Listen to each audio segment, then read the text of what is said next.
Welcome to the Hawks Nest live stream show. We've got ourselves game days, Sunday game day, only 17 of these games that count and matter, and we got ourselves another one today. So let's get ourselves hyped. My name is Brandon Kane, back in the Hawks Nest after a week away, going in there and seeing my Seahawks in person, and what a time it was to be able to go check them out in person for the first time in a couple of years, especially to be able to celebrate a win.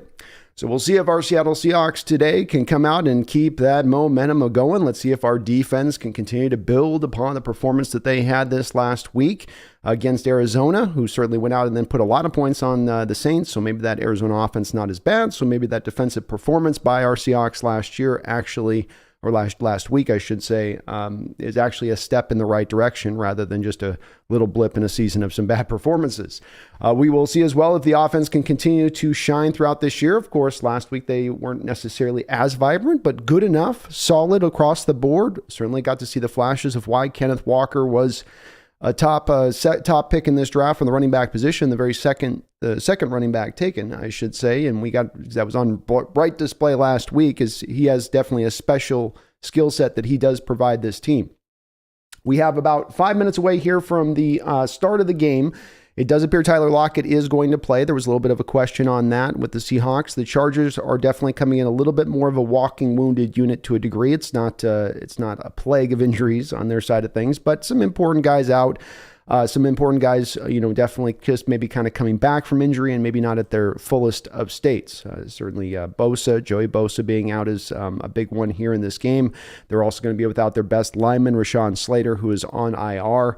Haven't gotten a certain response yet on Corey Linsley, and Keenan Allen is going to be active today, though I don't know how many snaps you're going to look at him necessarily getting. I'm sure they're going to maybe look at just trying to kind of mix him in a little bit, as they are certainly shorthanded at wide receiver with Jordan Palmer Palmer, the receiver, also coming off an injury from his respective things. So should be a good fight today. We're on the road at Los Angeles. I probably already called in San Diego, haven't I? Boy, that's going to be so hard for me to unlearn that.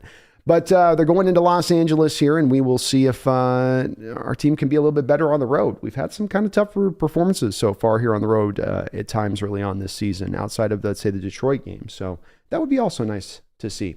Carl Nerney, what's going on, man? It's good to see you in the chat. Oh, it's starting off right, Carl. There we go. Nitro Hawk. What's with the title? I messed up the title. Sorry, guys. I do Mariners coverage as well, and so for some reason it had my old one in there, I guess, from the last playoff stream, but I changed it. Are we going to get a season-ending chat about the offseason for the Mariners, asked T-Man? We will. My schedule right now is insane, so I just got back from the traveling, and then I had all my work stack up, but yes, it is on. It will occur. It will happen. Standard Champion says the heist video is getting some views. Nice, dude. Hey, welcome to all the new subscribers. The Hawks Nest had, I think, if we can get as close to a viral video as you're going to get. We got one yesterday with the release on that heist video. That thing's pushing up in one day. We got like 33,000 views and counting. I think we pulled out like 240 new subscribers with new people aboard. So welcome to all those new folks who've jumped on into the Hawks Nest realm here. But it was really awesome to get that kind of bump. And boy, yeah, we really shot forward. So I really appreciate all the new subscribers who did subscribe off that back of the video. I do a lot of live coverage. We do different live stream shows, and I do shorter content as well. So we kind of mix this all up here on this channel. But it felt good, Standard Champion. I'm not going to lie. Yesterday was fun hitting the refresh button and watching it gain 10,000 views every time I did it. Mega Gog Roger, hello, Megan, says hit the like button to get Brandon closer to 10,000. Well, thank you, Megan, for reminding me of that. We are on the road here to 10,000, getting all the more faster after a day like yesterday. So if you are not subscribed, please do get subscribed, as we are just we're on the precipice of being only a mere 1,000 away from 10,000. And boy, does it feel good. Osama Ben Diesel with the $10 donation. What's up, Osama? Thank you for the donation. It says King Felix tosses the first pitch for game 3. Suddenly the Mariners offense goes back 10 years. While the Seahawks defense also goes back 10 years. Coincidence? I think not. Felix is the catalyst, man. He is the mutant catalyst that causes it all to go astray. Can't even get run support after he's been retired for 5 years. That's tough on my man. That's really tough on my man. But yeah, that was a hard playoff series there. That was a tough one for our Mariners. hopefully they can bounce back after this offseason and make a couple of big signings and get back up into the fray. Randall McDaniel with the $20 donation. Thank you, Randall. I hope you're doing well as well. It's good to see you in the chat. It says, big win by the Panthers. Broncos lose out and picks keep climbing. Today, same recipe. Run the ball, Geno plays efficiently, and defense keeps getting things right. Let's shore up special teams too. Hashtag Go Hawks. Well, thank you, Randall. I really do appreciate the big donation.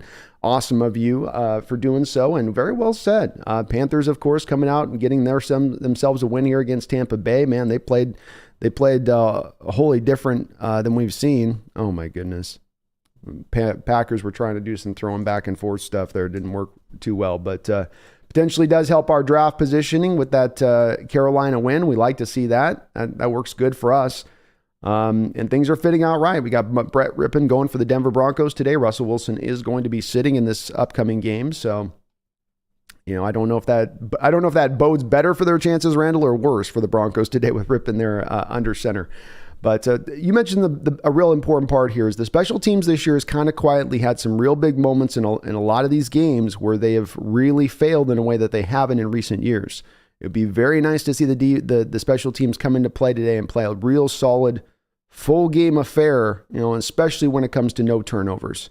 That's the part that really stands out there, Randall. And I'm going to think that they're going to figure it out because this is a team that does tend to, they do tend to keep that element or area of the special teams clear.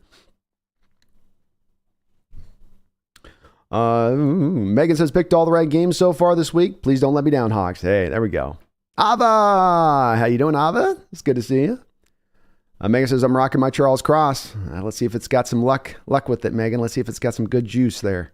Nitro Hawk, definitely do more of those shorter videos if it clearly got more views. Yeah, it was.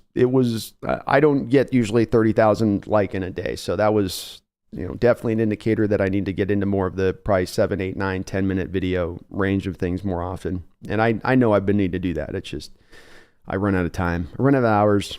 Dom H, glad to see your latest video popping. Congrats, dude. All deserved. Well, thanks, Dom. It was good. It was a fun day yesterday. I didn't think that video was necessarily going to do that great. I was hopeful. Obviously, you do with all these videos, but that one that seemed to really strike a chord. Osama bin Diesel, is Russell the new A-Rod in Seattle? I don't think he's going to get to full A-Rod status. I would put him in a different place than where I would view Russell Wilson.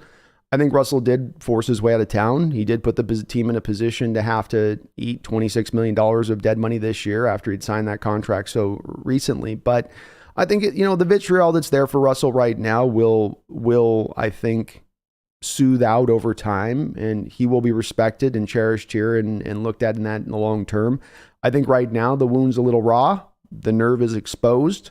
And folks are going to be definitely a little bit sensitive about it. But A-Rod was to me even a little bit more worse, just by the feel of it. Herbicide, I need something Color Rush. Color Rush green, maybe DK or Lockett. Those are good. I can't get behind the Color Rush, man. I'm trying, but it's just so bright and vibrant. Sham says the Packers lost to Washington. That's what we want. Like I said, we want this NFC muddied up. We want it dirty, like swamp water. It's all the better for us. Military 1945 says, cool, we'll listen to you as the game plays. Thank you, Military. I definitely will be doing the play-by-play here. So we're about to start up here, and that's kind of what I'm trying to always do. So if you are synced up, I've been told it's about 12 seconds behind, give or take. If you set your TVs to pause 12 seconds, you can sync up with my audio. I do try to put the times out as well so that you guys can kind of know where I'm at in the game. And the Seahawks are going to receive this opening kickoff with D. Eskridge taking the ball up to the 18-yard line. Let's get you guys a score going here. Hope you guys are doing well. Please do hit that like button as well if you could for me, please. Okay, so let's go with this. Let's get this right. There we go. Got that up. All right, Geno Smith comes out now. 1st and 10 here. He's going to come right out in shotgun with an empty set. 5 wide. Drops back to throw. Looking. A lot of time to throw. Finds Will Disley on an in-cutting route over the middle of the field for 14 yards. Nice patience back there by Geno Smith, and the offensive line gave him quite a bit of time to throw the football there. He assessed, came back 1, 2, 3 reads, finally got back around over there to Disley. Good throw. Nice job there. Now he's under center here, 1st and 10, 2 wide to one side of the field. Kenneth Walker in the backfield. The give is going to be to Kenneth Walker. Some early penetration there by Tranquil, the linebacker, and Phil Haynes just could not deal with him. Tranquil had a great game last week for the Chargers against the Broncos and showing right up there on that first snap, shooting that gap from the linebacker position, and Haynes just couldn't catch up to deal with him.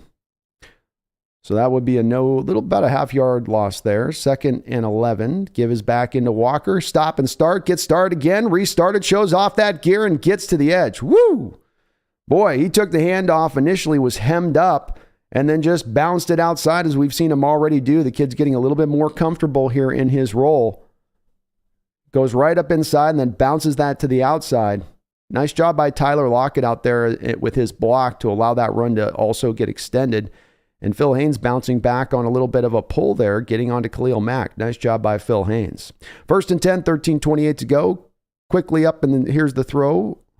And it's going to be picked off after it's knocked up into the air. Tyler Lockett looked like he was the guy that they were trying to throw to, and tight coverage on the play.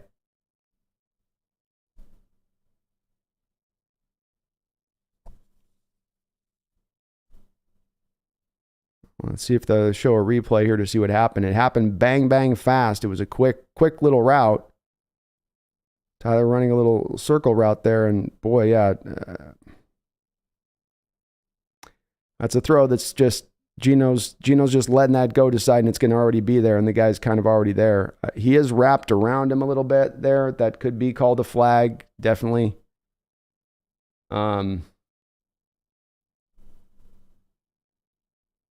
But it's also a poor pass there by Geno to put that in there. All right, Chargers are going to take over in Seahawks side of the field. Don't like to see this. First down run that'll go for 2 yards. That was rough. That was a little rough. Redcom, what are the keys to today's game? I think the keys are going to be... to me, getting Justin Herbert into a one-dimensional state of things, I think, as much as anything. And then how you deal with the short passing game of the Chargers today.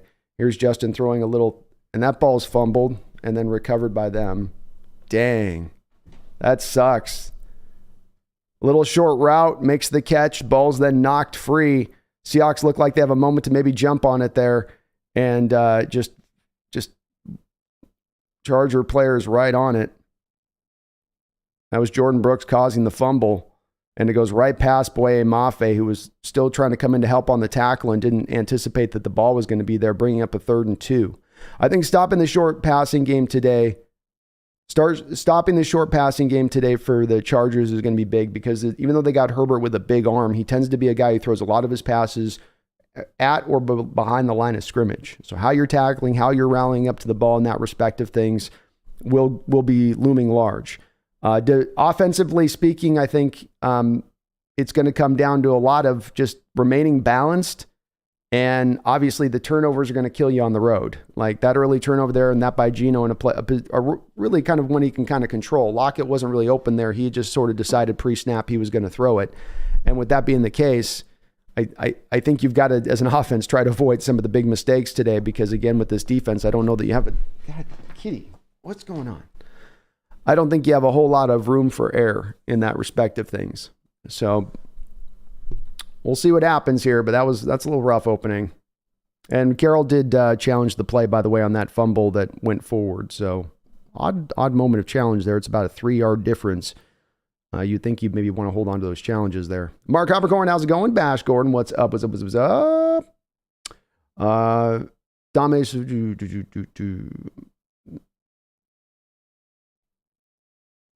Why do I says whoever gives better protection will win today? I like that one. Tobias Otter says, friendly reminder to please leave a like. Thank you, Tobias, for that reminder. And please do hit that like button. Gerard Coder, what's up? Go Hawks. Let's go, Nick. Logan B, what's up? It's good to see you.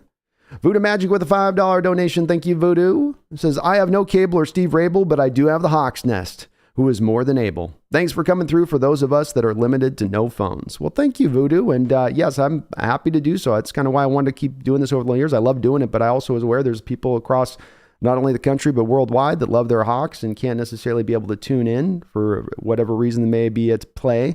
And I'm happy to do this. I love doing this. So appreciate you. Check. CMC was holding the Panthers back. Maybe so. Rodney, the Hawks are coming together. I figured with all the changes, it would take a little bit of time to hell. Yeah, they are starting to come. Maybe starting to slide together, hopefully, here. Blitz, I know Color Rush isn't for everyone, but I'm rocking my number 14 Color Rush today. Only current roster player jersey I have. I don't hate on it. It's all right. The main part that I most dislike about it is it prevents us from having those 1980s sweet silver jerseys with the helmet. I mean, that'd be kind of cool. Suli, let's go. Let's go, man.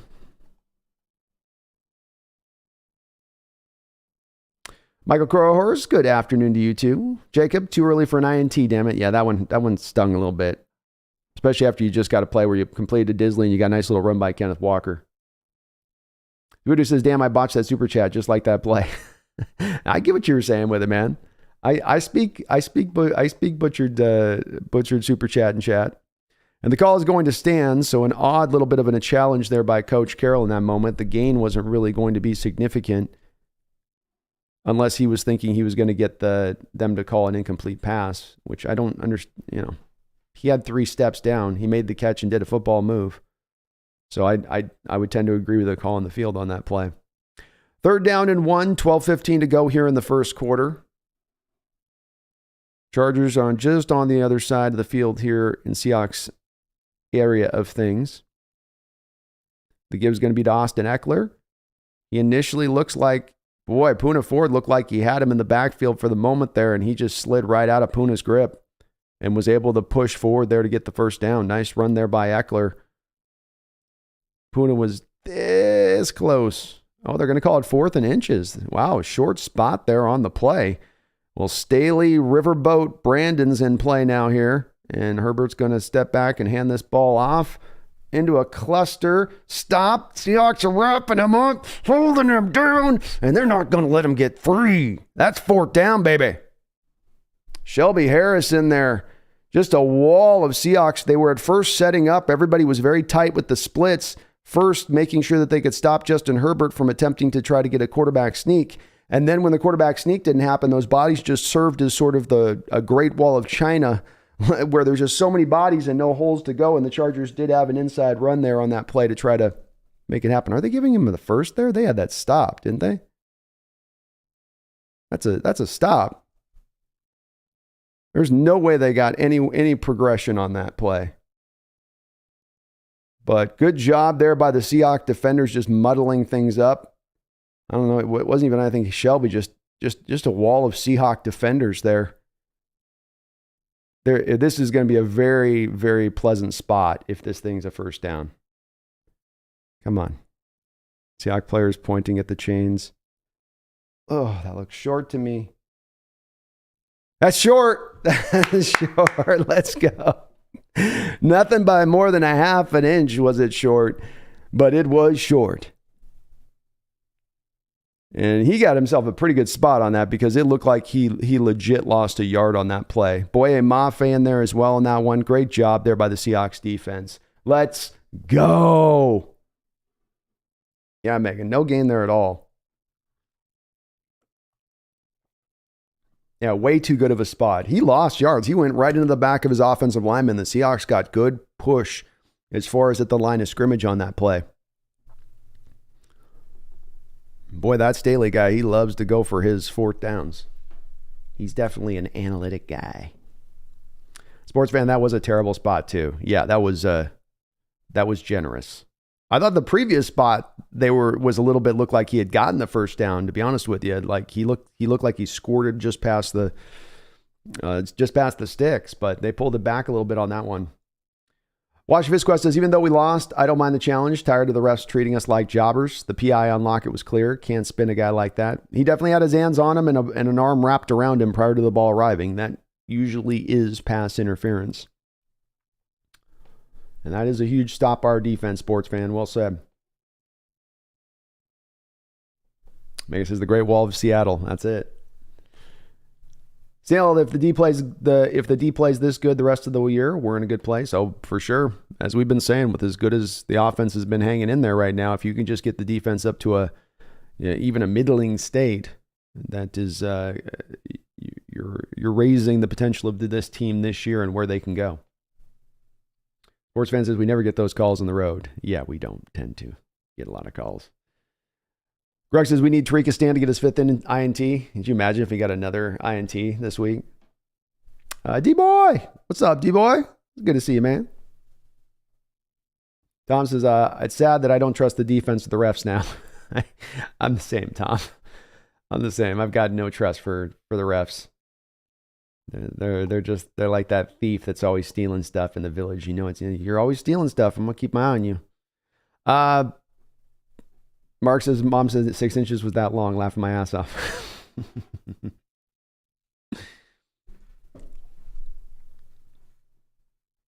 All right, so Gino and company come back out on the football field here. He had an interception there on the first drive after a couple of nice plays. The ball that was tipped up into the air. Spectre7 with a $20 donation. Thank you, Spectre7. I really do appreciate it. And thank you for being a member of the channel as well. So appreciate you. Very nice. Very kind. Says, let's get this win. I'm blessed to be able to watch this channel. In my worst moments, this place has always kept me sane. Oh, well, thank you so much, Vector7. I really do appreciate that. Gino in a little bit of a pistol look here on first down. And the throw is going to be a little bit wide. We're going to get PI here on DK Metcalf. Boy, I don't know if that's a little bit of a makeup call there. The Tyler Lockett one looked a little bit more egregious than this particular one. DK running a little post route up the field. And I guess the Charger got in there on him a little bit. But thank you. That's very kind of you to say, Sector 7. Thank you for the donation, but really appreciate all of your support to the channel. And if I can do that, that's there's no better gift or anything I can do on this channel than to be that for folks out there. So I love hanging with you guys. I love doing this. This is my favorite time of the week, is to just chill with you guys and be able to just concentrate on football. So, you keep me just as sane as if I kept you on that. Gino's going to drop back here on first down with a lot of pressure, and he's just going to throw this ball away. That one was, and we've got another flag. And DK is going to get close to taunting here in a second if he keeps, him and JC Jackson are already in going at it here a little bit.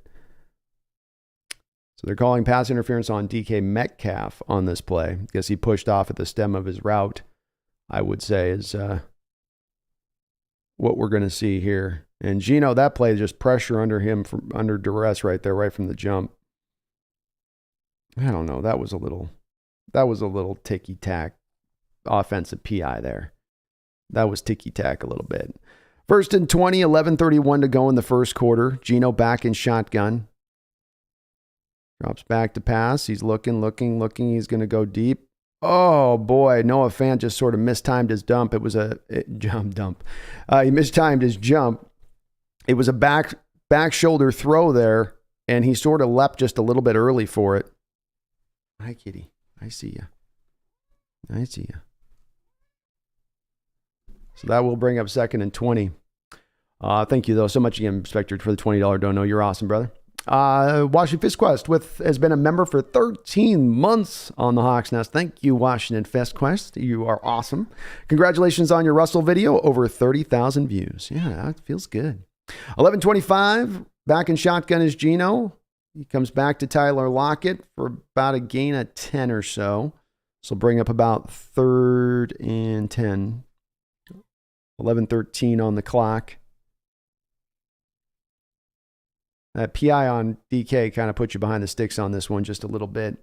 But I appreciate you, FistQuest, and thank you for your long support with this team. I do thank you for it.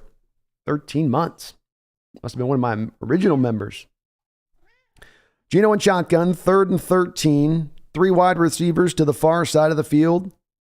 Only a tight end to the near. DJ Dallas back next to Gino and shotgun. He drops back to throw. Looking. He's going to let this go up over the top. And Tyler Lockett is dragged to the ground, and we are finally going to get a call only after Coach Carroll went running to the official to go get up in his face, and the Seahawks sideline erupted. If that was not called, you would have had nearly a rebellion there on the sideline. Tyler Lockett running, and he's just dragged down to the ground on the throw.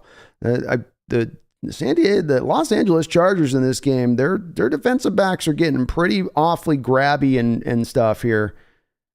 I'm hoping the officials are going to continue to at least call these plays if it's going to be. He's already coming out of his break, got his arm wrapped around his waist.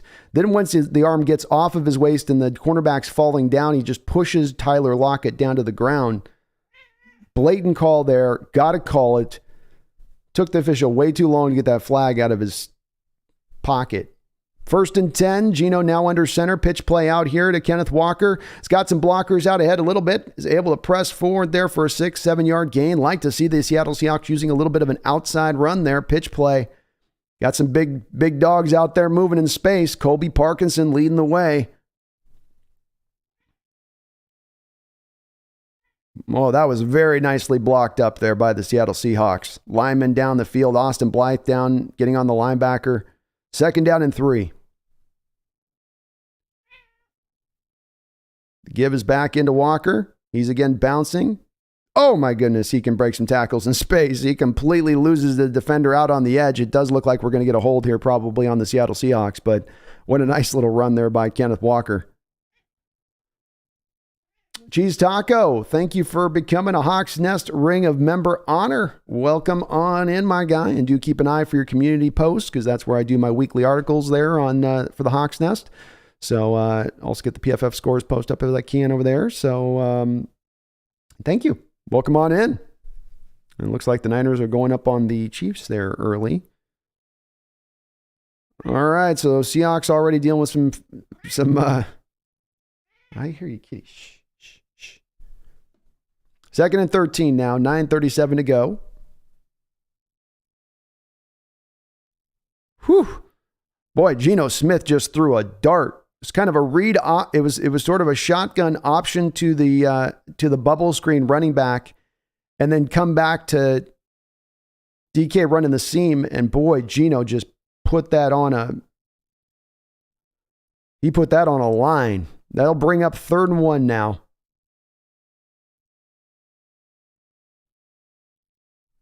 Got to think that this is probably close to 2-down territory where you're at on the field here. You're sort of in that in-between place, right about the 37-yard line. Kenneth Walker goes in motion, 3rd down and 1. Geno looking. Oh, good job keeping his heads up. He's got Marquise Goodwin. 1st down. We've seen Geno do this a couple of times this year, all the gate, where he'll be in the pocket, navigating around through the pocket, then look like he's going to be forced to have to leave the pocket, where, he's going to scramble. You can feel the defense at that moment. You can feel when a quarterback's just about to break the pocket where you go, okay, he's going to run. Geno keeping his eyes up, keeping it upfield, keeping his scanning to the front, and finding the open receiver rather than just deciding I have to run here. Showing, again, a good ability to kind of switch off that spot from what he's thinking. We saw him do that in the Denver game. Saw it a couple weeks ago here. And 1st down play run to Kenneth Walker goes nowhere as there is a ton of penetration by the Los Angeles Charger team. They get right in the backfield, and that'll bring up 2nd and long. But Geno does a really good job with that, where he looks like he's going to come. And most of those quarterbacks, if they decide they're going to run, they're, okay, well, I'm just running. Him still keeping the eye up, looking down the field as he's getting up close to that line of scrimmage. Allowed that play to happen. 2nd and 15, 5-yard loss on that Kenneth Walker run there. Just, oh my goodness. Seahawks go trips to the far side of the field. DK Metcalf comes in motion, back across. Geno in shotgun, 2nd and 15. Drops back to pass. Lets it, just another laser beam there by Geno, and very good coverage there by the Chargers. Noah Fant was the intended target running up the seam, and Derwin James was out there, and along with a couple other guys. I don't know what Geno saw there to think that that was the spot to go to on that play. Oh, maybe he's just anticipating Derwin going outside to DK on the out route. But Derwin was all over that thing. 3rd down and 15 now. And it looks like there's some confusion with the Seattle Seahawks with the play clock, so they're going to go ahead and call a timeout. That is their second timeout now here of this half.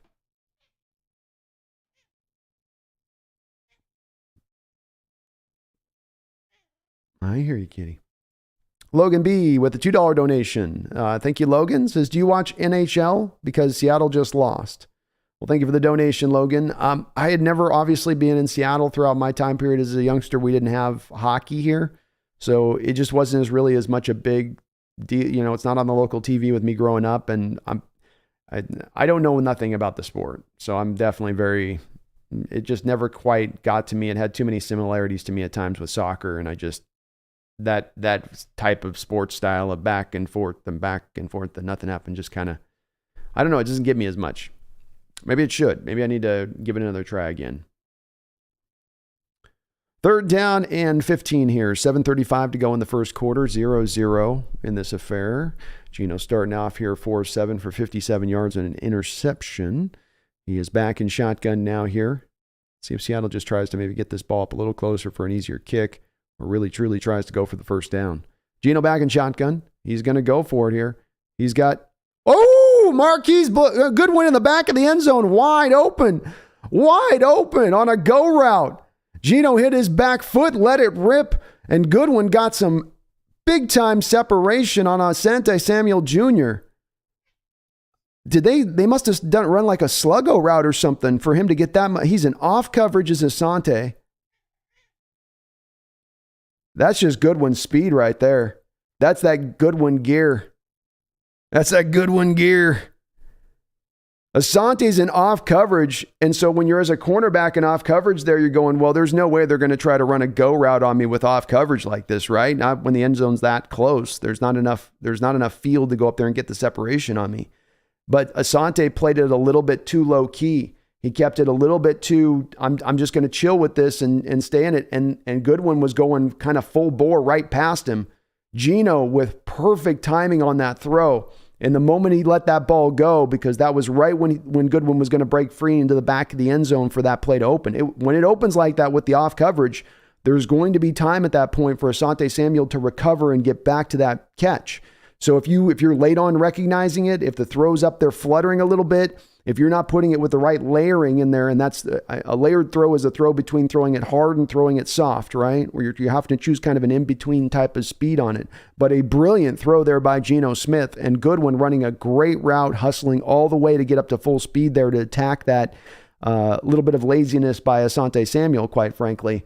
Fantastic play. Let's go, Geno. Let's go, Geno. Yeah. Hell yeah.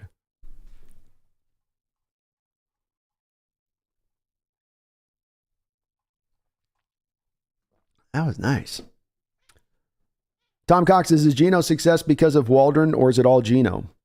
I think that, and I know it's me sort of sitting on a fence with this answer, Tom, but I think it's a combination of of all these factors coming together. It's Geno being in this league for 10 years. I just released a video about Hall of Fame quarterbacks, with Russell Wilson yesterday, about how you get these quarterbacks that get 10 years in the league. And I mentioned it as Hall of Famers who sort of get to that point from a mental acuity standpoint, that there are things that they understand about the game and the way to operate and how to manage the game that younger quarterbacks are just not going to have without seasoning and without having time in the league. And that's not just having 5-6 years straight of starts. It's being in this league for 10 years and seeing all that film that you've looked through that time, watching the game be played. And though Geno's nowhere near being a guy, he's not going to be ever a Hall of Fame. He has been in the league for 10 years. He has been in that point of time to have that growth if he was growing that aspect of his game, as I think most quarterbacks do. I think Russell was a little bit reticent to grow that game as much because he had other things that he could lean on physically within his game that didn't require him as much to learn the nuances and whatnot. But Geno is learning them, and he's gotten to that point of I'm in a kind of my not masterclass state of a quarterback, but I'm in a very advanced state in understanding what I'm seeing and where it's at and what's happening and where I got to go with the ball and what's the proper read. But Waldron's helping him as well because this is an offense that's well suited to Geno Smith and his skill set. So it's a good pairing between skill set and offense, and we are this year seeing Waldron's scheme being run in a more pure version than we got to see last year, which was more of a mix, more of an oil and water mix from the previous offense to the new offense. Mr. Allo says Geno's 100% a legit NFL quarterback. This isn't a fluke. He's arrived. Well said. Megan says the cross jersey's doing okay so far. It seems to be doing all right. Doing okay. All right, D, let's see if we can hold it up here. Herbicide Russ might be out for 4 weeks. That would not be good. And on the kickoff here, the Charger returner is able to bring it up to 25-yard line. Looked like Tanner Muse was able to come make the tackle there.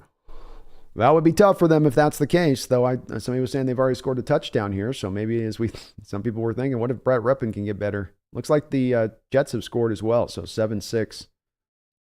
7-6 New York Jets. With the Jets, it's going to be our year. It's going to be our year. All right, 1st and 10 now. Herbert from the 25 back in shotgun. 2 wide receivers to the far side of the field. Looking to that side of the field initially. Comes back to his underneath read here, which is Austin Eckler, who's going to make the catch and get upfield for a good 15-yard gain. So I said it was one of the keys in this game is you think with Herbert, he's got the big arm. He can make every throw in the book. But the Chargers do tend to keep that particular Mustang in the garage more often than not. And they will have him back down to check down city quite often. Good job by Herbert there to first go through his first 2 reads on that before he got over to Eckler. 1st and 10 from the 40. The give is here into Eckler, who will gain a couple yards and go down. Seahawks defense doing a good job so far here when stopping the run. And we got Bruce Irvin sighting. How about that? Bruce Irvin in on the tackle on that play. Bruce looking good in that Seahawks jersey. Bruce. It looks right. Looks proper.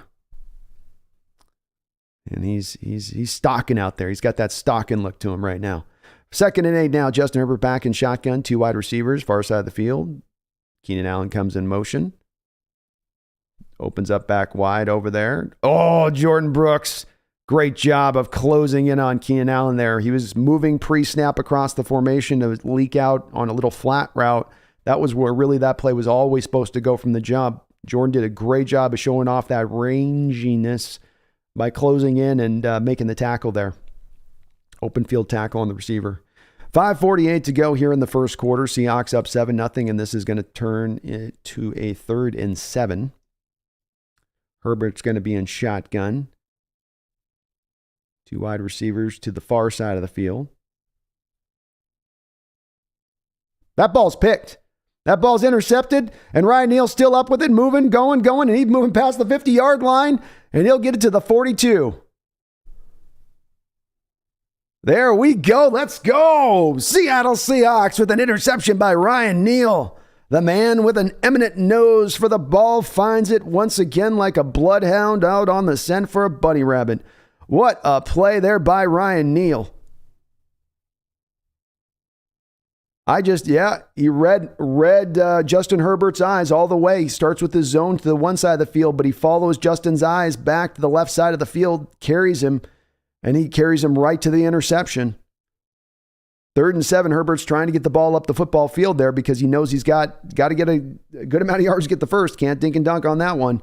Geno Smith now under center here from the 43-yard line of the San Diego Chargers. DJ Dallas in the backfield. Derek Young goes in motion. The give is going to be to DJ Dallas. Stops, starts, restarts. Driving forward, moving hard, fighting, ripping, tearing, battling off tacklers to get his way up for a gain of 9 yards. My goodness, he just kept that one going. DJ Dallas initially started out on that play. It looked like you only get 5 or 6 yards, but he just kept throwing Chargers off him there, getting up the field. Geno coming right back up with up tempo. Again, the give's going to be to DJ Dallas, and again, he's got a nice little hole to run through. 6-7 yards up the field, down to the Chargers' 24-yard line. Nice little run by DJ Dallas. Let's go. Geno recognizing a front that he liked there with that Charger unit and coming right back after it after that first sweet DJ Dallas run.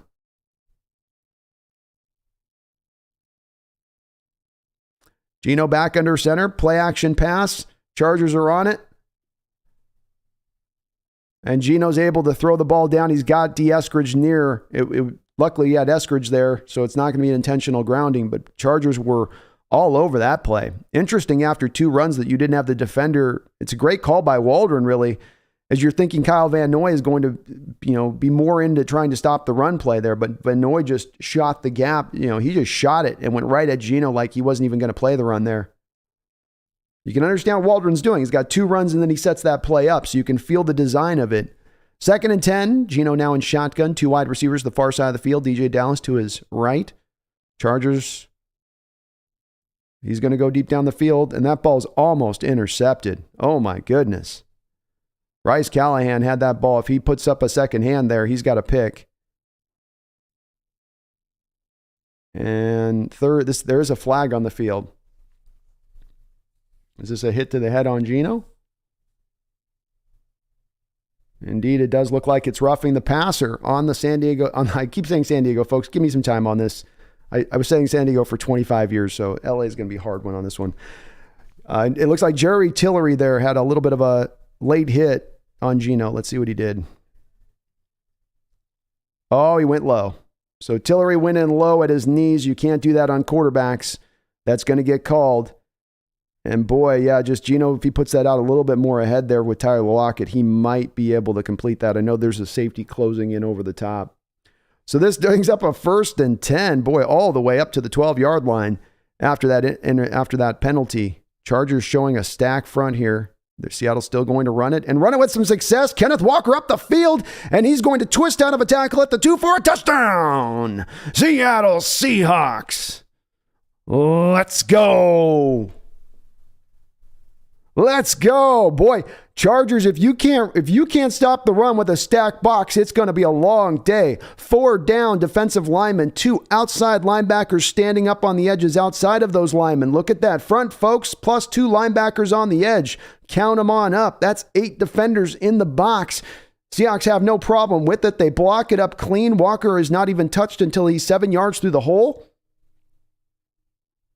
Touchdown Seahawks. Oh my goodness. What a start for this offense and this team here. Cheese Taco with a $5 donation says, thank you, Cheese. I appreciate you. It says, test of the hype system. Test complete. Commence with hype. Your test has concluded. You now may get hyped. Thank you, Cheese Taco, and get hyped. Get hyped. This team's going into LA, right? 4-2 Chargers. Offense is working even off the interception that they had early on. They were moving the ball up the football field. Let's go, Cheese. Let's go. Sector 7 with a $5 donation. Thank you, Spectre. Says, I think Irvin is hyping up the defense. Let's get this win. Can't hurt, right, man? Sector 7 can't hurt for a guy that's been through all his battles, that's been through all his wars, that's seen all of his fights. To get a guy like that on the football field that can aid these young guys and show them the way. I've been to the top mountaintop. I've hoisted that trophy. You want to get there? You want to know how to get there? Follow me. It's Terminator time here. Follow me if you want to survive. That's a bad one. Follow me if you want to survive. That's a little better. I'm not an Arnold guy. I can't do the Arnold. Arnold doesn't work for me. Snail with a $5 donation. Thank you, Snail. I appreciate you, man. It says, Geno's doing good. I hope he makes all the money. I do not want Seahawks to pay him more than $20 million a year. We don't want an expensive quarterback right now. Well, thank you for the $5 donation, Snail. I really do appreciate it and very kind of you. And I think that's going to be, we're literally at some point on this process, Snail, going to probably have a whole live stream show devoted to really the discussion about where, is it proper to pay Geno? Is it not proper to pay Geno? What's the top end price that we're going to go, that we're willing to go versus where he probably is likely to go? Do we want to play into the compensatory game because he could be leading the way to getting you a 3rd rounder in the future if you just let him sign for someone else? There's a lot with it. There will be a lot to unpack with that. Luckily today, though, we just get to watch and enjoy him play and marvel at, again, the great comeback story this year in the NFL. He was never really at a star level or anything, but just for a guy to come back this way, to be this good this time of his career after not having that second opportunity, That's the part we get to just enjoy and marvel at right now. But that will be a discussion, no doubt, Snail, that it's going to get heated. There's going to be camps. There'll be cliques. There'll be people that are absolutely assured that you can't do this or you have to do that or you can't let him walk. And it's going to be fun. I think it's a good conversation to have. You know, I do tend to lean with you that there is a cost that I don't want to go to with him.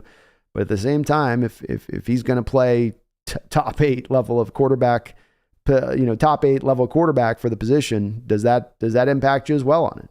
I'm not sure. I don't know. is I guess. And Kenneth Walker, boy, has he been impressive here over the last 3 weeks. Started out slow. You weren't really kind of seeing it there through the preseason. You kind of going, okay. I mean, he's good, but when's he going to break out? Boy, he's breaking out here in a big way now lately. That was a nice little run by them. And boy, does he have he's got a gear to him. He's got a burst to him that is definitely special. Michael Anderson, thank you for subscribing, Michael. I do appreciate it. Welcome aboard the Hawks Nest. We might cross. We have a big enough day here. We might end up crossing over. That Russell video is still out there popping too. So we might cross 9 today, folks. We might get past 9K here. Let's go. Sam the Great says, keep Geno. He's earned it, but not in a crazy amount. Well said.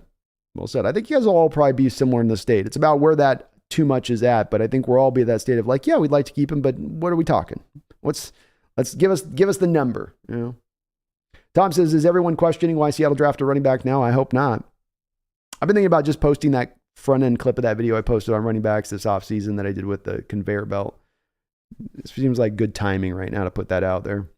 And there's a first down carry here by the Chargers that goes a whole lot of nowhere. That'll be about a gain of about 3/4 of a yard. I'm giving him 3/4. I'm not even giving him the full yard. Television's giving the yard. That was 3/4, definitely. And the Chiefs came back here, got a touchdown, so it's 10-7, it looks like, within that 49er game. This is that thing I said. You turn Justin Herbert into a one-dimensional, you get them one-dimensional, this Charger offense, and then you squeeze those short routes with Justin. I think that's a bit of a pathway to good success here today if they can keep into it. 2nd down and 9, Herbert in shotgun. Drops back to throw. Uchenna Nwosu was closing fast. He's got a man open, though, in the flat. And that'll be Walker. That'll be Austin Eckler. They're taking up for a good 25-yard gain. You can see it right there. Again, Herbert's not pushing the ball down the field. It's I'm going to attack these short routes and how you can play him. Boye Mafe there. He's in a pickle there. Eckler runs a great route, and Eckler, one of the better running backs there is out there. So he ran a little in and out route on Mafe, and Mafe's just trying to, ideally as an outside linebacker, you just want a flat route that's nice and easy for you to see that you can cover up. That was not an easy play for him to have to go out there and make out there in space. So we're now at the 49-yard line of the San Diego Chargers. Keenan Allen goes in motion. Herbert drops back to throw, and Tariq Woolen all over it. Knocks that ball away. Don't you test Tariq Stan. Don't you go at the woolly mammoth. Don't you go at the shadow, cheat code, avatar. Goes right on through, knocks that ball away, clean as can be. All just on it, sticky and on it. Check that man for stick him on his body. 2nd and 10, 2:50 to go here in the first quarter. Herbert back in shotgun. Seahawks showing a 3-4.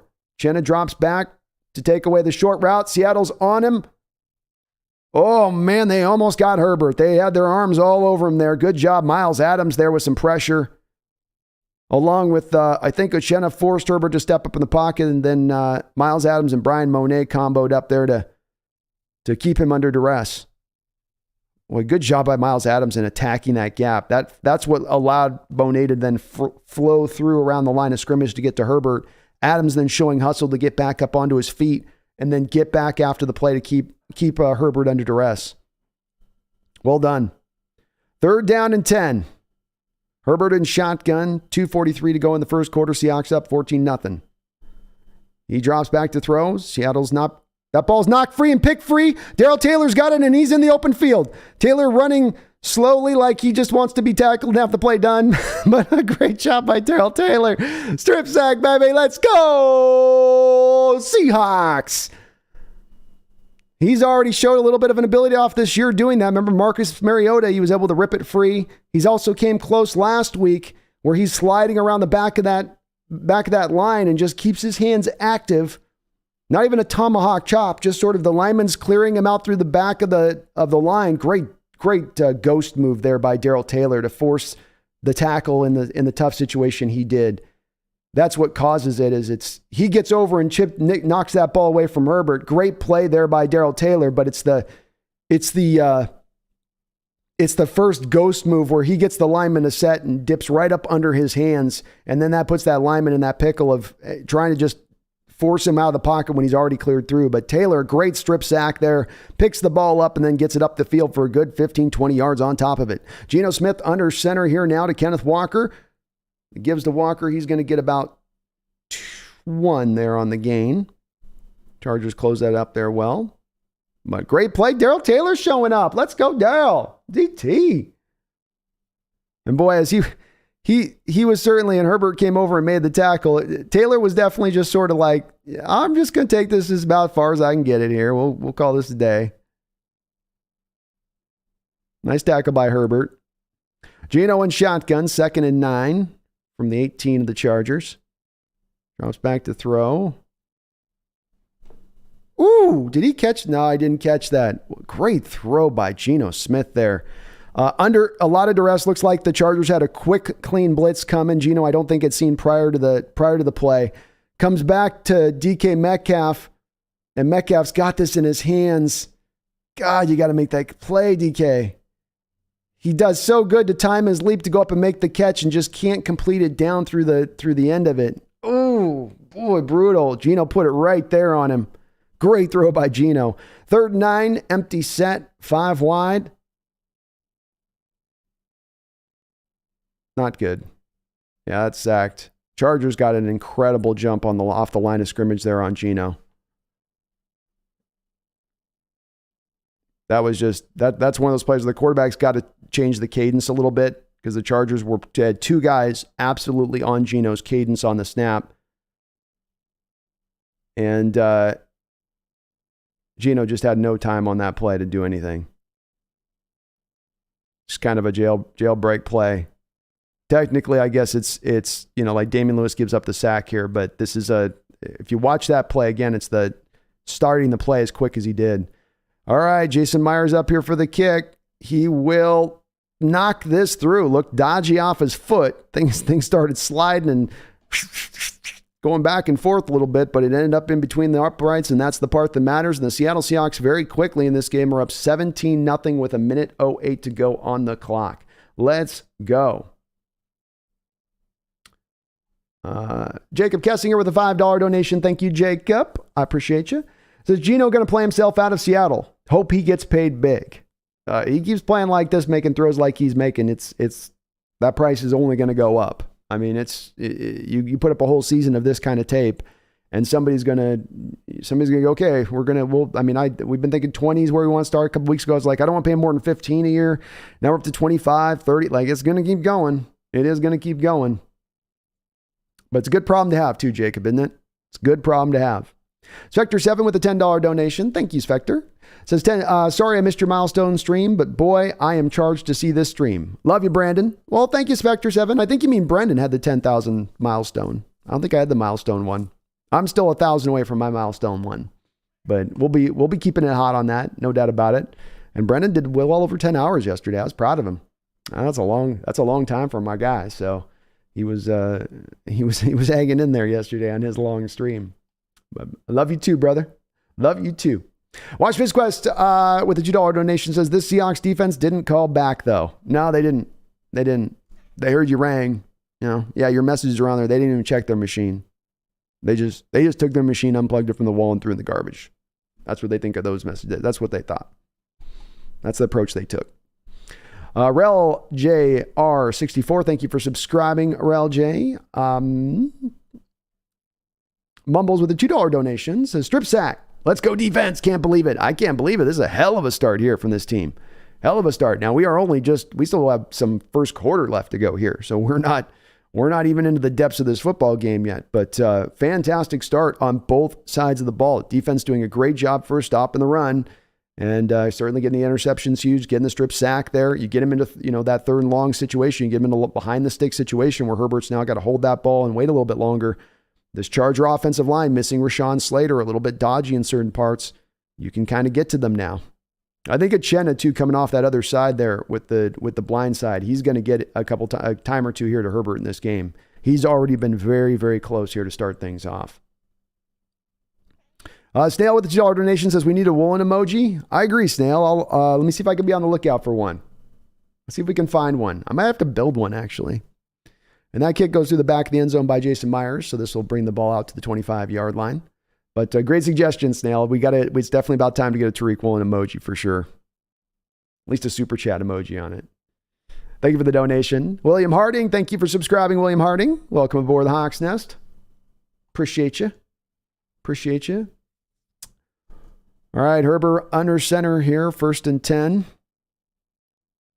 Fake pitch, coming back across, looking deep down the field. Waiting. Finally has his man there. That play looked kind of like trouble there off the jump. Like Seattle got a little bit fooled there. Randall with a $2 donation. Thank you, Randall. It says, let's stay aggressive for 60 minutes. Yeah, pedal down. Don't get relaxed. Don't get relaxed here. And that looked like Kobe Bryant there was supposed to be on that coverage to pick up that man coming across on the crosser. It's one of those kind of plays that will challenge this defense a little bit at times with the zone coverage stuff that we run. Herbert in shotgun from the 46-yard line of the San Diego Chargers after that big play. Dropping back to throw. Looking. He's going to hit his running back in the flat. Quick 10 yards right up the field. Just very easy for him. That's where they can be deadly with it. And you can see Jordan Brooks caught in a bind there because he's got to first drop into coverage with his zone coverage and take care of somewhat of the middle of the field. And then he needs to then drive on Eckler when he sees him leaking out into the flat like he was doing there. It's a challenge, especially if you have a guy like Herbert who can get that ball out to Eckler really quickly if there's any kind of space to work with. And that does look like that's going to be the last play here of the first quarter. And DK Metcalf's on the cart right now. He's smiling, though, so maybe he's just got to take another poop.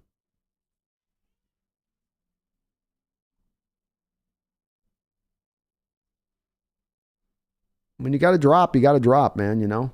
For me, it's when my coffee kicks in sometimes, you know. Michael Bell says, can we try Jackson at nickel and move Kobe outside?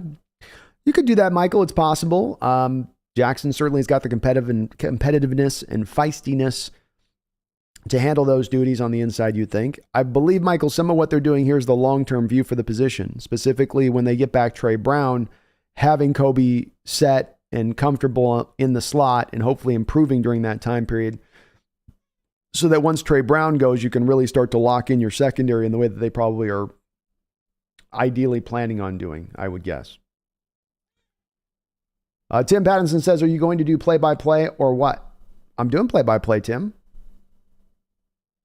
I've been doing it, my guy.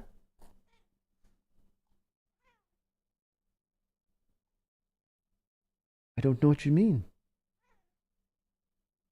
Deadly says 2 years, $38 million for Geno. I'd take that. I think he's going to cost more than that, though. I think it's at least a 3 to 4 year deal at this point. Jacob says, Reek the Freak is my nickname for him. I like going the pathway, Jacob, of giving him a lot of nicknames. Just if he's that good, then he deserves more than one. Gene D, thank you for reminding me. Please do hit that like button if you do like what you're listening to. I would really appreciate it. Legend 100, Roquan Smith to the Seahawks. I'd love to see it, Legend. I'd love to see it. Nagasa, you have to bring that back to touchdown against a quarterback. You have to bring that back to touchdown against a quarterback. Jesus. Yeah, he was definitely running like he wanted to be tackled there, Nagasa. Nitro says Myers getting a lot of weird movement on that kick. That kick was possessed, man. That thing was spinning like that chick's head in The Exorcist. Gino says Metcalf needed to catch that. Gino threw a dart. Yeah, he did need to catch that. That's Jim Morris's bro. Taylor could have had 6 if he actually ran, though. That was the most low-key return of a defender I've ever seen in my life. That's usually the gait and running style that you get from a guy that's like 340 pounds who's like, I don't ever run more than 5 feet in one direction at any time. This is a lot.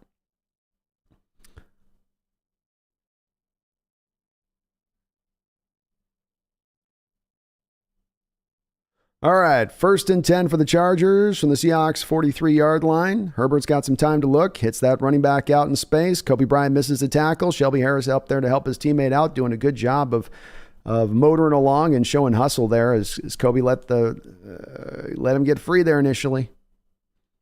Let's see this. If the Chargers are having a play so far, they haven't scored any points, but the place that they've had some success here against the Seahawks off the jump has been, and they're going right back to hurry up here, and he's got a man open on Tariq there. Mike Williams makes the catch at the 21 on Tariq.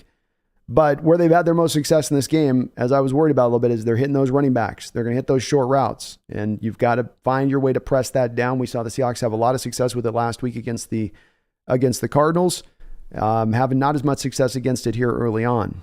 14:15 to go, 1st and 10. Chargers driving up the field here with their best drive so far. Herbert, 8 of 11 for 95 yards to begin things and an interception. He's back under center here. The give is to Austin Eckler up the middle for a gain of 3. Poona Ford with the tackle. Metallic, thank you for subscribing, Metallic. Welcome aboard the Hawks Nest. And Lanoob, thank you for subscribing as well. Welcome aboard as well.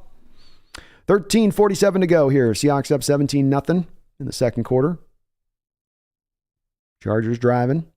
2nd and 6.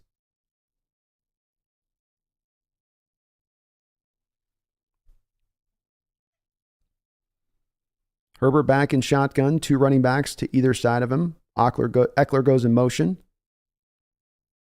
He's got a guy deep he likes. Great play out there by Ryan Neal, knocking the ball away in the end zone. Nice job by Ryan. Herbert taking a rare shot in this game into the corner of the end zone, probably liking his receiver safety matchup that he gets here.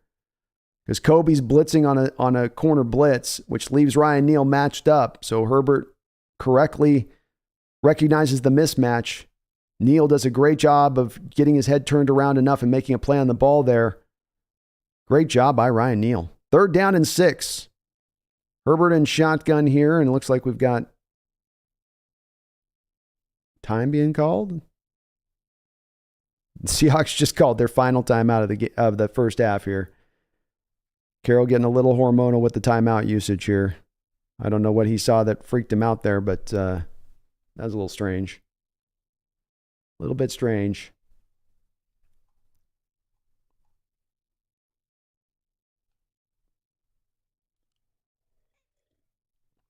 Nagasa says DK is out with a knee injury. Not good.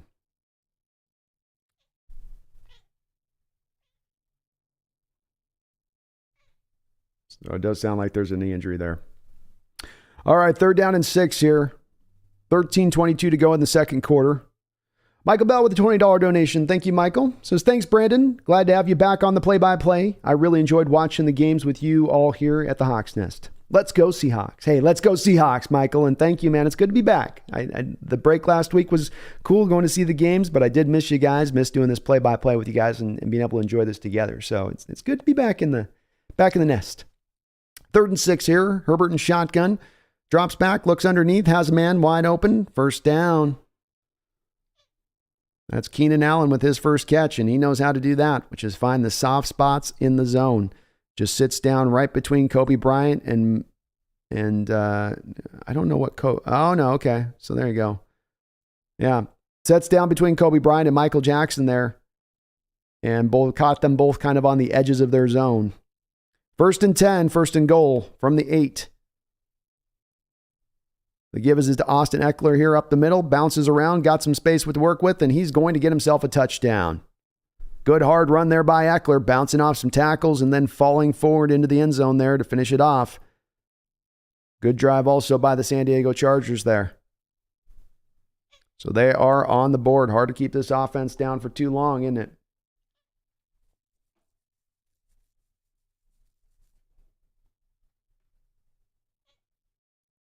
Dominic says, Mr. Stream to King. Eskridge is going to have to play more if DK is out. That's true. It does change the complexity of things quite a bit. Megan says, just said he's out for the rest of the game, DK, still being examined. He was smiling. I hope it's not too serious. And Michael Bell, thank you for the $20 donation. I really do appreciate it. Very kind of you. Kind of all you guys. You guys are always so nice on that. All right, so we're going to have a commercial break here. 17-7 Seahawks. I'm going to get a little more coffee, and I will be right back.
All right, we back. Let's go. So an interesting component to this DK injury in this game, and I think a lot of the success, not a lot of success, but there's been a component of the success that's been had here with Geno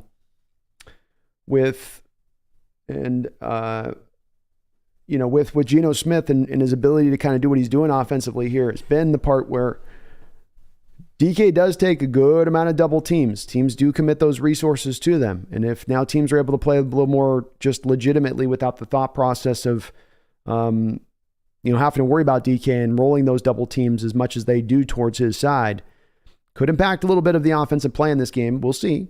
Maybe Geno doesn't miss a beat on this, but it'll be an interesting thing to maybe monitor here. Jacob Kessinger, yeah, you're going to get some Derek time here for sure. Boy, we're getting some of the spams coming in, huh? Spam coming in hot. I haven't had this much spam in 20 years.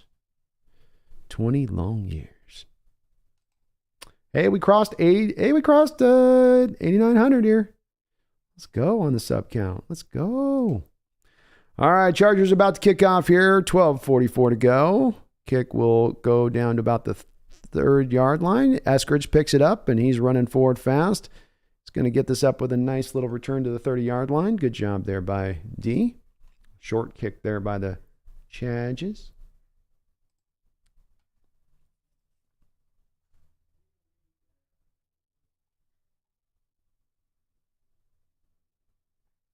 $16-bit Ballicker says Barton and Diggs are non-existent on defense. Barton's like having a nobody out there. They've been two of the guys who struggled this year so far. All right, Geno Smith comes up to the line of scrimmage, 5 of 10, 76 yards, 1 touchdown, 1 interception. Kenneth Walker in the backfield, 2 wide receivers. Marquise Goodwin is serving as the de facto number 2 right now, and that's going to be to Fant. Get a nice gain here of about 7.5 yards or so for a 2nd and short. 12:25 to go here in the second quarter. Seahawks up 17-7. Little play action roll out there to Noah.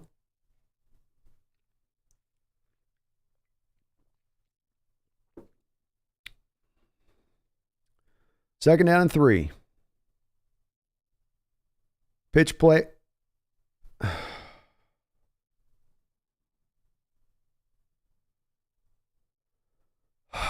Pitch play out to Eskridge in the backfield. Eskridge bobbles the ball, fumbles it right to Khalil Mack. The Chargers are going to take over.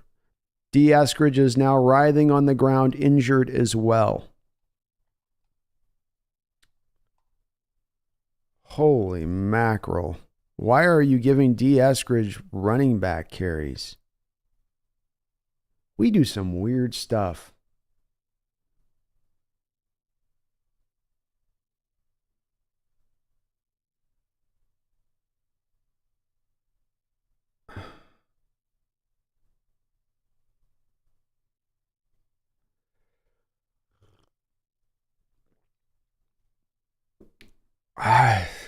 I wish I, sports fan, I just wish I could be with it on the play call.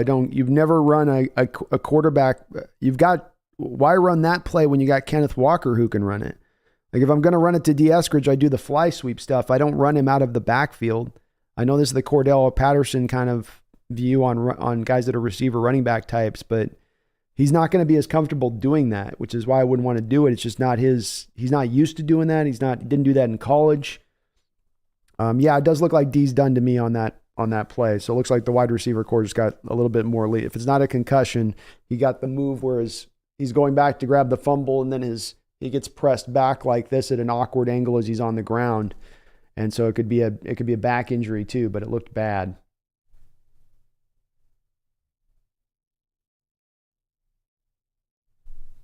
Jerumbo says D's not a wide receiver is not at all a wide receiver running back type. He's an outside receiver. Yeah, I wouldn't use him that way, especially for, again, those kind of pitch plays. You've ran it in this game with Kenneth Walker and had luck with Kenneth Walker running it. Why with Walker doing so well with it would you? It's just an odd timed thing. It's a weird. This is like the same thing like when we did that whole trick play thing down at the end zone with the 3 running backs in San Francisco. Like that's one of those things. Like what is this? What are we doing? Huh? What's going on? Christian says, I hope it doesn't kill Eskridge's confidence. Well, if not his confidence, definitely hurt him. And now we're down 2 wide receivers in this game, by the way. So we're down to Godwin. I think we're down to Godwin, Tyler Lockett. And we might only have 3 wides here right now. And Derek Young. We might see a lot of 3 tight end sets the rest of this game.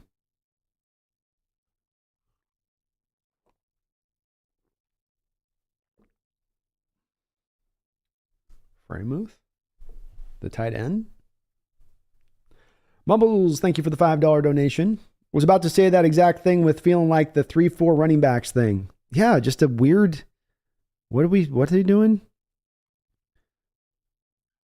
And it was a good pitch by Geno.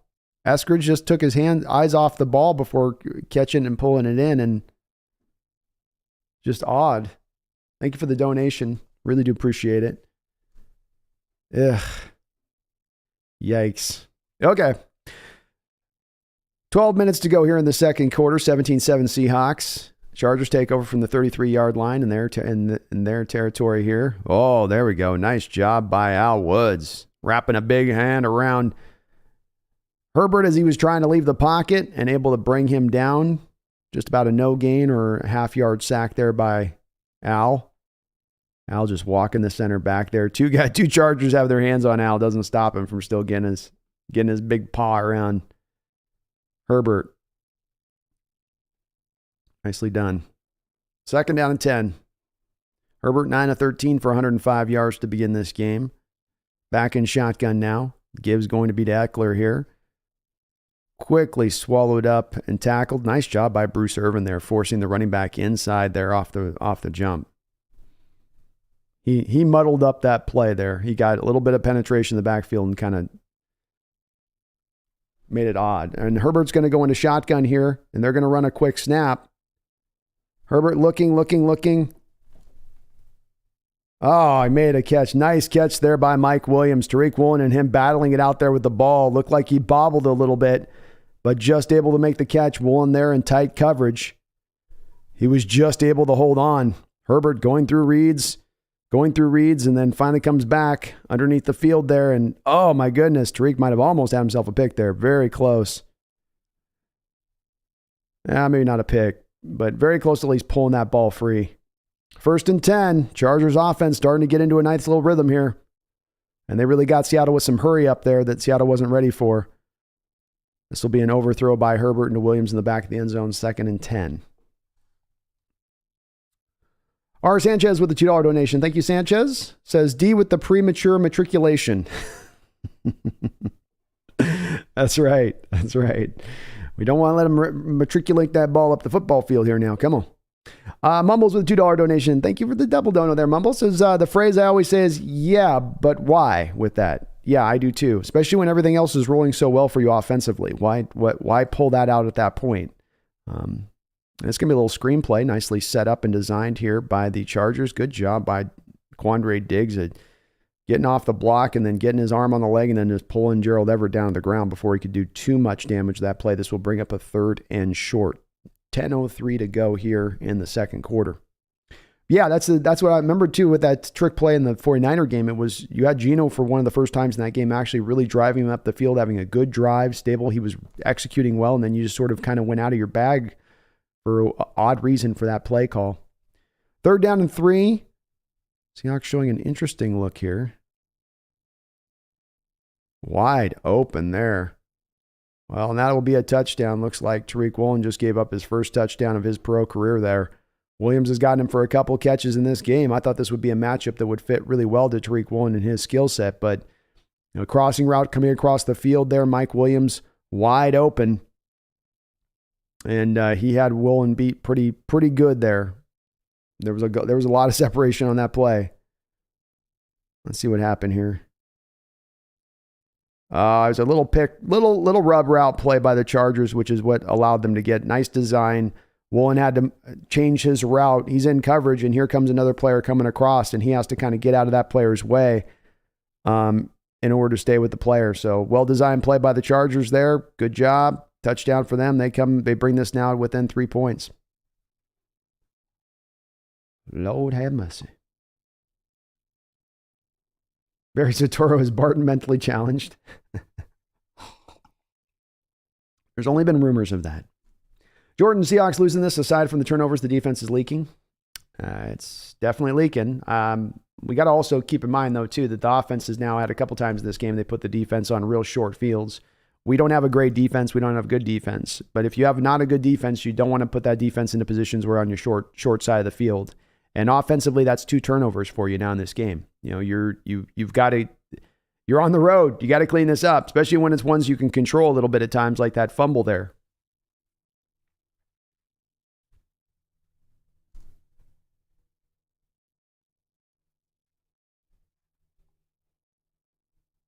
Jordan Kraft, what's happening? A lot of offense. Defense is suspect. DK went down with an injury.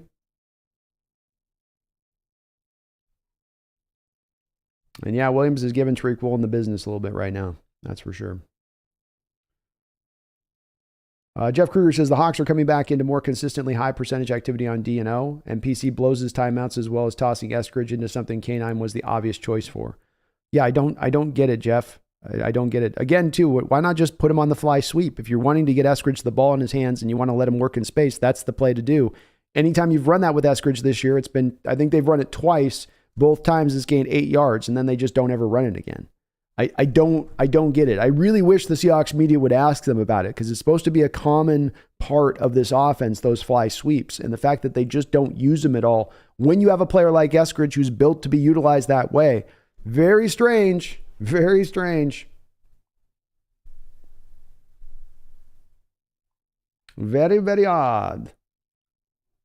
And Voodoo, I don't think Bo Melton's active for this game, but next week.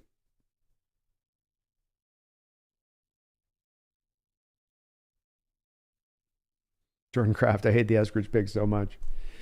Yeah, it's still not looking any better, is it? Just not looking any better.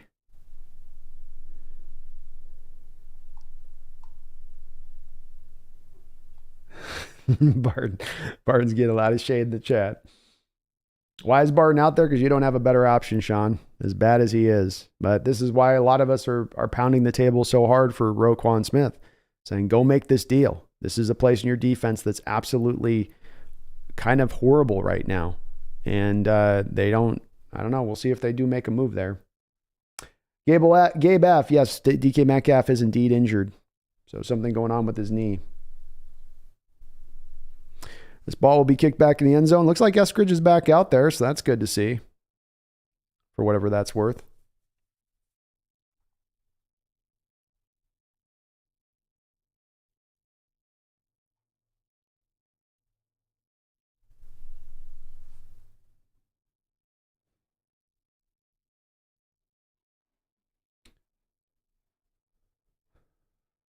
All right, 1st and 10. Geno back under center here.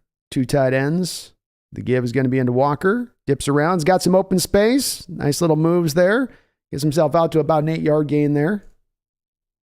Looked like that might break for even more for a second there.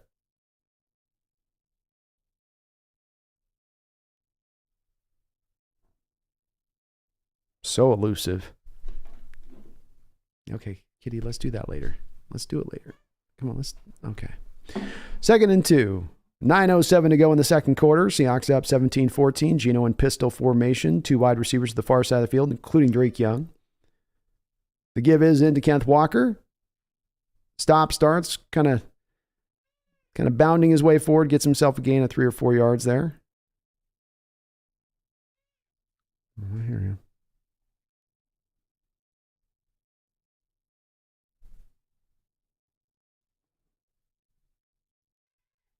Meow, meow.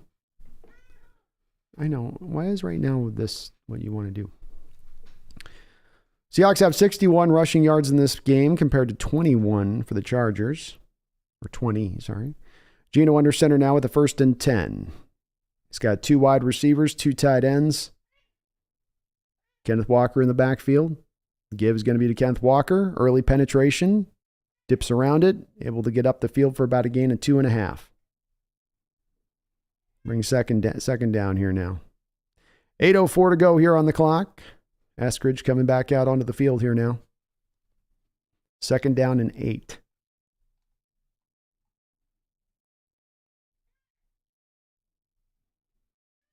I hear you.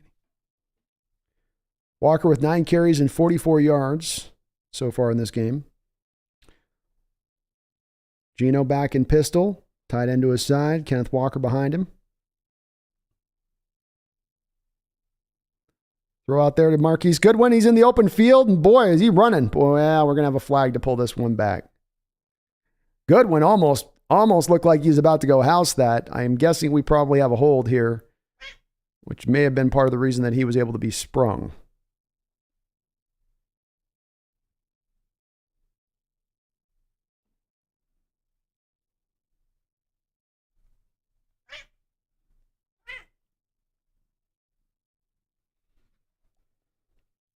Indeed, that is going to be the case. They're going to call pass interference on Seattle on this one. So I guess that would mean that maybe it was Eskridge out there blocking. Eskridge might have gotten the block early on there. Let's take a look here.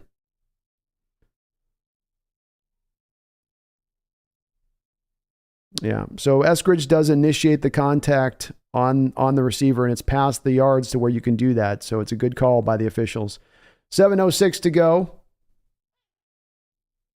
It's going to be a throw into Disley. This will get a lot of the yards back there from just on that penalty. It will bring up a 3rd and long. Kitty, please. Shh. 3rd down and 7. 6:47 to go.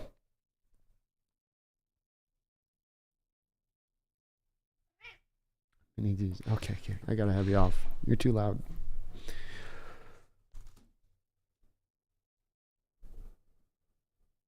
Third down and 7, Geno in shotgun. 3 wide receivers to the far side of the field. Tight end to the short side. Chargers showing a blitz. They're bringing a blitz. Geno looking. Hits DJ Dallas. But Dallas is not able to gain but a couple of yards there. That will bring down 4th down. All right, let's get my cat here. Hold on. Freaking out. Let's get you in here. I know. Come here. Yes. Now you're next to me. Now all is well in the world. All right, the Seahawks are going to punt now here. Dixon drives this ball deep. It's good kick. Oh, dude.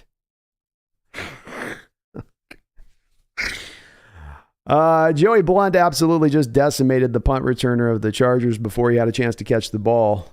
I guess he had that trigger pulled and he said, I'm pulling it. So I know. You let him know. That's going to be a pretty obvious call on that one, though. Hard not to. That's half daddy. All these miscues are ridiculous. It's hard to win on the road if you're going to shoot yourself in the foot. It's going to be very hard to pull that off. And yeah, you got up in this game and you've done a lot of things that are just self-inflicted wounds by your Seahawks today a little bit. This is an easy call for the refs and the officials. Larry, yeah, I agree. Football is a game about 50% momentum. And you had things kind of roll and it's just been lost. I don't know what he was thinking there. He just went fully out like he thought the guy already had the ball. I know guys are trying to make a play, but Gene D. says Eskridge is hot garbage.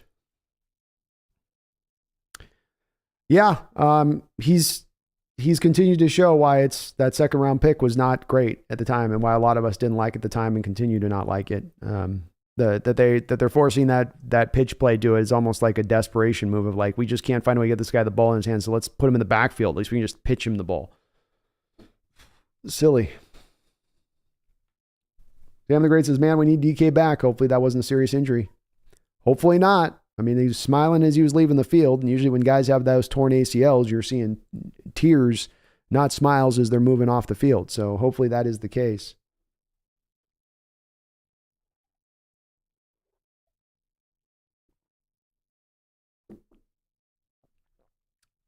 Christian says, on the bright side, Broncos and 49ers are losing and we're winning. Well, there is at least that.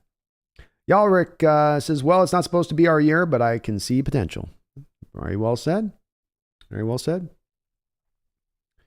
Sale says that we used a roster spot on young DK. Is hurt. Let's see if the kid can step up. Yeah, he's going to have to take some snaps here. No doubt about it. All right, kitty son. You don't want to be up here? You don't want to be up here. Come on. You're being such a weirdo. Why are you being so weird? Brian Meyer says Carolina also said they're not trading David Moore. Yeah, I don't think that we would trade for David Moore even if he was probably available. Reportedly, the Carolina Panthers turned down 2 first-round picks for Brian Burns. That's what Schefter was reporting. I don't know if there's any truth to that or not. It seems a little suspect that somebody would offer 2 first-round picks for Brian Myers, a guy they're going to have to then give a monster contract to. But I guess maybe. Maybe. Mumbles with a $2 donation. Thank you, Mumbles. Says Joey Blunt does live up to his namesake, at least for number 35.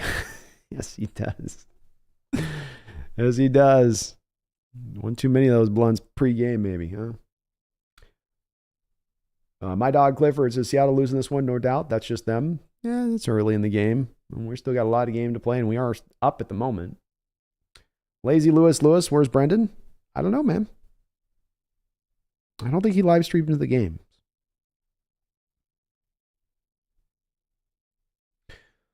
All right. San Diego Chargers back out on the football field here at the 27-yard line. 1st and 10. Herbert under center with the give to Eckler. Seattle is all over it as they have been this game so far really well. Uchenna Nwosu in there blowing that play up. And Chargers have not been able to run the ball a lot today. It's definitely been really just about throwing the football. 2nd down and 9. Herbert's going to run some hurry-up, up-tempo stuff here. Pocket closing down. Great job of tackling there by Kobe Bryant. All over it. That will be a loss of 3 or 4 yards. Got to play the short game here with the Chargers. That's where they're really going to try to get you, as much as pushing the ball up the football field. So a key 3rd and 14 here in the second quarter now. Let's see if Seattle draws up a little bit of a pressure package. I always like putting here where you bring a couple extra guys to not allow those long developing routes to really flow. Seattle instead is going to show just a 4-man front here. Pressure's coming. Ball's tipped, it looked like, out of Herbert's hands, and it will flutter to the ground. 4th and 14. So nice job, defense. Good job holding up there. Did a good job getting some pressure there on Herbert. It looked like that was that Shelby? It's like that was Shelby Harris got his hands on the ball as Herbert was coming forward with it and knocked his release off a little bit with that. Good play by Shelby Harris. He's got those long arms to get in there. So DJ Dallas is set up deep here on this punt return. 4th and 14, 4:34 to go here in the second quarter. DJ trying to get out of the way of it. Oh my goodness, that was just about trouble there. He's going to let it hop, pick it up, and then be dragged to the ground. Good punt. Dallas let the ball bounce in front of him and allowed that punt to get a little bit more yardage to it.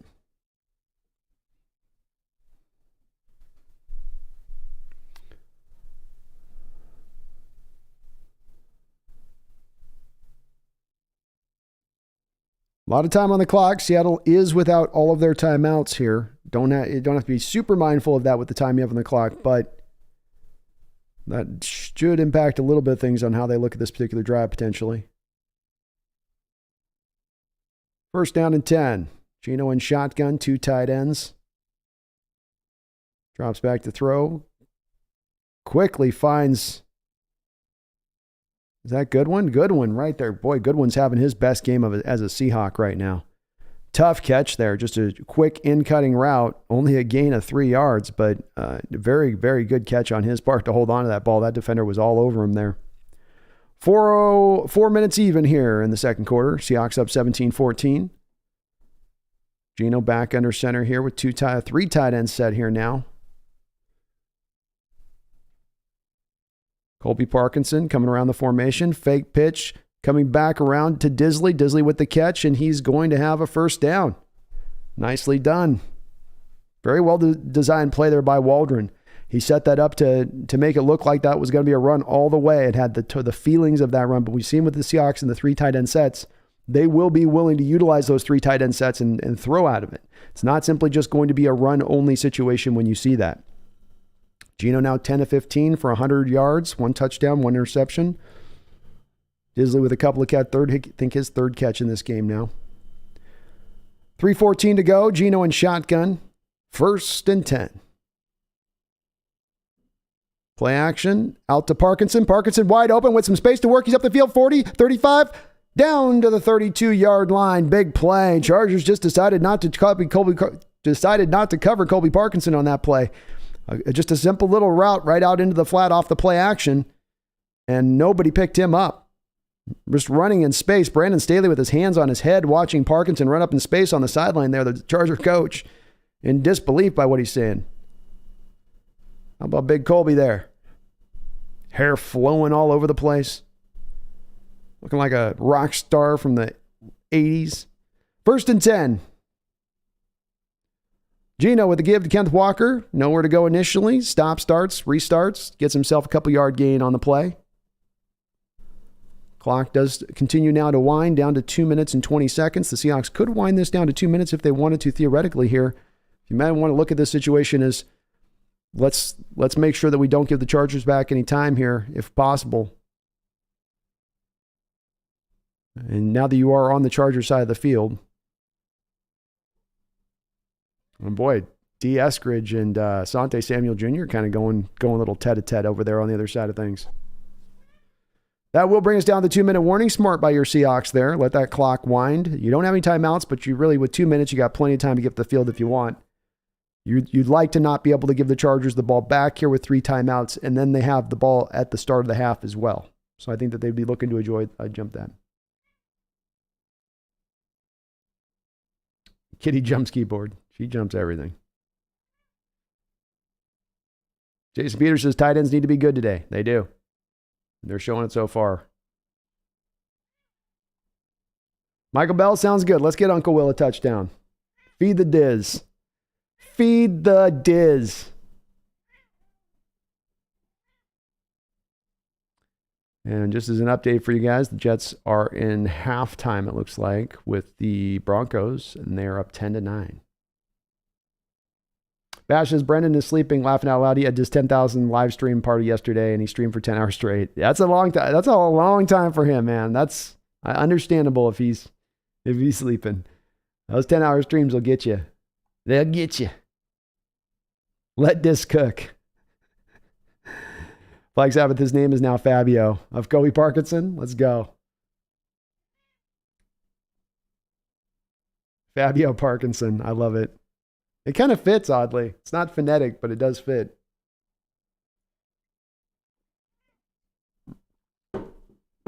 Yeah, D. Eskridge is looking to fight. You can't blame him, man. I'd be frustrated too. He's found the guy. If he's looking at Asante Samuels, is that guy over there that'll be happy to take you up on that process. He's a feisty little dude himself over there.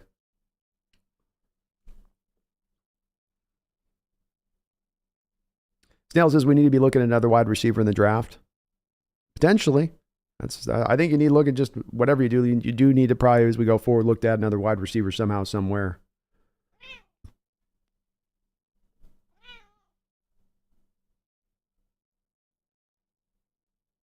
Gabe, I'm not liking this Metcalf injury. I'm not either, man.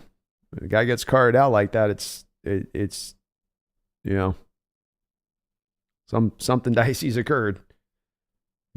And hopefully we get some more information on it. Hopefully it's not a torn ACL.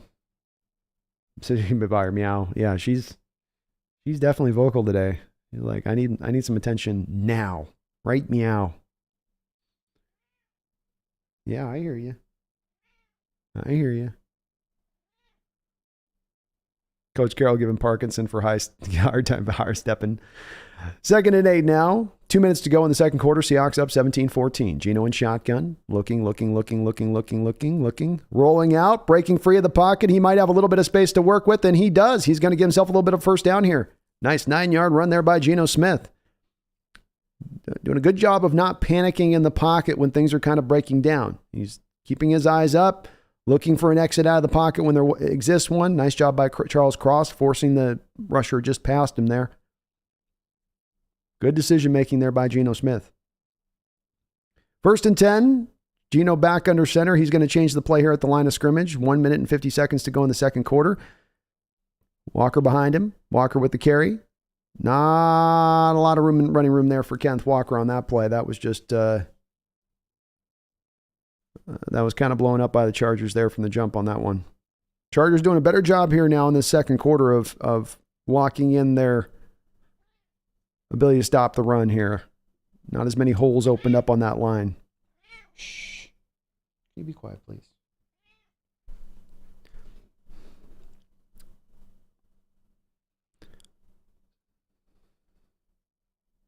Snail, I agree. Geno's settling in, man. He's looking comfortable in this game. Just every bit of what we've seen of him so far this year.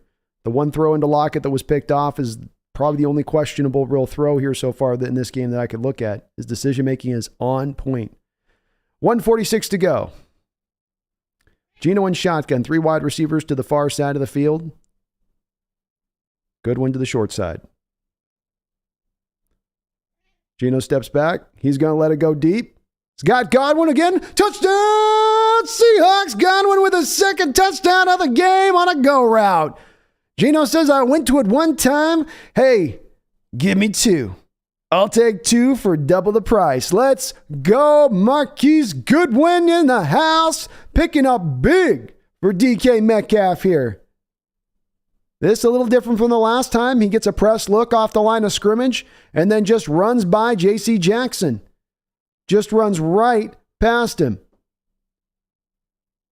Goodwin showing off those wheels that had made him a guy so intrigued by so much of the NFL for a period there that never really quite developed through like some people thought might. But what an amazing catch.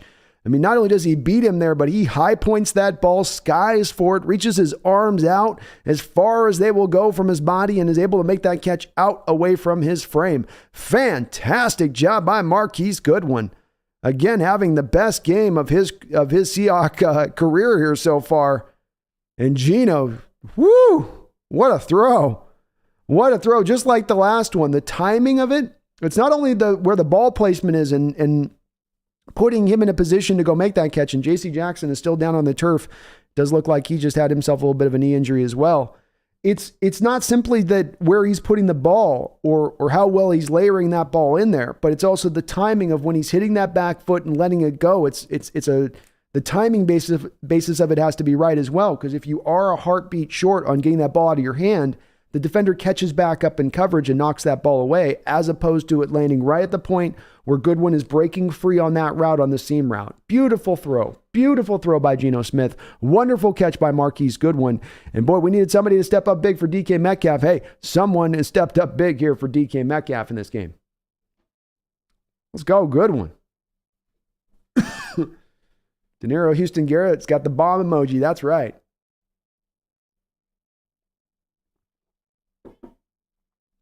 Snail says D got better after JC bench. That might not be a good thing. Yeah, he's had a hard year this year so far. That's true.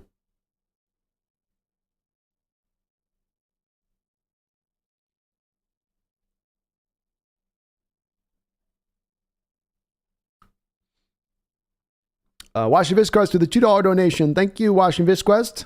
Says that was like full extension. Looked like a cat. Oh, it was. Yeah, he went all the way up and he had to climb to go all the way up there. Beautifully timed by Goodwin. Boy, he's got some hops, huh? He's got those long hops. It ain't as much as he's getting high as he's like doing the Jordan float thing where he's just just kind of floating along in the air there at max height. I jump in the air, I come immediately back down. I don't Jordan float. I just kind of go, that's my jump. These guys jump and they go, whew.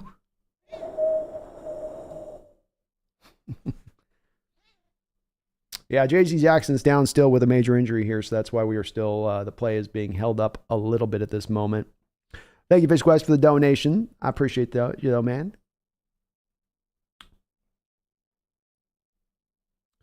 Yarek says, Geno's solid, like our version of Jimmy G. A little bit. I would say Geno's got a better arm than Jimmy G, especially when it comes to, those kind of throws like that, pushing the ball up the field. I don't think Jimmy G's got those kind of throws as much consistently in his own bag. But plus, I think Geno's more mobile than Jimmy G. Mr. Allo, Gino's accuracy and ball placement is eye-popping. It is. It is. You've seen on some of the throws in this game where it's been right where it needs to be, right at the time that it needs to be there. Wonderful job by Gino pulling this off. Gene D says he got Moss laughed my ass off to J.C. Jackson. Yeah, it's injury with the already moral pain that you're suffering, where then you got this, what looks like a very serious knee injury at this point, as they can't even get him off the field, or a leg injury. And he was reaching right for it. Oh my goodness, here comes the Orn. The Orn is in the house, and I shall now send you out the back door. You are not wanted here. Bye.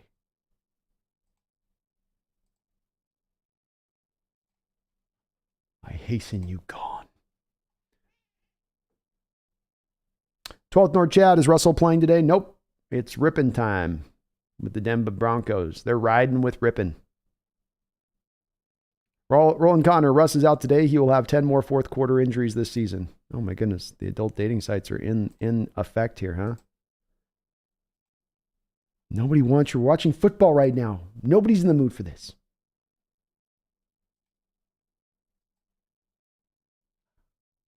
Just their endless array of Orn names.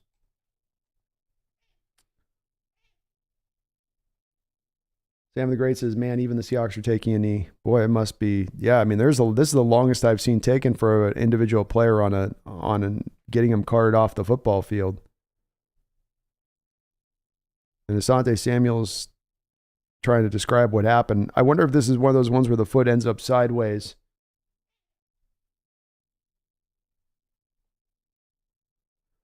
Hayden Fassett says DK's injury looking precautionary to others. It could have, yeah. It was a little bit odd that he was kind of smiling. That's the part that's throwing me off with it, is I just don't think he'd be doing it. I thought he had even mouthed like, I'll be all right, something to that effect as he was being carted away to his teammates. Person says, hate these spammers. Yeah, me too. Thing I've noticed, Person, is I've looked at other people's live streams and they're everywhere. Everyone's dealing with them to some degree. For some reason. Probably got to start making some more mods. Excuse me. Gino for MVP, says Devin. Let's go. Let's go. Deadly says, can we all appreciate how amazing that pass was? The ball placement was amazing.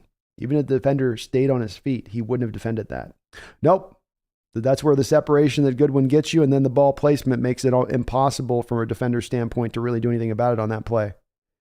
And you do feel bad for J.C. Jackson. These guys, when these get these kind of injuries, man, it's so hard. Thank God he did get his bag, did get at least paid this offseason, but I'm sure that doesn't make you feel any better when you're being carted off the field in those moments. Very tough on the young man there. Wheeler says, Gino's the MVP. They wrote him off, but he didn't write back. No, he didn't. William Leonard says, best not to risk it with DK. Call it a day for him. Yeah, if there's something weird there, I wouldn't trot him back out there if there's something dodgy in the knee. Maybe it could be just an MCL thing too.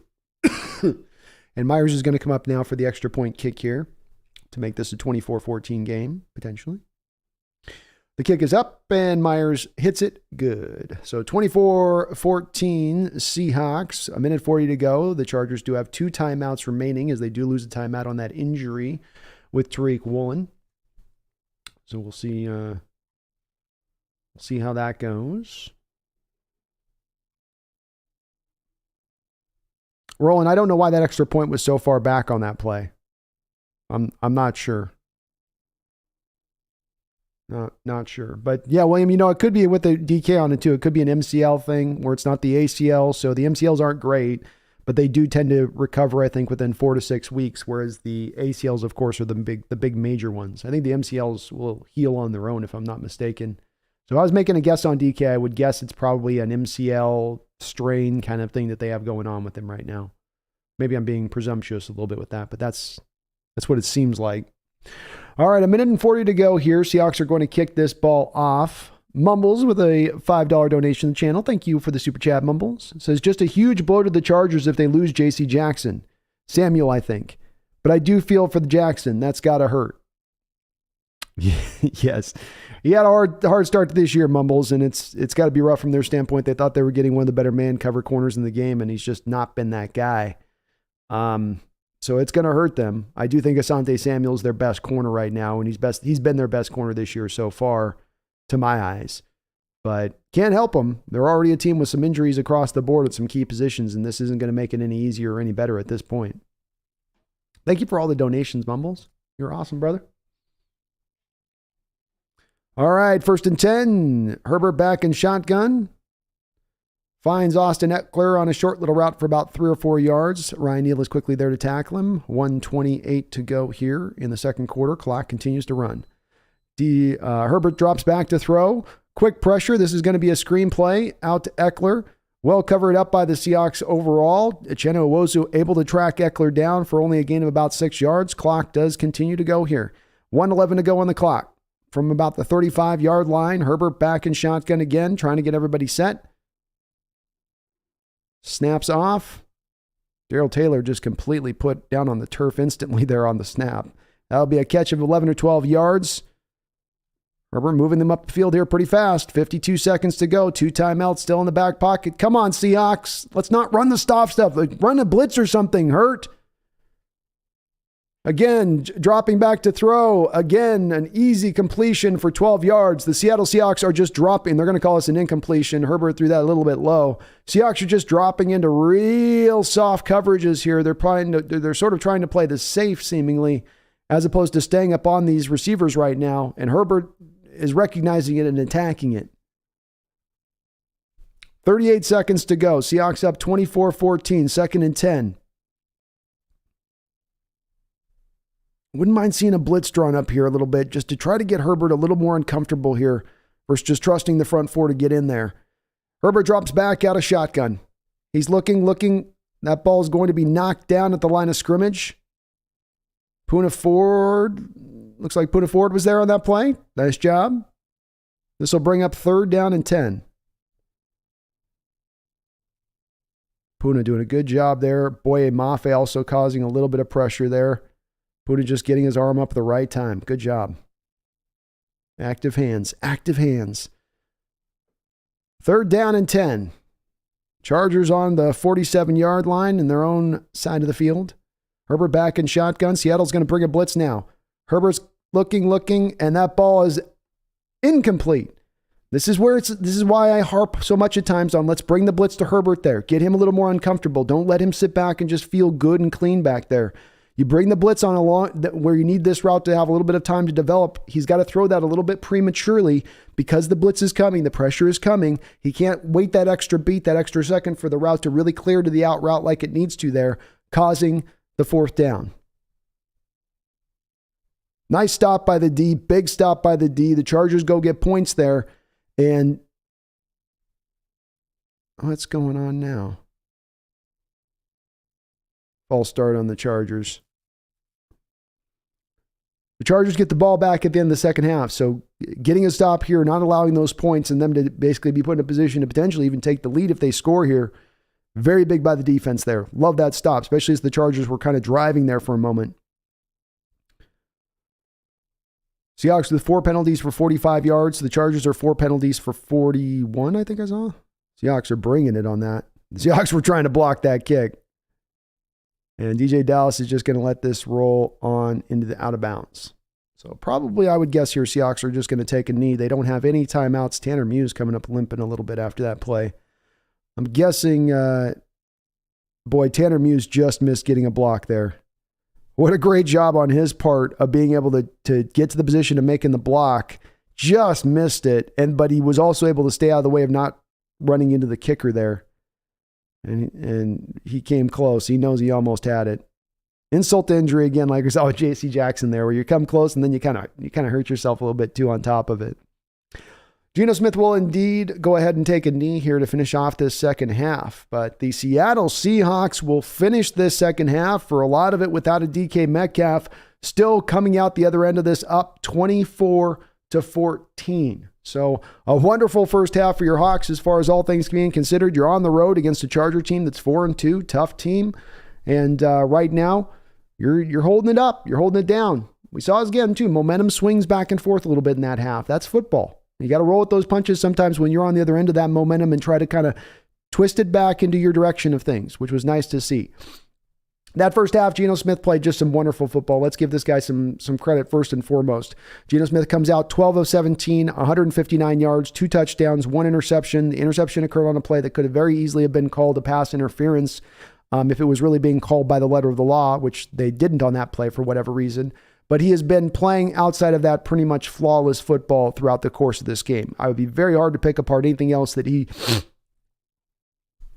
really done that's been, necessarily bad. And he's not just dinking and dunking. At 159 yards and 9.4 yard per average on attempt, he is trying to push that ball up the football field. Compare that to, let's say, Justin Herbert, who's 16 of 25 for only 152 yards. So yes, Geno has, 7 more yards than him passing, but Herbert's at 6.1 yard per carry, almost 6 yard per carry, average per attempt, almost 3 yards average per attempt and less in that first half. They're sort of attacking in 2 different methods. Running the ball has been a bit of a difference in the first half for the Seahawks. Kenneth Walker, 11 carries, 46 yards. DJ Dallas, 2 carries for 20 yards. They've got 74 yards rushing in total to the Chargers, 21 yards rushing. Seahawks defense has done a very good job of stemming up the run in this game. Only 7 carries for 16 yards for Austin Eckler in this one. That's allowed them to really push the Chargers into a place of being one-dimensional, which I think you're going to be able to benefit from in the second half if you can keep them in that lane. I know, like, Herbert won last week, throwing 59 times, I think, against the Broncos. But if the Seahawks can keep them pushed up into that corner a little bit in the way that they make them execute offensively, they could be highly beneficial. Certainly the Chargers have continued to dink and dunk a bit here. You're getting 6 catches to Austin Eckler on 6 targets. Mike Williams has been tough on Tariq Woolen on a couple of these catches, including a touchdown. He gave up his first touchdown here of his career. Seahawks doing a better job here in this game as they did last week at times of getting pressure. You have 2 sacks here, 3 quarterback hits, but it does feel like the pressure has been a little bit more consistent in this particular ball game. And how about Marquise Goodwin? 4 catches, 67 yards, 2 touchdowns in that first half. Just looking fantastic. Disley right behind him with 3 catches for 35 yards.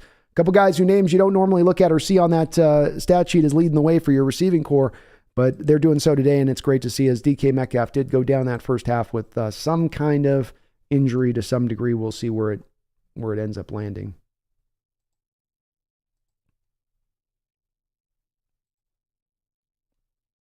We shall see.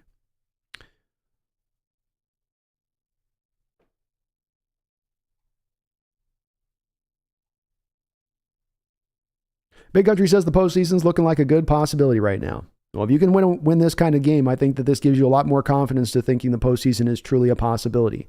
If you walked into this game and the Charger offense was running up and down the field on you, and your offense was doing good but just couldn't quite stay up at the same spot, you looked at through more of a view of, okay, this is we're gonna be fighting through this year a little bit. The offense comes out and plays as well as it is. The defense builds on its performance from last week and improves like they have in this game to the degree they have. I think in both accounts now you start to get a little bit more potentially confident in making that run, especially as, again, the NFC is such a muddled picture right now with the way that the NFC looks.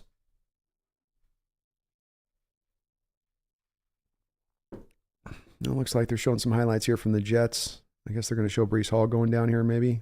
Tough, too, if Breece Hall going down to a knee injury. He had a 62-yard run in this game. Both Breece and Kenneth Walker I did love in the draft, and he's able to just kind of sit down in the thing like DK did, so they're not having to like walk him to it. Maybe Breece will be okay long term. Brian, anybody see what happened in the Weber State game? I didn't see Weber. I wasn't watching Weber State yesterday myself. Jason Iverson says mistakes and all this team is a lot more entertaining than it was with Russell. I'm not going to deny it, and I ain't putting it necessarily all on Russell, but I can't deny what you're saying, Jason, is not the truth, and that this team has been so much more fun to watch this year than it has in recent years. It's just these games are entertaining to me. We're not playing perfect football, but it's just that it more looks like what you normally see in football games, where in the past it's been a lot of sort of feeling like I'm going to the dentist's office and getting a couple of root canals, and eventually we'll get around to the part where I get my lollipop, but right now I'm just in the depths of the root canal, and he's in that tooth grinding that thing up. It's been a little bit like that in recent years. This year it's not been that way. These have been funner games to watch. Exciting. A power met, Geno was balling out, no doubt. Paul Susia says, sign Geno for $40 million guaranteed. What's going to be the cost? That's the key with him. What contract are we talking here? I mean, that's going to be everything in this discussion with Geno. The shadow within. I still want Hendon Hooker, but if Geno can hold on to the ball and jeep up the good play, I'd rather have him another year. I'm open to Geno. I am open to it. I do wonder the cost. I think it continues to go up the longer he continues to play at this kind of level throughout the course of this year. And that's a big part of it for me. If we're talking $30 million a year, I can't do it. But I like going with your option, shadows within. Some people are saying that they really feel like Hendon Hooker now is going to be a first round pick. I don't remain as convinced of that. I think with his age, I think that's really going to hamper him down from being selected in the first round. And with Seattle potentially picking at the top of the second round, they very well may be in a position to go and snag a guy like Hooker, roll with Geno for a year or two if you want to have a competition there, a battle on that. Not a bad way to necessarily roll with that, but I think Geno, there is a possibility that exists of them bringing him back here, especially with how that would then free up their picks to then just truly go get the best player available. As you don't target a quarterback, you just get the best one you can find. Brian Meyer says, if Geno wants more than 2 for 24, let him walk. Or you mean 224 per year, I guess is what you're meaning on that. So 2 at $48 million, because he's going to get paid Brian more than $12 million a year. But you could maybe bring him back on a 2-year 24, potentially, I guess. Paul says, chime Geno to 2 years, $40 million guaranteed. Maybe you do it. That'd be a creative way of going about it. Deadly Content, would I trade for Brian Burns? I would if the cost was right, Deadly Content, but Adam Schefter was reporting this morning that the Panthers turned down 2 first-round picks for Brian Burns. And I don't, that could be the Panthers feeding Schefter that information. So it could be complete bumpkus. I don't know what team is offering him 2 first-round picks outside of it being the St. Louis Rams offering their 2027th and 2028 first-round picks. That seemed like crazy value for Burns. I could see him getting a first plus, but 2 first-rounders, hell no. Deadly Content, I'm kind of even to a degree hesitant on even giving up 1 first-round pick for him because I do have to end up signing him to a contract extension afterwards. And, I don't think that that's the biggest issue on this defense right now. I would much rather go target a Raekwon Smith or see if I could talk the Panthers into offloading Shaquille Thompson. Something in that realm, I think, would be a better route to go. 16-bit blocker, Russell's wearing the headset. He is. He is indeed. Alan Armitage with a $5 dono. Thank you, Alan. Says, just dropped in to say what's up and go Hawks. Hey, thank you for dropping in and go Hawks, man. Indeed. Please do if you can for me, folks. Hit that like button if you do like what you're listening to. Just a small thing, but it's a big thing that helps me out. Makes me show up in a lot of other people's algorithm searches. So just go up there, give that little clickety-clack to that like button. It would help me out. As well as we just crossed over 8,900 subscribers here on the channel. So we're already up to 8,915. Yes, we've already got another 15 subs here just off this live stream show. So let's see if we can get over 9 today. Can we go over 9,000 subscribers today? Can we do it? Let's do it together. Let's you and I do this together. Pretentious Cameron with a $5 donation. Thank you, Pretentious. It says, since Pete said we have 2 number 1 quarterbacks, do we let Geno walk and re-sign Locke? That rhymed, by the way, Cameron. Nice rhyme there. Nice bars. Locke for the next year and draft a rookie to compete with Drew. I would say that that's probably more of a likely scenario versus where we're looking the cost going at for being Geno, to bring Geno back, Cameron, because I think you're looking to bring Geno back at this point. It's a 3 or 4 year deal. It's probably into $25 to $30 million a year. That's probably a little more expensive than I want to spend versus you could probably bring back Locke on a 1 or 2 year deal on a low end salary, or maybe just a 1 year deal for him where you let him know he's going to compete with a rookie and he gets the opportunity to feel like he can take a rookie. I think that's probably more of a likely scenario than Geno coming back. Even though I'm open to having Geno come back, I'm not against Geno coming back. But I think he's just going to price himself out of the market on this one. And I do think the coaching staff is really looking at staying more to that blueprint of 2012, where you have a guy that's a young quarterback on a rookie deal, so you can build out the rest of the team appropriately to be kind of like what I call a super team, for lack of a better lack of a better word. Tommy Eden, no real word on DK Metcalf at this point. He was carted off the field. It wasn't the cart off the field where they're putting an air cast on him or his foot sideways. He was smiling. He was sitting in the cart. His leg wasn't even elevated up. I'm going to guess that maybe it's not a super major knee injury, but he did suffer some kind of knee injury to some degree here. 1 second, folks. I'll be right back.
KKHR, you heard my call for the subscribers and you answered the bell, my brother. Thank you for doing so. One more step closer. Hill Stacy, thank you as well for subscribing. Helping us get across that 9,000 mark today. That would be huge. Huge. Y2KHA has been a member of the Hawks Nest for 8 months. You too can join up right now to become a Hawks Nest member, get access to my weekly articles, BFF scores, and much more. Y2K says, I missed the DK injury. Did it look bad? It did not look bad, Y2K.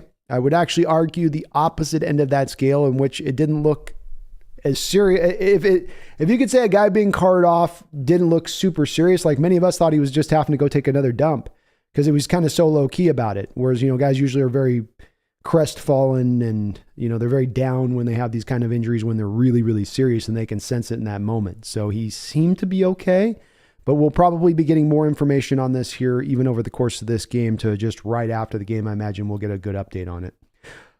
Thank you, though, Y2K, for all of your support on the channel. You're awesome. Mumbles with a $5 donation. Mumbles, thank you for all your donos. You're awesome as well, brother. I salute you, sir. Says, if we had our previous offense with those 2 to 3 turnovers, I'd be mad. But today I'm mellow like a marshmallow. Feeling good about both sides of the ball right now. Me too, man. Me too. And I think if you had those turnovers in the prior offense with the way it ran, I think you didn't have the wiggle room or the margin for error to overcome that. I think this offense does have a little bit more of that wiggle room and ability. And how about the Seahawks on that? That momentum was starting to shift back towards the home team in that second quarter.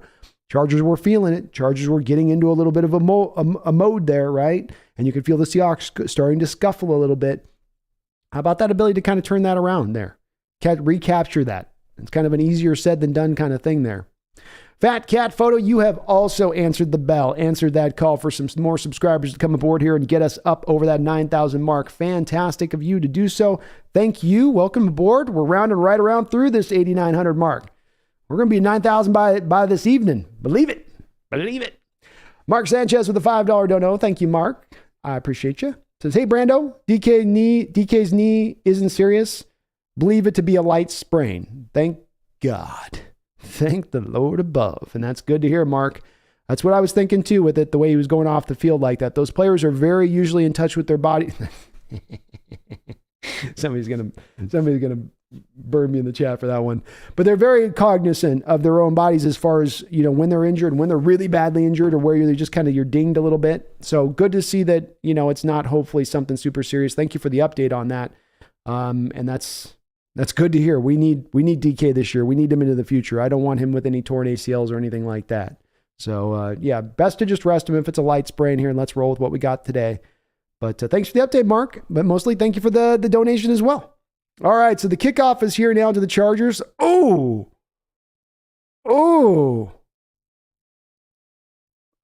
Oh, Lordy.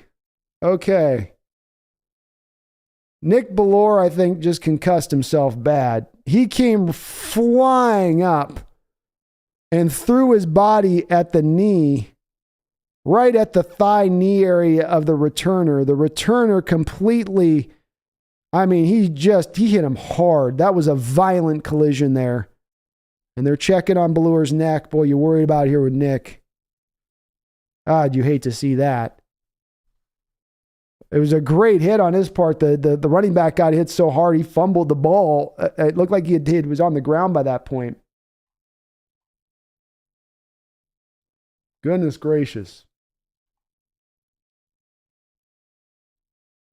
16-bit blocker, thank you for saying that. Please do hit that like button for me, please, folks. It does help me out.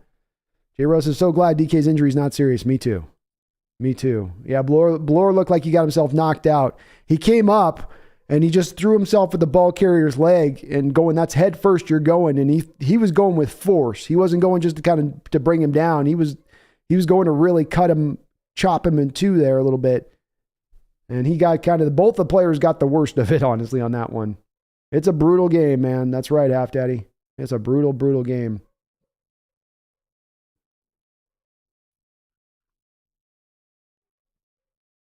Tommy Eden Bellore is moving. He's on the ground on his belly, sort of, and they were sort of checking his neck and head around before having him get up. So that's your first worry, of course, is let's hope it's not the neck or injury, the neck or head as far as anything going on in there. But that's where it looked like he got dinged from there just a little bit. The Aiden Davis says, if you were to restart your channel, what would you do that you wished you wouldn't have started with? Well, I love doing my great moments in Seahawks history stuff, Aiden Davis, and I'll still end up doing more of those, which were long form documentary style videos. And they certainly, I think, helped the channel to a degree early on, but they also took a tremendous amount of time. And I think when you're starting a channel up, really what you need to do is just get content out. And it's really about shorter content at that. I tend to get very long winded, so it's very hard for me to do short content. But that's the place if anybody's starting in YouTube or doing something, just start from the short aspect of things. Shorter videos are easier to create. They take less time. There's more interactiveness with that on YouTube and what people are looking for with it. And that would be the main spot. And Nick Bellore is up. He does look a little bit on the woozy side there, maybe. It's good to see. Guys are smiling next to him, so hopefully he's okay there. First down and 10 now here for Justin Herbert and the Chargers at about the 23-yard line in their own possession. 2 wide, 2 tight end. Flip play out to Austin Eckler here. Runs up into a pile of Seahawks bodies and is only able to gain 2 yards. Seahawks, and then Cody Barton there on the play, by the way. Nice job by Cody there to make the tackle. And I bang on him quite a bit. I got to give him some credit when he's looking good. Seahawks defense has done a good job here stopping the run. Herbert right back up in up-tempo situation. This is going to be a play-action pass. He's got Mike Williams open up there in the flat. Cody Barton with the tackle. That'll be a first down. Chargers have had some success today in utilizing some of that up-tempo with Herbert. They run it fast. Like, they get up that line really quick. And Seahawks have had a struggle at times to get themselves set and ready there when they do run this. We'll see if maybe Hurts got some other adjustments he can make here. And Williams was open there partly because you had Mike Williams coming off of a corner blitz. 14:05 to go. First and 10 from the 40-yard line. Play action pass. Herbert looking for his running back again out in space. Missed tackle there. And Ryan Neal able to come up and wrap him up and bring him down. It looked like Jordan Brooks might have missed him in the open field initially there. This Charger team with Austin Eckler and how they go after him in the passing game is something else. It's a little bit of like Kamara with Drew Brees. And that was Jordan Brooks who missed Eckler in the open field. What is Jordan looking at there where he's got Herbert walking backwards on that play, on that throw? Like, is he dropping to the depths of his coverage? Play action pass again. Herbert's looked deep a couple times. He's looking deep again here. Comes back short. Off the hands of Austin Eckler. Kobe Bryant there to pull him down before he can try to reel it back in. 2nd and 10.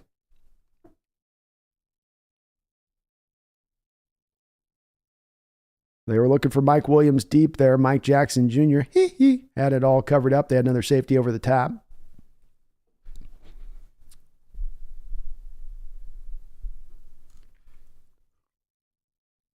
I guess that was out to Sony Michel, by the way, not Eckler. 2nd down and 10. Herbert and shotgun. Slot going across the field in motion there. Pre-snap. This is going to be another screenplay here. And boy, what a great run there by Austin Eckler. We do have a flag, though. This might be a hold on the Chargers.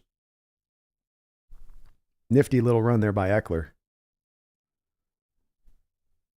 And hey, they're calling it both ways. I'll tell you about the officials in this game so far, in my opinion. It's not been a perfect game, but this might be so far the most well-officiated game I've seen so far this year, up until this point.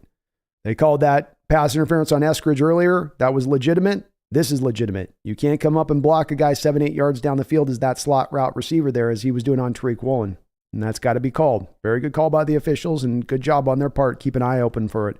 12:52 to go here. Seahawks up 24-14. Chargers from the 43-yard line in their own territory. Herbert dropped back to throw here. He's looking. Got a man open on the side. Kobe Bryant in coverage. It'll be a gain of about 8 or 9 there. This will bring up 3rd down and long. Seahawks brought a little bit of a blitz there with Brooks, and he was able to get back there and put a hit on Herbert. Not a big hit, but able to hit him as he was throwing there.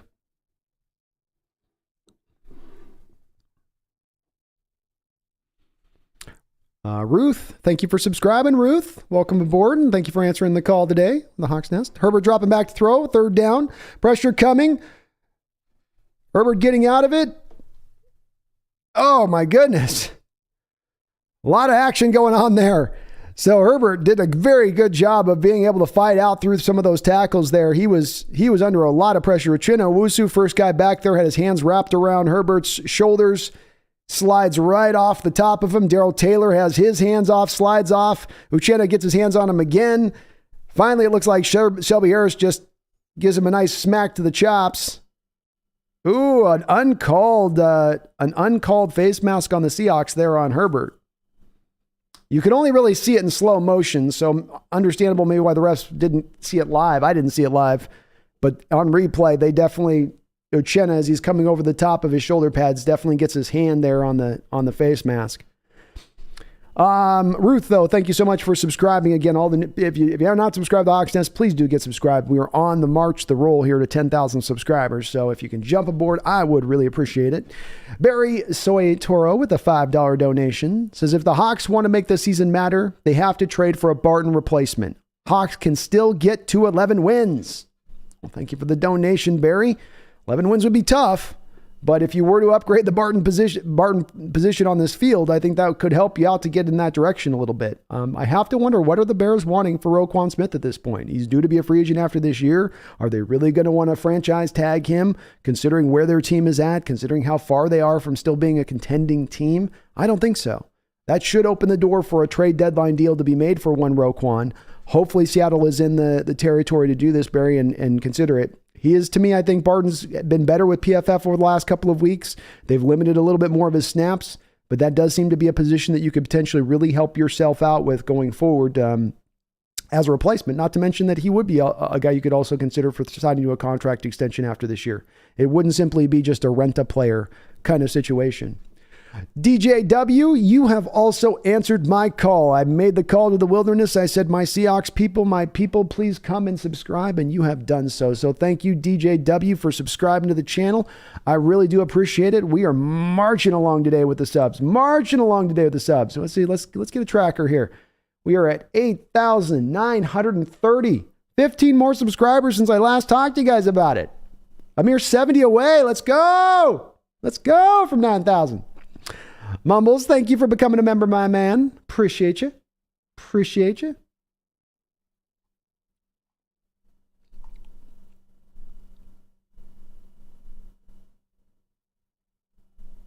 Love the blitz. I love the blitz too, man. I do. Half Daddy, Chenny should have brought him down. Herbert's a giant, though. That's the problem. That's the tough part with Justin, is he's a big boy. He is a big quarterback. And he's not like he hasn't got the Ben Roethlisberger, like, Ben was easily at times seemed like a good 260 back there. He's a little more slider of build, but he's still got a pretty big frame, pretty strong back there. It's like kind of like a tight end almost a little bit. Like an H-back tight end is what Herbert is back there. Sports fan, but they missed a clear hold on Al Woods a few plays before. Okay. They're not perfect, that's for sure. 1st and 10, Geno's going to take over from the 6-yard line here in their own territory. He's going to go ahead and change the play. He's seeing a fairly heavy stacked box here from this Charger team, so probably adjusting. He's trying to go to that side of the field. And Walker with the carry, breaking out wide. Boy, it looked like he was going to be able to get free there, but finally Asante Samuel Jr. able to stay with him, stay in front of him, and make the tackle there for only a 3-yard gain. Nice cutback there by Walker. Play was starting to the right, and he brought that all the way back around to the left.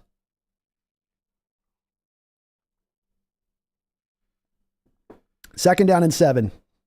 Walker 12 carries, 49 yards. Geno in shotgun, empty set. Dropping back to throw. He's got Will Disley. Disley the catch and gets upfield quickly for a first down. Seattle Seahawks. Geno recognized it quickly, and he's peppering that ball all over the place. Chargers not able to get a real good read on where he's going to go with this because he's utilizing so many of his different receivers in this football game. 10:31 to go, 1st and 10.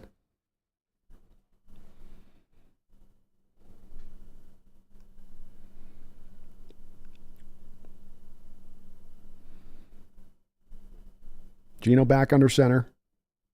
2 wides, 2 tight ends. The give is into Kenneth Walker. He's got a little space to work with. He's in the open field. 10, 15 yards, 19-yard gain up to the 40-yard line. Nice run by Walker. Again, that burst on wide display. He gets free through that hole. He's going to get to that second gear real quick. Nice job by Austin Blythe there with the double team there to clear the way off the inside. Gets that defensive lineman right out of that gap. Very well done. Lucas with a good block on that play. Geno coming up and up tempo. He's got another empty set. Shotgun, looking, finding Tyler Lockett for a nice little 5-yard gain on an out route. That will do. They're going to go ahead and huddle this one back up now. 9:32 to go here in the third quarter. Seahawks up 24-14, 2nd and 4.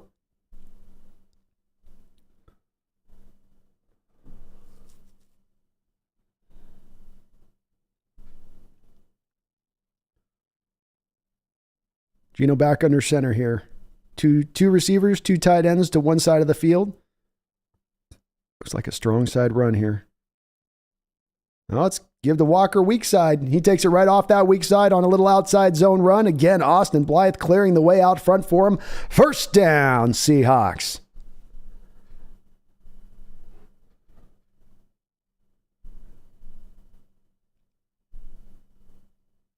Offensive line doing a good job with some of these holes here. Walker running great too. It's a nice combination, but line getting upfield on these blocks right now.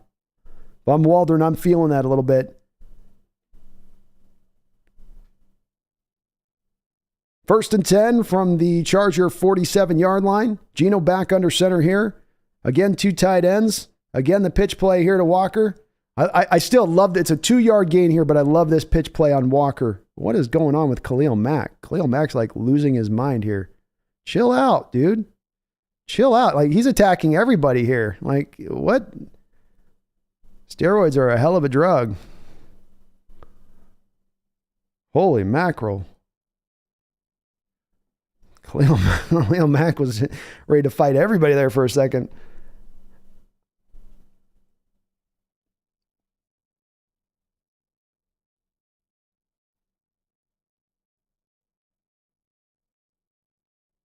I like it. Walker not taking any junk from Khalil. Good. Good. Let him know. 2nd and 8. Geno back in shotgun now. Seahawks going 3 tight ends here, it looks like. And Geno's going to find DJ Dallas for a quick little short gain of 3 yards underneath there. So bring up 3rd down and 6. Khalil Mack in this game, 36 snaps, 1 quarterback pressure, 1 fumble recovery. Nice job by Charles Cross in this game of dealing with them over there. 7:05 to go here in the third quarter. 3rd down and 6. Boy, Lucas did an awesome job pass protection there. He just shut his man down. 3rd down and 5. Geno back in shotgun. 3 wides to one side of the field. Tyler Lockett to the short side. Got him to jump off sides, it looks like. Free play. Are they going to call this on Seattle? It looked like that was on the Chargers. Geno got him with a hard count.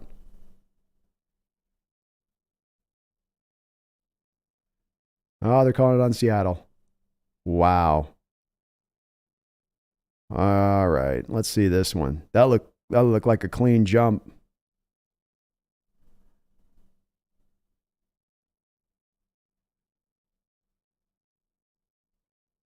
So this will now take this to 3rd and 10. That's big.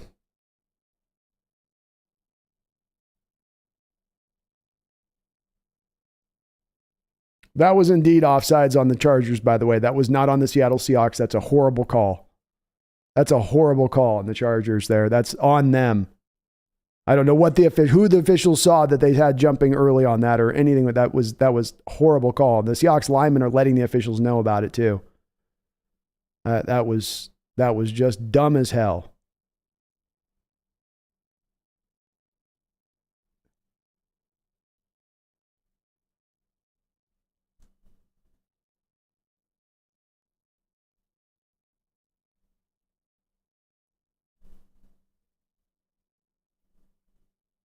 What's happening? I'm not sure. Phil Haynes is walking off the field. It's 3rd and 10. They called an offsides.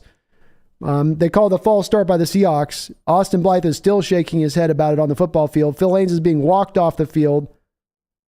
Blythe is visibly pissed off. Jay Corrigan's going to come in and take over for Phil Haynes.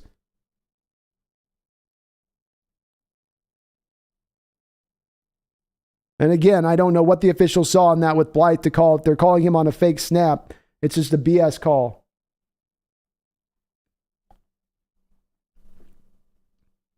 Third down and 10. 6:28 to go here in the third quarter. Seahawks up 24-14. Looks like Seattle's just maybe going to call a timeout here. Let the clock roll and get down. And what is going on here now?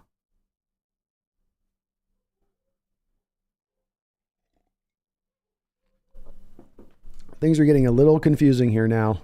Seattle's had to call their timeout.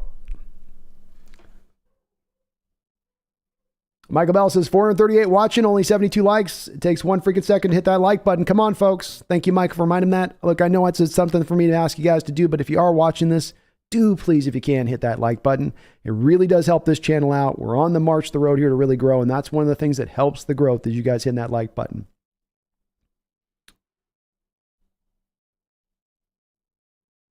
And Geno letting that official still know over there. All right, 3rd down and 10. Seahawks back in shotgun. Chargers showing linebackers right up at the line of scrimmage, showing blitz. Seahawks getting their protection set. They drop out of the blitz a little bit to a degree. Geno's going to let it throw and fly. Catches to Tyler Lockett for the first down. Geno hiked up, letting that sideline know. Let's go. He let that thing rip. That had fire licking flames off the back of that spiral into Tyler Lockett. Short little small window. Lockett diving for the catch there. Great grab by Tyler. And yeah, Geno, let him know. Yeah, let him know. Let him know what time it is. First down and 10, 5:45 to go on the clock. Geno back under center here. 2 wide receivers to one side. Eskridge in motion. He's going to take the fly sweep. He gets outside on the fly sweep for a couple yards, drugged down for about a gain of 3. Love to see them use it. That's how you use D. Eskridge. That's the way. They'll give him 4 yards on the play. You're going to get that every time you run that play. Every single time. That's the shortest amount of yards they've gotten running that play this year also. 2nd down and 6. Clock continues to wind. 5:12 to go here in the third quarter. Seahawks on the 33-yard line of the Los Angeles Chargers. Play action pass. Geno dropping back, looking deep, coming back up underneath. Finds Tyler Lockett wide open on the play. First down, Seahawks. Geno comfy back there. He's got that lazy boy reclined. He's got those legs up. He's got that chair pulled all the way back. All the way back. Nice route there by Tyler. He just had that defender turned all the way around. And I wonder if that's J.C. Jackson's replacement out there. Nicely done. Nicely done. First down and 10, 4:32 to go here in the third quarter. The give is into Kenneth Walker here out of shotgun. Not a lot of space to work with. The Chargers did a good job of just getting that clogged up there from the jump. Second down, 4:18 to go on the clock.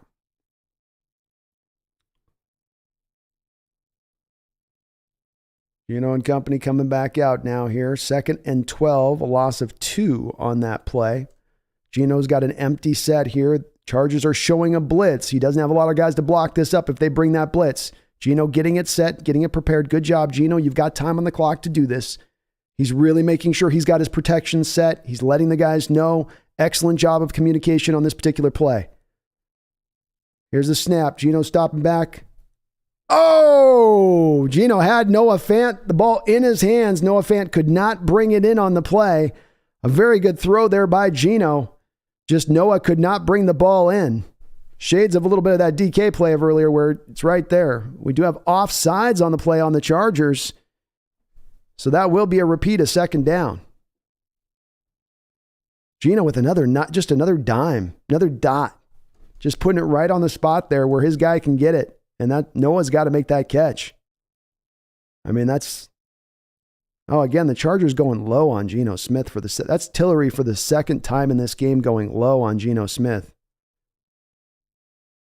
Oh, you do not like to see that. All right, 2nd down and 7. Seattle with an interesting alignment on this play. Walker with a nice little run up the middle. Quickly, though, it looked like a hole opened up, and then it closed as fast as it opened. Only a quick little gain of 3 yards there.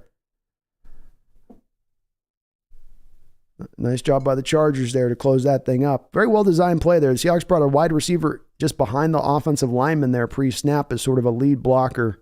A little bit of an unusual look to it. Current drive, 12 plays, 81 yards. This drive's taken off 8 minutes and 16 seconds on the clock and counting. Geno back in shotgun, 3rd and 4. Chargers bringing delayed blitz. Into Tyler Lockett, first down. Great ball placement again there by Geno Smith, throwing that down and inside on Tyler Lockett, away from the defender, only where Tyler can make the catch.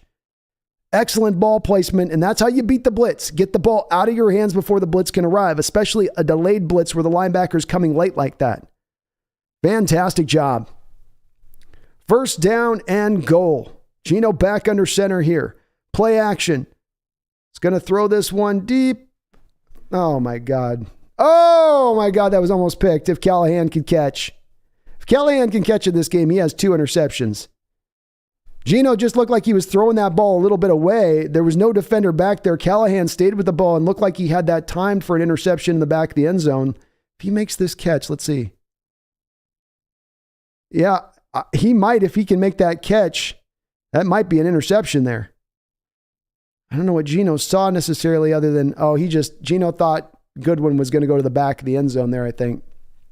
2nd down and goal. This will be the 15th play of this drive. The give is into Kenneth Walker. Walker, nowhere to really go on that play. Again, Chargers doing a good job on this drive of keeping the running game under wraps. Seattle's having a little more success throwing the ball, but they've done a good job of not letting Walker get free here. Seattle had the line look that they wanted there. That's just Charles Cross loses his block kind of right from the jump there. And that really resets Walker for where he could go with it. 3rd down and goal. Geno in shotgun. 2 wide to either side of him. Walker in the backfield with him. Dropping back to throw. Geno under duress. Quickly there is pressure, and he is going to get sacked. I wonder if that was is that Curhan's guy there that got in. Fox got in there on the play for the sack. Yeah, so that's Jay Curhan. That's your third string guard there. Gets hit with a spin move. And quick pressure given up on that play by Curhan on the spin move. So what happens, you got a right tackle playing right guard. A lot of people have been wondering about Curhan playing in that spot. He's really a tackle. That's where he needs to be. Seattle's just a little light right now on offensive linemen in the interior right now. You came into this game down Gabe Jackson, down now Phil Haynes, so you're having to go to your third guy, and Jason Myers is able to hit that through the uprights to give Seattle a 27-14 lead here with 1 minute and 6 seconds left in the third quarter. Mark Sanchez with a $10 donation. Thank you, Mark. I really do appreciate it. Says, if the Broncos collapse and get the number 1 overall pick, would you use it or trade it? I would tend to lean in the direction of trying to move back like 4 or 5 picks on the top of that first round at that point, because I can move from 1 to 7 and I can pick up an extra first round pick. Historically speaking, Mark. Historically speaking, that's usually what you can pull. And I think you're going to have an ability to do that, especially if you have teams really hot to trot on one given quarterback you're sitting and looking at with that number 1 overall pick at that point. So yes, I would look to probably move it more than just sit and pick it, because I think I can get another first round pick. I can turn this Russell Wilson trade into an extra first round pick at this point by simply moving back 5 or 6 spaces to still land one of the best players in the entire draft. That's worthwhile. I wouldn't drop all the way in the teens or even to like 11 or 12, but 7, 8 from 1, I'd do that, Mark. Mumbles with a $10 donation. Thank you, Mumbles. I appreciate you. Says, refs throw a flag on the wrong team. Don't reset the clock. When the refs force Haynes off the field or call an injury timeout, forces Seattle to take their first timeout. What? Why though? Mumbles, I was kind of confused by what was going on there on the field. There was a lot of confusion on that. Phil Haynes was kind of being weird about it, where he was coming off and he didn't look like he wanted to come off, but he's remained off the field. So there is some kind of injury there going on with him. But the whole turn of events there was strange. And really the bad part of that, to start things off there, Mumble, is the officials calling the false start on you there. That was on the Chargers. That should have been a first down for the Seahawks there. That really went to hell. And it did seem like the Seahawks were pretty vocal to the officials there through that time period of still letting them know, even maybe once they did get a reset on the play clock. But it sucks having to use that timeout. That could come back into play here later on in this game. Thank you for the donation. All your donations, Mumble. I really do appreciate it. Washington Fizquest with the $2 donation. Thank you, Washington Fizquest. Says, for Myers, he's been very reliable this season. Myers has been back to what we saw 2 years ago, hasn't he? He's been back locked in, hitting his kicks. Not as many close calls with that. And like we said at the start of the show, we wanted the special teams today clean things up a little bit. Still stay great all the way around. Don't just be good with this one bad hole of a turnover or a bad play in the game. Today they've been good. And Myers has been back into more of that Pro Bowl-like form as far as from the kicking game goes this year to begin things. Well said, Fishquest. All right, here's the kickoff now, which will go back into the depths of the end zone here, and the Chargers will go ahead and take over at the 25-yard line. It does look like Haynes is out at this point. So, Mumbles with another $2 donation. Thank you, Mumbles. The legendary parting of the Red Seas offensive line move. The legendary parting of the Red Seas? That old move, Mumbles. That old one. All right, Chargers back under center here with Herbert. 1st and 10. Kind of an I formation look here. Fake pitch. Herbert looking. He's going to scramble a little bit with this and get about 3-4 yards. Thanks, Mumbles, for all the donations, man. You're so awesome. The legendary parting of the Red Seas O-line move. Well, it looks like the 49ers are trying to get back in this game against the Chiefs. Trying to get back. Take it back. All right, Herbert in shotgun. 2nd and 6, 38 seconds to go in the third quarter. The give is the running back here. Nowhere to go. Shelby Harris all over that. Uchenna Owusu helping him to clean it up. We do have a flag on the play, but Those guys, they were all over that run play. That was snuffed out very early. Let's see where the flag is. That happened so quickly. I didn't even know there was time for a flag to happen. You probably, if this is holding, you decline it. I'd decline it too if I was Carroll there. Smart by Carroll. I like the declining it there. I don't want to give him a second down, no. Decline. We'll go 3rd and long. We've been reasonably good in 3rd and long today. And this will bring up 3rd and 11. 15 seconds to go here in the 3rd quarter. Seahawks showing a front 4 base of pressure. Chargers dropping out of it. Oh, they're going to get a first here. Quandre Diggs again, not really wrapping up on the tackle. Get into it, Quandre. Like, stop sloughing over there. He hit the guy and then stops and then just kind of I didn't get the tackle. That's unfortunate. You missed the tackle. Fight on it now. Boy, Seattle let that easy 11-yard play there. Again, I like it so much better on those 3rd and 11s when you actually try to bring a little bit of a blitz. Don't let the long developing routes go at that point. And they just kind of step back into more of a soft look there. Tough.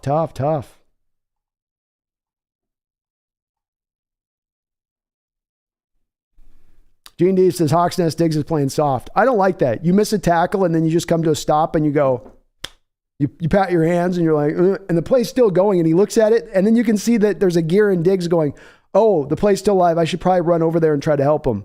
And then he kind of gives a half-hearted effort and then he stops again. Like, come on, Quandre. I've not been one of those big guys on this of him being completely, but that's effort right there. And if they stop him there, that's a 4th down play. I mean, they may go for it, maybe not, but that's, if you just stop him as soon as he makes the catch. Jeremy Cadell, love the channel. Thank you, Jeremy. I really do appreciate it, man. Appreciate you watching as well. Tommy says Diggs must have gotten lots of incentives for not getting hurt.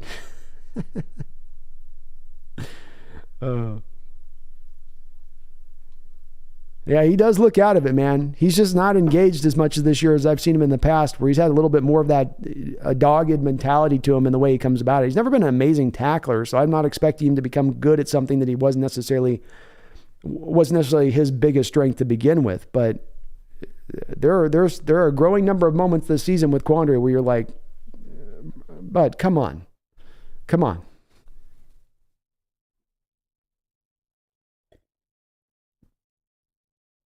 Flag says there's a few really good safeties in this coming draft. We might be picking 2 of them. We might end up slipping on going for 2. And I do think it's going to be time to find a replacement on that long term. JG says they remember Gerald Everett fumbling problem in Seattle. They went for the strip, laughed my ass off. Oh, okay. Well, that at least makes sense, Jay. So that at least gives me a little bit of, okay, that makes sense. At least you're doing something there. It just looked like to me they didn't show much of a replay on it. They went to commercial quick because of the quarter change, but it just looked like he put his shoulder in there and just tried to give him the old, I'll give you a little bit of shoulder and that'll put you down. Ivan Kaddick says this game's a huge for momentum for a playoff run. I agree. I do agree. Oh, you're talking about where they're pulling him down at the end of the play there. Yeah. Yes, sir.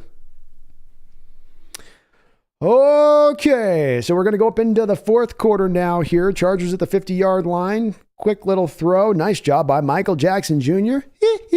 Coming in there and making a tackle on Michael Williams on the bubble screen. He got right around, just dipped around the block that was coming out there to take Michael out of the play. Very well done. Chargers going to run a little bit of a hurry up now. Justin Herbert dropping back to throw deep. He's got pressure on him. He's going to let it go. Tariq Woolen down there in the field. No catch. Tariq down there in good coverage. Mike Williams comes up a little bit gimpy off of that, but Tariq Woolen running step for step with him down the football field. Very nice job by Tariq, and then he just gets back up to speed. Mike Williams is not going to outrun Tariq Williams. That's not Mike Williams' game there. And Herbert had to throw that ball a little early because of the pressure. Love the blitz by Seattle, by the way, bringing the blitz there, forcing Herbert to run fast. When they blitzed him, they've gotten him to get rid of that ball quicker than he wants to. 3rd down now. There we go, Quandre. Come up there now. Lay that hit. 4th and 11. There we go. Comes up and knocks looked like it was going to be a drop anyway, but Diggs came up just in case to make the play. If that was a catch, would have still been well short of the sticks. And Gerald Everett showing those Butterfinger hands that we got to see on wide display last year. Cost us a whole game last year, Gerald Everett's hands. Not this year. Now it costs you, Los Angeles. And the Chargers are going to be forced to punt here. You can't really be in a position to go for it in this situation. It's 4th and 11, so a lot of yards still to go get there at that point. And this is going to be going right down to the 1-2 yard line. Very good punt. Chargers punter's been on it today. And that will put Seattle deep in their own possession here. Nicely done by the special teams, the Chargers.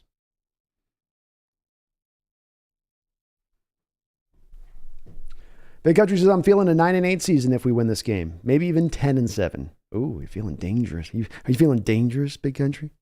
Yeah, it's possible, man. If you come out of this game, I could definitely see a 9-10 win season coming out of this.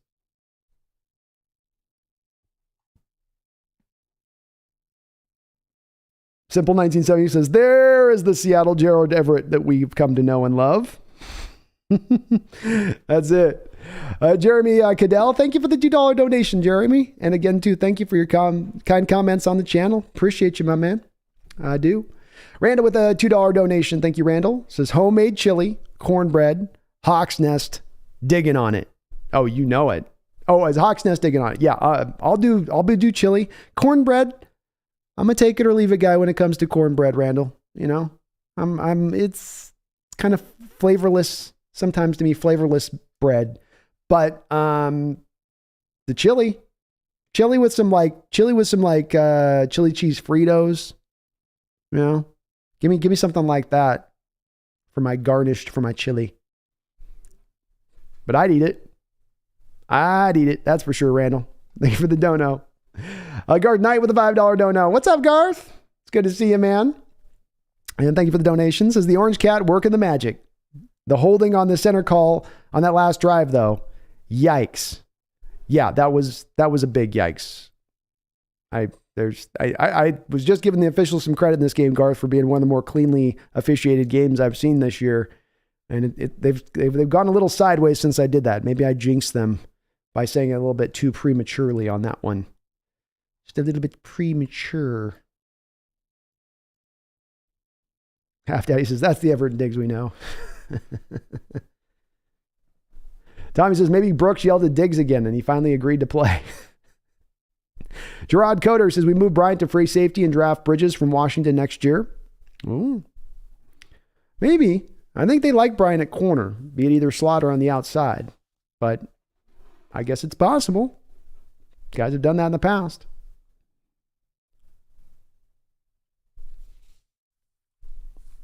Christian says, hope the Seahawks don't try to run this game out and let the Chargers back into the game.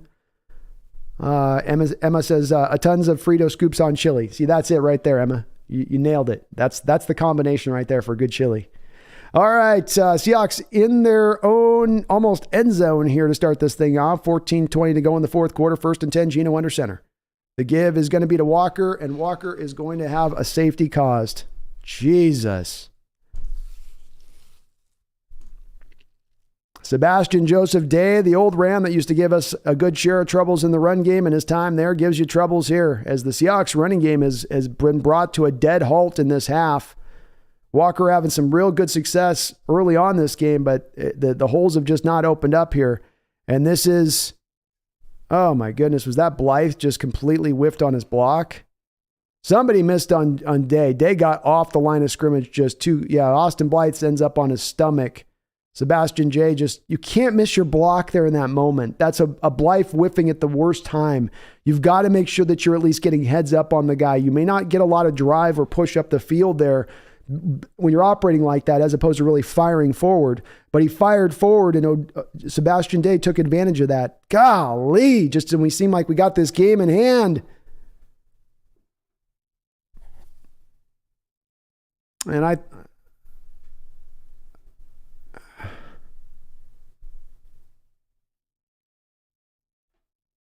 yeah, he just couldn't get out of there.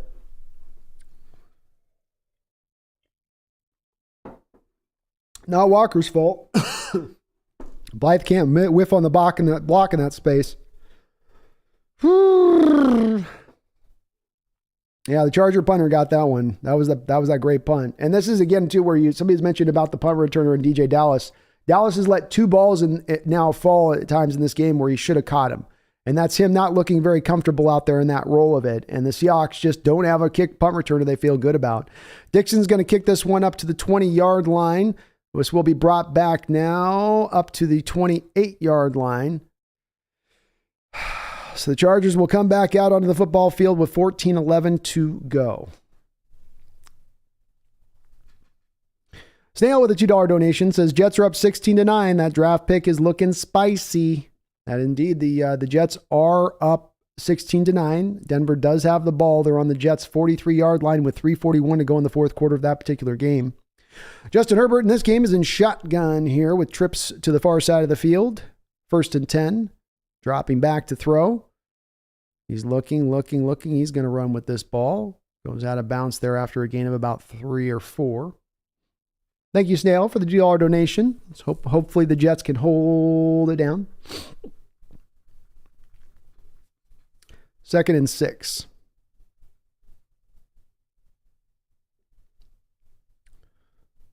Seahawks got Boye Mafe, Miles Adams, Al Woods, and Uchenna on the line right now.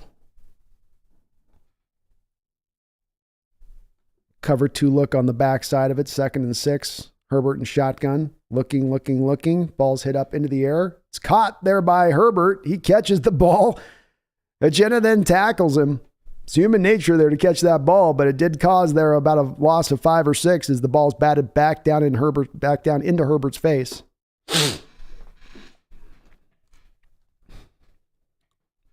I'll take it. This will bring up 3rd and long. Now, do the Seattle Seahawks here look to... This has been an interesting way that they've decided to go about this at times in this game. Do you draw up a blitz here where you've had a lot of success doing that with Herbert and Miles Adams with the knock there? Pressure's coming. Almost intercepted by Michael Jackson Jr., but he does knock it free. Good job there by Michael. Very well done as he breaks on that ball, saw it all the way. Kid looking good today is Michael. Stays on top, then drives on the ball when he recognizes it as an in-cutting route. Poor route there by the receiver. He showed his hand on coming back on the in-cut a little early. Oddly run route there by the receiver. But a very big stop by your Seattle Seahawks there. Your defense with a 3-and-out on the heads of a safety there. Very, very well done. And Seattle continues to bring the pressure on the punt unit. They must think they can get a block here. And again, DJ Dallas can't seem to catch the ball in the air as he lets it bounce. Is he scared to catch it here?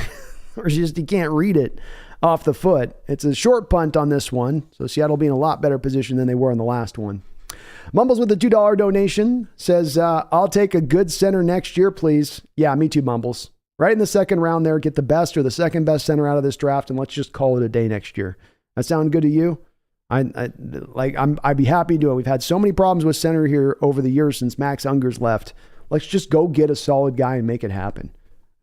Let's go do it. And Blythe's not been completely dog water this whole year. He's had his moments where he's looked good, including this game where he's looked good.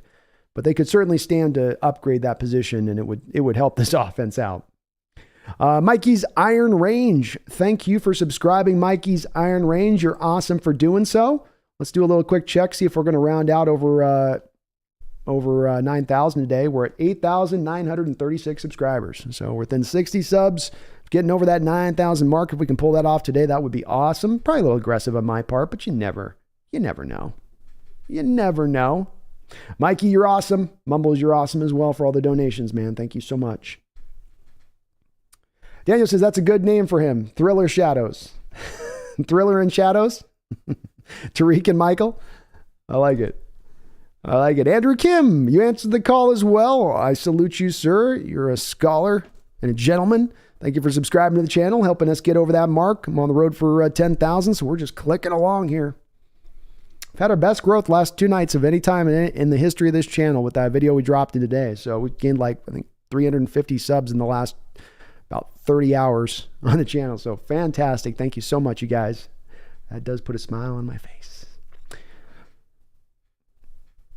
Half Daddy says we need to score some damn points. The second half has been stagnant offensively. It has been a little conservative in the second half. The running lanes have not been there. I would maybe lean back in this moment to try to trust Geno and throwing the ball a little bit here, because that's where you've had your most success today, overall, consistently throughout the whole course of the game.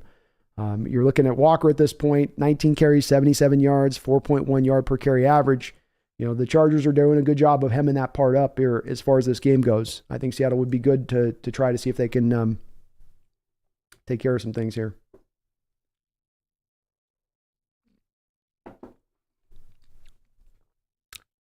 Chrono says, this game has showcased how bad the D over Humphrey pick was. Also, hey-o, Brando, been listening at work, but haven't been able to talk. Hey-o, how you doing, Chronos? Good to see you in the chat, man. And yeah, I agree. That Humphrey one still does sting. It still stings. It still stings bad. So bad. It looks like the Chargers had a injured player that they had to walk off the field there on that punt return.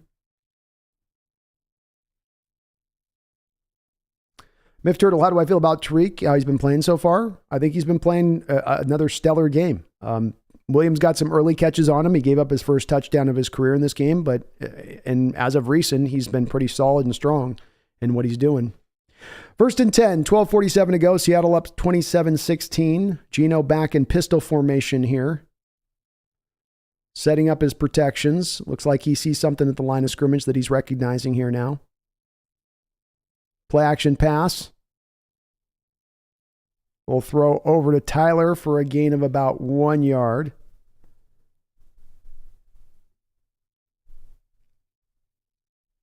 They were hoping to get the Chargers buying a little bit more into the run on that play.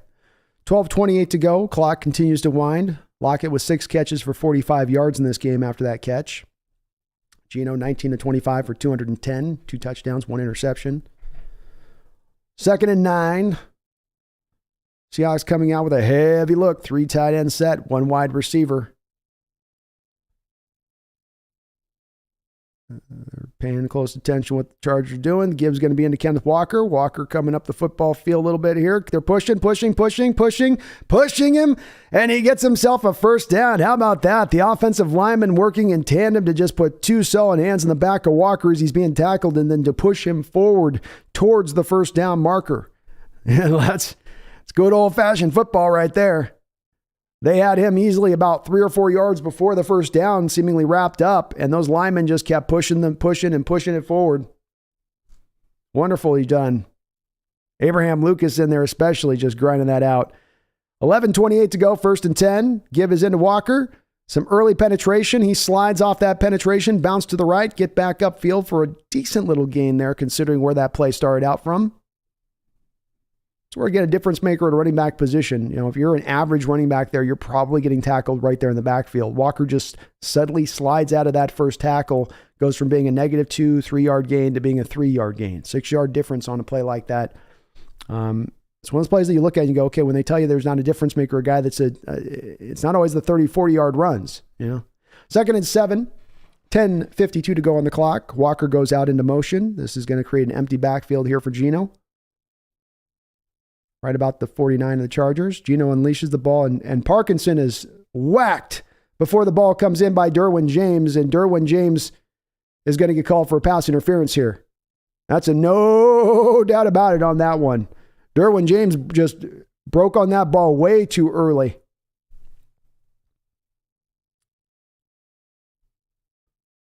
And Geno with another one of those just 95-mile-an-hour fastballs there to try to get that fitted in. And he might have gotten it fitted in if Kobe's big body, you can see that's what Derwin James was struggling with, was he was having to come around that big body to get to the ball, and he just didn't have a direct route to get there. So he had to kind of go through Kobe at that point. He had to make a decision in the moment, and that decision now gets a pass interference call. 1st and 10, Kenneth Walker with the carry here. He's going to fall forward. Again, another nice job of him where there's just nothing seemingly there as he takes the handoff. There's penetration. There's guys in the backfield. Walker finding his way to dance through traffic there and get free to at least get a couple-yard gain on a play that easily could have been a negative play. Lucilo773. Thank you, Lucilo773, for also subscribing to the channel. And welcome aboard, my man. Appreciate you.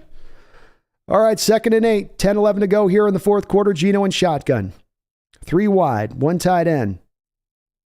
Fake to Tyler Lockett. Geno looking back again across the board. Comes back to Tyler Lockett. Lockett looks like he's maybe tackled. Breaks free. Lockett doing some yacky stuff.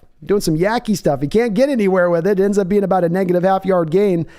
But you saw Tyler. That was Tyler giving a lot of hard time this week at times on Twitter for falling down as much as he does after the catch. He tried to do some moves there and almost got free of that second tackler. If that second tackler doesn't get in there and make that play here, if it's Murray, if he doesn't get this hemmed up like he does, he might be able to go get that for a first down there. Good job by Murray to kind of just hang in there and hold on and just get an arm on him. 3rd down and 8. Seattle is within field goal range here, technically speaking. Chargers are showing a blitz. Let's see if, nope, they pull out of it. This ball is going to be intercepted on an out route to Goodwin. Asante Samuel jumps it. Are they saying he didn't pick it? All right. Samuel's saying he picked it. They're calling it an incomplete pass on the field, but Samuel is absolutely certain that he has it. Let's take a look. This ball just drifted and drifted and drifted and drifted and drifted. Nope. That will be an incomplete pass and not a catch by Asante Samuel Jr. The ball is definitely loose on the ground. That's an incompletion. Boy, crappy of him to go and this is good. Jason Myers now. Call timeout, Pete. Call timeout. Okay, he knocked it through. That clock winded all the way down to the end there. They didn't call it to the officials. They could have just about called it on that play. Jason Myers busts that kick through with ease. Would have been good from another 10, 15 yards out. How about the strong leg by Jason Myers with another field goal? Seattle goes up by 2 touchdowns in this game with 9:09 to go in the fourth quarter. Boy, I got nervous there. That clock was going tick, tick, tick, tick. And I was like, just kick the ball timeout. No, do not take a delay, a penalty call. It'll push you out of field goal range in that moment. Holy Lord. Holy Lord.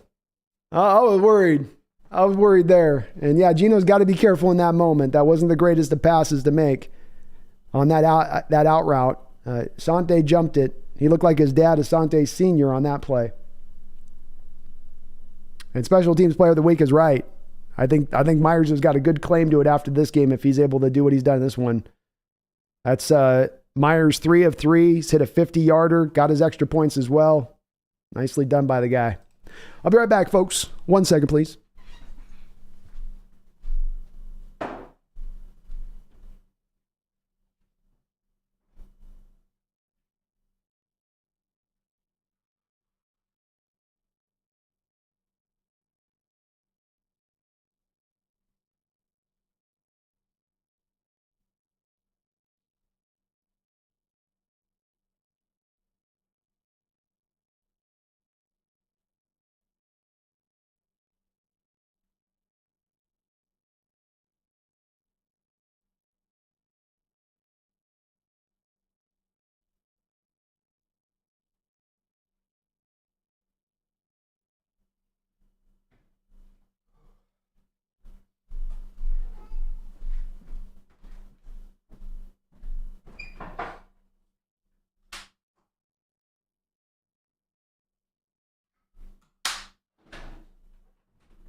I hear you.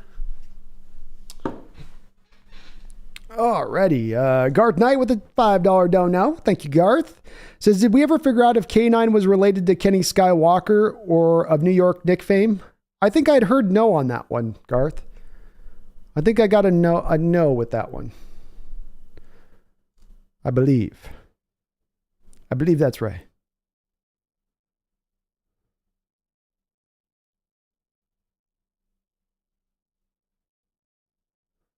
What was Myers yelling at the ref about? Did you guys see the Myers yell at the ref after the kick? Wonder what that was about. All right, so he's going to kick this one off with 9:09 to go here in the fourth quarter, right through the back of the end zone. I like that. But no, with Garth, I don't think he's related. I think somebody said no. We kind of confirmed it at that time. Mumbles with a $2 donation says, no, sir, you certainly did not catch that. I know Mumbles, and he's going to his sideline. You're sort of selling your coach at that point because you go to the sideline saying, oh, you definitely have to pull that. Pull the flag. Pull the flag. No, I caught it. Like, you know you didn't catch that. You know that thing touched the ground. Yeah? Tom Eaton says, conspiracy theory. Myers tanked last year to get Russell traded. He was in on it. Herbert in shotgun, empty set here. Dropping back to throw. Seattle bringing a little bit of a delayed 5-man blitz. Wide open is Mike Williams. Ryan Neal in pursuit. This is going to be a big gain of about 18, 19 yards. Boy, Darrell Taylor deep in coverage on that play. Seattle run a little zone blitz there. Clock does continue to wind. 8:51 to go here. 30-16 Seahawks. Herbert back in shotgun from the 46 of the Chargers. A lot of yards there early. Oh, Michael Jackson had an interception in his hands. That would have been a game sealer right there if he makes that pick. Just can't hold on to it. I don't know what Herbert was looking at. He just threw that right blind over to the right side. And boy, Michael right there. Oh, Lordy, Michael. No hee-hee for you on that one, my man. Oh, you got to catch that. They don't get easier than that. Oh, John Schneider is like, oh, John Schneider. Second down and 10. Open down the field. Everett with a first down. Couple of big chunk plays here by the Chargers. Are Seattle dropping in a little bit of the soft zones here a bit too much? Come on, man. Don't make this easy on them. Keep playing your normal D here. There's too much time on this to be settling in like this. Back to hurry up. Justin back in shotgun again. The ball knocked back down. That's the third ball batted back on Justin Herbert today. Shelby Harris again. Second one of the game for him in that respect. Nicely done. Nicely done. Garth with the $5 don't know. Says, you see Johnny Snyder? He looks like he's 9 beers deep. Oh, I did. That reaction was awesome, Garth. I'm going to definitely find a way to clip that after the game when I can get the video on that. His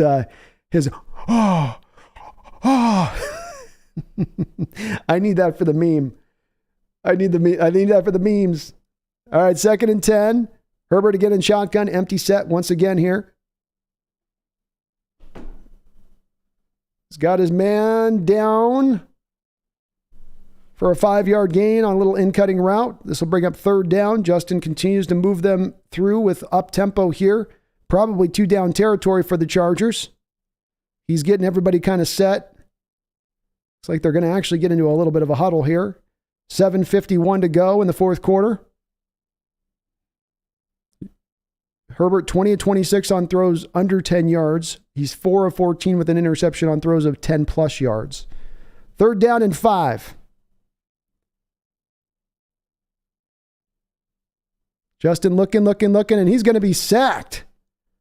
Oh, what an odd sack there. Herbert just kind of got bounced back off of his feet. And was that Jefferson that knocked him back there? Uh-oh, Seahawks on the ground. A little bit of an odd play there. Seattle great in coverage there. Jordan Brooks, Kobe Bryant, everybody just locked that play down. There was nowhere for Herbert to go with the ball. Maybe that tight end in the flat was the only thing open there on that play. Let's see what happened here. Oof. And there's a Uchenna Nwosu's down on this play right now. He was reaching back for his calf. Not his knee there.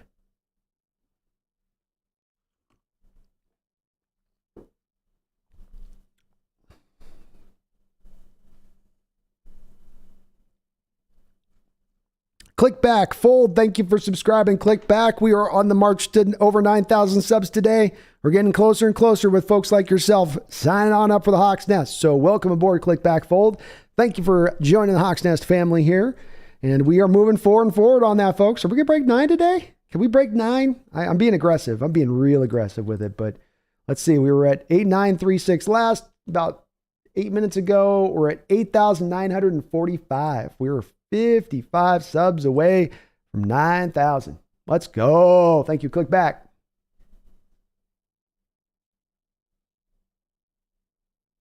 He did grab his upper calf, as Michael Bell points out. That's if there's any place you're asking a player to maybe grab or pull from or hold on to, that's as good a place as any that you could have them grab versus their knee or their ankle or the back of their ankle, which would be Achilles, and he is walking off the field. So maybe just a cramp. They're giving him something to drink, and that's probably means a cramp in that situation. So he'll probably be okay. They hurt. They're a sucker when they happen. They don't feel good, but they do. They're also not long-term damage. So a very big player. 4th down, Justin and empty, dropping back to throw. He's got some time to pass. Looking, and he'll get a 1st down on this play. Are they going to count this as a completed catch? They are.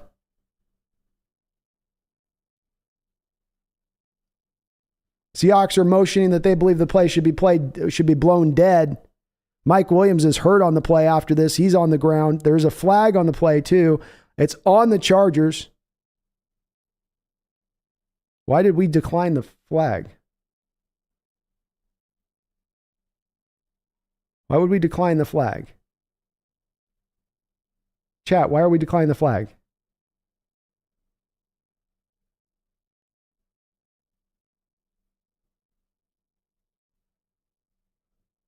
Who's the flag on? I can't see what the flag's on.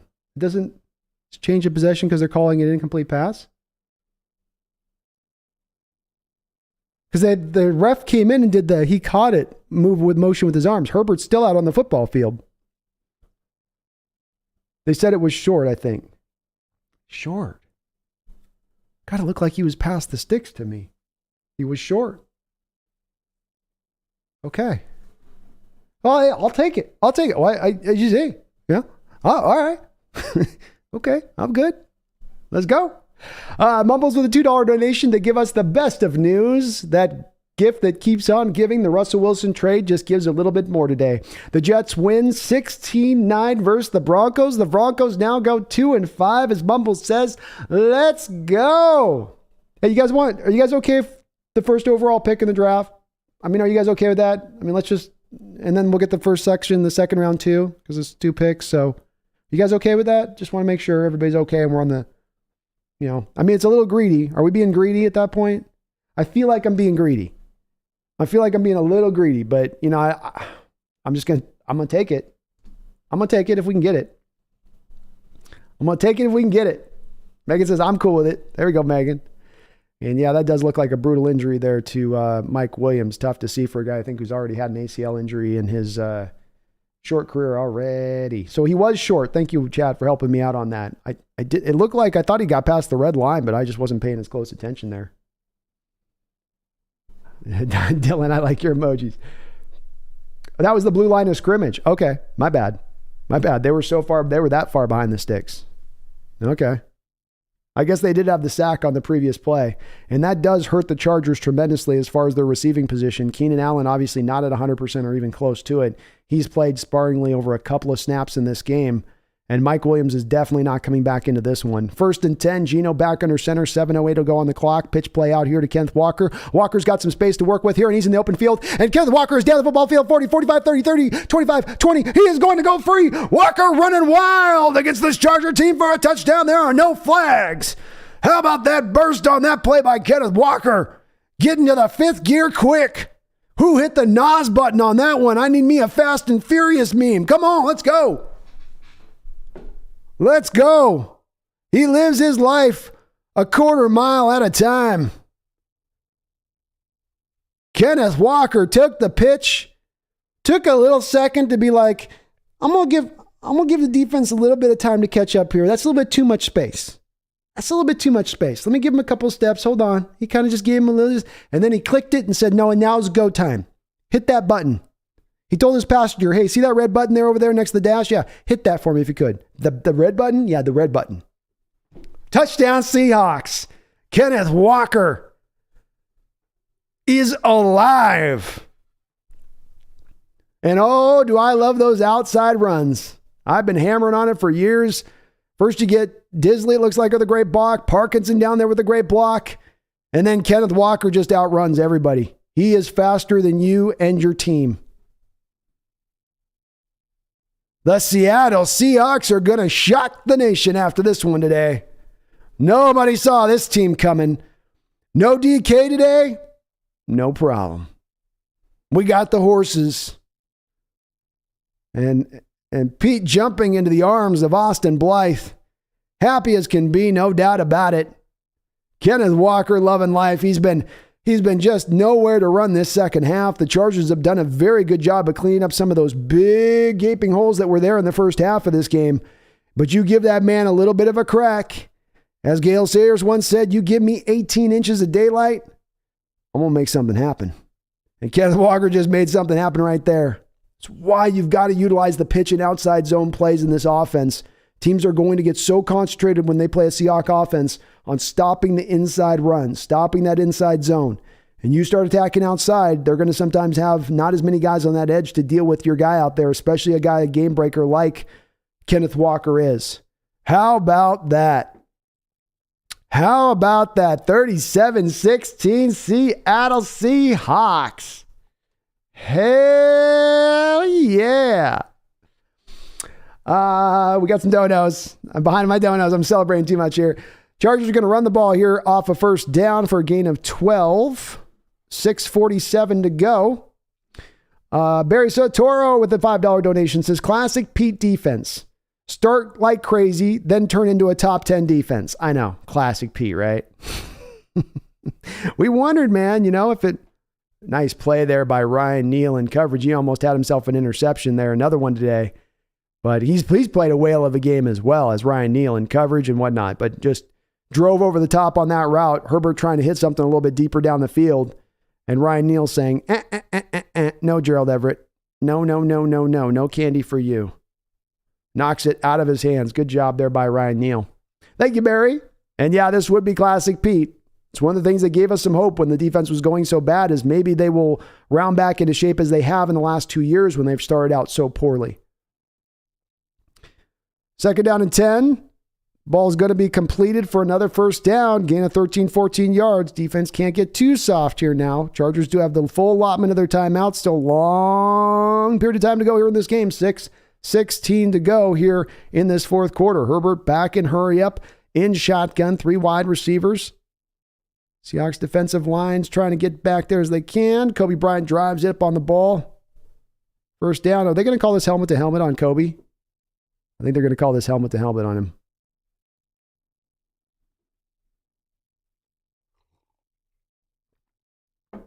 There is a flag on the play. See, that's one where I hate that call because the offensive player, Carter, is lowering his head to Kobe. He's bringing his head down. He's the one that lowers it off of that rather than Kobe initiating the contact down like that helmet to helmet. That's on the offensive player, and it's hard to make that change, but that's why I don't like that flag when it just immediately gets called. It's going to give him 15 yards here, and boy, that's annoying. Mumbles with a $2 donation says, turnover on downs, mate, is what they said. Thank you for letting me know on that. Yeah, I was confused. I was just throwing...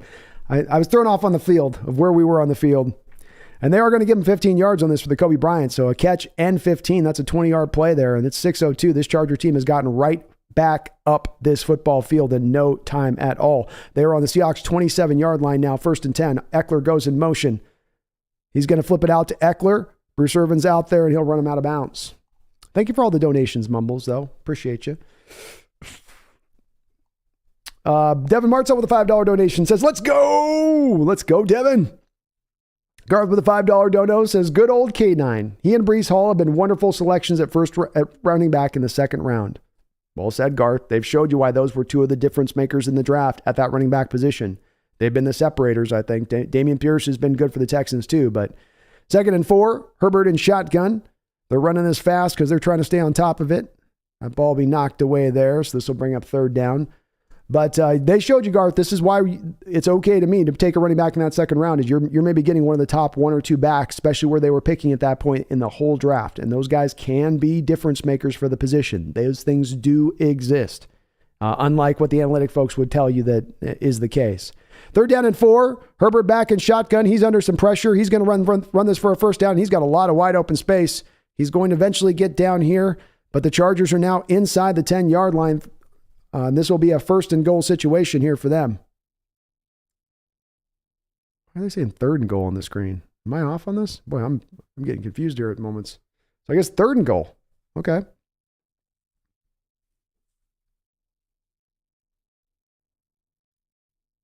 4:49 to go. Herbert in shotgun. 3rd down and goal. Justin dropping back to throw. He's under pressure again. Looking. Got a man, but it's just a short little catch into the flat. Ryan Neal's all over it. A mere gain of 2. That was a first down. The marker was showing weird on the television. So 2nd and goal now. 4:29 to go. Sorry, the TV was saying 3rd and goal when it was supposed to be a 1st and goal. They finally fixed it. Clock does continue to run here. 4:21 to go on the clock. Herbert and company down by 3 touchdowns. He's in shotgun. Drops back to throw. Looking. Well, Herbert threw that to Nowheresville. He didn't even give Gerald Everett a try to go get that. And this is one of those places now as it gets really compact down there by the end zone. You have no Mike Williams, no Keenan Allen here. Herbert's definitely going to target 3, 4, 5 a little bit. And Uchenna Nwosu with some good pressure there on Herbert on that play. Some very good quick pressure, I might add.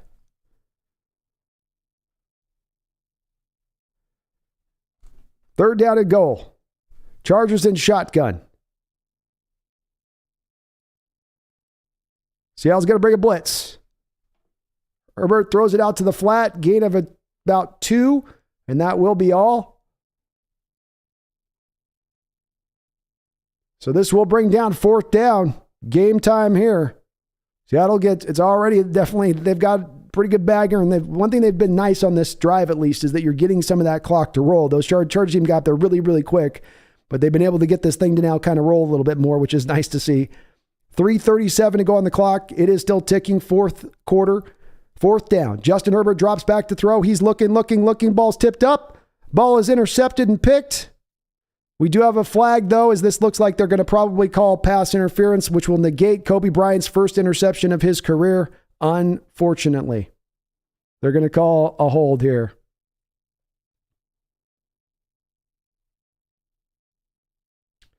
Barry Satoris says $5. Typo. The defense starts season like crap. I know what you meant, Barry. I speak broken chat very, very well, so I know what you meant. And it's offsides on Seattle. Boy, brutal call. Offsides on a 4th down like that. Nice job nice part about that is that at least this is still 4th down, so not an automatic 1st down. It's going to be half the distance up. Let's see what Uchenna did. Did he jump? Yeah. Uchenna jumped a little bit on that. It's a good call by the officials there, and if he doesn't jump, that's a pick for Kobe. 4th and goal. Herbert drops back to pass. He's looking, sidearm, touchdown. Kobe Barton in coverage there on Austin Eckler, and he just let him get free. Touchdown. Chargers. Game is not over yet. 3:22 left to go here.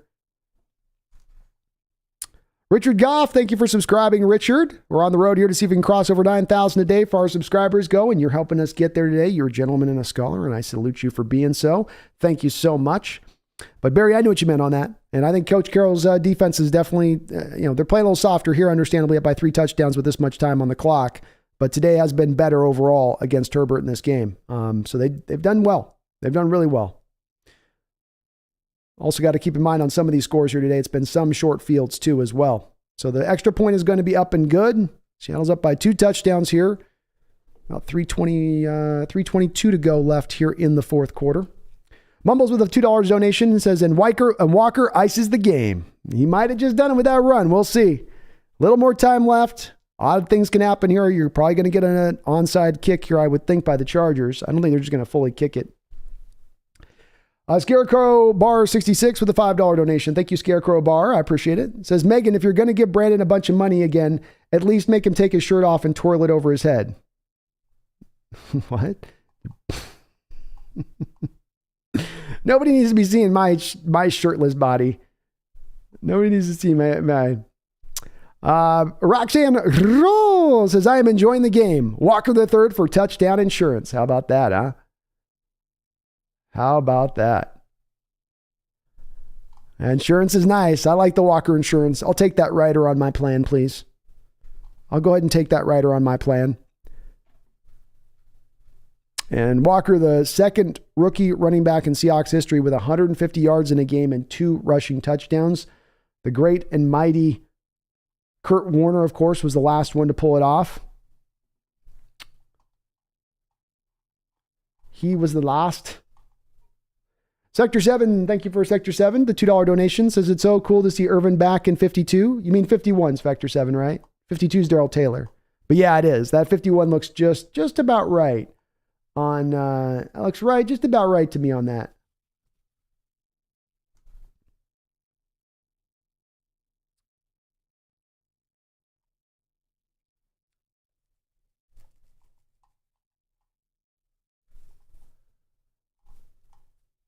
Just about right. 37-23. Seahawks up by 2 touchdowns here on the Chargers. This is going to be an attempted onside kick by the Chargers. Here we go. Here we go. Game time here, folks.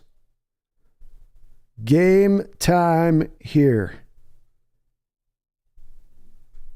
Chargers do have 3 timeouts, but you can't kick this here. You got to do the onside.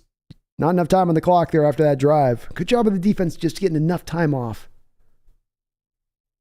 And indeed, Disley gets it. Sure-handed Will. Uncle Will. You can always rely on your uncles, man. Your uncles are always good to make sure when you need them, right?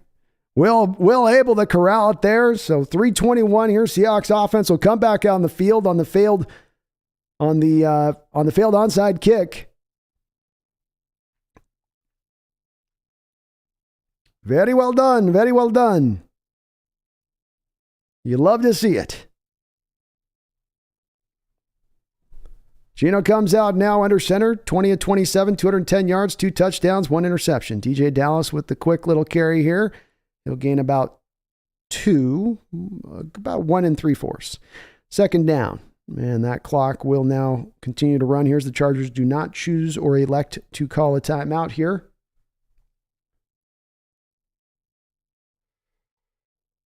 Jeff says, help me understand why Clint called a softie more than once this game. Way too much time left for LA.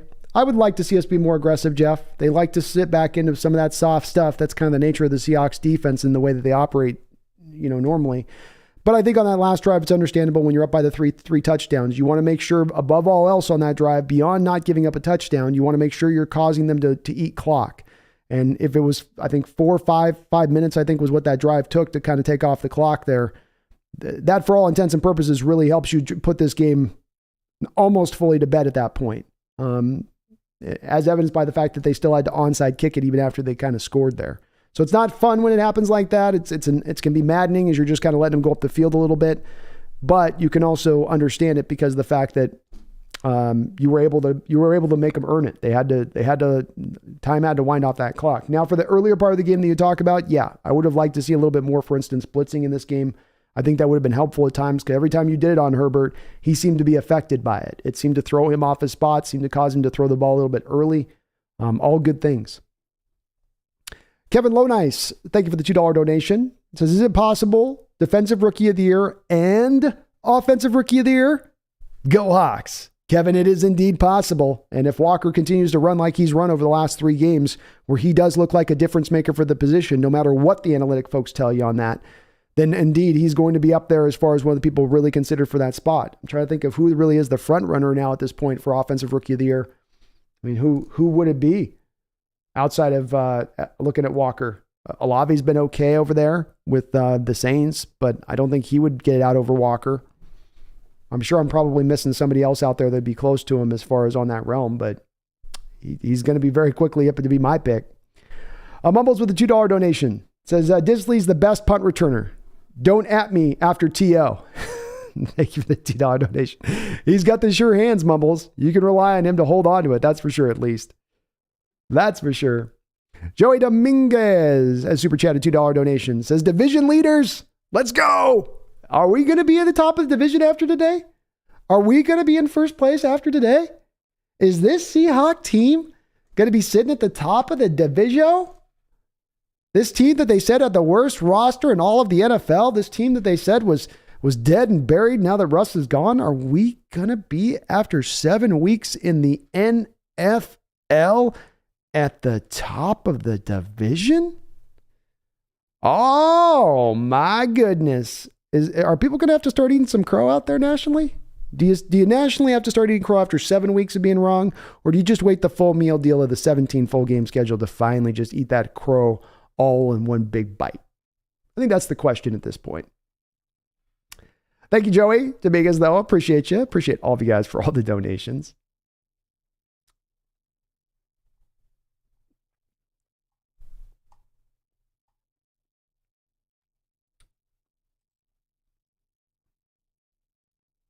Let's see where we're at on the sub count, by the way. We're on the road to 9,000 today.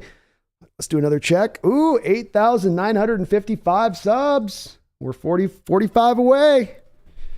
We'll keep gaining ground here. I think we might get to dang near 9,000 by the end of this day. So thank you to all the new subscribers for jumping aboard the TheSeahawksNest. Appreciate you. Appreciate you.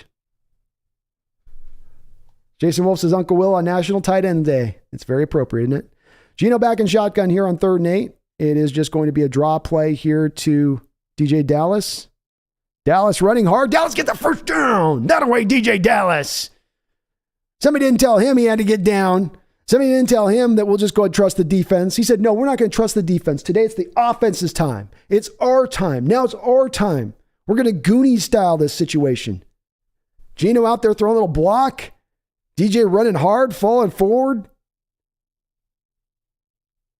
What a great team win today.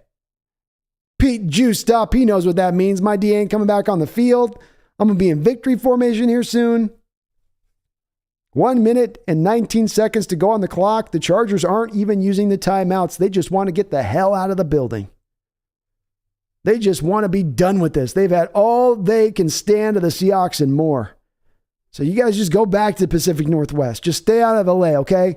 Just don't come back to LA again. Oh, well, no, we got to come back in a couple weeks. Well, just don't come around us anymore, okay? At least do that. All right, hey, fine, bet. And the Chargers aren't even going to call their timeouts. They go, what's the use of that? They done whooped us today. They done took us out to that woodshed. Our cheeks are red. There's a little bit of blood. No more. We'll have no more. And Gino and company goes, okay. They're going to come out and get their victory going. That clock's ticking down so beautifully. Tick, tick, tick, tick, tick. Oh, yeah. Wind away, old clock. Seahawks 37-23 in this game in the most beautiful offensive formation that exists in football, punctuated by a Marquise Goodwin backflip post play. What an absolute awesome affair by your Seattle Seahawks. A big win in this year in regards to giving you a chance this year. As people have said throughout the chat, throughout today, throughout this time in this stream, you win today, and this really puts you in a good pole position for really starting to look at those playoff spots and go, hey, we got a chance at this playoff spots. And hey, I ain't going to sell a short there. I ain't going to put this down there and say, oh, just that. No, you got a chance to win this division. We're at the top of this division right now. So bear with me 1 second. I'll be right back, and we're going to do a quick post-game thoughts, and then I'll move this over to you guys in the chat. A couple of super donations I want to get, super chats in here I want to get to. Adrian XA with a $2 donation says, do we trust in Pete yet? I think we're going to have to start to at this point. Finally, the last component of this that we worried about was the defense. And could he slide the defense back to at least mere respectability? Could he at least get them to a place where they're not league worst? Indeed, over the last couple of weeks, they've started to slide back closer into that direction. This fits the type of what we've seen over the past couple of years from Carroll's defenses. So yes, he is starting to earn some of that trust back. Just Jen. Thank you, Just Jen, for subscribing to the channel. As I said, we're trying to get up over 9,000. We're on the road to 10,000 right now. So we're a mere 45 away. You getting us just a little bit closer by coming on and subbing on right now. So please do help me get to that mark. I appreciate you guys for doing so.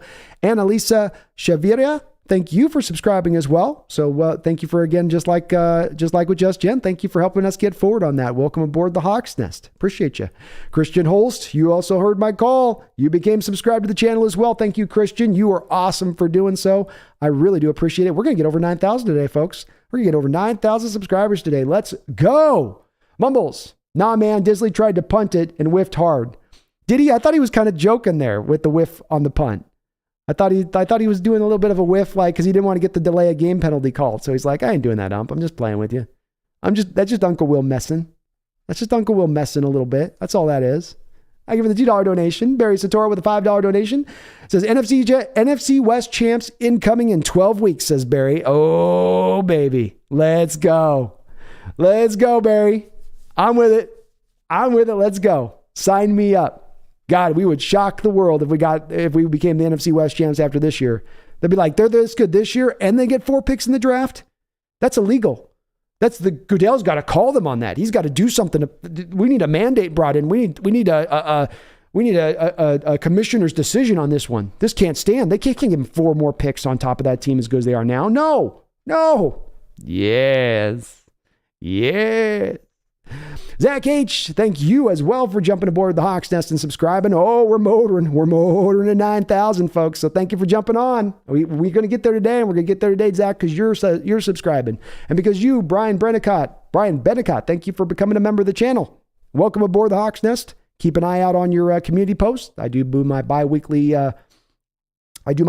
articles over there on that side of things, Brian. But thank you for joining the Hawks Nest, man. Welcome aboard. Michael Bell with a $5 donation says, everyone wrote the Seahawks off this year. And you know what? We didn't write back. No, we just, we didn't even reach for the pen in the drawer. We just heard what they had to say. Oh, we're going to be bad. Okay. Oh, dark ages in Seahawks history. New dark age in Seahawks history. Okay. Oh, we're going to be lost without Russell. He was really saving our butts all these last couple of years. It was only him and nothing else. It was just a bunch of dudes and Russ. That's pretty much it. Oh, okay. We heard him.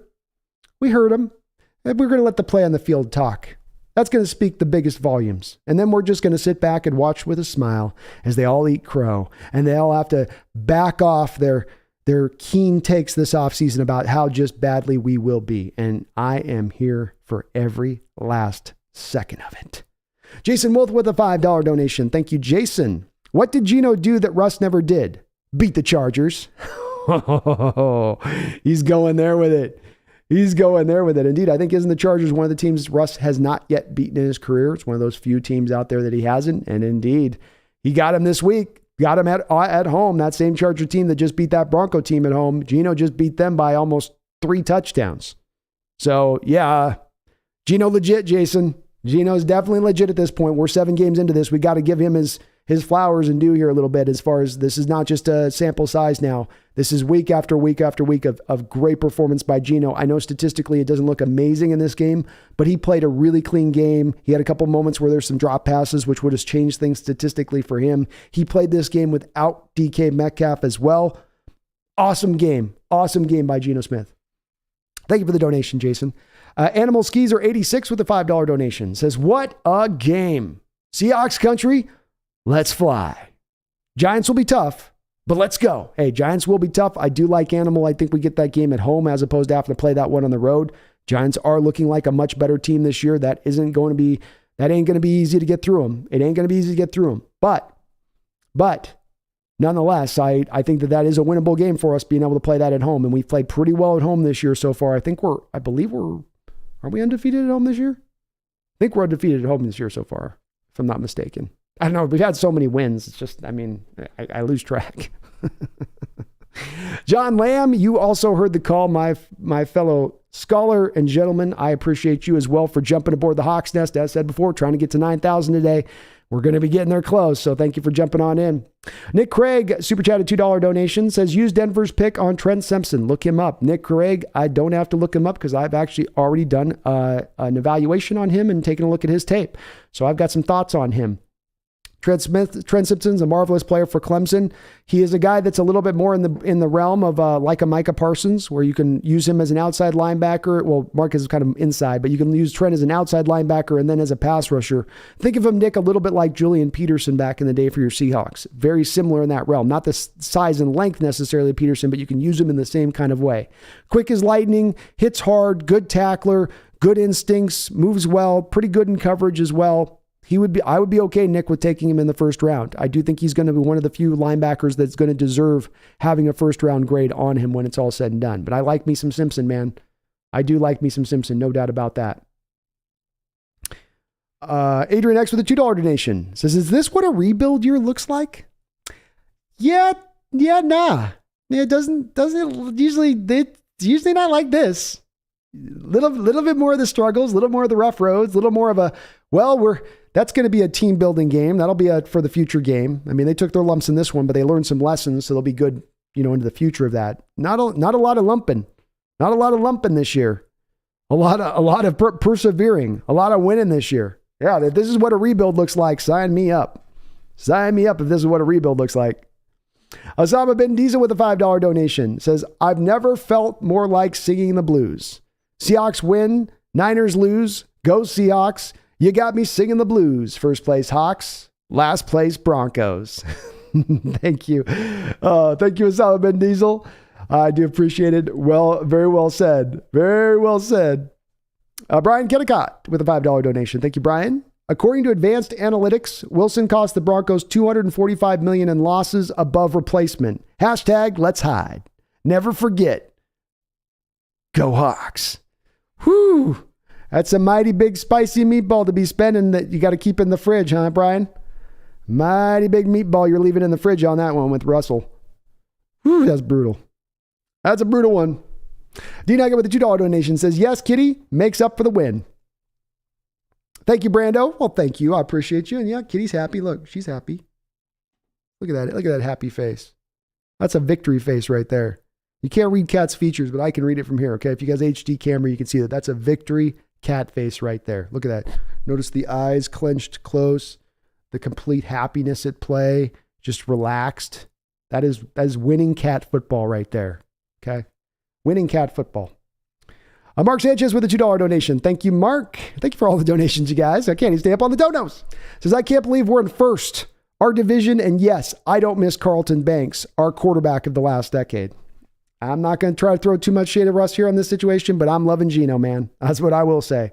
I'm loving watching this quarterback play the position the way he's playing it right now. I love the control he is. I'm going to get into this in a second, Mark, into my post-game thoughts.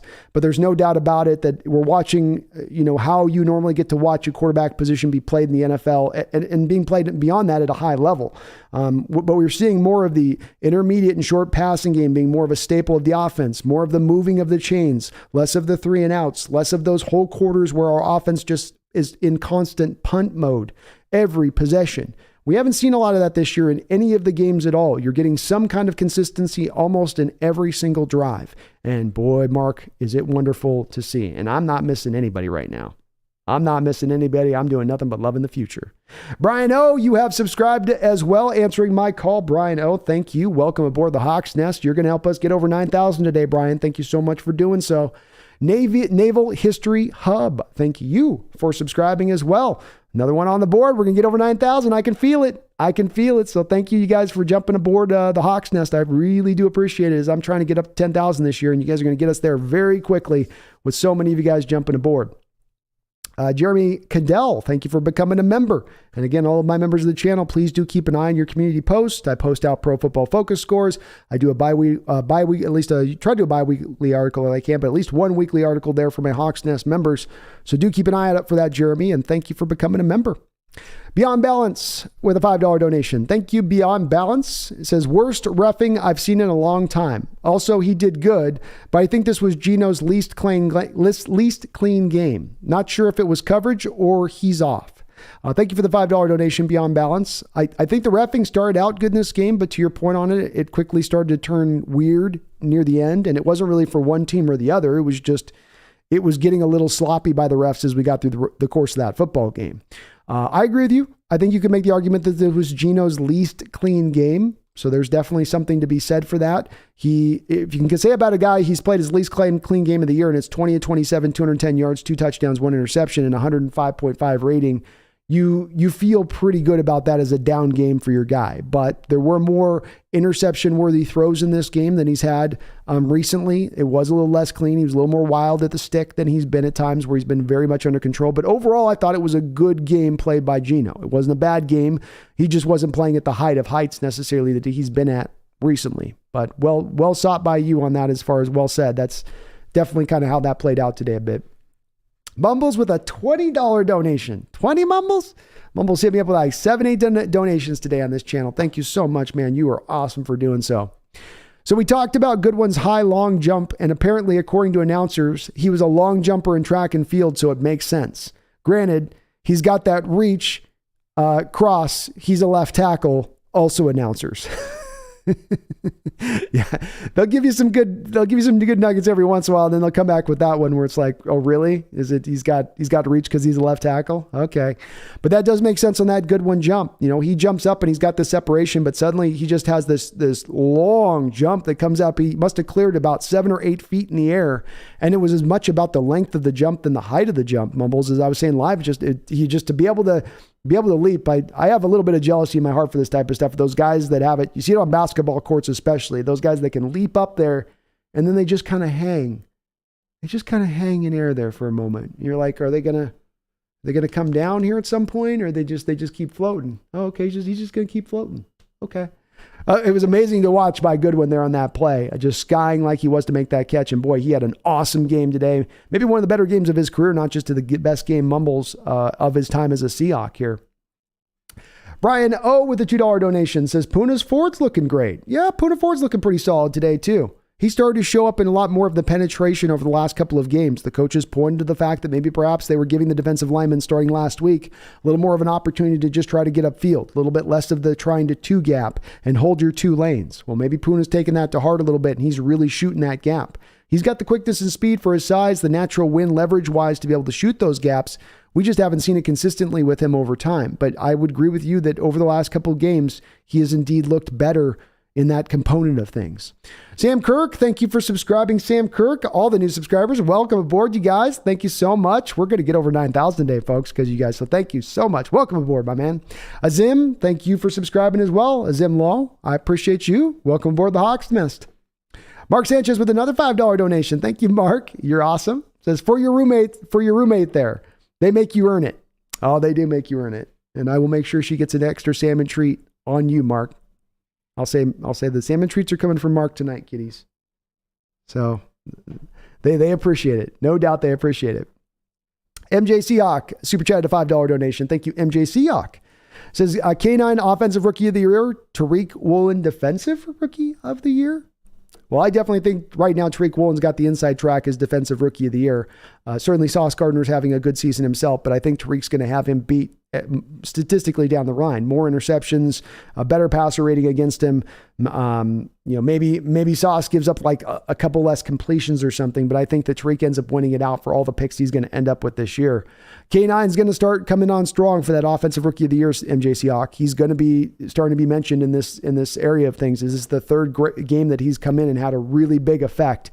And if he can carry it through, if he can stay healthy, that's such a big part of our running back play for our Seahawks is, can they stay healthy? Then he absolutely has the inside track because he is going to have the amount of carries it's going to take to get there. Seattle's got no one else to feed but DJ Dallas and Travis Homer once he gets back. So that means they're going to get a steady diet, a very steady diet at that point of K9. And that'd be great to be able to pull this out. All the rookies that we have playing well, from your Abraham Lucases and your Charles Cross and even Kobe Bryant, who just about had his first interception of the year, if not for an offsides by Uchenna in this game. And then on top of that, you got your guys like K9 and Tariq Woolen, one of the best drafts I've been saying in the last 10 years for your Seattle Seahawks, but maybe one of the best drafts we've seen in 20 years of the NFL that your Seahawks just pulled away from with these guys and how good they're playing and what their upside seems to be. It is absolutely amazing how many guys that they have hit on in this last draft. And Mumbles, again, thank you so much for all your donations to the channel today. You're absolutely awesome for doing so. Robert Terrell with a $2 donation says, any updates on DK yet? Thanks, B. Love this show. Well, I love you, man. Appreciate you for always jumping in here, Rob, and good to see you in here. And thank you for all the donations to the channel as well, all your support. What I've heard from DK, someone jumped into the chat and did a dono on this, that what they're hearing is that it's a slight knee sprain, not a torn MCL. We'll hear more of this in the post press conference from Pete, but it would look to indicate that it was a little bit of a minor knee injury. I'm going to guess, Rob, like MCL, medial collateral ligament. Oh, did I get that one right? Did I nail that? I feel like I nailed that. I think if it's the MCL, that's the one that you can recover after. It can keep you out for 4 weeks or something like that, but you can come back relatively quickly, of course, as opposed to a torn ACL, which is a year-long deal, right? Or ligaments or anything along those lines. So hopefully something that's not super, super bad. The fact that he was smiling riding out on the cart would indicate to me, Rob, that indeed he's going to be able to be back this year at some point. But we'll hear about that soon. I'm sure somebody in the chat will be updating that very, very, very quickly. Mark Sanchez with another $5 donation. Thank you, Mark. It says, now that we have a push, should we try and trade for the playoffs or let's ride? I couldn't help it. I can't help it either. I got to keep whipping out every once in a while too. The let's ride is going to continue to be funny and not stop being funny at any point in time this year, especially as the Broncos continue to lose football games. I think you're in a go for it mode now. Nobody in this division is riding away with this division. The Rams do not look like the same team that they were last year.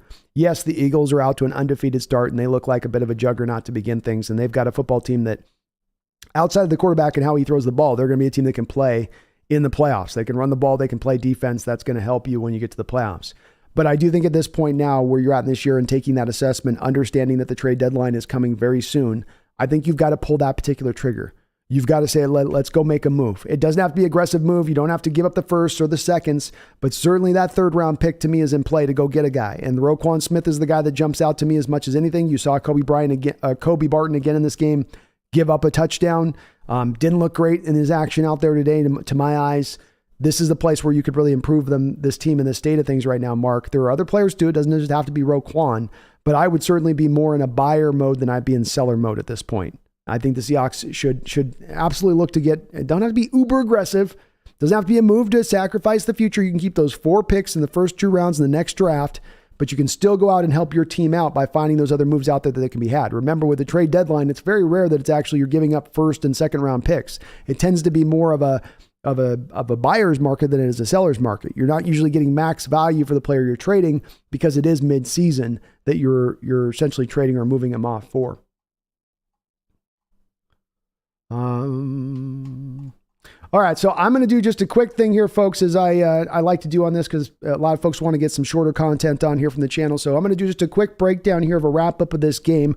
Then I will be getting back over to the chat. So if you have a question, I might be missing a question in the chat. Bear with me on this for just a few minutes. I want to do a quick game wrap-up here of this game with you guys.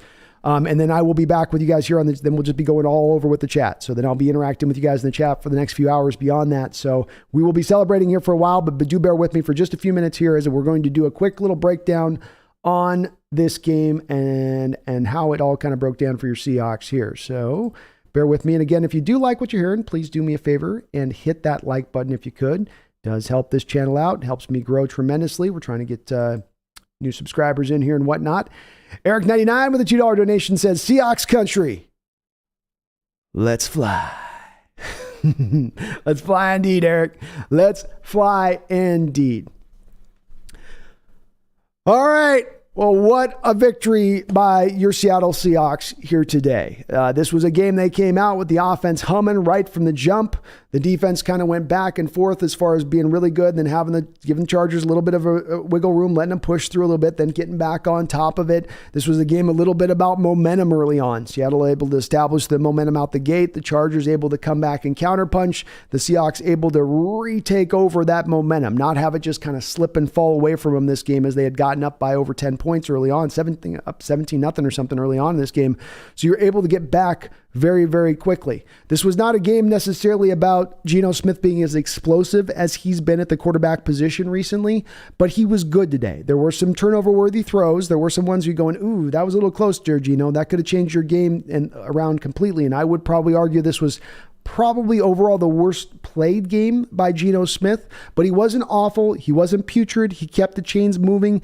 He showed you all of those plus attributes that he's brought to the table throughout the course of this year so far. Control at the line of scrimmage, changing to the right play, hitting his plays on time when he needs to hit him, getting that back foot and letting it rip, understanding the type of throw that's called for to the need to be made. There were some times on third downs where he was having to really lace that ball in there into a tight window, and then you'd see throws that were a little deeper down the field where he'd show an ability to now kind of layer those throws. He also had a couple of moments in this game. There was a Noah Fant catch that could have kind of changed some of the statistics on him in this game, which would have got him probably a touchdown if he makes that catch.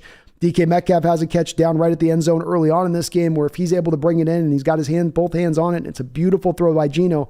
Again, that could change Geno's game around in this as well. So yes, there are those turnover-worthy plays, those interception-worthy plays that Geno had in this game. But then on the other side of it, there were other plays that could have changed it to the other realm of it. So if you're going to count on one way, we've got to count it on the other way in that respect. At the end of the day, he's playing this quarterback position awesomely from my standpoint of it. This goes beyond stats in this particular game for me with Geno. I just loved his throws. I love his decision-making. I love how calm and composed he is in the pocket. He just does not ever panic. We had another one of those moments in this game today where he's about to scramble past the line of scrimmage. We've seen him do this a couple times. He gets those defenders to bite up who are just past the line of scrimmage to come up and try to tackle him and keep him stopped before he can get to the first down marker. And then he just goes, just a little flick, throws the ball away to a wide open receiver out there in the flat and gets the first down. He is just playing so wonderfully the position in the respect of what we had as far as an expectation level of this guy versus what he actually truly does look like. He looks like right now a top 10 quarterback in this league with his control there, with the throws that he can make, with everything that he's doing and all of the little details of quarterbacking the position. He is a guy who really continues to take full advantage of that second chance. And even though, again, statistically, he's only 210 yards in this game, 2 touchdowns and 1 interception, you put up 37 points in this game, partly because on the back of how great he played the position today. We also have to talk about Kenneth Walker offensively today. There's no doubt about that. 23 carries, 168 yards in this game, 2 touchdowns. He had the back-breaking run at the end of the game that really sealed this thing and put Seattle up by 3 touchdowns, but he ran hard and well all the way throughout. What really this game was about for me with Kenneth Walker was not the big run that he busts for 50, 60, 70 yards, whatever that run was. It was the little runs. It was the run where there's penetration in the backfield and he slides off of a tackler to find a way to fall forward and twist and make another little move and get himself up to speed and get you 3 yards in the play. He took a lot of plays today that would have been 2nd and 12, 2nd and 13, and he got you into 2nd and 8s, 2nd and 7s. It's those runs today that stand out to me. It's a little bit of the old Barry Sanders thing that they would say about Barry, where his greatest runs were sometimes negative 1 yard runs or 1 yard runs where he's broken 8 tackles just to get you back that state so that you can keep yourself ahead of the chains, because that's what this offense is built upon, is not having those negative plays, keeping everything positive. Sometimes it'll only be a 3-yard gain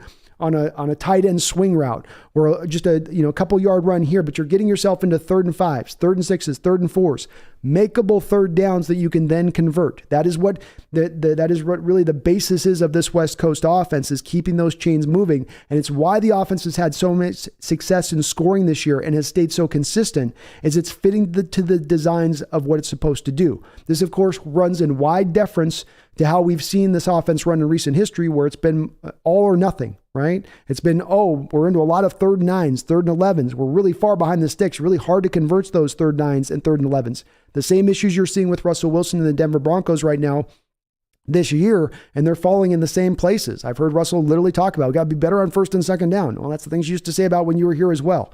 We're being good on 1st and 2nd down. We're getting positive plays. But Walker was absolutely fantastic in his ability to run the rock today. He showed you why indeed there are difference makers at the running back position. You're not going to hear any Seahawks fans squawking about that 2nd round pick now, I don't think. And maybe those folks that were so ardently on board with the fact that you cannot take a running back in the 2nd round, that's just bad value, can start to understand why no, it's good value.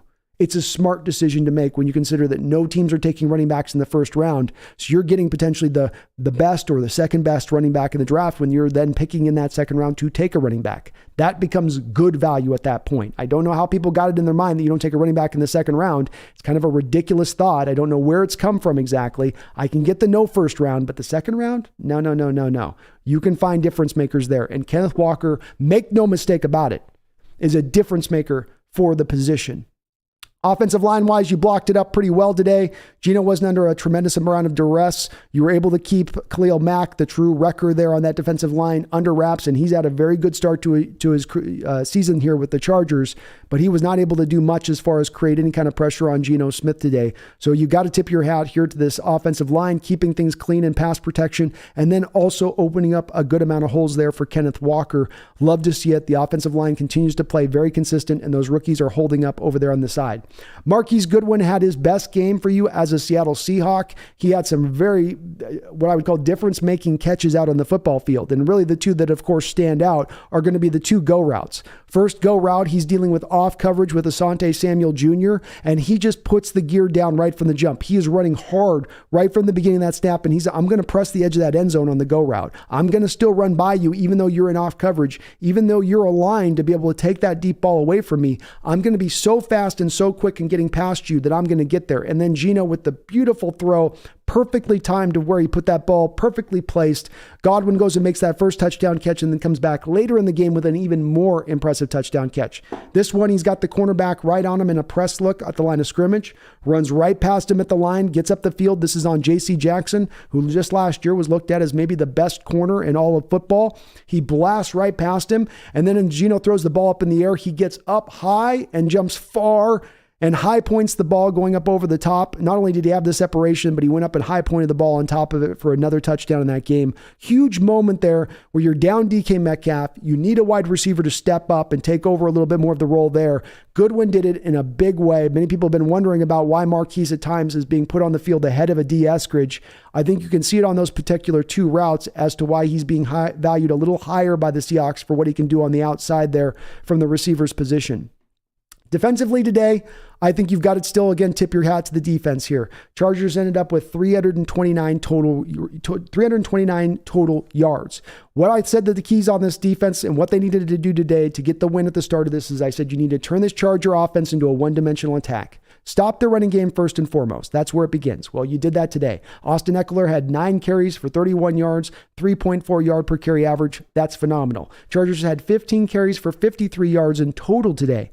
That is phenomenal. So you first did that. You turned them into a one-dimensional passing attack. Then the next key for me in this game was slow down the short passing game of the Chargers. That's where they're going to want to beat you. For whatever weird reason with Herbert, despite having such a big arm, everything is really dink and dunk and short with him. Everything is a little bit behind the line of scrimmage with them. They were a little bit famous for this last year, and people were really wondering why that was the case with this team being unwilling to really push the ball up the football field. Geno ends up this game with 7.8 yard per average on attempts, whereas Herbert ends up with a 5.7 yard, and he continued to try to dink and dunk this game. And while Austin Eckler did end up with 12 carries and 96 yards, I think the Seahawks defense did a good job, like last week with the Cardinals, who were trying to attack in a similar way, of pressing those short routes, tightening up those zones. That's been a place that you've seen with the Seahawks in recent history, in recent years, where they will fall back into those soft zones and they will just let teams eat them up all game long underneath. In this game, they tightened things up a little bit more. We saw a little bit more blitzing. I'd still like to see even a little bit more than they did today, but the blitzes were effective. They were able to get pressure in on the quarterback. That was good to see. You got a relatively good amount of pressure from the front four as well at times when you need to draw on them. We had 3 sacks in this game, 8 quarterback hits. Everybody kind of was taking a little bit of their turn to go back there and generate some pressures. You had 3 knockdowns at the line of scrimmage on Justin Herbert. Shelby Harris had 2 of those knockdowns. So everybody on the defensive line kind of did their part in holding up today. Everybody sort of took their turn to come in there and make a play or to create a pressure. It was really good to see, but it was really fitting to the designs of what it was going to take to beat the Chargers.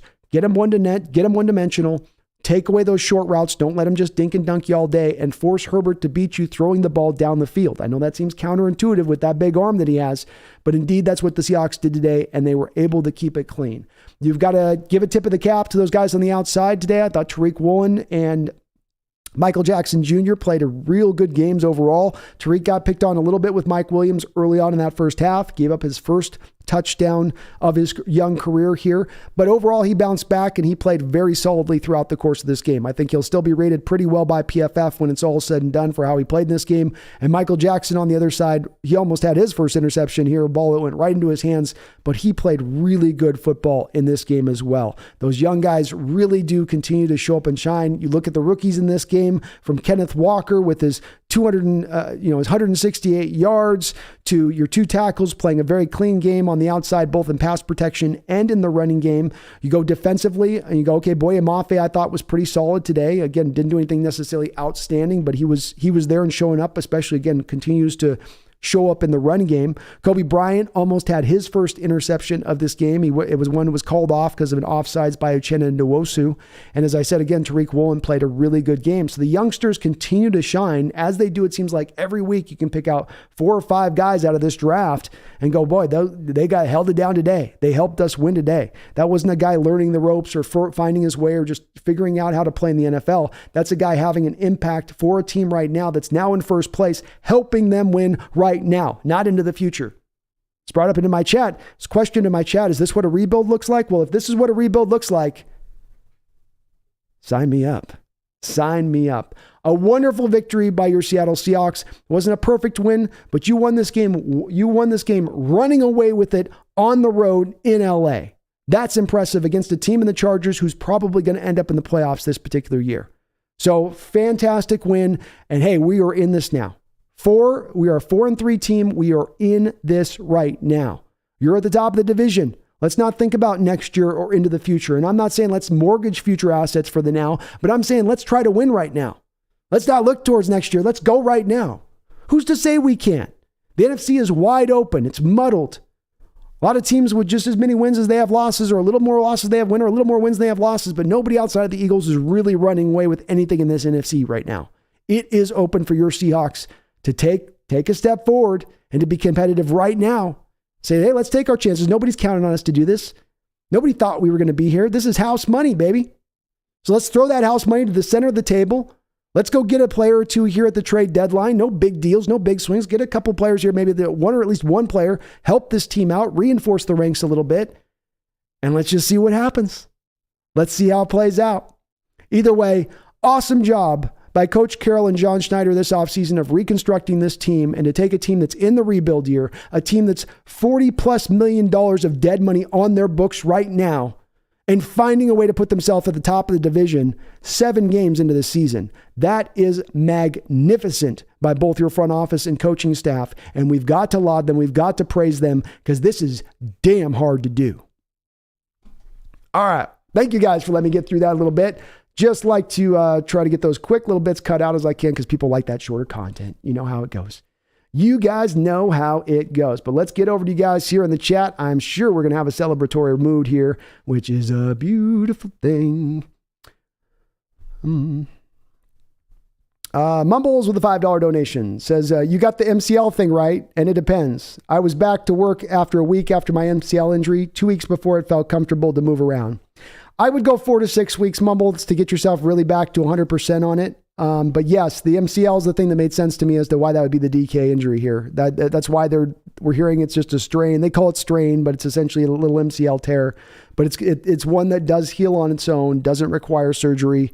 It's the injury that Cam Chancellor got just before the second Super Bowl, like 2 nights before the second Super Bowl. That was the injury that had him kind of hampered in that game. Still played on it. You know, he was able to play on that MCL in that game, but it is it makes sense of why they kind of called it at that point and said, no, we're not putting him back out there with him having to deal with this. Thank you though, Mumbles, for the donations, all the donations. Mark Sanchez, the Bears are sinking. How do you feel about them? The Bucs are sinking. How do you feel about them? I think this year, Mark, I think the diva quarterback, the age of the diva quarterback's chickens are coming home to roost this year. You're seeing it with Russell Wilson in his situation.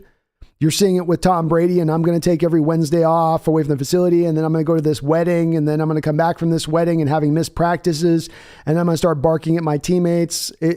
It's going in that direction of things of, again, the diva-ish behavior of quarterbacks is holding things down. I do think the Bucs team is not as good as they've been in recent years. From Jason Pierre-Paul's to Ndamukong Suh's, they had guys that got a little older and it was time to move on from them. They didn't necessarily have active replacements to then bring those guys in tow and just be able to flop guys right out and not miss a beat. But the big part of this too is then the offensive line. The Buccaneers lost Ryan Jensen for the year. Tristan Wirf's been injured in and out of that lineup. They had Ali Marpet retire this offseason, one of their most important offensive linemen. You can't take 3/5 of your offensive linemen and knock it on a Tom Brady team and knock it out and they expect that Tom Brady is still going to be able to perform at his same level or that offense is going to perform at their same level. They're still a dangerous team. I don't know if they're fully going to sink into obscurity here. I think that they're probably still at the very least a playoff team when it's all said and done this year. If not still probably the guys, who else is winning that division right now if not them. But they're definitely looking more vulnerable, Mark, than they have in recent years. Cheese Taco with the $2 donation. Thank you, Cheese Taco. Says Seahawks Twitter. Right now, so many memes. Nobody is safe. Hey, I can't blame the Seahawks fans for feeling themselves on this one. And people have got to acknowledge this with them. We got browbeat by so many folks out there telling us that we're about to head into a dark age this year, that we're going to head into this time and period in Seahawks football where it's nothing but darkness. We won't even know what the sunshine looks like. We'll forget what the sunshine looks like. And maybe 10 years from now, after we're just a tattered clothing and you can see the rib cage through our skin, then finally we'll be ready to come back and climb back into relevancy again. That's what they told us. So, that not being the case, us being a little bit better than people thought, we're gonna maybe pound our chest a little bit. We're gonna feel a little bit better. We're gonna come up with we're gonna bring some memes to play. And all the folks can do, that's the best part about winning like this. The best part about upending expectation in this way is nobody can do anything out there, from Bronco fans to the national pundits to the talking heads, but sit there and go, yeah, okay, you guys got a point. Garth Knight with a $5 donation. Thank you, Garth. It says, Orange Cat is magic. You should have seen all that energy that the cat expended during the draft to make sure the Hawks draft was on point. $5 for treats. Garth, I will let her know that the next one is on you, my man. So she is definitely appreciative. You want some salmon? Little salmon treats? Oh, look how mad she is that I stopped her from licking. I said, don't you interrupt me when I'm licking. When I lick, you don't touch. Those are the rules. Thank you, Garth. Mumbles with a $5 donation. Says, by the way, are we going to talk about Ryan Neal and his 3 to 4 pass breakups this game, even if one was accidental? Also for them premium cat treats. Oh, she's going to be dining good tonight, you guys. I'm going to fill that belly up with some tuna treats. It's going to be nothing but tuna and salmon all night tonight for my kitties. That's how we celebrate in this household. Tuna and salmon. Tuna and salmon. Ryan Neal played a great game from the safety position. And sometimes with him in coverage, that's the place that you worry a little bit mostly with him, Mumbles, is if he can hold up there. You feel relatively good about him as a tackler and coming up in the run game. But, him in coverage, him deep down the field in coverage, you sometimes get a little bit worried about with him at times. But he was fantastic in this game. And even on the play that you're talking about, where the ball hits him in his back and he's not necessarily turned around to look for the ball, he is running step for step with the receiver. He's very close in coverage. He's not been beat on that play. So he's also in the right position in the right place. If he doesn't get his head turned around, which you'd love to see, but at least being in the right position in the right place is the most that you could really ask for your player in that situation. And all day long, Ryan Neal was in the right place, timing things up correctly, not a step short or a step late. Really great to see, because of course we really do need this. Josh Jones was a huge downgrade from what Jamal Adams brought to the position, say nothing of having to remove all the blitz stuff out of the game, but he's been able to come back in there and hunker down and be that kind of solid guy he was a couple years ago when he was filling in for Jamal Adams for a few games. And boy, does he have just a natural nose for the ball. Somehow, some way, Ryan Neal's going to get a pick, get a turnover. He'll be the guy to come out of a pile on a fumble. Some guys just have a nose for the ball like that, and he does have that. Arnell Abel, thank you for subscribing, Arnell Abel. And if you're not subscribed, we're trying to get to over 9,000 here by the end of this stream here today. So we are marching very closely to 9,000 subs. So I appreciate you, ML, helping me get up over that, Arnell, helping me get up over that spot. You are indeed able. That was a horrible joke. Fallen Delta, thank you for the $5 donation. Says, is Geno going to beat Russ to MVP? Well, I think if you're taking betting odds right now, Fallen, and if you had Vegas that were putting betting odds on who's going to have a chance at winning an MVP in their future, Geno's going to get better odds at this point than Russell Wilson is. Because Russell Wilson just looks that bad, that shot. I don't think he's shot. I don't think he's spent. I don't think he's done. But that's how he's looked right now. And until Russell can turn it around and show him being even somewhat close to the player he once was, people are going to continue to think that that's where he's going right now. I think these games he's had this year to start things off have been eye-openingly bad, as others have said, as Mark Schlereth said in watching him, former Denver Bronco offensive lineman, guy's a radio show there. He knows something about football. It's like he said it aptly with Russ. Russ looks like a rookie playing quarterback right now for the Broncos. That's how it looks. We'll see if he can turn it around, but that's the appearance of things. So yes, Fallen, you are correct. Mark Sanchez with a $2 donation says, Brando, officially negative results on DK. No tears. Yes. Stage just keeps getting better. We win by almost 3 touchdowns. Broncos lose. Pick gets better. DK gets a day off. He doesn't have to play, but he looks like he's going to be okay. Isn't that nice? Isn't that nice? Doesn't that feel good? That just feels good. Doesn't it all just feel good right now? Just feels good. But thank you for the update, Mark. That's great to hear on DK. Scarecrow Bar 66 with a $2 donation says, at Fallon D, that's a good ass question. I would laugh out loud so hard.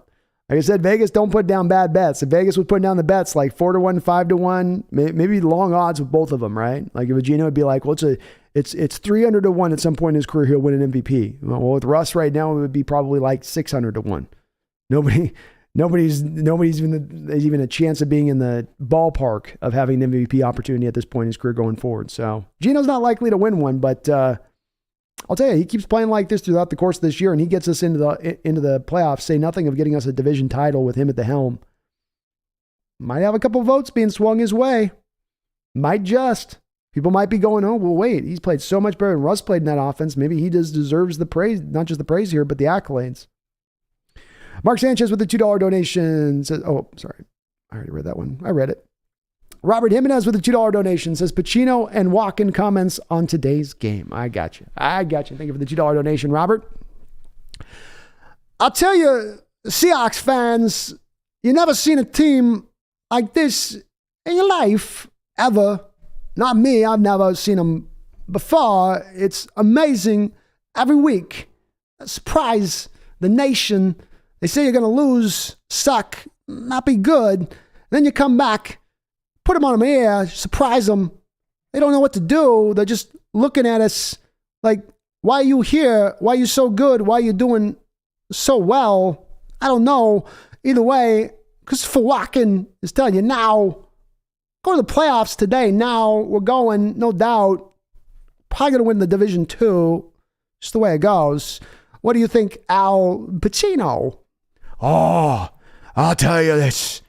I've never seen a team work so hard as this team today. This was a team victory all the way, no doubt about it. I'm going to tell you right now, we're going to the playoffs, Christopher. You know this. I know. I'm trying to tell him, Al. We'll tell him, Father, because we're going. A trade here, a trade there. We're in the playoffs tomorrow, no doubt about it. We're going to burn this league down. As good as I got, Robert, 4 hours in. Thank you for the donation, man. Mark with a $2 donation says, if we make it to the division round, will Adams play? I think that he's on IR. He's on the IR, like not the 4-weeker one, right? Not the 8-weeker one, but they put him on the full meal deal. I think he's all the way through. So I just don't think there's any chance on that one. E-Man, thank you as well for answering the charge, answering the call. I said, please, if you're not subscribed, get subscribed. We're on the road to 9,000, and E-Man answered the bell. Thank you, E-Man, for answering that bell. We're marching closer. I'm telling you, folks, we're getting close here. We're going to pass 9,000 maybe today. I thought I was being real aggressive with that mark, but we are motoring here. 8,986. We are a mere 14 subscribers away from 9,000 on the channel. Help us get there if you're not there, please. Let's go. My goodness, what growth we've had over the last day. 2 days, we've got 500 subscribers on the channel. Hell to the yes. Not for sale with a $5 donation. Thank you for not for sale. I appreciate you. Says Brando, we eating at Geno's. Plot twist. Russ was the cancer in the locker room all along, laughing out loud. Go Hawks. Well, I'll tell you what, I don't see a lot of side. You got the Diggs, Jordan Brooks moment from a couple weeks ago. I think it was in the Saints where they kind of went back at each other and kind of did a little bit of bickering there. Don't think that was necessarily a bad thing, but you've certainly seen, there's no word of any clicks. Guys seem to be rooting for each other. It seems to be really a team-centric team. That didn't make any sense. It's a team-centric team. Is that, oh, really? You're a great analyst there. It's a team playing like you'd want the team to play, where they are all coming together. And it's not stars driving this thing through right now. It's everybody, as I said, a little bit about defensively. Everybody sort of takes their chance. Everybody takes their opportunity on that defensive line to cause some pressure on a given play. It's everybody kind of working together a little bit. And I do think that this team may not be the most talented football team out there of the 4 and 3 teams that exist out there, but it's a team that plays as well together as a team as any other team out there in football. And I think that there's a little bit of that goes to not necessarily having a star quarterback who's running everything at the helm of things. This is why I've been going, though, not for sale is more of, I've been harping a little bit of going back more into a, do we have to go get the quarterback we spend $50 million on? Does that have to be the route we go? Is there not maybe some alternative paths that we can look into here for a pathway to success that just doesn't have to be the way everyone else is going? Because I do think that we've reached a little bit of a mark with the quarterbacks in this league. And it's now going to start to, I think, twist a little bit in the opposite direction where teams are going to think a little bit more further outside the box. Do I have to really have the guy that I've just determined is the guy that I'm spending all the money to, who's taking up 15, 16, 17% of my salary cap? Or is it better to find the guy that can give me 85 to 90% of what that guy can give me, but I'm spending 3-4% of my salary cap on that guy? I think it's a good conversation, a good debate to have. I think NFL teams have gotten lazy with just deciding that they have to spend the money on the quarterback. Look what happened to the Cardinals and Kyler Murray, and them deciding to give him that money when you know they had trepidations, when you know they had worries about paying him like they did. But they still did, because the fact they're like, well, this is what everybody does. This is just what everybody does. Deshaun Watson being given all that guaranteed money in Cleveland. Russell now being given his contract before he even plays a snap. Aaron Rodgers with the Packers still continuing to want to be paid the top of the market, but now not having the receivers to throw to. I think we're finally reaching that spot where maybe there's a little more creativity and a little more imagination that's looked at the quarterback position than there has been in the recent history. And you got to give our Seahawks credit. It's as they're being one of the forerunners of this model. Garth Knight with a $5 donation. Thank you, Garth. It says, Brando, here's a $5 to ask Orange Cat what kind of treats she prefers in the Pauly Shore voice. Make sure to thank her for the draft, buddy. Hey, kitty, what kind of treats do you like? Is it the tuna? Do you like to squeeze up the tuna dish? Is it the salmon? Salmon? What you think, buddy? You like that salmon treat, buddy? Squeezing the juice? Was that Pauly's move? I don't know what that meant when he did it, but I think that was his move, Garth. Thank you for the $5 donation. And she's not being really responsive right now. She's in chill mode. I thought she'd be a lot more celebratory after that win. She's happy, but she's just she's mellow. It's a mellow day for her. Barry Satora with a $5 donation says, is there a better spice and herb combination than the cumin and fresh cilantro? No, I think that's about as good as it gets. Nothing like fresh cilantro, man. And I'm a picky eater, but I like me some fresh cilantro, Barry. That's where it's at. That is where it is at. And not for sale, we're eating at Gino's tonight. Gino's going to get that grill going. Got the burgers ready, a few steaks, maybe even some hot dogs for those guys who would want that instead. I mean, crazy you'd be for that, but hey, there's always those guys in the crowd. So Gino's got whatever you need, That's the key with him, is he's got the kitchen fully stocked with all you could ask for or want. You're not looking at any shelves missing anything. He's not going to have any spices he's not bringing to play. No, he's got it all. Unlike sometimes the previous chef, who could be a little limited with some of the condiments. That's all I'm going to say. That's all I'm going to say about it. A little limited with some of the condiments. Okay. Thank you, though, Garth, Barry. No, not for sale. Appreciate you guys. Mark, you as well. Rob Terrell says both the defense and offensive line had awesome performances today. We won this game in the trenches. Well said, man. Well said. And yes, we did. We got both lines of scrimmage you controlled in this game, and that's going to win you a game more often than not when you can do so. It's very rare when you come out of a game saying we controlled both of the lines of scrimmage and we lost. That's an oddity. King Bomber says Denver has the 3rd overall pick right now. How about that, folks? 3rd overall pick sound good to you? And I'll tell you what, you want to talk about where you land with that. I was thinking about this the other night. You end up with a 3rd overall pick. Let's say you very likely in this particular draft have quarterbacks go 1-2. You end up with potentially the best positional player in this entire draft for that 3rd overall pick at that point. Talk about a home run. Bruce says, who do we take with the first pick from Denver? Well, if it stands right now with the way that this is going, Bruce, to me, you would end up with Will Anderson. Because I think Will Anderson is your number 3 guy off the board. I do think that you're probably looking at a CJ Stroud-Levis 1-2 combination. But then I do see Will Anderson being the 3rd guy in that off the board. And I think Seattle would go that route because he'd be just too hard to deny. CeeLo, the God, says hit that like button. Thank you, CeeLo. Appreciate you, my man. Do appreciate you. Brady is done, says Yalric. Or no, that wasn't Yalric, sorry.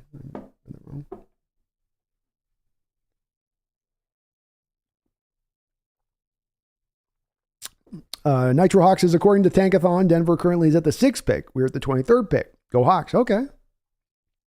So we are maybe a little bit further back than 6. Wheeler says, do you think the Seahawks would go after Diana Henley? He's been great for WSU this year. Haven't seen him yet, Wheeler. So I starting to catch up yesterday on some of my film studies, and I'm starting to dive into these guys, but I'm definitely a little bit behind. Tony Tone says, tush, tush, tush. From my video yesterday. Marco, do you think we got something going? Really young and playing hard. We a playoff team. I love it, Marco. You better believe it, buddy. We are right there. GoOx05 says, we're in range of a division title and Will Anderson. Both of them are right there to be had. Lance, last year the Rams and Cards went all in. Last week, the 49ers went all in. Seahawks reload by fleecing the Broncos and having perhaps the best draft ever? Okay, 70s Steelers, but maybe the second. Lance, I think you're on the right track here. I really do. We will be talking about this draft through historical perns, but I mean, you walk out of this with a guy in Tariq Woolen who's potentially going to be a top 3 corner in this league. You're walking out of this with a guy in Charles Cross who could end up as being, I think, where he's going to settle in is probably a top 3 left tackle in the sport, top 4 left tackle. Abraham Lucas has a potential to be a top 3, top 2 right tackle in the sport. Kenneth Walker has a chance to be maybe a top 5 running back, if not better, in this sport. Kobe Bryant could end up being a very solid cornerback for you as far as what he provides. Yeah, I mean, you just go down the line to get that much value out of one single draft is amazing. And teams don't come out of it with that many guys who are making that kind of impact that quickly. I didn't even say anything about Boye Mafe. So yeah, I think it's going to be, Lance, one of those ones we look at this draft and where this is going to propel this team into not just now to the future and looking at it as maybe one of those better drafts. It's maybe early to say NFL history wise, because we are early in this year and we got to see where this all shakes out to. But if these guys stay on their same trajectory, then I absolutely would put that as being in the ballpark.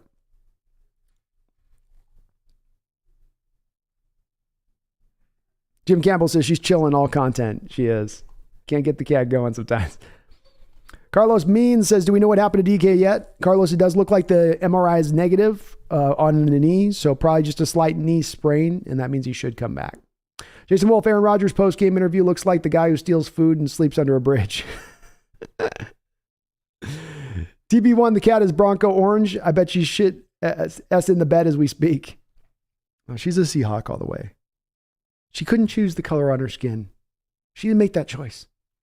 On her fur. Not skin. It's fur. You bomber top 5 pick from Denver income. You better believe it. Marco Mason says trade of the century. It is, man. I'm not trying to overstate it. It's the highest of the century, no doubt at this point. And that pick's only going to get, remember this Jets win with the Broncos today. That was one of the winnable games they had on their schedule. That schedule gets horrendous as this year goes along. Horrendous. I do wonder at one point or another if there's not going to be a spot where they just shut Russ down if it gets bad enough. Justice Felipe, love Russ, but good Lord, I love the consistent offense. That's the big difference this year with Geno under the helm versus Russ, is the consistency on the offensive side of the ball, moving the chains, taking what the defense gives you, not always trying to press the deep play. You're seeing Geno just work within the confines of the offense and finding success within that. And that's a place that Russell does struggle to operate within at times. Henry, should we start tanking? I'm scared we won't get a high draft pick. Henry, we are too far beyond the pole to start tanking at this point. You might as well just try to ride it out as far as you can get it at this point. And the good news, Henry, is you don't tank, you go to the playoffs, you have maybe some success in the playoffs, you still got Denver's first, you still got Denver's second round pick as very high picks to help you out. Much better that this team, Henry, is much further along in their process to getting back to being an elite team than us to want to slip into a tank state. And right now, this team's showing you that by next year, if you make the right moves this offseason, if you have another draft like you had this last offseason, you can become one of those elite teams again. You can be right back onto the top of your rise. Aha, says Wilson held us back. I do think that that's what some of the evidence is showing us this year so far, aha. That is what it is showing. After he says Brady's done. Trevor R says so many injuries on both teams today. Definitely had your share. Yeah. I think we came out of it okay at the end of the day. We didn't have anything. I think Chargers got the worst of it. That J.C. Jackson injury looks like a Dunsky one, and the Williams one looked at least like a high ankle sprain. Sijan says Brady was done in the 4th week. Yeah, I think Brady's kind of got that feeling to him too of I'm kind of done with this. I think he went 1 year too long in this situation, and you were already kind of hearing this offseason of talk of, maybe it's getting harder to get this back up. It's getting harder for me to get as motivated to do this. You do wonder if maybe he's kind of at the end of his road on that one. King Bomber says, Seahawks country, let's ride. Let's ride. Roxanne, oh, thank you, Roxanne, says, I have photographic evidence of you and your kitty showing great joy in today's victory. How can I get it to you? Send it to my Twitter, Roxanne, or you can email me at heyhawksnest@gmail.com. So either two, heyhawksnest@gmail.com. But yeah, please do send it to me. I'd love it. RJ says we are the 3rd seed in the NFC if the playoffs started today. Ooh, how about that? How about that? Half Daddy says the Breece Hall is out for the season. Tough turn for the Jets there. That is going to help us out in the game that we do play the Jets in the future because he was having a very good year for them so far.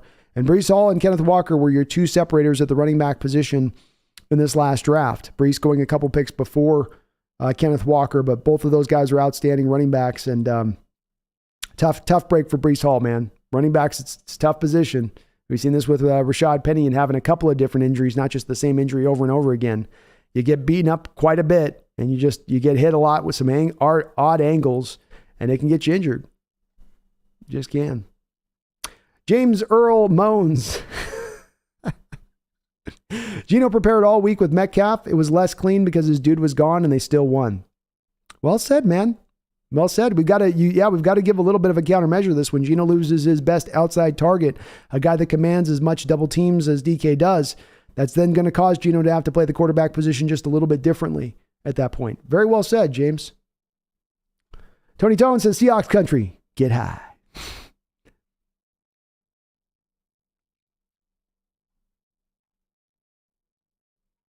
Tom says they have a lot of hard games after the Jags do the Broncos and the bye. Yes, they do. Yes, they do. It's going to be it's a brutal schedule. This Jets game was supposed to be one of the more easy wins for them that was on the schedule. And you got to wonder too if this starts to just slide further for the Bronco team, where that defense starts going, and why give all the effort out every week? Why kill ourselves every week when this offense is just going to lose the game for us no matter what we do? Your boy Michael says Kenneth Walker hit the fastest speed of a ball carrier all year. This team is so fast. That's incredible. I wouldn't be surprised if he got up to even 22 miles an hour on that one. He was flying on that carry that he opened up. And we have Tariq Woolen a couple times, I think, on the top 10 for speeds. You had Rashad Penny at one point on the top 10 for speeds. Something that Coach Carroll noted this offseason is this may be the fastest team he's ever had here in Seattle. And that certainly has proven to be the case here. Marco Martinez, I believe DK is going to be okay. So any of the people wonder about DK, he should be fine. Trevor R., that would be a pick by Bryant with the Woolen tip. Was reminiscent of Sherman to ET in the NFC Championship game. Boy, it was. And boy, Tariq Woolen felt so bad for him too there. He's like, oh, we almost got you your first. And he points it at Chenna and he's like, he jumped off sides. He knew it too. But that would have been great if Kobe could have gotten his first pick there. Sam the Great says, we're getting this division. San Francisco has injuries and LA and AZ won't keep up with us. I love the confidence, Sam. I love the confidence. Let's go. Buddha Magic says the New York Giants are hot, but the Hawks about to cool them off next week. Oh, I like it. I like it. Let's go. I love the confidence in the chat. Have some confidence now with this team the way they're playing. You should. And yeah, DK with a slight knee sprain. Half Daddy says Breece Hall was looking like the offensive rookie of the year, but now K9 is the next man up. He is.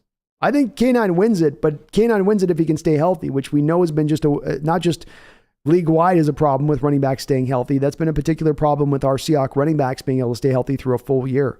Guys over and over get their years cut short, and it's been just a common element of the team here up until this point. So hopefully he can stay healthy throughout the course of this year, and they can kind of manage some of that load on him. Another 20 carries this week, had 20 carries last week, something we're going to have to be careful of a little bit with Walker.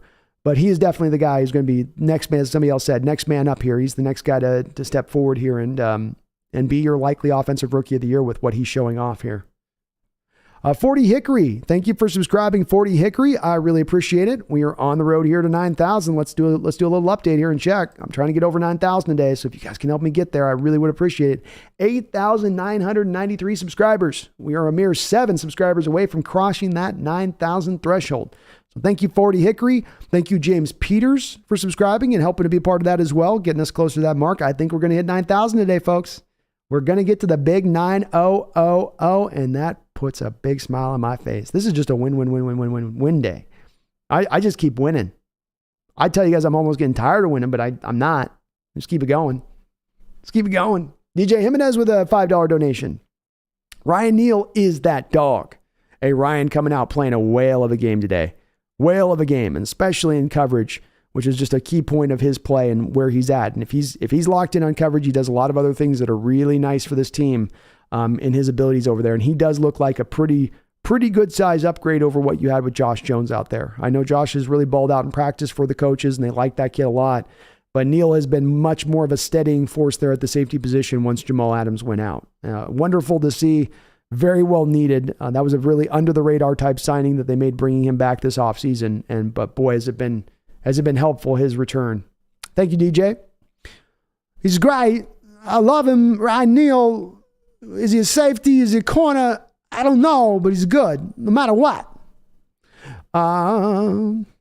Mumbles with another $5 donation. Damn, Mumbles, thank you so much. It says, time to bounce. Time to bounce all. Have fun with that win. Let's go Hawks. Getting it done. Missing playmakers today. Defense improving. Can't wait for later. They're evolving. They're moving towards that final state that they eventually will get to, Mumbles, but they are not there yet. Very well of you to say. And yeah, we didn't do it with everybody out there today. You know, you had some guard injuries. No DK Metcalf in this game. Defensively, you know, certainly the Chargers were a little bit more behind the barrel in that respect. I can't deny that. They were dealing with a little bit more of their share of injuries. But you're able to fight through, not be at your full strength, and still be able to carry the game and win this game really running away. You up by 3 touchdowns very deep into this fourth quarter on the road against a Charger team, as I said, that I think is going to make the playoffs. This is an impressive victory. Thank you, though, Mumbles, for all your donations on the channel today, all your support of the channel, and have a great night, man. I hope you're reveling over on your end of things like I am over here on my end of things. It's just, what an awesome year this is so far. And the games are not just us winning. It's like not bad football anymore. Like I don't have to watch bad football for 3 quarters and great football for 1 quarter. I get 4 quarters of fun football. It's great. I'm really enjoying watching these games because that winning is great as well, but just the fact that you're watching a semblance of a functional football team going and that you don't have one side of the ball in complete dysfunction makes it so much funner.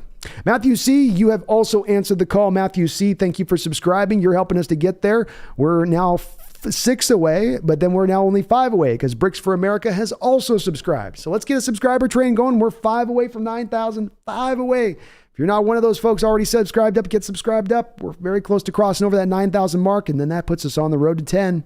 That puts 10 in the crosshairs at that point. But thank you, Matthew. Thank you, Bricks for America.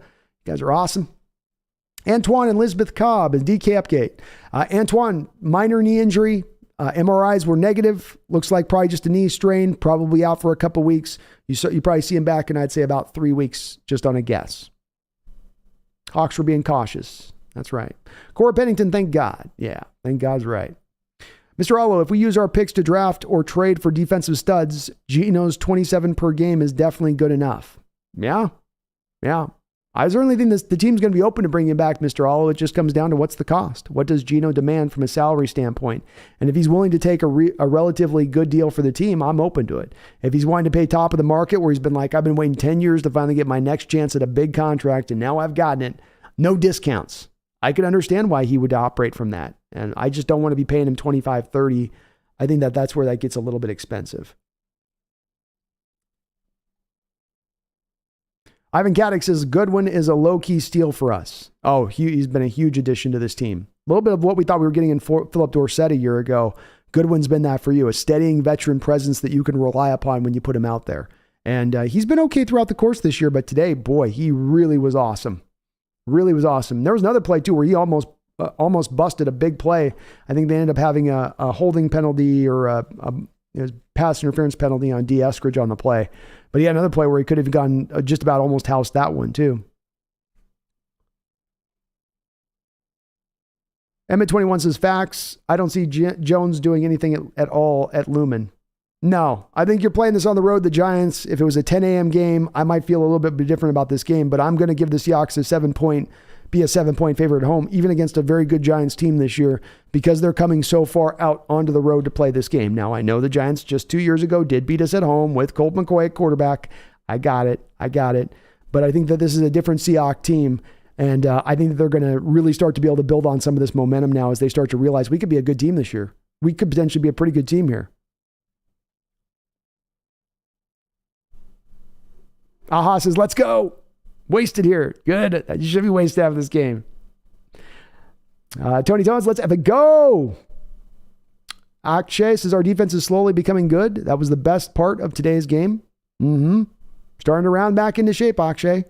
Starting to find their footings, you know? And I don't think it's any coincidence that the second they started dumping that stupid 4-man front and then just sticking with more of the 3-4 based, only going to 4-man fronts when they've got passing situations, that's proven to be pretty smart. And that seems to be the main place where the adjustment took hold here, to my eyes. Michael Bell says, let's effing go. James Earl Moans, Saquon is the guy Seattle needs to focus on stopping, not Daniel Jones. Very true. Poop Dog, DK should be okay. Minor injury. He'll be all right. Big Patty Daddy, you answered the call. I said we needed a couple more subscribers. Let's get over that 9,000 mark, and you answered it, brother. Appreciate you. Welcome aboard the Hawks Nest. We are a mere couple away from crossing over 9,000.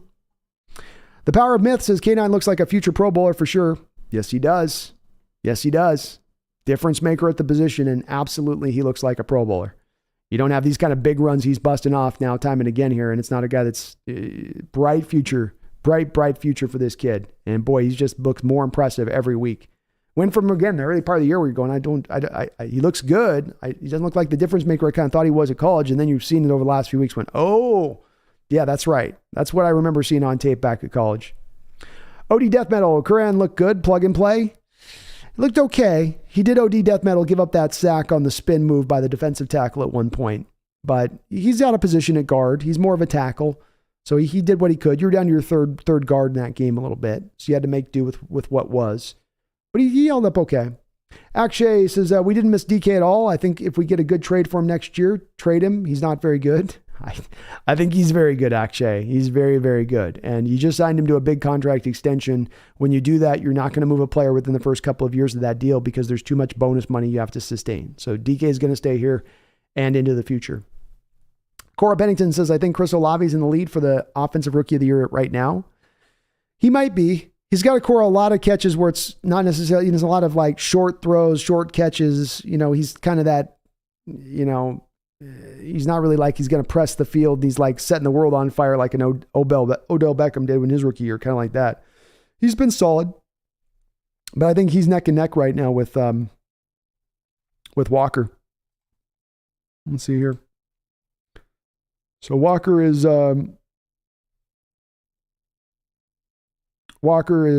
right now got 44 carries for 243 yards, 5.5 yard. Yeah, maybe Olave's a little bit ahead of him. He's just starting to get his carries up there. So that could be the case. Jose Garcia with the $2 donation. Thank you, Jose. Says the man, the myth, the legend, Brando. Go Hawks. Thank you, Jose. I appreciate it. I'd love people to call me the legend Brando. That sounds good to me. That sounds real good to me. Real good. I appreciate the donation, brother. Very kind of you. And we're going to need DK down the stretch. That's right.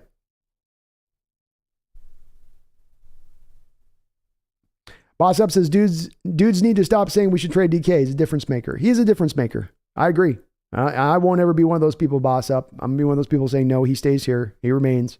He's a key part of this offense going forward. A lot of the success you've had this year have been on the back of the fact that teams double DK so much, and that opens things up for other guys at times. And you got to calculate that in with DK. I sat in that stadium last week. I was on the ground level of that stadium last week getting to watch play in and play out how teams play DK from a field view level. And I'm telling you folks, and I'm telling you true, post snap, when DK goes into his route, you're feeling that safety roll to his side of the field every time. Every single time he's having almost a double coverage thrown at him. And that's going to open up things in the other place, even if he's not making his catches, which he still is in between that stuff. So yeah, I understand it's there's maybe a little bit of a draw from some folks to do that, but he is here to remain. Free Truth says, let's hear it for the draft from last year. Seriously, Schneider deserves some props. Hey, general manager of the year should be hemmed up by John Schneider at this point. If he's not winning general manager, who is? Who's done more better deals? Who's killed the draft better? Who got the assets he got for Russell Wilson as we look at that in retrospect? John's got to win it this year. He's got to win it this year. And yeah, he deserves props. Not only did they have their best draft in recent years, not only did they have their best draft in the last 10 years, they might end up walking away with this draft looking at it like that was a historically great draft by the Seattle Seahawks. That's viewed right along in the same lines as those two drafts you had in the 2000, I think it was 11 and 12, when you were able to get your Richard Sherman and Chancellor, I think, in one, and you got another with Russell and Bobby in one. This is going to look, this one could even be potentially even better when it's all said and done. And yeah, give him his props. Herbicide first in the division is so awesome. Feels good, doesn't it? Feels real good. First place Seattle Seahawks. Ooh, it's kind of got a ring to it. It's kind of got a little first place Seahawks, a little phonetic, you know?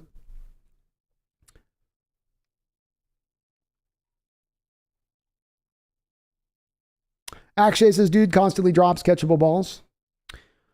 I'll give you Akshay that there's definitely, if you have a question mark with DK, it's a little bit of the hands and the consistency of the hands. I think the drops are there to a small degree. He's never been top 25 in the NFL as far as the number of drops for a given season in his 3 years here in Seattle. So though it may seem like it's horrific or bad to a degree, it's not been top 25 bad in any of his times during the years here. He makes a lot of other catches in between those drops. You've got guys in NFL history that have been amazing receivers who had drop problems. Terrell Owens was a guy that would drop good drop or two a game you get from Terrell Owens, but he was going to give you those big plays on the other side of those drops that's going to offset that stuff. And I would argue, actually, that DK does very much the similar type of stuff from the way he operates. Tyler Evans has subscribed to the channel. Thank you, Tyler Evans. You're helping us get closer, man. We're on the edge. We're on the precipice of moving over 9,000 subscribers today. So thank you. Thank you so much for doing so. And we just passed it. Let's go, folks. Let's go. Tyler Evans, you're awesome for helping do so. Big Patty Daddy, you're awesome for doing so. You guys helped us get over the mark. We just shot past 9,006 subscribers here on the channel. Well done, folks. Hats off to you. I appreciate all of the support in that respect. We're having the greatest growth this channel's had in the last 24-hour period. I think I've gained about 700 subscribers. So thank you to all of the new folks who've come aboard. Welcome aboard. Thank you for helping this channel get up and reach these goals that I've been holding out there for a while now. So thank you so much. Guard Knight with a $5 donation. Says that, Jose, Brandon is definitely a legend in the ears of the Hawks fans. The ladies of SeaTac will never forget him, though. Well, ladies of SeaTac's just a whole nother ball there. You know what I mean, Garth? Like, that's just a whole nother bit of legendary status. You know what I mean? Those are two different legendary statuses right there. Some men can't balance two legendary statuses, two different statuses in two different realms. Not me, man. I got it. Very kind of Jose to say, though, man. Very kind. Thank you, Garth, for the $5 dono. Jose Romero with a $5 donation. What other defensive player options besides Roquan Smith should the Hawks attempt to trade for before the trade deadline? This is where it gets hard, Jose. And what makes this really most hard, let me take a look here at some of the standings here. What makes this most hard with the trade deadline and what's inhibited this as much as anything right now in recent years is, well, not recent years, but last year essentially, is that the teams go to 17-game season, but they don't move the trade deadlines. The trade deadline, I believe it ends out this week on Thursday, I believe. So what that means is that you have more teams that feel like they're in it rather than being out of it. You have a team like, let me give you a team, for instance. I mean, even a team like the Chicago Bears right now that's 2-4. They could look at, well, if we just tighten down a few things, we can get ourselves to maybe back into a playoff contention. A team like the Las Vegas Raiders, 2-4. Oh, but we can tighten some things down. Maybe we can find our way. So you really have just a few set amount of teams that you could look at to say are even in the realm of being willing to offload.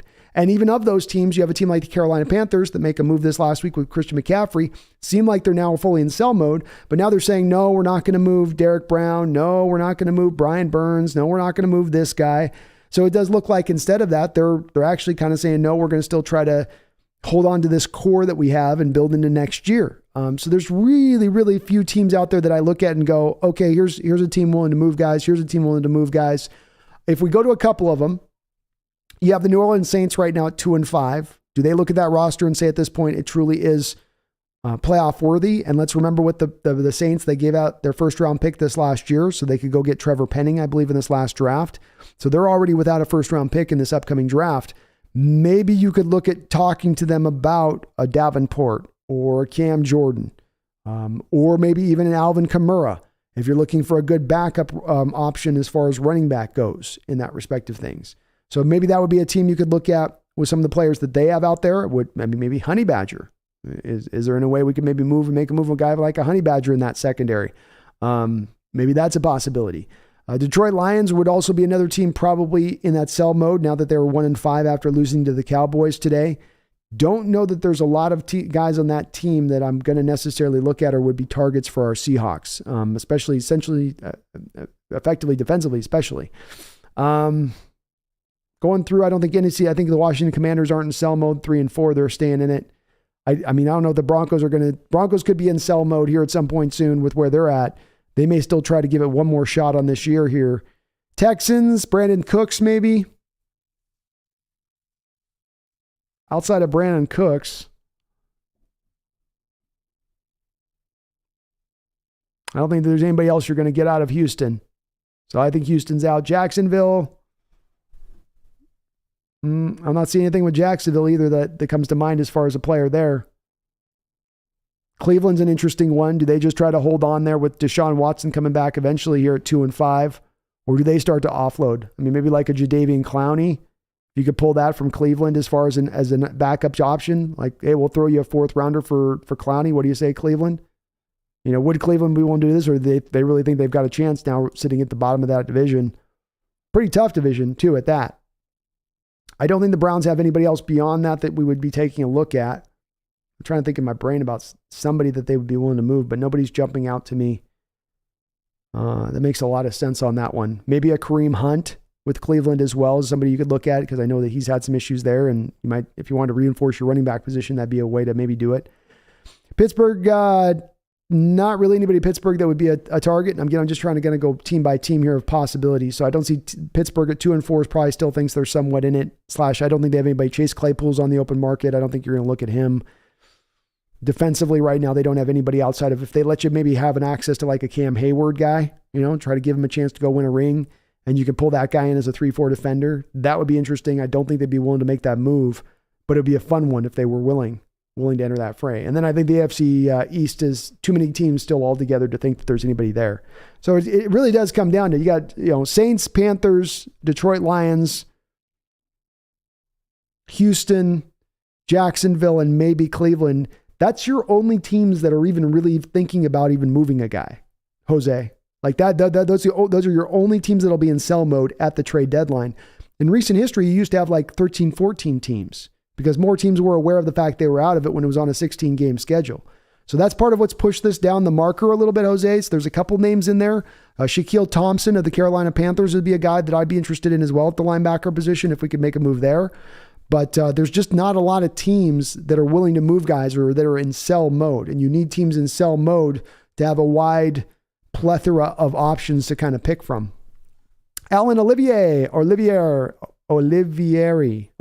I got it right, Alan. Took me a couple of attempts, but I got it right. Thank you for subscribing. Appreciate you jumping aboard the Hawks Nest as we round 9,000. We are officially on the road to 10,000 subscribers. Let's go. Let's go. And speaking of let's go, I got to go. So I'll be right back. Use the bathroom real quick. Be back. Hold on.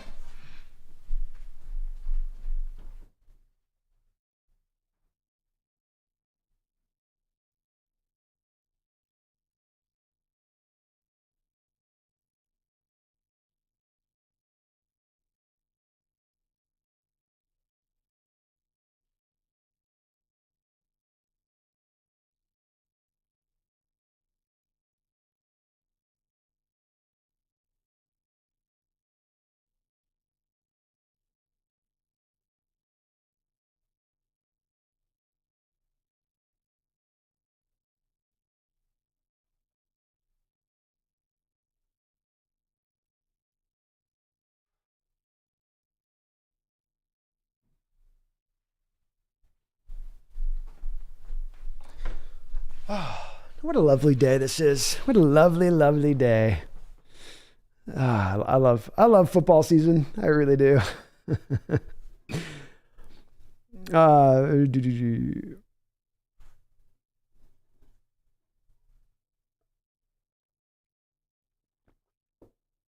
JP Hing says, forget anyone saying trade DK is dead cap will be huge. Yeah, you're not moving DK. He's here for the long term. T-Bay, with how Geno spreads the ball around, losing DK won't be an offensive killer. No, but it's not going to happen. You just signed a new contract. So there's no way you'd move DK Metcalf at this point. JP Hinks, are you a nurse? I'm not a nurse. No. Oh, medial cruciate ligament. There we go, Megan. Okay, you're talking about Megan.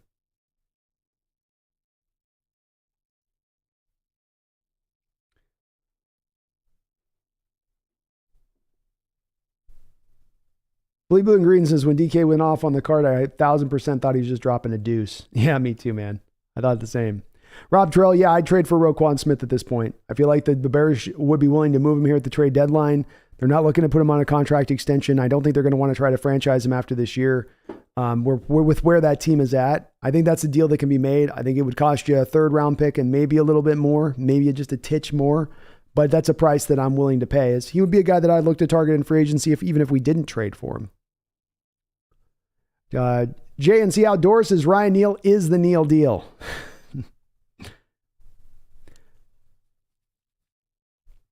Animal Skeezer 86. What was Cody doing? I have yet to figure out much of what Cody's doing this year. I've tried to pay attention to it, and I don't. He's not a starting middle linebacker in this league. He's a backup linebacker who should be playing special teams. That's kind of who he is and where he should be. And that's okay. There's a role for that on teams, but he's been propelled a little bit further than where he should be at.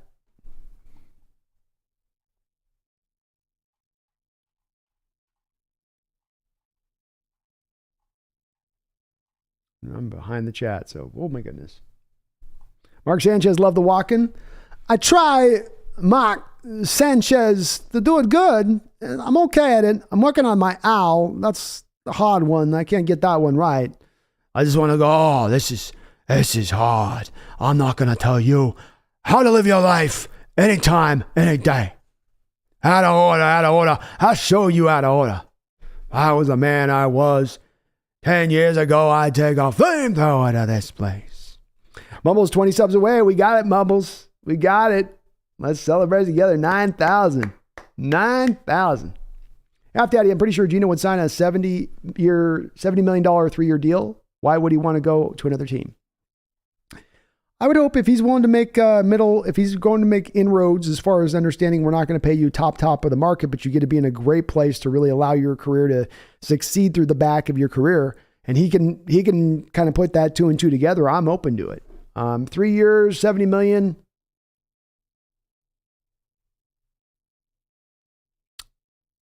Yeah, I mean, that's probably about right value, Half Daddy. Zal0 says Goodwin's backflip at the end of the game was badass too. Boy, was it ever. I like that backflip. Just adds a nice little punctuation point to the victory formation.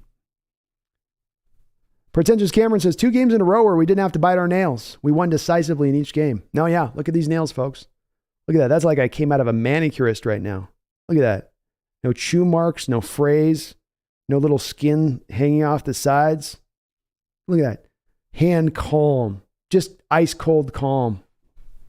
Oh, my team just got done playing their game. Look. Hands calm as can be. Feels good. Feels real good. Randall McDaniel with a $2 donation says 9,000 subscribers. Let's go, Randall. Let's go. One of my OGs on the channel. 9,000 feels good to say. And we're just this close now into the 10,000 mark. I love it. Randall with a $20 donation on top of that. Thank you, Randall, for all your donations, man. So kind of you. Says, not to look ahead, but I'm looking ahead. Hey, let's look ahead. Why not look ahead? That's what first place division teams do. Okay. First place division teams look ahead. Bottom dwellers look at the bottom. Next 4 games, all winnable. Giants at Arizona, Tampa Bay at London, or it's Germany. You mean, Randall? We're in Germany on that one. Then we've got the bye. Then we get the Raiders after the bye. Well said, those games are looking winnable. Tampa Bay looks a little bit more exposed than they have been in the past, a little bit more weaker than they have in the last couple of years. Giants are looking stronger, but they got to come play us in our house. And we just played AZ at home and really had the better of them in that game for the most part. In fact, that game could have been a lot more with us further running away with it versus what Arizona looked like. We seem to be a pretty good matchup for Arizona, though they always seem to find a way to play us tough in at least one of our matchups every single year. But then, yes, to get the Raiders after that bye, get a little bit of time to rest up. I like the way that schedule fits out over the next couple of weeks, Randall. And yes, do look ahead. That Ram game, not as daunting. Let's go make a few moves and make a run at this division. Hashtag Go Hawks. I'm glad to hear you're in the same boat, Randall. Let's make some moves. Doesn't have to be one. It can be 2. You don't have to give up all the prime draft capital, but why not make a couple go for it moves? If I got to give up a 3rd and a 5th round pick and get a couple guys in here that are going to help this team out, and for sure will help this team out, why not go make those moves?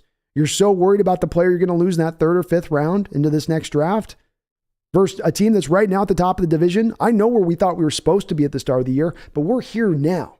We're at the top of the division right now. We're 7 games into this. We're getting close to halfway through the season. Trade deadline's this week. I'm with you, Randall. Get aggressive. Be in buyer mode. You're not in seller mode. You didn't think you were going to be here, but you're here.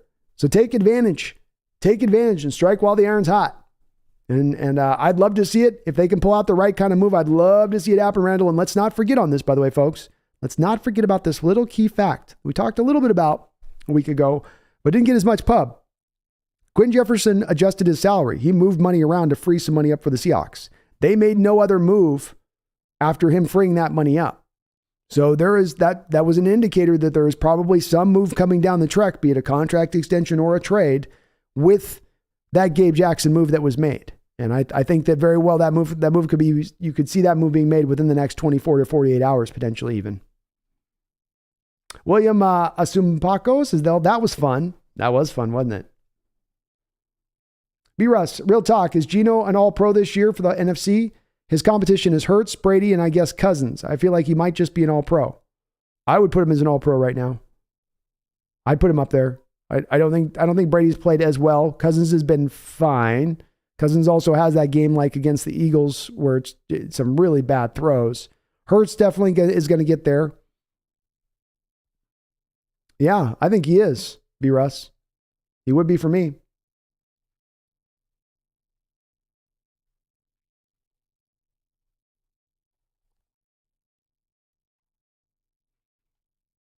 Jeffrey Thistle with a $5 donation. And again, Randall, thank you for all your donos, brother. I appreciate you. Jeffrey with a $5 donation says they need to start flexing these bad games out of prime time. Out of the 15 prime time games so far, 13 have been hot garbage. I agree. If you're going to allow for flexing at the end of the year, why not allow for flexing at the beginning of the year, Jeffrey, to your point on that? I mean, if you're going to do it, you're already willing to do it on one end, be willing to do it on the other end. And why not have the primetime matchups be good matchups every week? Why not seek that out above all else? I guess part of it that impacts this, Jeffrey, is the fact that they want to have everybody have an opportunity to be seen on prime time. Like it's like a, participation trophy. Like whether you're a crap team or not, whether you should deserve to be on display nationally or not, you still are at some point put on display nationally because reasons. I don't necessarily like that. I do like, let's actually have great matchups. Let's make that the focal point. But I agree with you, man. Well said. I'd love to see them stick more to doing the flexing stuff in other realms. The Power of Myth says Kanon almost looks like Barry Sanders out there. I can kind of see more of the elements in what you saw of it today. The ability to break tackles in a short space. Defenders can have him hemmed up one-on-one right in front of him, and they seem to have him within an arm's reach, and he's able to bounce out of those tackles and still create space for himself and get down the field. So he has that ability to break tackles in a phone booth like Barry could do. Definitely Kenneth can do it as well. He's not as much juking. He does a lot of dead leg stuff and sort of timing his runs where he changes up the speed that he's running at to throw off the defenders in their pursuit routes. But there's some echoes, I guess, there between those two guys. Tom Cox says, I think Russ marrying Sierra was his cause of being a diva, but his teammates saying a lot shows there was more behind the scenes that we don't know.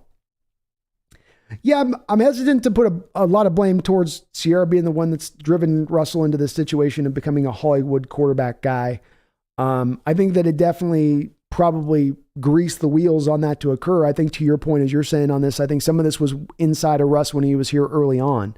And I think that it's always been a little bit a part of who he is a little bit that's only just continued to kind of get bigger with age and expand out as the ego rises, so to speak. So, she probably helped him continue further down that path that he was already set on. But I think he was set on that path one way or another. And he had his eye to becoming that Hollywood quarterback at some point or another.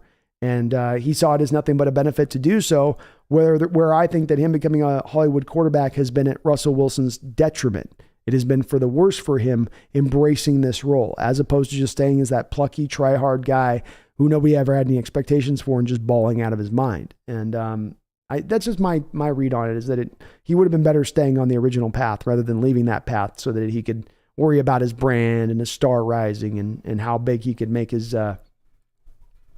name heard and known nationwide. Tom Cox is telling that Hackett wanted Rippon to play over Russ. Yeah, Russ wanted to play in that game. He's not a guy to sit out. Well, he's missed 3 games in the Seahawks in all of his time here in the Seahawks. A hamstring, and with the guys who's literally played through broken fingers and high ankle sprains. It ends up being a hamstring to hold him out. I think that is telling that Hackett's like, I just don't have a lot of confidence in you right now. Herbicide says, hope we get Trey Brown back next week and Homer. Do we start Brown over Michael Jackson at this point? I mean, I'm sure they're going to let that be more determined in practice, but hard to take Michael out of the lineup at this point, isn't it? Michael YT says the Hawks must have had the Dangerous for lunch today. Micah, didn't you hear? Subway pulled the Dangerous sandwich off the shelves. Supposedly it was to make room for backstock or something, I guess. They're coming up with some lame-ass reason for why they pulled the sandwich, but the Dangerwich is no more. Some people are thinking it's because of the last, most recent, really, really cringy ad that they just put out. Jason Goins, K9 is in beast mode. He is in beast mode.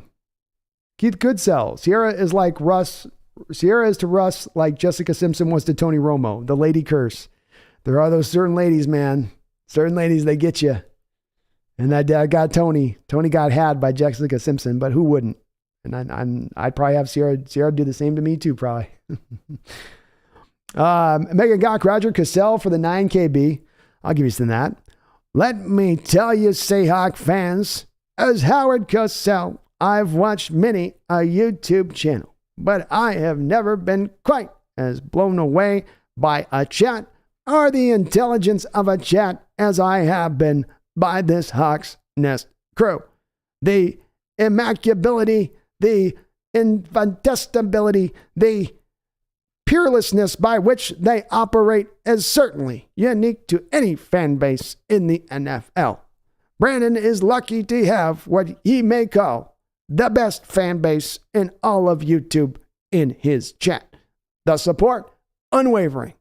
The enthusiasm, bursting at the seams. And it just goes to show you why the Seahawk fan base is the best fan base in the NFL. It's because I got on that one. Voices failing me. Roxanne Roll with a $2 donation. Thank you, Roxanne. Says the photo has been sent to your Gmail. Thank you. I will look it up. Thank you for clipping that. I appreciate it. We'll take a little peek at it. See what we got there with it. But appreciate you, Roxanne. Hope you're doing well. Tom Cox says K9 has a mixture of Sanders and LT. I could see that. I see more myself flashes of LaDainian. I do think LaDainian was just a little bit more talented, a little bit bigger, but I can see the flashes of LaDainian in there for sure. For sure.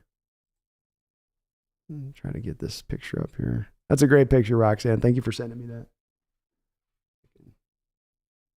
Open it here. There we go. I look like a very happy man. I look very happy on that one, Roxanne. Thank you. I'll get that posted up to the old Instagram there. Appreciate you.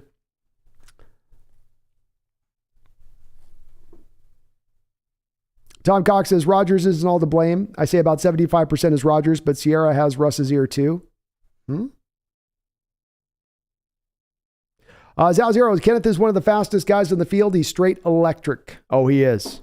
Kid is legit fast, not just track speed, football speed. Erismana says, nope, Russ was a diva all by his little self.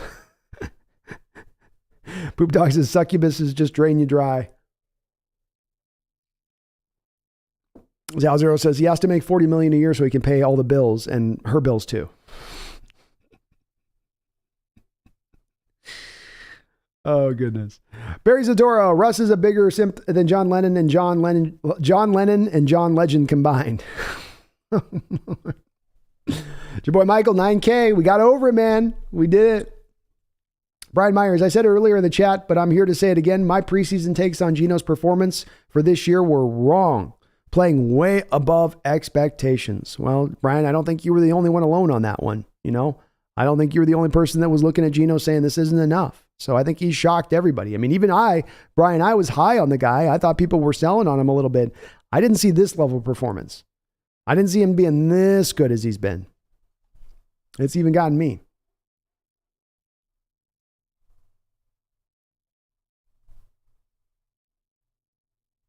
Tom says Rodgers put in his head, Mark Rodgers, his agent, put in Russ's head was bigger than the team, but Sierra didn't want to live in Seattle. You heard the rumor they wanted to live in New York or LA.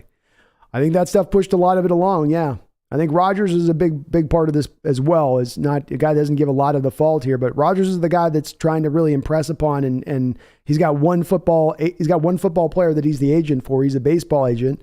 And so he's trying to really maximize that guy and have him make the most money at every turn and top things out. And he doesn't care about salary caps or anything else because Rodgers comes from a sport where there really isn't any salary cap. But I think he is a guy that has been one of those main drivers of Russ to say, oh, you got to get every last dollar in every negotiation. And that's been some of the problem at play here. Cyberhawks is what the F is going on? Magic is going on. Magic.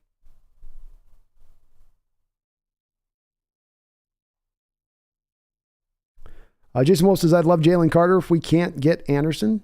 I think he's going to probably go in the top 10, Jason. So Carter looks like a very good player too. King Bomber, Levis isn't the straight home run number 2 guy, Brandon. A lot of people don't like Levis. I think a lot of people don't like Levis, King Bomber. There are people that aren't in NFL circles that don't like Levis. I think you hear a lot of fans chirp about their lack of lag. They don't understand it. They don't get it. I think and this is a prediction point. Sometimes, with me on this channel, King Bomber, I do predictions. My prediction is that when the NFL personnel people look at Levis's tape over the last couple of years, he will be vaulted into the top 10 and probably vaulted in the top 5. And right now, it really wouldn't surprise me in the least if you're seeing those two quarterbacks, Stroud and Levis, go 1 and 2 at this point. Wouldn't surprise me in the least. I think it's even kind of a likelihood. I'm making a bit of a projection here, King Bomber. I'm making a prediction, no doubt about it. But NFL people aren't going to hammer Levis for the things that fans are hammering Levis for. They're going to look beyond things that fans aren't looking beyond with Levis. And that's what you've got to do with him as a prospect. It makes it very unique versus what you'd normally look at the quarterback position like. Normally you wouldn't have to take things into account like, oh, he's being hammered on almost every drop back. He has piss poor pass protection. Or, oh my God, his receivers can't catch the ball. Every game they're coming out with 4, 5, 6, 7 drops a game. That's going to be factored in by NFL personnel. And then when you put into the talent that he brings to play, I think that's going to put him up there. Could be wrong on this, but I feel pretty good about this one. Tom says, I think the team will copy what Seattle did, trade their face to the franchise like Seattle did and build up what they don't have. I think teams will copy what Seattle did. I think, Tom, that's where I'm thinking at this point this is going to go. The quarterback diva realm that we're in right now, the era of diva quarterback, will I think eventually transition back to more of a team-centric outlook in the way the teams view the position. Take a team like the Eagles as well. I mean, this is just kind of where this is going as a shift in the NFL that you can watch right now. Eagles are undefeated. They're undefeated with a second-round quarterback who has limitations in throwing the football, especially pushing the football up the field.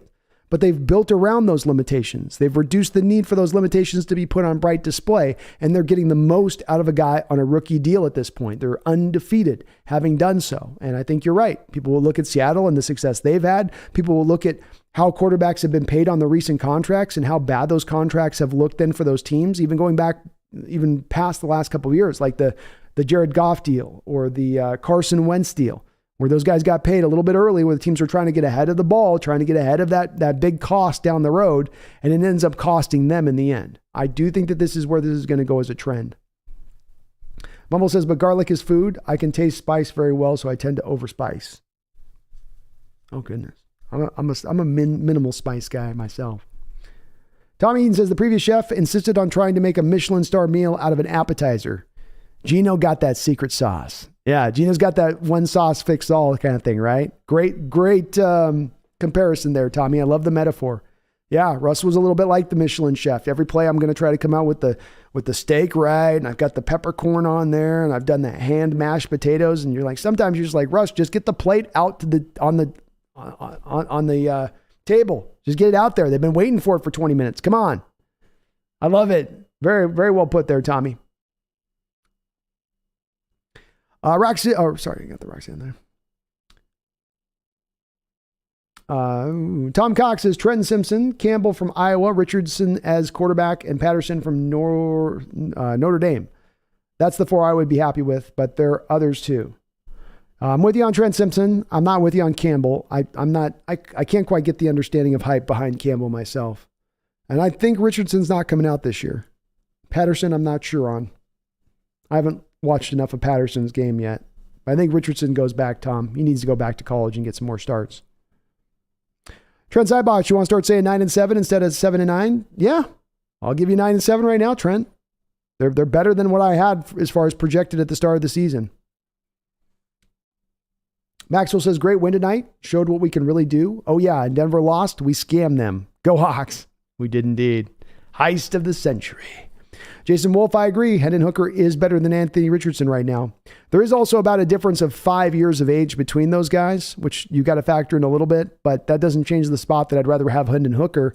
I don't want to wait for Richardson to take 2-3 years to get to where he's going to eventually get to as a player. And he may not get there. With Hendon Hooker, I have a little bit more knowledge about what I'm getting out the box there, even if it's a little bit older.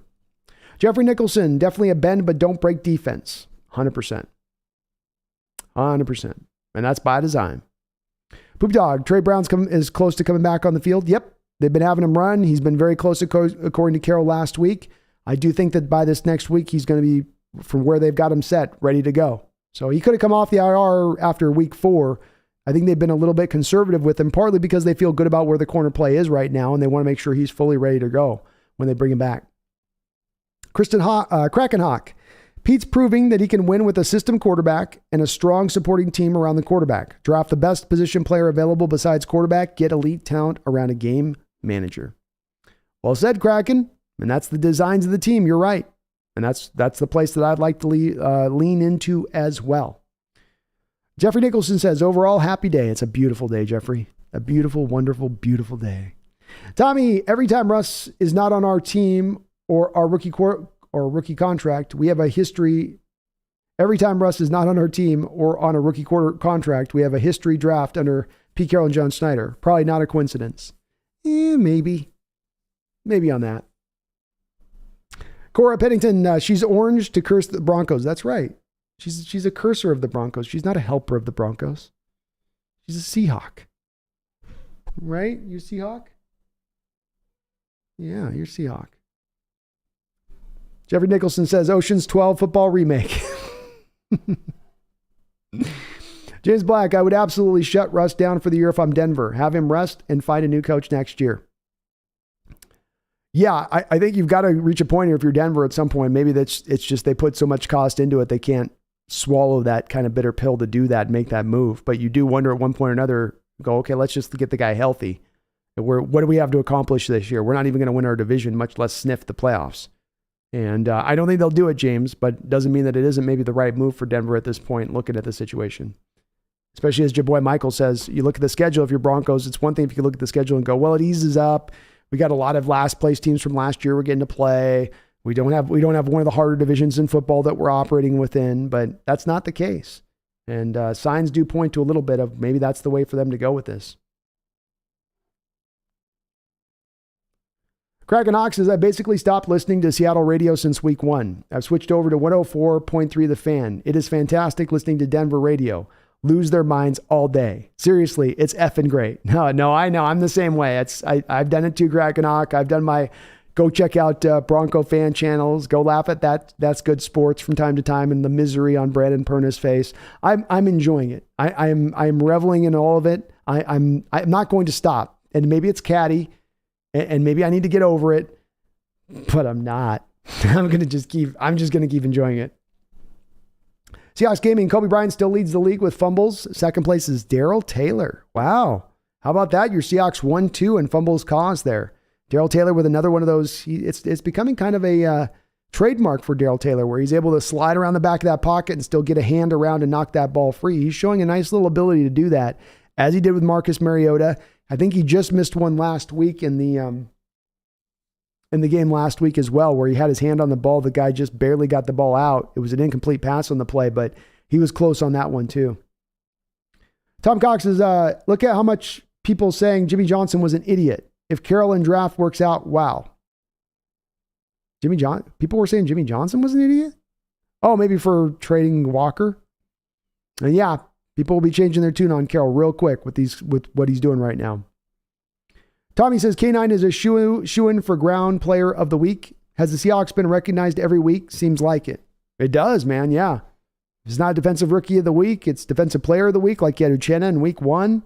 And yeah, I think he's their ground player of the week this week. Yeah, he has to be, doesn't he? Seahawks Gaming Tariq Woolen leads the NFL with INTs, Kobe Bryant with fumbles, and Jordan Brooks with tackles. There we go. How about that? Jordan had a pretty good game today, I think. Robert Coppersmith. What do you think? The Hawks sneak in as a wild card, maybe? Yes, Robert. I think we're likely to get in as a wild card team at this point. I think the NFC is having a down year. It's a little bit more opened up, and I think we're playing at a much better place than we thought we were at the start of the year. We're in relatively good shape as far as our health goes. We haven't had a myriad of guys go down to IR. I think that does bode well for the rest of the season as you look at it. And yes, I do think that you're going to at the very least get in the wild card. Jason Wolf, K9, first in fantasy and rushing, and Myers first in fantasy and kickers. It's big parts of why you're winning. How about Myers today, making all of his kicks today? He's been very much on it this year so far. Maxwell Walker's their daddy. He is their daddy. 22 miles an hour for Kenneth Walker on that run according to Randall. Wow. That is fast. That is rare speed in the NFL. Jay says, great content. Thank you, Jay. I appreciate it. I really do. Cora Pennington says Chris Olave is probably getting consideration as well. Probably. He will. And certainly the Saints, being a team that's not in great shape right now, is going to be probably throwing the ball a lot in games that they get down by, which is going to increase his catches. So he will definitely be a guy that is going to get his share of touches here. That's for sure. They do have a couple other receivers, I think, once they get them back into the fray of things, though, Cora. Michael Thomas, if he can get back in and start to play a little bit more consistently. Jarvis Landry, that might cut into some of those touches a little bit. Robert Coppersmith says it looks like the defense is waking up and starting to gel. It does, Robert. Yeah. They've done away with those early down 4-man fronts that were a little wonky to begin the year. That's been helpful as well. They're getting pressure from the 4-man fronts when they need to at times, when it is passing situations, and the 3-4 defense is doing a better job at stopping the run. But to your point, the bottom line, it's starting to gel. Well said. Benson DeWalt with a $2 donation. Thank you, Benson. Our rookies are giving off elite vibes so far. They are. That's why I say, Benson, not only does this start to now look like a draft that is not only maybe one of the best drafts in Seattle Seahawks history, this is maybe a draft that we look at in historical terms. 2011, 2012 Seahawks draft is looked at in historical terms. The Jimmy Johnson draft that he had on the back of those picks that he got from the Minnesota Vikings was looked at as a historical draft. Take the Saints, I think, from the 2017, and they came away with, I think, 4 starters, a couple Pro Bowlers off that one draft, helped them elongate a little bit of that run that they were having that draft like they did in 2017 as the Saints did. And this one, very much in that same realm of things. Not only are these guys playing well for you initially, now are they popping a little more prematurely than you'd get from these guys that are this young. They're having an impact and an effect. As people were mentioning the stats, you have a cornerback who's leading the league in interceptions as a rookie. You have another cornerback who's leading the league in fumbles caused. You have 2 tackles on the edges that are probably playing right now top 10 level tackle play this year, this season, right now. That's to your point. Elite vibes is the right way to put it. Those are elite vibes those guys are giving off. And here's the scary part, Benson. They're only going to get better. This is only going to get better. They're going through the rough stage right now. They're going through their, how do I play? Where do I need to be? What's my position? What happens when the light bulb turns on? What happens when the game starts to slow down a little bit, as players tell you it does once you get a certain amount of games in the NFL? Then we're really cooking with oil. Adrian XA with a $2 donation. Thank you, Adrian X. Says, playoff bound and top 5 picks. Woo! Can't ask for anything better. We get to go to the playoffs and I get a top 5 pick. Best of both worlds. Best of both worlds. And let's not forget, if that's a top 5 first round pick, folks, and this is a big part. It's not just a top 5 first round pick. You also have the top 5 second round pick at that point, if it merits out to that, which is a de facto at that point first round pick you're getting. So that's also big. And it's not just that one first rounder. It's also that second rounder too.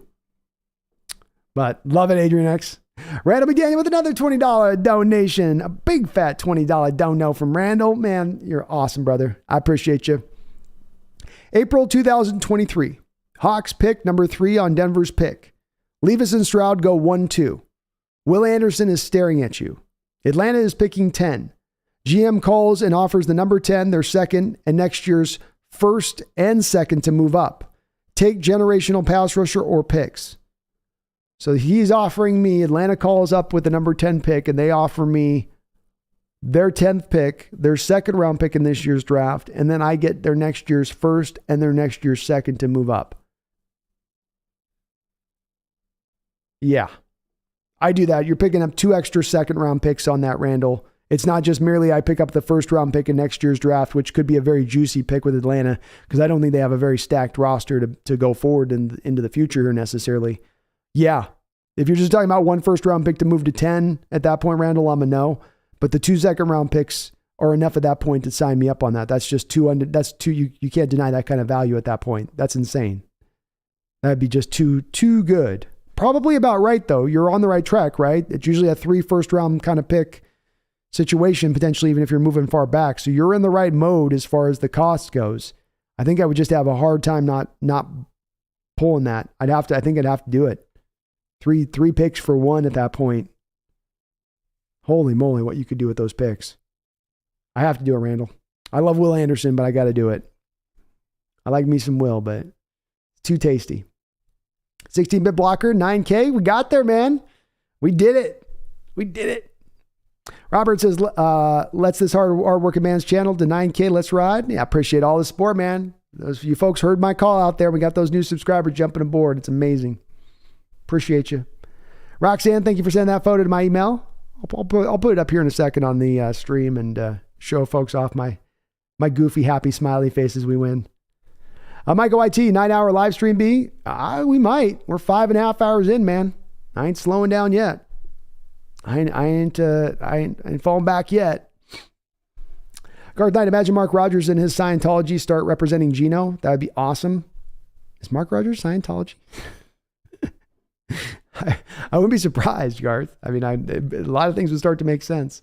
Brick Moss Daily, 9,000 subscribers. Congrats, man. Thank you. It's your boy Michael. Thank you as well. Couldn't do it without you guys. Appreciate you. William Hanby says, I'd give Geno 3 more years. 3-year deal would be okay with me too, William. How about we go 3 years? How about we go 3 years, 70 million? I think as somebody else put it in the chat. Go 3 years, 70 million. We'll give him $25 million in guaranteed. Come on, Geno. You know you say yes. Tommy says, if Geno takes a discount and gets an MVP vote and throws over the middle, taking what the defense gives him, all heads turn towards Russell with a smirk. They do. I think, Tommy, they're already starting to do that. It's hard not to. It's hard not to. And Russ is going to try to lean into those injury excuses as to the reason for the poor play, but I think it's just actually poor play. Kraken Hawk, Drew Lock is learning the system after a year of learning and watching. He could be the next Geno, then really make the trade the worst, best trade in NFL history. I can hear Pete now. Drew is our guy. I can see it happening too, man. William Hamby, we're on the same line. We have the same numbers, man. That makes sense to me. Going that route with it makes a lot of sense. Tommy says, but it'll cost way more than that to keep Geno if he keeps this up. Sorry. But could be. Could be. It's early to tell, and we got to wait for the full year to know where this all, finishes off to. Jason Peters says 2 years, $30 million. If you're meaning 2 years at $30 million, he's not going to take a $15 million per deal. It's going to be more than that. Right now, I think the minimum floor for Geno, and this is in a best case scenario, would be at $20 million. The likely is at least 25. Peter Parker, now that Russ is gone, we get to actually use our offensive weapons. Wide receivers don't have to go for a deep ball just to get the ball. Yes, you're operating more within the confines of this offense and how it asks you to execute. Short and intermediate passing is what is the bedrock of the West Coast offense. It has to be. You're going to execute it. You can't have a West Coast offense that's just bomb city all the time, which is a little bit of what we were last year. Too much. That's why that offense wasn't looking anything like the McVay offense at the Rams, even though you had brought Waldron over to basically turn it into that. But it is this year.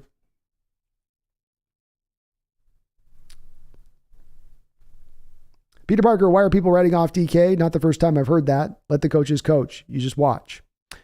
Yeah, he gets a good amount of shade from certain Seahawks fans. There's those people that didn't want to sign him to a contract extension, and I think people are wanting him to catch every ball thrown his way at times, and if there is some parts to his game that aren't great, that's got people fickle, I guess, a little bit. I'm not one of those people myself, Peter. I don't operate on that either. I'm not a write the DK guy off thing. I don't quite get it, but it's not going to happen. He's going to be a Seahawk for the foreseeable future here. Tommy says, I think Pete and John I think Pete and John, with Pete only having a few years left to win another title, think to themselves, there is no rookie that could play better than Geno. He's the perfect Pete Carroll quarterback. Could be. I could see it, man. I could see it. You Nugget, it's official, 9,000 subs. 9,000 subs, man. We shot right past it. It's a beautiful thing to see. The Real Matrix, yep. K9 looking just like he did at MSU. Not missing a beat right now. 12th North Chad, it was Pete's coaching all along covering Russell's shortcomings. I think there was definitely some of that going on. I think some of what Russell's current shortcomings are born out of is the fact that he's had some diminishment go on with his physical skill set. He can't scramble like he used to. I don't think his arm is quite as strong as it once was. And as you start to lose some physical skills, you need to then uptick your mental skills, your ability to process on the field. And I just don't think Russell's necessarily taken those steps forward for that to occur. And yeah, that's indeed caused, the shortcomings in his game at this point. Pete did cover some of it up, but some of it was Russell was great when he was in his prime and able to, you didn't need to overcome anything because he was just so great with the deep ball and the scrambling. He could operate with success out of that way. But as he loses those physical skills, he can't just lean back into that all the time. And he didn't really have that second gear he could go to. He didn't have that alternative item that he could tap into as far as in a way to win. And nor has he yet. Russ could still at some point get there, but it does remain to be seen if he can grow that element of his game. Paul Suzia says, signed Geno, $40 million guaranteed for 2. I think he's going to want more than that, I think, Paul. I do. Dog, I'm just here to complain about Eskridge. Are you going to give me the where's the manager at on Eskridge? I need to speak with the manager. Understandable, man. It's frustrating with him. Weird of them in the game too to have him back there as a running back. I didn't quite get what they were doing with him there on that one. I know you're trying to get him to touch the ball, but have him just run 3 or 4 fly sweeps a game. I mean, that's the thing I don't get. Just 4 fly sweeps a game. Just every time to Eskridge. You'll pick up like 25, 30 yards. It'll look good. You'll challenge the defense laterally. You'll stretch out those gaps a little bit. I just wish they would work that in a little bit more. Jeffrey says the whole draft class is entertaining. It is, Jeffrey. Not a bad pick in the bunch so far. Roxanne Roll says 9,000 subs should have officially been reached by now. Nice. Oh yeah, we got there. We hit it. We nailed it.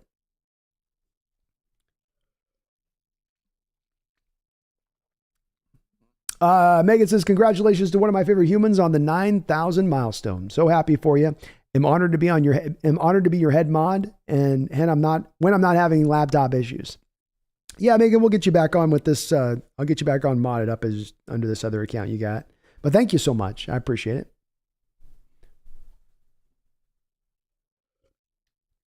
Robert says 9K. Let's ride. Let's ride. Let's ride, Hawks Nest. Mr. Carroll, to you. Russell Wilson deserves a statue in Seattle, Super Bowl appearance, 10 winning seasons, Cross, Harris, Fant, and a top 5 2023 pick. All right. I was a little off at the start of your comment. I'm like, statue, but then it made sense of what you were saying. Like, well, yeah, maybe. Lance Johnson says, congrats, Nest, on 9,000. 10K coming soon with a win streak. Let's go, Lance. We got our eye on it now. The 10,000 is truly in our sights here. So we're going to, I have a feeling we're going to round really fast there to 10K, and it's going to feel good to hit that mark. Feels good to get past 9,000, man. We've had our by far this year, the biggest growth on this channel that we've had in 4 years of doing it. And it's just wonderful to see the support. Hey, what's up, Brio? We have William Hanby says we have plenty of cap to extend Geno to the max deal. Honestly, with all these picks and rookie contracts, not saying we should, but if we did, I would feel like this team is screwed. I wouldn't feel like this team is screwed like Denver. It's a fair point, William. It's a fair point. I'm definitely willing to spend some money. I don't want to go all the way through though. I think some of this comes, William, to the stance as well of looking at it through the lens of fitting to the blueprint from 2012 and acknowledging, the best way to become a winner is not necessarily by paying the quarterback top of the market money. And Geno's playing it at a difference maker kind of level as far as the quarterback position goes. But Some of that success also was born out of the fact that you have a good team around him too. You've got the playmakers on the outside. You have the tight ends. You've got the running back. You've got the two rookie tackles, and the offensive line in general playing better. And you can make an argument with that, William, that, if it comes to Geno demanding a cost at 30, 35 million per, you go, yeah, maybe go with the younger quarterback instead, because he's going to be put in a position to also flourish with this type of offense and the way that it's built and put together. I think there's an argument to be made with that, is that there's got to be a line there on Geno. We just can't go, here's a blank check. Steve Servilian says K9 plus 9K. What a day. Oh, I see what you did there. That's nice, Steve. K9 and 9K. So I should name this stream today. Brios is having difficult time saying this. Coach of the year? Well, I mean, if a coach takes a roster that nationally is looked at as one of those rosters that's going to be in competition for the number 1 overall pick, and he gets that roster to the playoffs, what coach did a better job? Who did better work in the NFL that year than that coach? And I don't know who you could point to who's done better. So yeah, I think he's got to be a guy that's one of the main. If he pulls this team to a playoff team, he's got to be a guy that's considered in that realm. And he'd get my vote. I didn't think this team would be this good or capable of going in and beating the Chargers on the road, a very tough Charger team.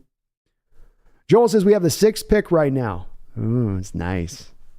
It might even get better. Matthew C. Broncos lose means we can compete for the playoffs and still get a top 10 pick. Yes, we can, Matthew.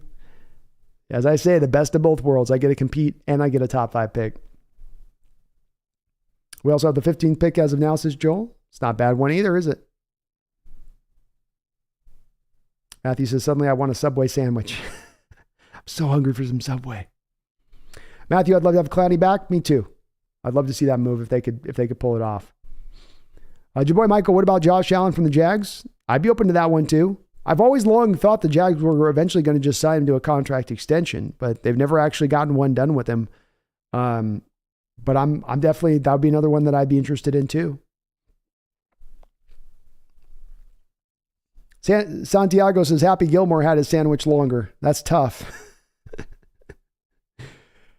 Paul says 4 top 60 picks. Go Hawks. Sign Geno to 2 years, $40 million guaranteed. I'm with it. I think it costs more.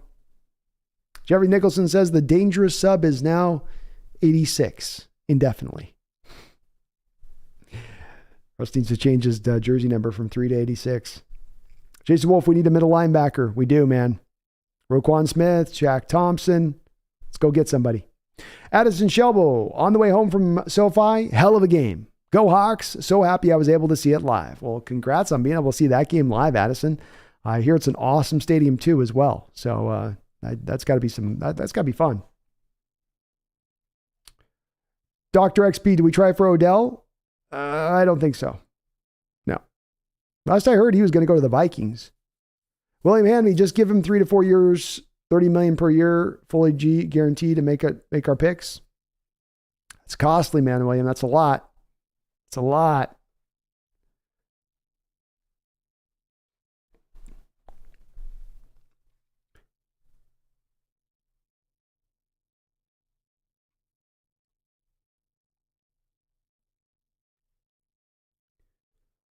Paul says, please, Seahawks, don't trade a top 60 pick. No, I wouldn't want to do that either. Nurka Fishing, I'd love to see Shaq Thompson come here. Me too. He's been a good player for the Panthers the last couple of years too. Well rated by PFF, still a solid guy, just into his early 30s. I think he could provide you something. Wouldn't cost a lot, I would think. I wouldn't think it would cost a lot.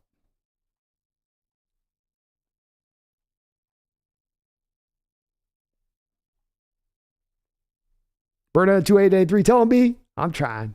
Minka, not a Seahawk related question, but I'm always seeing your cat in your shows. What's its name? Love your show, by the way. Very informative. Well, thank you, Minky. This is Pumpkin. So she's a little ball of fire. She's all chill right now, but she's usually really turned up and doing zoomies through the house and whatnot. So she gets low key on once we go live, but she's a good girl. She's about 10 years old. But thank you so much, Mika. I appreciate it. Seahawks Gaming, Myles Garrett for 2 firsts and a second. I'd go with our 2 firsts. I ain't giving Denver's 2 firsts. But if Denver wanted to do it, if the Browns wanted to do it, and let's face it, they're down some picks now. Maybe they're looking to stock back up. I'd be open to it. And Power Code says, we're pretty damn good for a rebuild team. Funny how things change. Very funny, isn't it? Isn't it odd how the world goes? It's part of what I said about this offseason. The NFL is the most unpredictable of sports. And 6 new teams leave the playoffs every year from the prior year. 6 new teams go in. And yeah, there are those teams like the Kansas City Chiefs that stay pretty consistently good year in and year out, admittedly speaking, or Baltimore Ravens, right? There are those teams.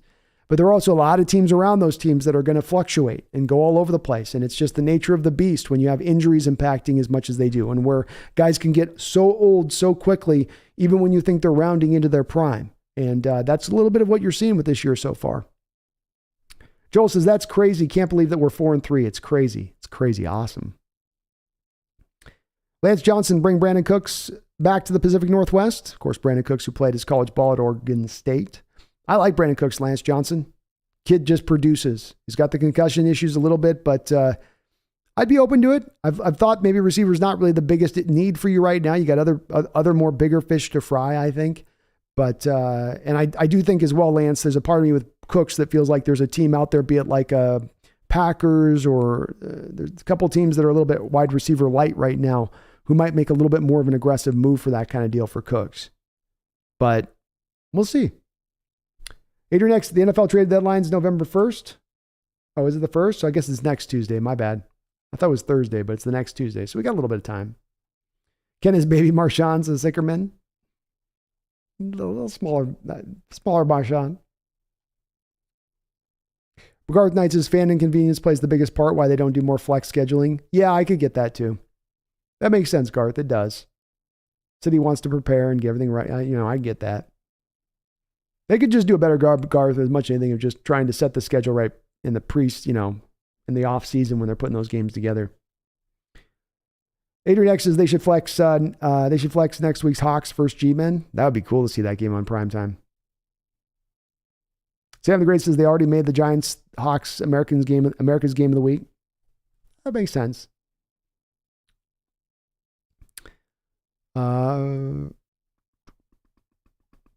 Pickman, thank you for subscribing, Pickman. I really do appreciate it. Welcome aboard the Hawks Nest.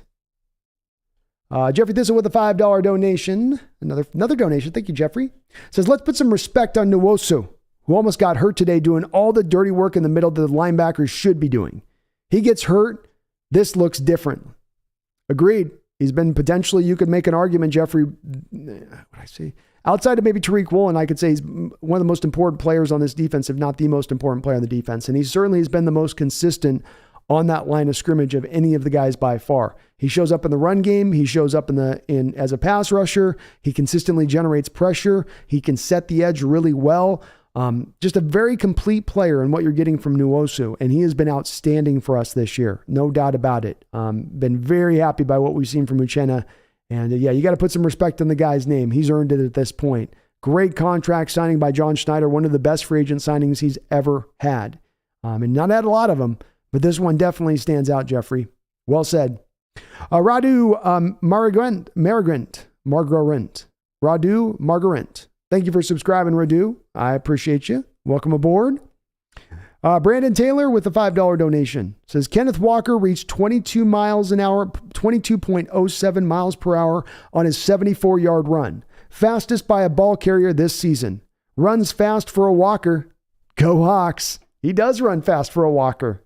He's a speed walker. That's what he is, Brandon. And thank you for posting that 22 miles an hour, 22.07 miles per hour. That is flying in pads, absolutely flying in pads. And he's got a different gear to him. You'd love your running back to have that different gear. And sometimes they got a little extra bit. They can get a little bit faster up to speed, but he's got that true difference maker gear where he starts from 0 and gets to 100 instantaneously. And then he can go right back down to 0. That stop and start and getting back up to speed makes it so hard for those tacklers in the open field to stay with him. He's just going to be quicker than you. And there's nothing you can really do about it other than guess with your tackling angle that you're taking to him. And when you start getting defenders guessing, that's when good things can happen, like big 74-yard runs, especially when they happen to guess wrong. But thank you, Brandon. I appreciate the donation. Very kind of you for doing it.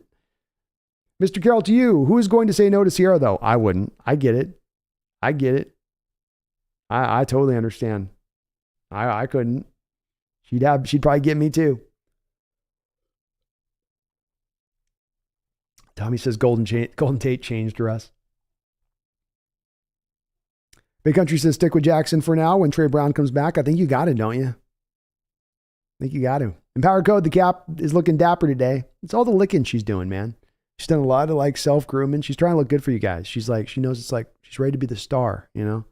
She's got to get herself right. You know, she can't have any hairs out of line, you know?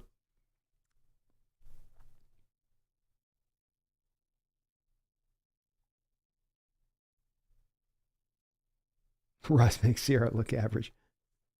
Jeffrey says she needs the new piece. JP, beginning of a moon? Beginning of a moon. Alan says, I knew Geno Smith would cook. Joel, your quarterback report. Geno Smith went 20 of 27, 210 yards, 2 touchdowns, and 1 interception, had a quarterback rating of 105.5. Wowzer. So his average quarterback rating as of right now is 107.7. Wow. That's good. He has 11 touchdowns and only 3 interceptions. He's played outstanding, Joel. He's played outstanding, far above what anyone thought he was potentially capable of even playing. So I do think he had probably his roughest overall day-to-day, but I think he was still very solid for the position, and he's a big part of why we won this game overall at the end of the day. So you got to laud him. You got to give him the clap, give him the respect at this point. Geno's earned it. 7 games into this season, he has played outstanding football. Nurka Fishing says, huge apologies to Pete Carroll. I was wishing they would have kept Russ and shipped out Carroll, but that's why I don't make the big bucks. Hey, there was a Adidas spot at a time when I was leaning in that same place of things, Nurka. And look, Pete Carroll showed you for many different years that he was unwilling to change in this last 5-6 year period where we are far beyond our Super Bowl runs. He was showing a methodology and a process, which was, I'm going to keep doing the same thing we've always done. I'm not going to change any of it anywhere at all. And I'm going to hope it just improves on its own at that point. Well, now he has finally made some big changes over the last 2 years. He changed up his 1980s offense to a more modernized offense, and he changed his long-held 4-3 under defense to now this 3-4 under defense, which hopefully can start to get more returns from that. But the point being is he's changed. And if Coach Carroll wasn't going to change from what we'd seen over the past 5 years, I think there was a reason for you to have that standpoint of saying, I'm done with Pete. He's not willing to change. He's not willing to move. It wasn't simply that Pete was getting older. It was that his thought process had aged. It was that his approach had aged in what he was trying to do on the football field, especially from a schematic standpoint. He made the adjustments that were desperately needed. He was a little late in making those adjustments. As he himself said, we've been a little bit arrogant lately. That's something he said at the combine, right? Literally came out of his mouth. We've been arrogant in our approach, just sticking to what we're doing and thinking we can just do the same old thing. We can't. So he recognized it. It took him recognizing it. So I think where you stood on that was understandable as far as your view on Carroll, and you're changing it as he's shown a willingness himself to change, which, hey, I think it makes a lot of sense. Makes a lot of sense why fans were kind of to the point with Pete Carroll going, okay, this is just, you're just going to do the same thing you did from Legion of Boom days. Cover 3, keep the defense simple, don't blitz, try to stop the run in an age where everybody's throwing the ball. How's this going to work? But he has adjusted. Jason Wolf says, Hendon Hooker's better than Will Levis. I want Hooker. I'm a Levis guy myself, Jason Wolf. I'm more Levis, but I like Hooker a lot. He's grown on me a bunch this year. Big Country says, Kentucky's offense doesn't seem very good outside of Levis. Exactly. Yeah. I mean, that's the part where it's just, you've got to take that into account with Levis. Any of the top quarterbacks, and you can put Hendon Hooker into this as well. The supporting cast that he has working around him is probably the weakest of any of them, all the way around. From wide receiver to running back to the offensive line. Levis is having to really carry that load. The R3 now for UDs is I'm getting serious beast mode vibes from K9. Okay. I mean, kind of 2 different running backs from me. K9's just more of a, I'll break the tackle with my moves. Beast mode was a little more, I'm going to run over your face. Megan says, you need to explain the Levis's hype to me, B. I'm on Stroud train and don't get the Levis's hype.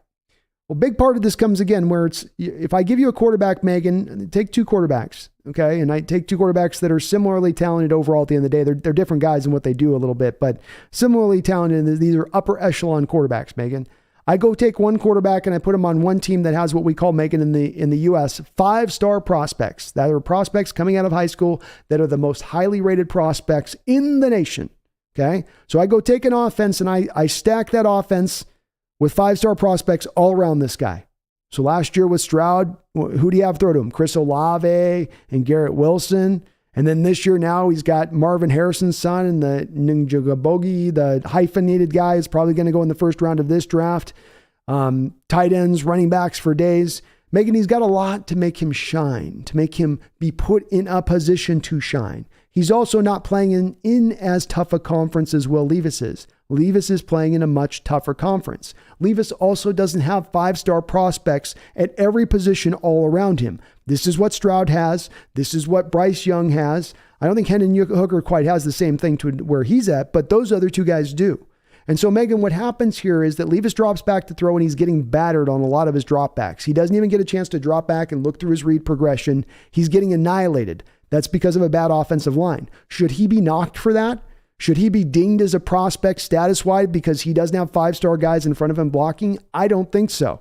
Then you counter this with the fact that every game that I've watched of Will Levis this year, I count 4, 5, 6, 7 drops from his wide receivers. So the combination, Megan, is he gets battered and beat almost on every drop back, and he's got receivers dropping the ball right and left, and he doesn't have those epic playmakers on the outside that Stroud does. Stroud's receivers catch the ball. When they throw it, they catch it. He doesn't get the same drop rate that Levis gets in Kentucky. So Levis, tougher conference, right?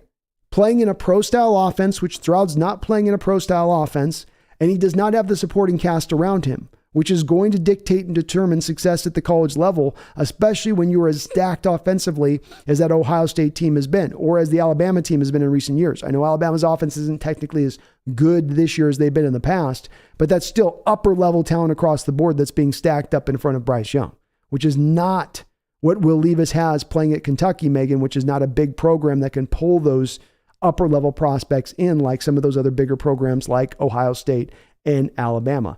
I like Stroud a lot. He's my 2 behind Levis is my 1, but I think Stroud's going to take a little bit of time to develop, Megan, and part of me making this selection is not about what I got to wait for the future. It's about what I get right now. I've got a team right now playing for the playoffs here, Megan. I don't want to go take a quarterback. I got to wait 2 years to have him be ready to get on the football field when I have a team ready right now to go do something. So part of the evaluation, remember on this, Megan, has to be, and this is the part that I got to push back on certain people with stuff like when we mentioned Anthony Richardson, you've got to view it through the standpoint of what you think the team is viewing the quarterback position through. And the way I think the team is viewing the quarterback position, Megan, is let's go get a rookie quarterback. Let's go get a young quarterback on a rookie deal who is pro-ready. What pro-ready means is that they're ready to play right now, not 2 years into the road. I don't think a 21-year-old Stroud is ready to play right now. Very talented, going to be a great quarterback in this league, but I think it's going to take him a little time to get there. Time that is not within the blueprint of the plan that we've put out, Megan. That's not the way, that's not the hand that our front office is showing that they want to do or where the direction that they want to go. So I'm certainly making a guess here. I'm certainly making a projection here. I'm certainly making a prediction here, but I'm also making it based upon the moves that I've seen this front office make and the way that they've gone about their business. Again, note to remember with Stroud, love him a lot. Going to be a top 5, probably a top 5 pick when it's all said and done. And if Levis does go ahead of him, Stroud will be going very soon right after him. So it again does become down to Megan, the little separators that are really what separate them too. Levis running the pro style system, not having as much help, but literally running our same offense. I think he's going to be able to hit that ground running real well right from the jump. Jason, Hendon Hooker is the best quarterback in the country. He's playing like it this year. Does that make him the best prospect though? It's kind of the key at that point.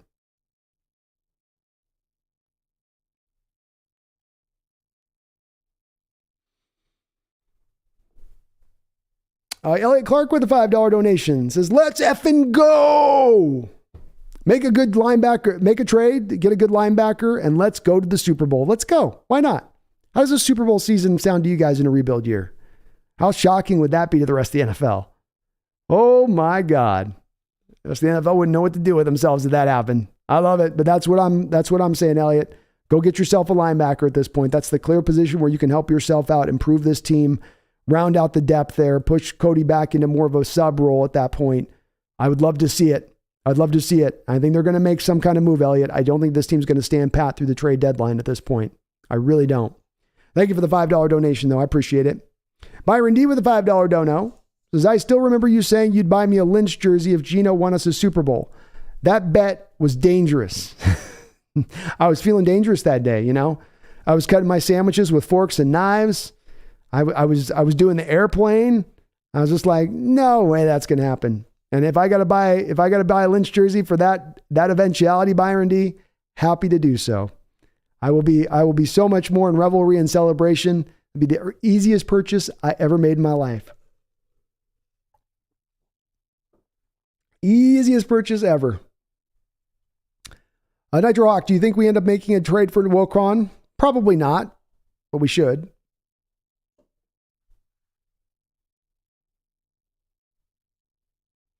Your boy Michael says, is it ridiculous to say that we can win out until the bye week? No, we can. We definitely can. Sam the Great says, Pete wasn't kidding when he said that he didn't want a rebuilding season. No. And he's never really been showing you, people have been saying rebuild and tank and saying that's what we're doing. That's what this is. Relax. That's what's going on. But Pete never showed you with the moves they made that that's what they were doing. That was, it may have seemed like that with like Gino being announced the starter, or having two rookie tackles starting at the same time, or Tariq starting on the outside. But indeed, what we're looking at and seeing is that those guys had earned the position where they got it. They earned the right to start, and they're guys that can help you win right now. But no, there were never those indications like some fans were thinking that just goes without saying that we're tanking. That was not out. That was not there on display. Empower Code, do you think we can beat the Giants at home next week? Yes, Empower Code. If it's on the road, I'd probably give the Giants the nod on this one, but us being able to play this game at home, I think that's going to be good enough for us to carry the day. I do. Jason Wolf, if Denver fires the coach, why take that job? No one is going to win with Russ at this point. I think Jason's going to impact the way that they're able to, find the next successor. And I think it removes them from saying, okay, we have Walmart money. We can go out there and get any coach we want to go get, and it doesn't matter because we'll pay him whatever we got to pay him. As opposed to that coach realizing that they are married to Russ when they walk in the door. And I think there's going to be a good amount of coaches, especially possibly prime coaching candidates who shake their head at that. Say, I don't want to sign up for that. I don't want to sign up for that. And you don't have your first and second round pick this year, and your cap situation is going to be perilous moving forward. No. Certainly a guy like Sean Payton's not going there. No, there's no chance that he would go there. So yeah, I think it's going to hurt him. It's going to be hard on him. I think they end up with another kind of like untested guy that they got to put in point at that point, or they pull out some relic, one of the two. Tommy, the only reason they might not sit Russ is the head coach trying to keep his job, though he might be out regardless. Yeah. I mean, they may just call the ball, Tommy, and you fire the coach and just go with an interim coach and just, that's it. It is what it is. I don't think they will do that. Just like I don't think they're going to shut Russ down. But you could make the argument, Tommy, it's the smart decision for the long term for them. Gox 2022 says, Brandon, do you think there is rethinking getting a quarterback in 2023, moving someone like Simpson, or quarterback in 24, moving to someone like Simpson or a quarterback in 2024? Maybe. I think Gox 20, some of it depends on what they're going to do with Geno. I also don't think it's a guarantee that you're taking a quarterback in the first round of this draft. With 2 second rounders, you could end up looking at one of those guys. There's a very big stable of guys through the second, third, and fourth round of this draft. Anthony Richardson, potentially a Hendon Hooker, Cam Ward, McKee from Stanford. You can go. There's a lot of guys in there that you could be taking a look at that point as far as picks in that round. I think they would select somebody there. Go Hawks. They would take somebody a little bit later on there, and maybe even in the third round at that point. But I do think they end up taking one of these QBs. Somehow, some way. And if you're meaning Simpson from Clemson, I'm good with that. DH says, just got here. Do you think we trade for a wide receiver? Elijah Moore for a day 2 pick? I don't think Elijah Moore's in range on this because of the fact that he's having a problem not getting enough touches where he's at right now. I don't think he's getting more touches here as he would slide in to become that third or fourth wide receiver here as well. So I just don't think it's very much a possibility you're going to bring him on. I think with Goodwin playing as good as he is as a backup, Eskridge still on this roster as he is for good, bad, the other, wherever he is in his development, I think that they're going to look to other positions to upgrade rather than receiver at this point, DH. I think the Jets will probably just hold on to Elijah Moore because, like you say, with the day 2 pick, you took that guy in the second round. Do you want to move him for a day 2 pick 1 year after taking him in the second round when he has shown you flashes of being a good player? I don't think they're going to want to do that. So I think he just remains on the Jets. Mr. Carroll to you says, I'm worried teams will catch on to defensive tackles only move and just ride him to the back end zone. We'll catch on to DT's only move. Darrell Taylor, and just ride him to the back of the end zone. But it does make other teams have to game plan a little bit more. Darrell Taylor's only move? Yeah, his quickness is tough to deal with. He is a one-trick pony with that, Mr. Carroll. There's no doubt about that. He's one-trick-ish. It's a good one trick, and he got a fumble today caused using it. But yeah, it's he's got a little bit of a ghost move too, so as you showed off today. But Taylor's a little limited in that respect. Mark Mason, Barton is awful. Yeah, not good. Not good. Jeffrey Nicholson says, Brandon Perner reminds me of someone over the top, a character from a sitcom, but I can't put a finger on it. Yeah, he's got a little bit of that. I can see a little bit of that there with him. He's definitely a character. Sam says, we're about to skyrocket in the power rankings. We've got to start to give us our due, guys. They got to start doing it. You got to finally give in and give us our due. Living Sacred Cacti with a double donation. 2 $5 donations from Living Sacred Cacti. Thank you so much. I really do appreciate it. This could be the bottom for Geno. He's just now getting real reps. If this is Geno's bottom, his ceiling could be a top 5 quarterback. Build him a super team. I'm with it. No matter whether it's Geno or somebody else living cacti, what I want to do right now is build the super team up around the quarterback. Don't build it with the onus of we've got to go find the super quarterback who carries the day for the team. I think inverse that a little bit. I do think this is also what they're showing you sign-wise, cacti, of the direction they're looking to go right now, is to build that team in that way. So Geno, I'm okay with it. The cost is where this comes down to Living Sacred Cacti. If you're talking about $30 million a year, that's too high for me. We're talking maybe more $20 million a year on a 3-year deal. I'm open to it. But he's got to be kind of willing not to try to push this market to the utmost as far as what he could be making. Because there might be a team out there like Carolina willing to offer him $30 million a year after this year. A Carolina team that doesn't have a clear necessarily path towards their next quarterback unless they're just so bad they end up at the bottom to pick one of these top guys.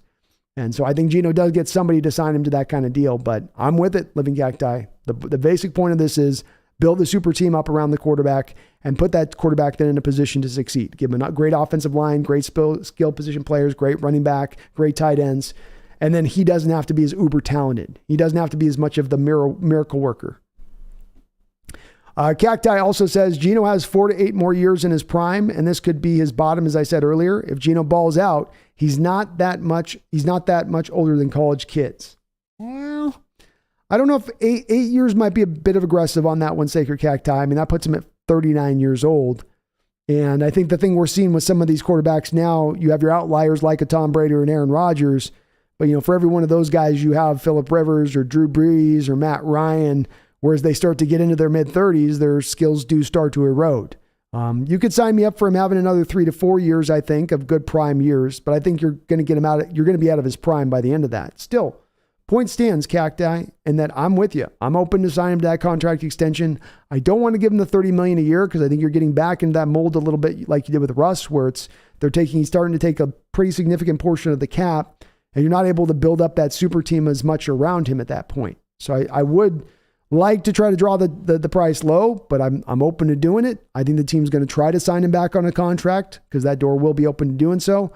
But it really just comes down to Cacti. What's the cost? What is Geno going to command in yearly salary on that kind of deal?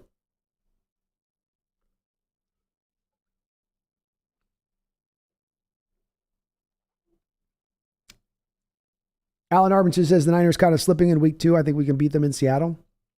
It's possible. They're a great team.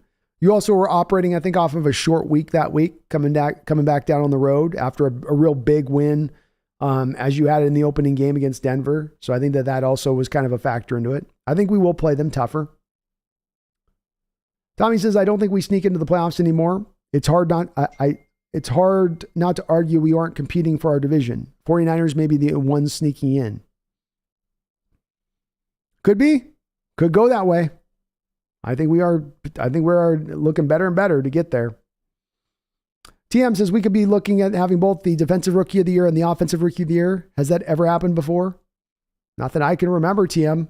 We also might have the comeback player of the year. Add that as well in there, TM, with Geno Smith. So that as well. DHDH says Levis is not a top 3 pick, laughing out loud. I'm very well aware that there's a lot of people that are low on Levis. I'm very well aware that I'm higher on Levis than there is other people out there. So make no mistake about it, DHDH and those folks that are not understanding why I'm taking this stance. I make a lot of predictions on this channel at times. I don't make a lot, but when I do make predictions, they do tend to come through, right? Like my track record on when I open my mouth and say, I think this is going to happen tends to be pretty close to the mark, especially when I'm making player evaluations. I take my last few draft evaluations and the way I look at those players and I'll put them up against anybody. I'm not trying to beat on my own drum here, but I've been pretty good in this respect of things. And I think that at DHDH, I really, truly believe this. You're going to see this go through this offseason, that the viewpoint of the fans of Will Levis versus where the player personnel will be and how they look at him are going to be two different evaluations. And I think the fans are going to be very, very low on him. I think the player personnels will be very high on him. So if I'm wrong on this respect, you guys can feel free to come back in the chat and laugh at me as we get along in towards the draft. But watch this as one of Brandon's real locks. One of those real things where, again, I don't tend to speak out like this, saying that stuff's going to go in this direction unless I have a really solid feeling on it. Unless there's something I'm really basing it on. I don't tend to just pull stuff out the back of my butt saying, well, how about this is something that's going to happen. I've looked at a lot of Will Levis's tape. I've watched a lot of his games, including going back to last year. He is going to be a top 5 pick. It's going to happen, folks. It is going to happen.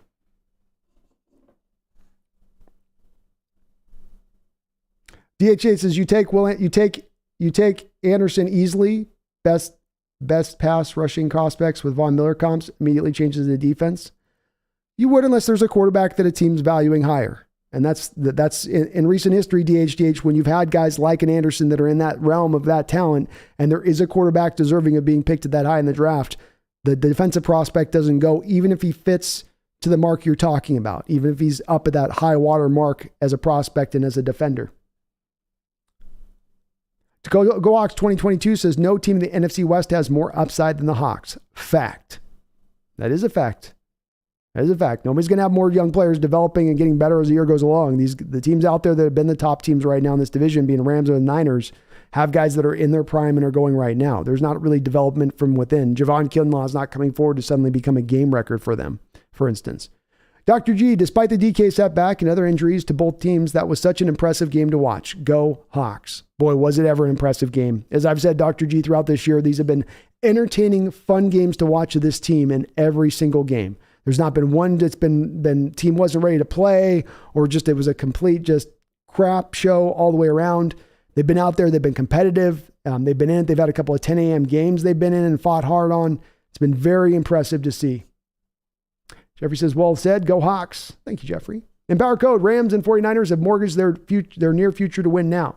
The Cardinals have locked themselves long-term to a below-par quarterback. Our Hawks are looking good, baby. You know it, man. Looking real good. Person Barton is not good.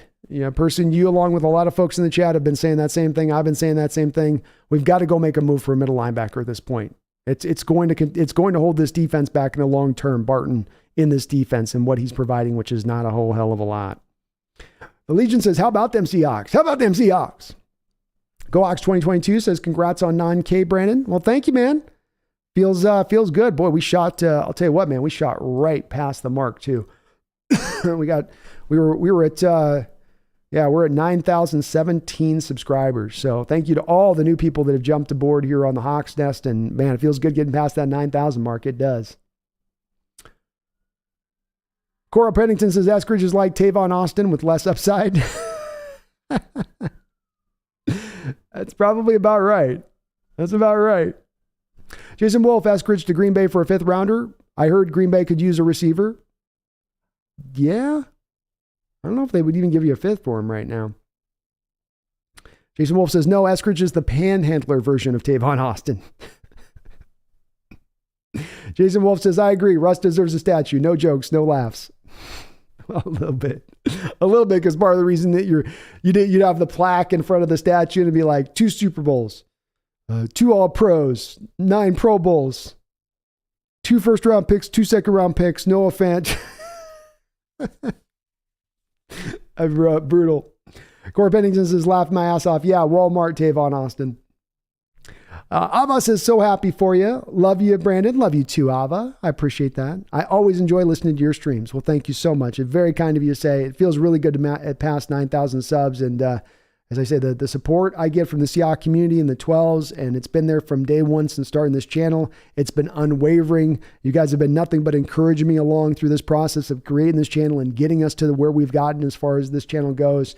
So it's been, without that support from you guys, without that encouragement that I'm on the right track, that this channel is on the right track, we would never have gotten here. So thank you so much. I really do appreciate all the support from you guys. It's just a great day all the way around. My Hawks win, past 9,000 subs, Broncos lose. I mean, are we in heaven? Did I die? Am I in heaven? Did I have a heart attack on stream and I'm actually in heaven right now? And they're just like, we got to let him feel some good things until we can give him the news that he actually died. Got to have him feel a little good before we give him the good news, the bad news, you know? I don't know. So many things going right. Ghost says, what do you make of Tariq's game? Ghost, I thought he overall played a solid game today. I don't think it was a spectacular game. I thought Mike Williams, who I thought he would be a really good matchup for Williams if they did get matched up, because Williams is not really the burner guy. He's not really a sudden guy. I thought Tariq would really be able to stay with him. Williams got to him early on a couple of catches. Tariq was there and competitive on those plays. He also got a touchdown catch that he gave up to Mike Williams, but I thought overall he was solid. And there were other times where he showed up in coverage and didn't allow a completion down the field. There was one deep play in particular to Mike Williams where they were taking their shot, and he was right there in coverage on that play, very tight on coverage. Overall, another solid game from Tariq Woolen today. He had a pass breakup as well in this game. So just continues to build off his prior performances overall. Mark Mason says, rate Cody Barton's play 0 to 10. 3. I'd give him a 3 today. Jeps goes 2. Jason Wolf goes 0.5. we got some tough evaluators in the chat for Barton. 0.5, 2, 0, 4 for Allen. I'll go 3. Carrot Core Barton says, Barton on special teams, Bart is an 8. Anywhere else, he's a negative 11. Darcy's got 0. JP Hink says, lots of let Eckler score. Just saying, not a Barton fan at all where they're using him. No, I'm not either. I just don't, he's not a starting linebacker in this league. Jason Wolf says, anyone who says Cody Barton gets a 2 or a higher grade is most likely a Huskies fan. That's very true.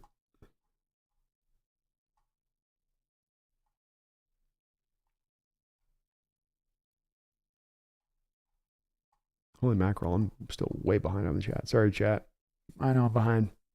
ADL Williams, me 1 month ago. F the Hawks. This is a baseball town now. Me today. F the Mariners. This is a football town now. Megan says, heading out. Congratulations on the 9K once again, and talk to you soon, B. Sounds good, Megan. You have yourself a great night, and I'll get your this alt account subbed or modded up. So sorry I haven't done that yet, but I'll get you modded up here soon. Phantom US says, can we talk about how good Ryan Neal and Michael Jackson played today? They were outstanding, Phantom. Would have been great to see Michael get that first pick of the year for him. But both of those guys were tremendous today. They showed up across the field. Ryan both in tackling and in coverage. Neal was really tight in coverage in a couple spots today where you needed him to be. So it was great to see. Michael's going to make it hard, Phantom, for Trey Brown to get back on the field as a starter with how he's playing. He's made a very strong argument to be made of, I haven't done anything to lose this job, simply because you're going to bring back the guy as a 4th round pick versus me as basically an undrafted rookie free agent guy. But Jackson's been awesome. He's been really, really, really good. Really good.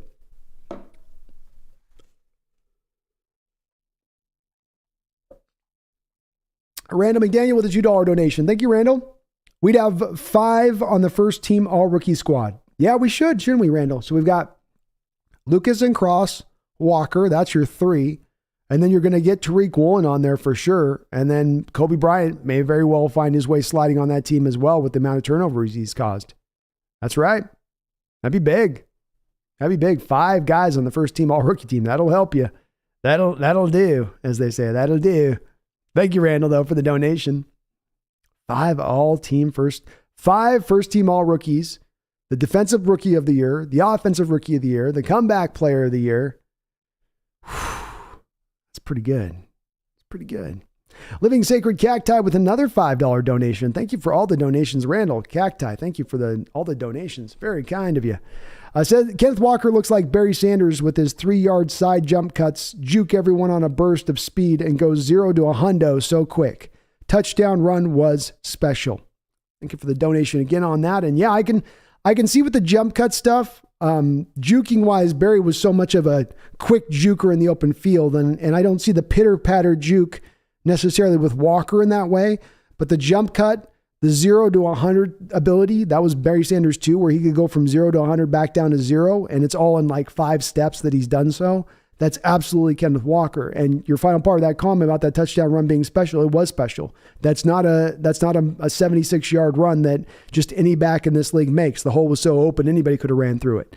That was his vision. That was getting up to speed as fast as he did. And then once he got up to his speed as quickly as he is, because he's a guy who's the oddity where you get guys that are fast and then you get guys that are quick.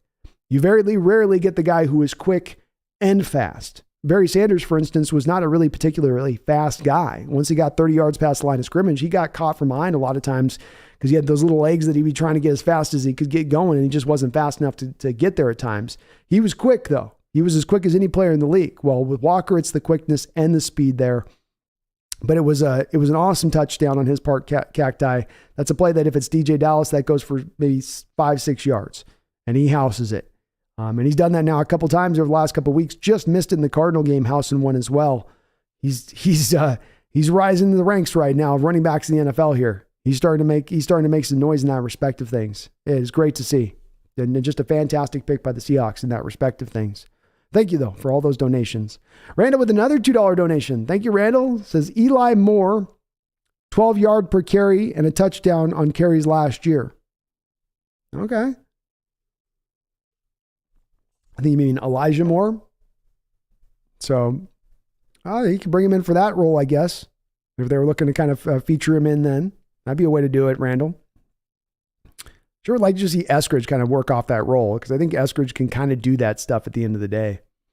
I really do. Paul Rogers is subscribed to the channel. Thank you, Paul. Welcome aboard the Hawks Nest. Helping us round our mark here, Paul. We're trying to get to 10,000. You're helping me get there, so I salute you, sir. Gentleman and a scholar for doing so. Randall B. Daniel with a $2 donation. Thank you, Randall. Does anyone else think Neal is Sidney Jones? They swapped numbers. Well, both have the little bit of the dreads going out the back, so I guess you could see a little bit with that. Maybe so. Be interesting to see, Randall, if we do. You're talking about one guy who might be moved out the deadline in more of a seller mode. Seahawks may move Sidney Jones at the trade deadline if there's a team willing to come out there and offer a 5th, 6th, 7th round pick for him. I think Seattle would be feeling pretty good about making that kind of trade if they had to make it at that point. And I'd be okay with them if they wanted to move on from Sidney at that point, because you are getting a little bit of a log jam once Trey Brown comes back with the quarterback situation and where it's at, especially considering Artie Burns is still on this roster, technically speaking. So thank you though, Randall, for the double don, all the donos, Randall. I really do appreciate it. And I'm okay with Elijah Moore if they want to make a move for him. You're going to have to make sure that he's okay with the fact that he's coming here not to get a million touches. And that seems to be the problem for him with the Jets right now as it stands. Jason Wolf says Cooks is washed. Is Brandon Cooks not having a good year?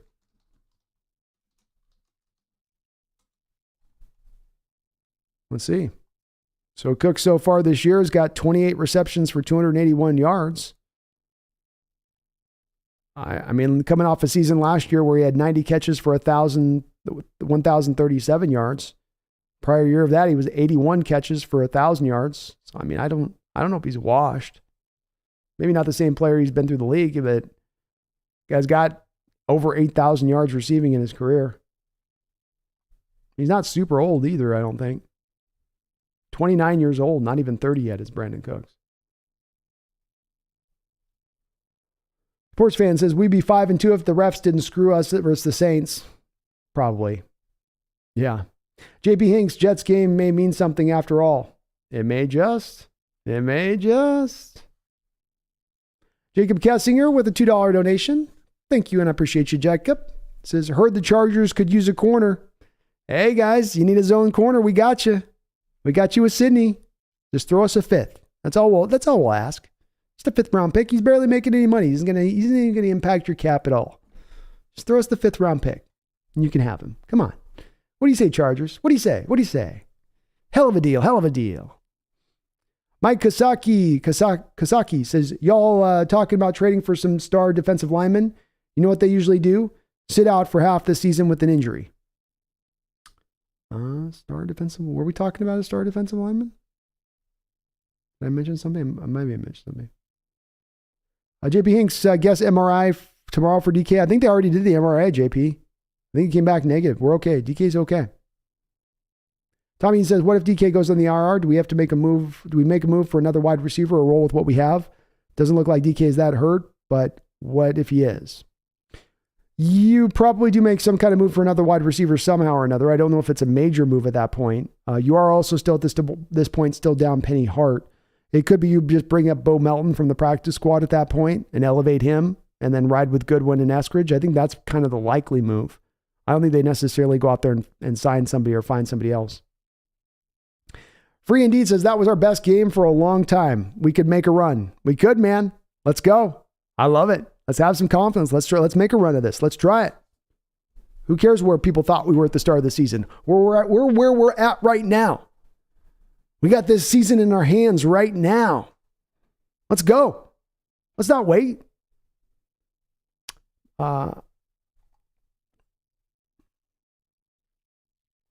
Divine Comedy says, a lot of people owe Pete Carroll an apology. It looks like man has crushed it. If we can make the playoffs and are on track, he's coach of the year for my money. Definitely should be coach of the year. He should be coach of the year if he gets this team to the playoffs, Divine. That's the best work he's done here in Seattle. Not saying something, but he would certainly earn it by that point. And yeah, a lot of people are going to own Coach Carroll an apology, and I'll be the first to throw my bear in there. I didn't think that he could change his ways. I didn't think that he could move off of that spot that he was so stuck on for so many years, even when it was failing over and over again.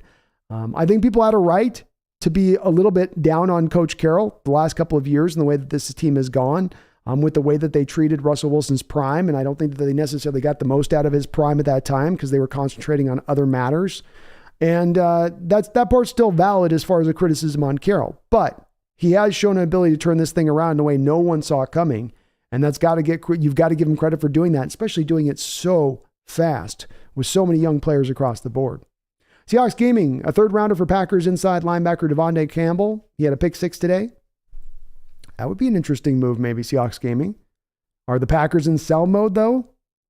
I mean, I know they lost today, but do you have them in sell mode with this being probably Rodgers' last year?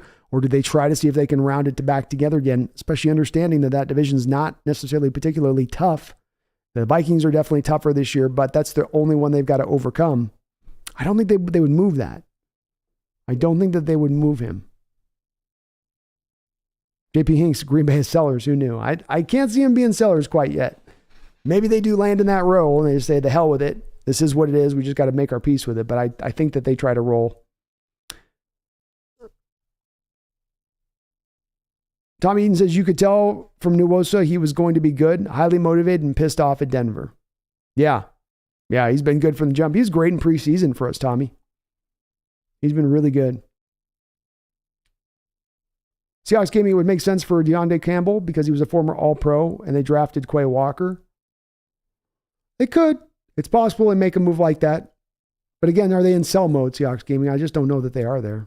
Seattle 808, Ryan Neal was indeed a beast today. All over the football field, nose for the ball. The interception he made, he was reading Herbert's eyes the whole way. His zone actually had him carried out of that way, and then he went back out of his zone, just reading where the eyes were going of Herbert.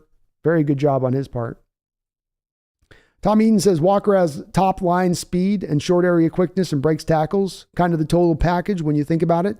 Just need to get the man involved in the screen game. That'd be good if we could run a couple more screens to him. I'd love to see him in that respect of things. And yeah, complete running back. Complete. You usually have to you got to usually pick one or the other with the running back. You'll get the speed or you'll get the quickness. It's not usual that you'll get both of those attributes.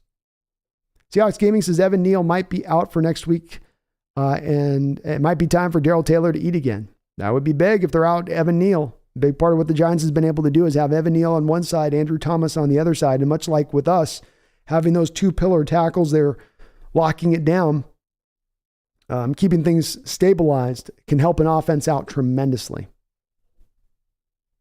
Simple 1970. If only Seattle could have stopped Cordell Patterson and Taysom Hill, they'd be 6-1. Yeah. It's true. It's true. Tom Eden says, Geno's roughest game is still enough to win you a game against a winning, likely playoff team on the road. Think about that for a minute. He's playing that well. Yeah.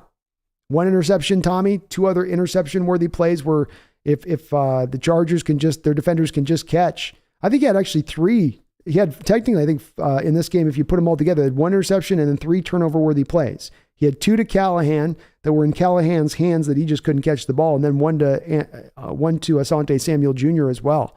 But yes, you're right. Still, despite those rough moments and those times where things came tough to really going sideways and bad, you ended up winning this game by 2 touchdowns, and it could have been just about 3 touchdowns in many respects. So yeah, Geno is playing awesome. He's playing so good. I think to your point on that, he's got room for error within his game. Sam the Great says the Saints game was bull-s. We should be 5-2. Yeah. Yeah. Atlanta just beat us outright. I agree with you there, but yeah, the calls in the Saints game were ridiculous. Ridiculous. Garth Knight with the $5 donation. Thank you, Garth. Brando, I'm opening a roadhouse and I plan on hiring Barton for more than the Hawks pay to be the closer. Is he willing to change his name to Dalton? He is. I've heard he's got good throat removal techniques too. He can't tackle, but I've heard he's just got this weird thing where he's just able to do the claw thing that Patrick Swayze did. Remember that move where he goes and then he plucks out the guy's esophagus? Barton's a very good esophagus plunger. You can't use that move in football. That's illegal.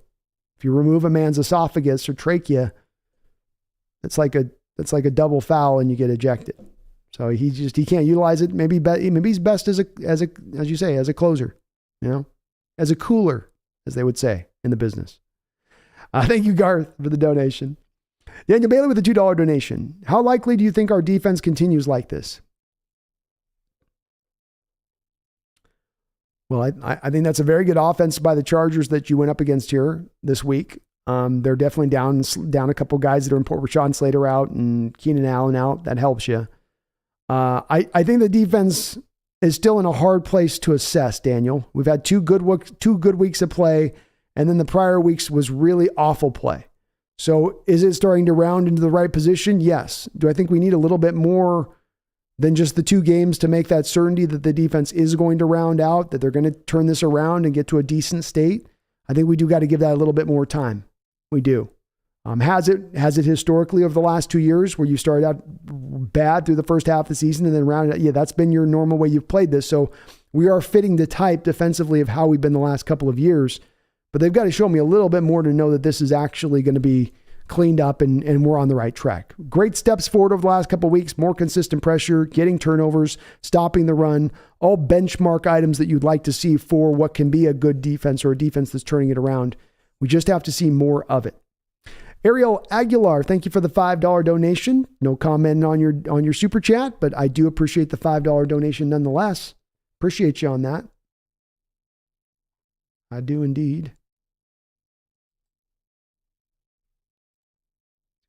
Things here.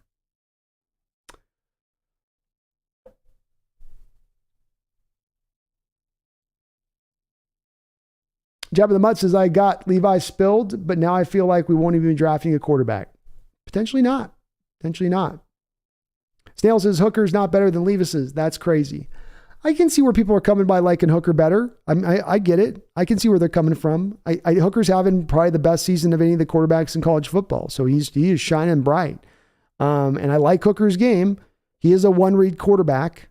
Whereas Levis is a multi-read quarterback. He is running more of the college-based offense, whereas Levis is running more of a pro-style offense. And I do like where Hooker is going in his game, but I just love Levis. I love what I've seen from him as a quarterback. Ball Hawk in 12 says, Walker reminds me of L. Bell, a star in the making. Go Hawks. Hey, go Hawks. And I've heard that comparison put out there as well, Ball Hawking from a couple people as well. So I can see some of that, some of his bouncing behind, line of scrimmage and until he truly has to go pick the hole that he's going to go at. He does a good job of prolonging a rushing play more than other running backs do, who'll just prematurely press that hole, right? There's no hole, but let me just jam it up in there and get what I can. He'll kind of dance a little bit around there while still end up getting those yards, the dirty 3, if he's got to go get the dirty 3. But he can sometimes take that dirty 3 into a 7 or 8 yard gain by that balance and patience. I like the comparison.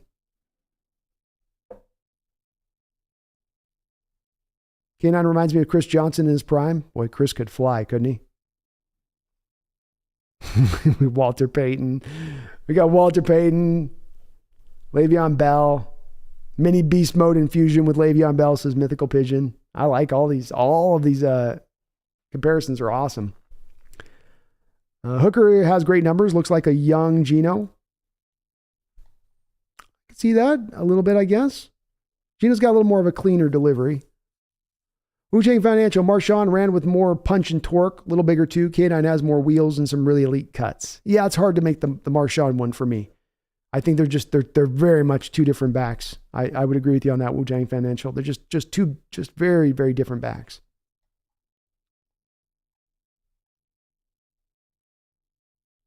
Mr. Carroll says the Super Bowl would be insane. It'd be insanely awesome.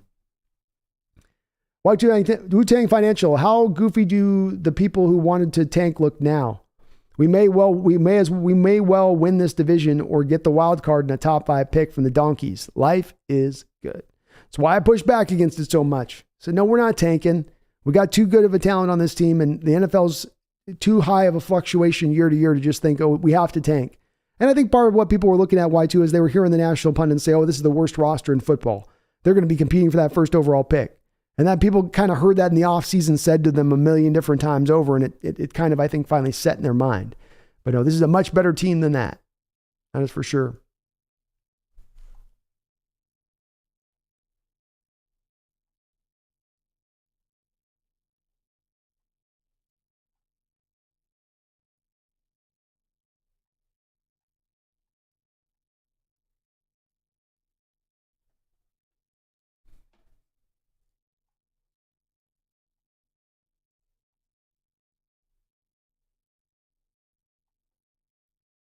Chris says defense is important, though. It is important.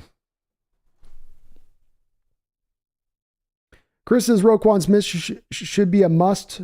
400 yards allowed each game. Should be a must. I'm with it, man. Let's go get Roquan. Let's get him.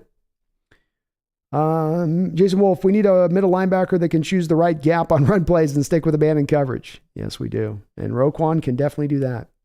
Mr. Allo, no college quarterback would have us at number 1 in the division right now. The O-line and audible game wouldn't be half as good this year with a rook.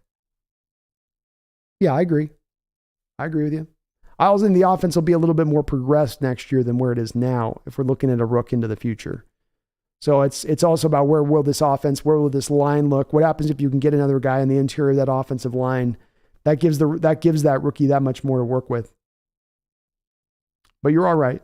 Jason Wolf, I live in Kentucky. Watch Levis throws. His receivers make miracle catches on his terrible passes.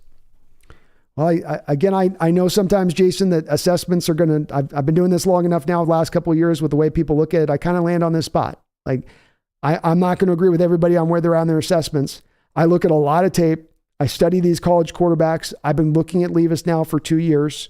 Every single game that I watch of Will Levis, Jason, it's not to say there aren't times maybe his receivers make some miracle catches, but every single game that I watch of Will Levis, I'm seeing 4, 5, 6 drops a game from his receivers. When I go watch CJ Stroud throwing at Ohio State, when I go watch Bryce Young throwing at Alabama, I don't see those same things. When I watch Will Levis drop back to throw, I see him under pressure and duress, and quick pressure and duress. Go back, Jason, and watch the Miami of Ohio opening game. Go watch it. It's a crystal clear example of what I'm talking about. He's getting the crap beat out of him throughout the course of a game. When he gets the throws out, they're getting dropped all over the place. In fact, he has one drop that goes for, I think, an interception in that particular game. Everyone that I've watched of his games have been much of that same way. Go to the game a couple weeks ago where it was Ole Miss, or they're playing Southern School down there at that point in time. A good school, good game. And he drops back to throw in a very key point. He's drive the team up the field. They're trying to go get the game-winning score. Drops back, and he's got blindside pressure that comes and racks him 2 seconds after he drops back in his throw. I just see that stuff all the time from my perspective of it. That's my perspective of it. And again, I don't make usually predictions that I will stay hardlined on. I'll usually hedge a prediction if I don't really feel it. I'll say, I kind of think this is going to go that way. But in my track record on this channel of when I go hardline on an item, I say, this is what's going to happen. This is how this is going to play out. This is where this projection is for that player. If I arrive to that certain of a state, I've done a lot. I trust in my process to arrive there. I trust in my track record with it. So I hope, Jason, you'll be back in here come draft time and we can talk this over when Will does get picked as high as I'm telling you he is going to be picked.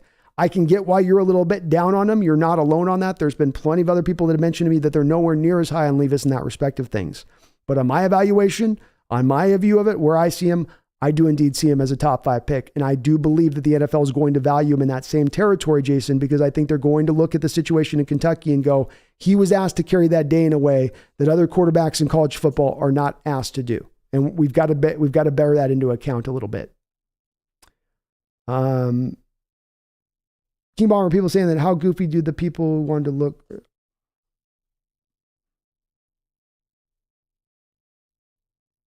R says Goodwin can backflip catches.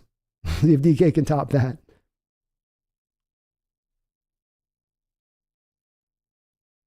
Wu-Tang Financial says, looking at the Broncos' upcoming schedule really has got me salivating. It's going to get really ugly. Oh, it is. It is. Make no mistake about that. In fact, I think I've got the schedule here right up. So the Broncos' remaining schedule is they got the Jaguars at home next week.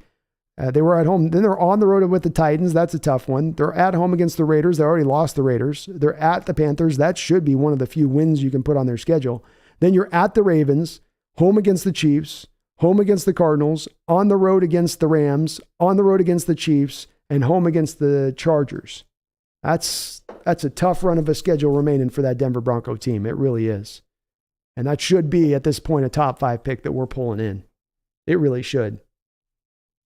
Salivate away, Wu-Tang. Salivate away. Just let it drool on out the mouth.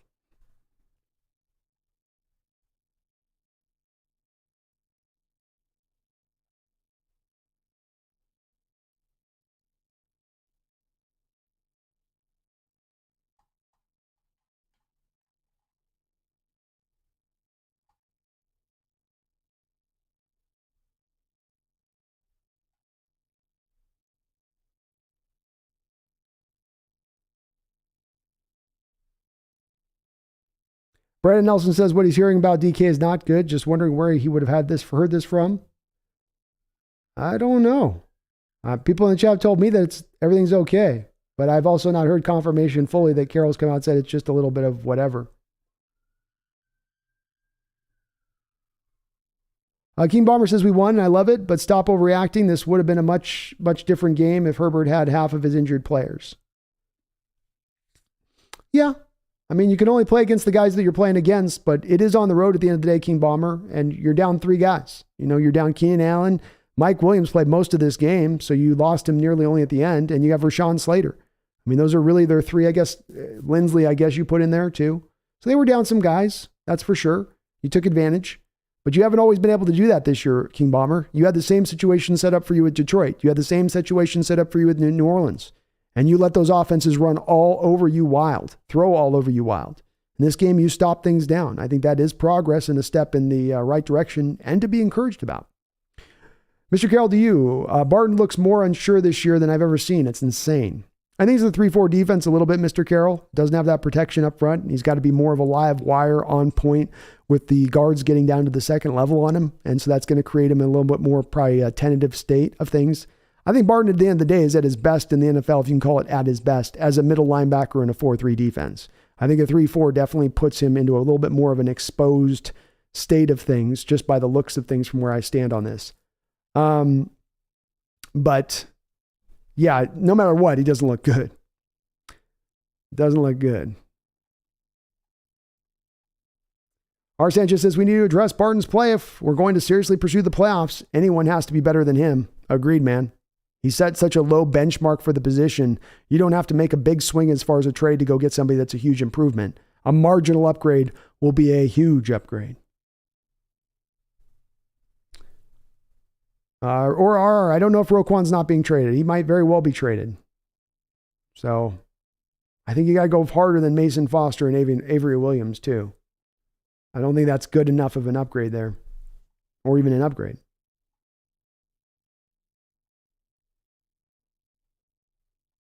King says that they don't look goofy at all. We were a few players from this game not being as dominant as it was. I'm a tough customer. There's one team that if Seattle can overcome, You have my full investment. That's fair enough, man. I get it. They got to prove it. I do think that's a playoff team you beat. Down a couple offensive players, you still beat them, and they've got some injury situations they're dealing with, but that's also football. Every week you're going to deal with teams that are going to have injuries. You're going to have your injuries. We also lost DK in this game, right? So you're down DK, you're down Rashad Penny. It's not the same level of where they're at, but you weren't coming in this was 100% at full strength either. Daniel, Walker reminds me of Warner. I like that comparison, Daniel. The Kurt Warner comparison is really fit for Walker. They have a very similar kind of running style in what they've did. Very, very similar running style with those two guys, especially Warner right before he was a different running back after the knee injury. Legend 100, Seahawks aren't paying for Roquan and why wouldn't they trade for Roquan? Why wouldn't they? They could, 100% they could. Jason Wolf, I don't have a problem with the Huskies. It was just an attempt to joke with you guys. Oh, no worries, man. I get it, Jason. I get it. Sometimes it's hard to read the joke on the chat and pull it out, even though that's the intent. And I know I miss it sometimes.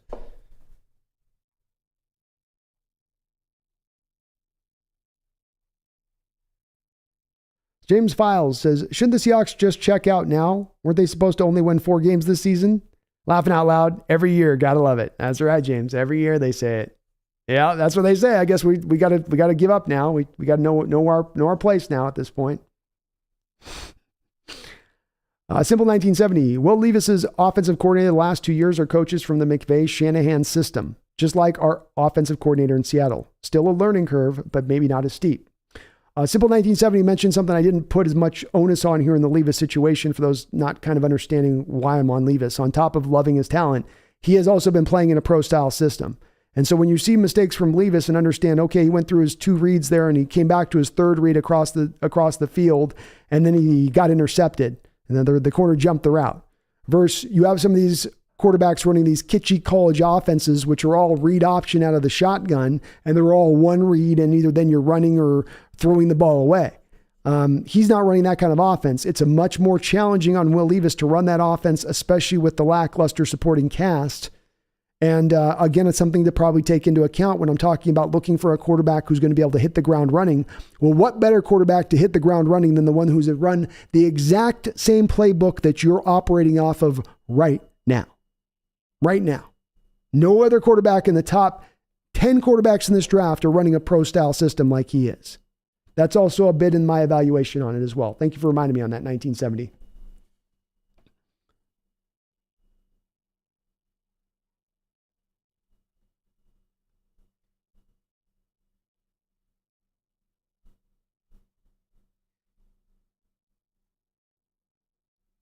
Or R says Goodwin's faster than Walker. He might be.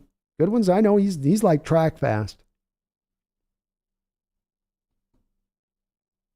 I definitely don't think Walker can backfield like Goodwin. Whammy Bard says the whole world owes Pete Carroll and John Schneider an apology. I believe they do as well.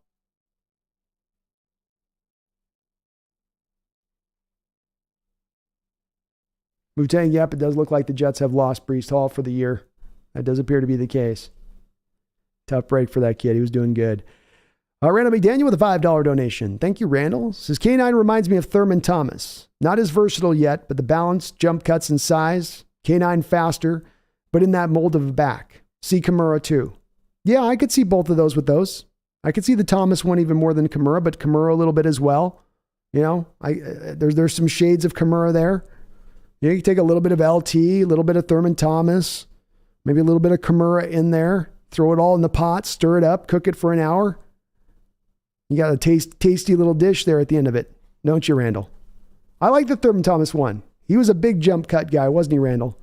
He's a big guy. Get him in the open field, and he just sort of jumped sideways in the open field, and he could clear himself of tacklers very easily. But agreed to, yeah, he didn't have quite the open field speed that you see from K9.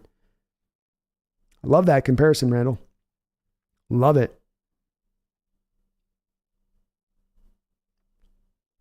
Daboll and Carroll are the front runners to his big country for coach of the year. I agree. Daboll's definitely got to be in contention with that stuff too, with what he's done. Sam the Great, Seahawks, Giants, and Eagles have the coach of the year argument. They do. They do. Have a great night, Alan. Appreciate you, man. Tommy says Giants game is actually kind of huge now for playoff standings. We could be fighting them for the wild card spot at the end of the year. Yeah. Very true, man. Very true. This could bode big into the future. Ariel says, "Sup, B? How you doing, Ariel? Thank you again for that for the super chat." Says, "Went for a church again. Go Hawks." Laughing out loud. Appreciate you. Another hot garbage Sunday night football game. Ugh. The primetime games have been awful this year. I think we had the best primetime game with the Broncos game, quite frankly. That's just my 2 cents on it. Dan the Great says, "Those stupid analysts said we'd be the worst team." Yeah, they did. Charles Immobin says, "K9 reminds me of Alexander." There's somebody had to say it. That'd be a little harder one for me to see. K9 needs to put on twice the size of the shoulder pads to get me to the Alexander state of things. Daniel says, "Trade Sidney for Elijah Vera Tucker from the Jets and get our draft picks back." I don't know. Why would they move Elijah Vera Tucker though, Daniel? Don't they like Vera Tucker? Has he been put in the on ice? Charles Immobin says Hooker and Hyatt in the draft. Good players, man. Love it. 1970, the kitty is not impressed with our chat. She's only impressed with tuna or salmon treats. That's all that gets her out of bed. HB says, "A great win, but Brooks missing one-on-one tackles like that is crazy." Yeah, he got worked in the open space on a couple of them. He's okay overall today, but definitely has those moments where you're like, Jordan, come on, man. Jeffrey says, "Pumpkin's looking unhappy with this Levis talk." Gar says, "K9's not Sean Alexander. He's more slight of build, but he's not a punk. Remember what happened to Sean when Hutchinson left to Minnesota? He was never heard from again." That's true. That is true.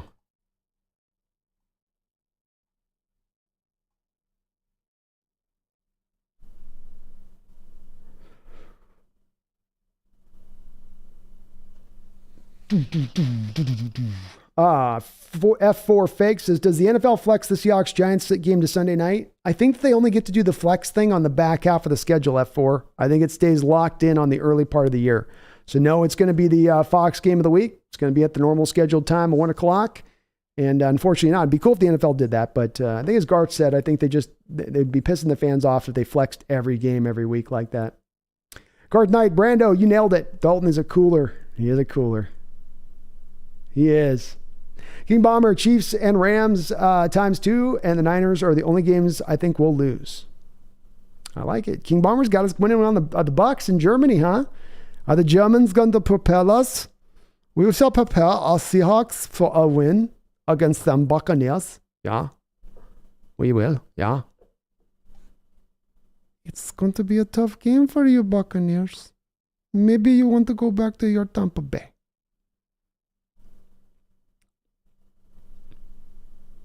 Yeah, you're going to have to give me the inside scoop on Elijah Vera Tucker. I thought he was a valued member of that Jets offensive line. I didn't think they'd be willing to move him.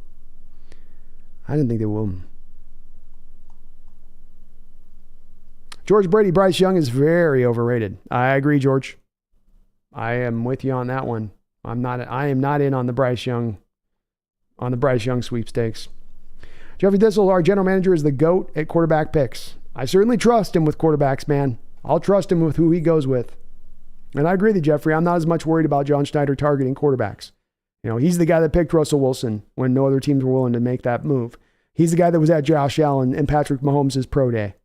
I think I have a lot of trust. I'd wonder where John was at where was he at with Aaron Rodgers in Green Bay and that selection back in the day? You know, Schneider was there. I know he wasn't big as high up in the front office as far as his ranking in that front office, but I wonder if he was one of those guys pounding the table for Aaron Rodgers at that time, and that pick for as controversial as it was for the Packers at the time. Zal Zero says, "Finally off work, and it feels good being in Cali when most of my coworkers, 49ers, get their asses kicked, and I'm floating high with my Seahawks win." Let's go, Zal. Let's go, Zal. Zal says, "Bryce Young is a no for me, dog." Yeah, he's a no for me, dog, too. No. Zal Zero says, "I'll take Jefferson over Young any day of the week." Me too. I'm higher on Jefferson than Young by a decent amount. Jeffrey says, Alabama's quarterbacks suck. My grandma could sit in there for Alabama and win games. It's part of the assessment that you got to put. I think it's the hardest, Jeffrey, part of the assessing quarterbacks at the college level. How do I assess one guy here without any supporting staff versus another guy here who's got all the supporting staff? And then when that guy who's got all the supporting staff is putting up the prolific numbers without any of the warts or bad parts to his game, how do I know that those warts are just not being shown because he's got such a clean pocket and receivers running so wide open constantly? It does make it hard, I think, on the evaluation of quarterbacks. It really does. But it is a part that I think you got to factor in when looking at these guys. It's got to be an important part of the puzzle. Zero, all I know is if CJ Stroud gets drafted by us, I'm worried. Ohio State quarterbacks always seem to tank in the NFL. They've had a tough track record. That's for sure. Ethan says, thank you for the update on the DK here thing, Ethan. He says, Pete said the x-ray came out okay, but he needs to get an MRI to check his ligament damage. Ooh, okay. Well, maybe that's not great then. Oh my goodness. Now I'm freaked out. Zero says, and one of them became a decent wide receiver in prior of Ohio State quarterbacks. That's true. Jason Wolf, Keenan Allen played today. He played, Jason, but he was he was only out there for a handful of snaps. I think he probably didn't have more than 10 snaps in the game out for that offense. Very limited, as Zal says. Jeffrey says, even Tua, this play convincing anybody? I don't think so. No. Tua might end up retiring before the year. D-Nugget says, this kitty lives the life, just chilling. Oh, she does. She's living her best life, man. She really is. She knows it too. Breeze fam, C-fam. Hey, yo, Brando. How about them Seahawks getting the job done? It feels good to be a Seahawk, brother. Let's go Hawks and hit that like button. Hey, yes, please do. If you haven't hit that like button, please do smack that like button for me. Helps the channel out, helps me grow. I really do appreciate it. We're on the road now to 10,000 subscribers. We just rounded them out. By the way, we were just rounded today, 9,000 subscribers. We're already up to 9,019 subscribers. So already now in our bag, on our road, we're putting the pedal down on the metal. We're going to be to 10,000 in no time. But thank you, Breeze. Legend 100, cool cat. I can't deny. She is very cool. She's very loud, but she's very cool. Jeffrey Nicholson, do you think they will flex any games from our schedule to prime time? Probably later in the year, Jeffrey. Maybe one of the divisional matchup games that you have, the Rams or the 49er games. Completely could see that happening. Yeah. Randall says Mark Sanchez was a major upgrade over Robert Smith on the broadcast. I do like Mark better, yeah. Robert's kind of milquetoast a little bit. Zal Tua just needed a head coach who believed in him. Brian Flores would literally down talk him and say he would never be his quarterback. Yeah, Flores was not sold on the Tua experience. He did not like the tank for Tua. Man was offered $100,000 for a loss, and he's like, no, I don't want Tua that bad. I'm turning $100,000 down. I don't want it that bad. Jeffrey says, I work 5 a.m. to 3 p.m., so p.m. games are definitely my fave. Yeah, understandable. Understandable on that. Sanchez. D-Nugget says 9.01 subs. Amazing. I remember the early days. You were there, D-Nugget, and one of my OGs. Congrats, Brando, on all of your hard work and love your fans. Well, thank you, man. I do love my fans too, guys. And it's, I got the best chat, man. I got the best chat on YouTube. Smart, well thought, people being respectful. Look at this. We've gone, 7 hours. Nobody said a disparaging word about somebody else, even though we've had real vibrant disagreement in the chat at times here over this period of this live stream. And I see that every single week consistently from you guys. It just makes the experience so much better for new people that come in this chat because they don't get blown out by trolls or people that just want to be toxic. And it's as I say, it's you guys that make this channel go to wherever it's going to go. And it's not me, it's you guys on this. So I appreciate that, man. But it's the support of those folks out there, and it's what you guys do with this chat and where you guys take this that is why we are where we are today. King Bomber only winnable games I think that the Broncos have on their schedule. I think the Broncos have are the Jags, Titans, Panthers, Raiders, and Cardinals. And even that Titans one's going to be a tough one. I think that's on the road for them. Titans play pretty tough at home. But yeah, that's about it, dude. That is it.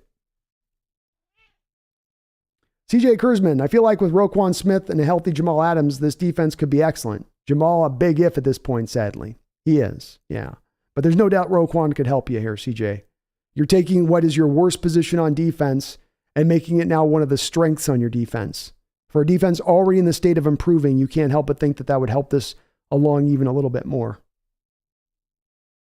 Mark my dirty Sanchez has more of a ring to it. George Brady, do we have any chance of landing Will Levis?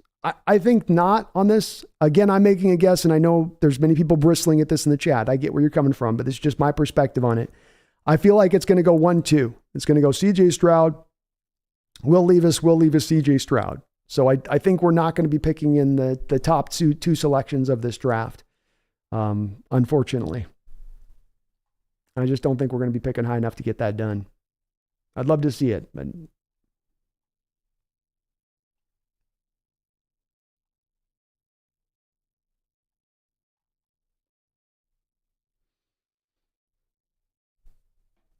D9 K9, a very baby Barry Sanders. The big country, Bryce Young will be a solid backup. There you go. There you go. Zal is finally off work and it feels good being in. Oh, sorry, I read that already. My bad. Randall. I didn't get a chance to hear Mark Sanchez too, Randall, so I couldn't hear him talk. I'm, of course, yapping away when I'm in the game. Zal0, with Breece Hall gone, you think K9 will win Offensive Rookie of the Year? Olavi's been hurt. London is virtually non-existent. G. Wilson isn't getting used either in the Jets. Who are the Jets throwing to? They're not throwing to Moore. They're not throwing to Wilson. Is Mims in there making grabs at this point? Is it Mims and the kid they got from Tennessee a couple years ago? I have a good feeling K9 can actually win it. I do too, man. I think he's got an inside track here. And yeah, Robert Saleh doing a great job. I didn't think he'd be the coach to do it there, but he's getting it done. He's definitely impressing. Yeah, the Thurman Thomas was an excellent comparison by Randall. I love that one. That's good. Or are Ward and Penix Jr. better than Hooker? No. Hooker's better than those two guys. Zal0, Hooker might squeeze into the first round, and Tennessee hasn't had a great quarterback since Manning. Nope. T wasn't bad, right? He wasn't an NFL quarterback, but what was T Martin? T Martin didn't do too bad. I think he got them a championship, but he didn't get himself anywhere in the pros. But yeah, that'd be the first one in a while. And I do think Zhao, he's going to probably sneak into the end of the first round when it's said and done. I think some team will trade up there and grab him at that spot. He's just having too good of a year. It's kind of just when it's this good, and he's had kind of the wins he's had already out the gate, I think he's going to propel himself forward. Jason says Sean Alexander would see a hit coming 5 yards away and fall down with 2 yards to spare. Yeah, he would. He was the original originator, Jason, of the quarterback slide, right? That was before this. He's like, hey, the thing that Sean Alexander's doing, we should have the quarterbacks do that to protect themselves. Yeah, that's what we should. Jeffrey says the Bills are blowing out the Packers on Sunday Night Football next week. Yeah, you know they are. You know they are. And Jason says Veritecker was hurt today.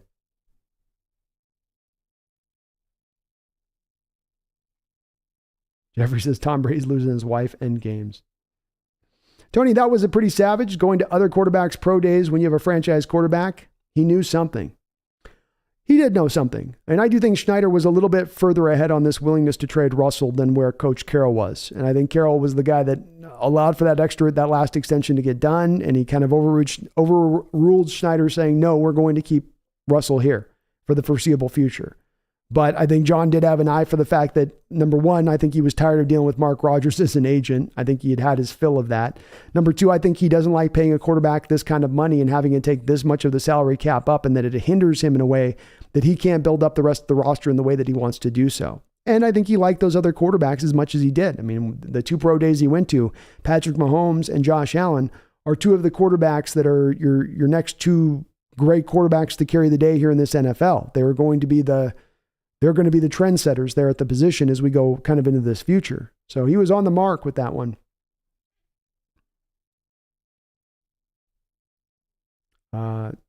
Robert says, Brando, going on hour 7 on live stream. You're a savage. Let's ride. Let's ride. When I'm riding this high, man, I can't quit you guys. I can't stop. I got to keep going. Lance Johnson, maybe with Bill O'Brien on as a consultant for the Broncos, we can get Bradley Chubb for Drew Lock. Laughing out loud. Is Bill O'Brien consulting for them? Crazy. I really thought we needed a Billy O in our reload. We need a Billy O. Really thought we needed a Billy O. I'm missing the reference on Billy O, Lance. Oh, Bill O'Brien. Oh, there we go. I see what you're saying. Can't believe he's still getting a job. Jesus. 12 North Chad. Love the German accent, Brando. I think we're going to beat the Bucks in Germany. I think Tom Brady is going to have a hard time. We're going to take him down to downtown the night before. He's a free man now. He can go play the streets. He can go play the streets in Germany the night before the game with no Giselle. And us Germans are going to get him having a fun time. We'll make him drink too much beer. Tommy, you remember the more rumors we wanted to trade Russ to the Browns for the first overall pick? It wasn't for Baker. It was for Allen.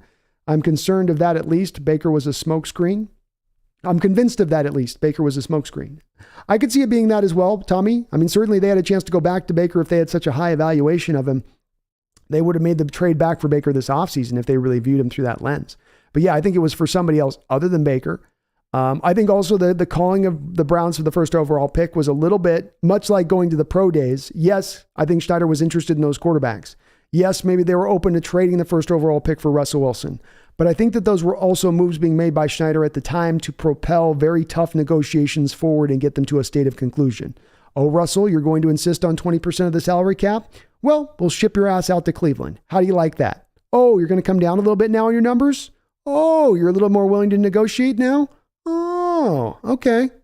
I think that there's a little of that going on there, Tommy. And not that they weren't willing to do it, but I think that they were trying to definitely, remember with both of those Russell Wilson negotiations on both of the two contract extensions he signed in Seattle, both of them went to the 25th hour. They were very late in that process. Your boy Michael says, man, I love this team. I do too. I do too. What's not to love? What's not to love? And yeah, PJ Walker beat the Bucks today. Panther team that you think would be done, they came to play. Hawkso says, does Levis go number one to the Panthers? I think Stroud would probably go to the Panthers first because the Panthers look at themselves as we need to give this a couple of years to develop. They'd go with the younger guy. So I think probably Stroud ends up going number one. ADL Williams says, when DK was carted off, I saw him mouth the words, I'm all right. Yeah, I'm okay. To a teammate, he had no concern on his face either. No, he didn't. He did look okay. And I saw the same thing, him say the same thing. I think your lip reading is on point there. That's about what I thought I saw him saying as well. Everything body language was not, I just tore my ACL and I'm out for the year. There was nothing about that. Hell, half of us thought he was just going to take a dump. Tommy Eaton says, I love DJ Moore though. He'd be a quality ad though. Amazing skills. He would. He's one of those guys, Tommy, that Carolina is reportedly saying we're not going to move. So he joins the like of Derek Brown and Brian Burns and them saying no. Zal Zero says, Brandon's nest. Brandon Perna's stable. Thank you, Zal. Thank you. Love right back at you too, Cora. Maxwell says 9K. Congrats. I've been here since 1K, almost at 10K. That's huge. You have been, Maxwell. You're again one of my OGs here at the original time period. And boy, it seems so long ago. We're at 1,000 and now we're getting to the precipice of 10K and it feels really good, especially coming on the back of a win like this in a season like this. Nitro Hawk, I have loved watching you grow from barely getting 10 people in the chat to 200 people consistently. Congrats on 9K. Very, very kind of you guys to say, man, I'm kind of glowing right now. I'm really happy. It's just a number 9,000, but that we're getting this kind of growth this year and we're really seeing an injection of the growth more than we've ever seen in the previous years. We've always grown here. We've always continued to kind of get along, but it's really, really shot forward this year. Love the support we're seeing from that. And I thank everybody that signed up. This is my dream to do this full time. And the more subs we get, the more we add, the more we get closer to that, the closer I get to being able to do this as a full-time gig. Jeffrey Thistle says, Bryce Young is going to make a wonderful worker at Walmart. He'll be a greeter. He's got the greeter thing down here. And I agree, Sam Gray. Best chat hands down that you'll find out there for sure. Every other chat you see that's a sports-related chat or teams that you get people just arguing back and forth, snipey, name-calling, insults, straw manning, ad hominem attacks. Instead here, there's a lot of respectfulness between people even when there is disagreement. And usually when you do see the disagreement, you see the probing between the two different parties of why do you think the way you think on this? Well, yeah, but what about this have you considered? Have you also considered this with that? That warms my heart because that's what I want to see in this chat. I want to see great, honest discussion. I've referenced it before this should be like a think tank for our Seahawks organization. It should be us kind of distilling and putting all these ideas together and then having what comes out in the wash be really the good certain path for the team and the good certain direction for the team. You get there a little bit by the nature of consensus to a degree, but you don't get there if you have nothing but arguing and infighting constantly occurring, which is not what's happening here. Corey Davis, that's the name I was thinking of, Tommy. He's good. He's a good receiver. You guys remember a couple of years ago, I was advocating for him as maybe a free agent signing. He's good. Jason Wolf, Seattle trades back in the first for Hooker. It's possible they go that route, Jason. Definitely is. I do see him at the end of the first round. D. Nugget says, Tommy needs to retire now and keep Giselle from leaving. He has nothing more to prove. No, he doesn't. No, he doesn't. Jay Ebb says, nothing makes me feel better than seeing you close to 10,000 subs. It's been years of being subscribed to you, and you are finally getting the respect you deserve. Soon, it can be a full-time career. Well, thank you, Jay. Very, very kind of you to say, man. And that's to me much anything of it. Beyond the numbers or anything else, it's the fact that I can eventually get to this as a full-time gig and be able to just put all my efforts on this channel. I wake up, my head pops off the pillow, I get the coffee going, and it's nothing but Hawks Nest all day, all time. And once I reach that place, I'm going to be able to take this channel to areas and places that you guys haven't even thought of as far as some of the ideas I have for this channel going forward. It's just that to get those ideas unleashed, I got to have the time to do it. And it's great. We're getting there. We're making real progress to getting there. And it is wonderful to see.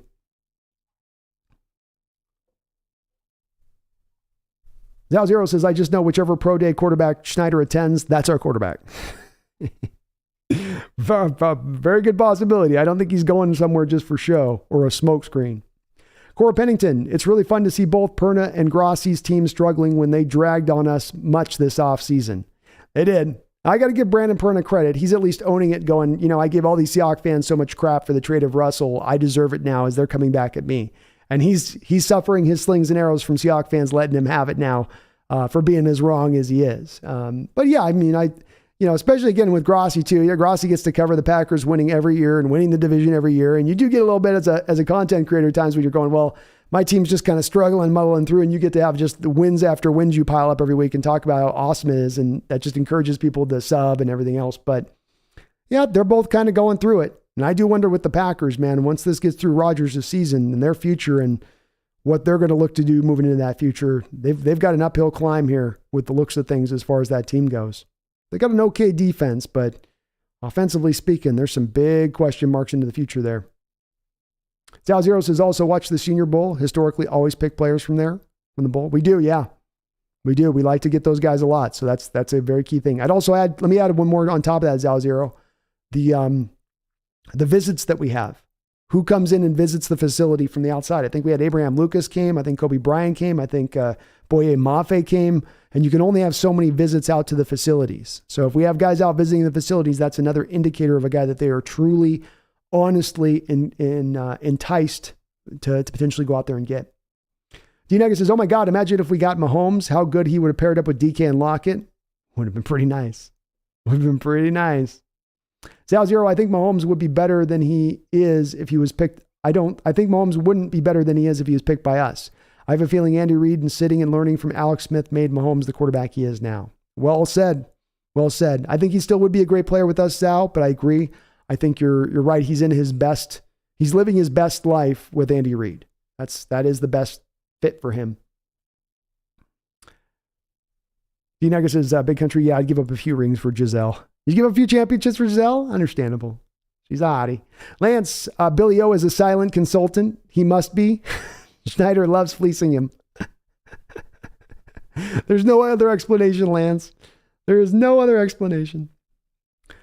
Breeze CFAM, I can't believe Giants are 6-1. Like, I've never thought I would say we need more caution about our plays and watching the clock and being very focused and dial in and costly, but just stop and think Geno is the man. He is the man. That was a little bit tough to read through that. I've never thought I would say we need to be more caution about our plays and watch the clock and be focused. I think I get what you're saying there. Adrian X, you think Woolen asked Brady if he's mad, bro? That'd be great. Nice close shot of him at the end of the game, just after he's maybe picked him off. Oh, that'd be awesome. Alex Johnson says, put Drew Lock in next time. Damn, Geno sucks. He will not take the Hawks to the promised land at all. I don't know if you walk away from that saying Geno sucks, my guy. Geno's been playing pretty good football. D-Nugget, NFL quarterbacks need to understand take less equals win more. No more than $10 million a year, period. Easier said than done, man. You got somebody out there willing to offer you 30 and somebody else offering you 10. That's a lot of money to turn down. It's a lot. Zal Zero, I think if we traded Wilson before we did, we were asking for three times first and 3 times the seconds, also more picks and a star player. Most teams would reject that, so getting what we got for Russ now is perfect. It's an interesting argument to be made whether or not it was a better deal to go with Chicago the previous year. I was kind of talking with somebody in my comment section about this last night. Because initially on the surface of it, you would say it's a much better trade to go with the Denver Broncos with all the picks and the players you got. With Chicago, it very well likely that you only were going to get 3 first-round picks and a couple of players that you didn't really value. Akeem Hicks and the cornerback that they had at the time that they were trying to offload. But even though that first-round pick from Chicago would be the 20th overall pick in the first round, which is significantly worse than the 10th overall pick that you just had in this last draft, those next 2 first-round picks, for as bad a state as the Chicago team is for bad as Russell Wilson is showing off in his play, those may have very well been then 2 picks that were in the top 10 as well beyond that. I do tend to think, though, that at the end of the day, they made the best deal with going with Denver. But it is interesting to consider the alternative there.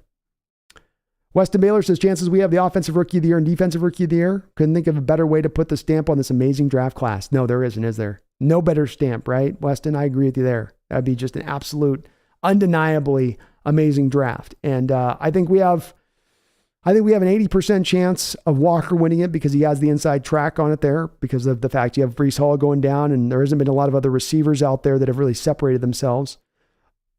I would probably put defensive rookie of the year for Tariq at about 70%. I think the competition from defensive players is a little bit more stiffer there than it is on the offensive side of the ball. But both of them are somewhat favorites in that respect to go win it. Somewhat favorites. Call it that.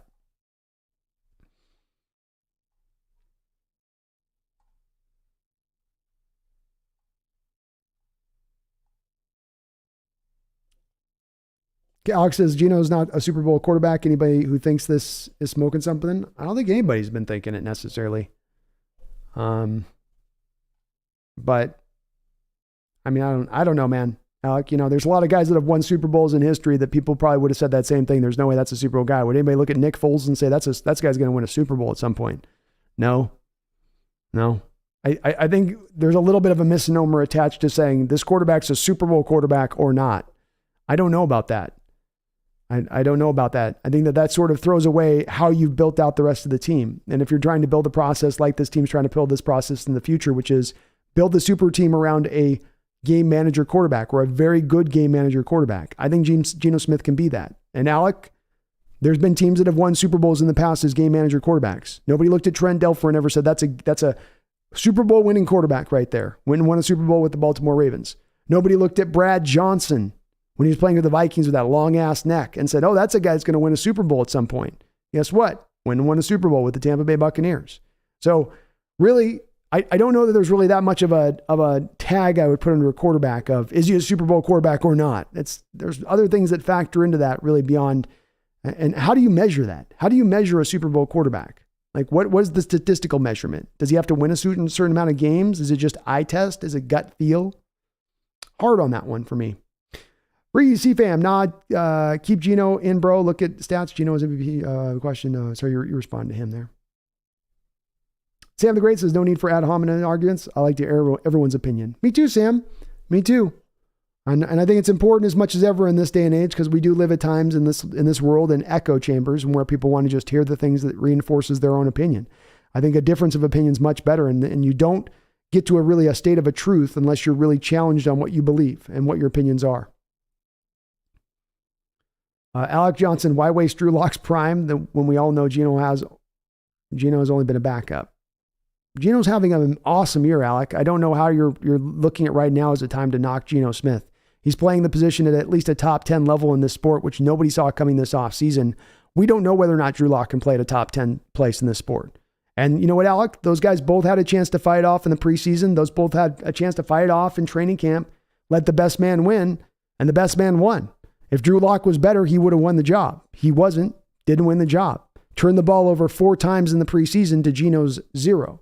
And remember, on a Coach Carroll team, one of the most important things for the quarterback position is protecting the ball. D-Nuggets' next thing is you'll be a consultant for the Hawks at the VMAC doing draft picks with old Johnny. Oh, I'd love that. That would be awesome. Sign me up. Cora Pennington says Heineke balled out in the second half of that game. He did. I was watching that Washington game. He was doing good. Zal says, Brandon, imagine part of Wilson being traded as Wilson agreed to tank this year so we can have high picks. Then next year he becomes a Pro Bowl quarterback. A little solid for us for being picked by us. There you go. I like it. He suddenly looks right back like a game wrecker next year. Tribe says, question. So this means the Winers won't be winning the next 5 Super Bowls after getting CMC? I guess not. Who would have ever known? Trading the house and the car and one of your children for a running back isn't going to be the move to get you over the top. Who would have ever guessed that one? Yeah, Jason, Green Bay losing to Washington is like, oh, geez.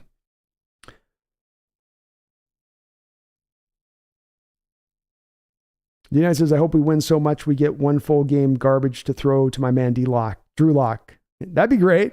Let's just get the first overall seed. Shut it down for a couple weeks prior to the year. Lance Johnson, Brando Hawks Nest, Seahawks Brendan Nelson, Real Talk, Hawk Talk, and Rob Stanton, etc. Sub for all of them. Go Hawks. Absolutely, man. Sub for all Seahawks content creators. It's a rough road doing this stuff. It's a lot of hard work. And again, doesn't cost anything for you to subscribe. It is free. Nothing better in this world than free.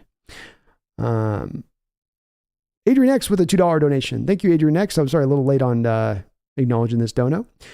W this West Coast, win this West Coast, and we don't need a sexy quarterback. No, we don't.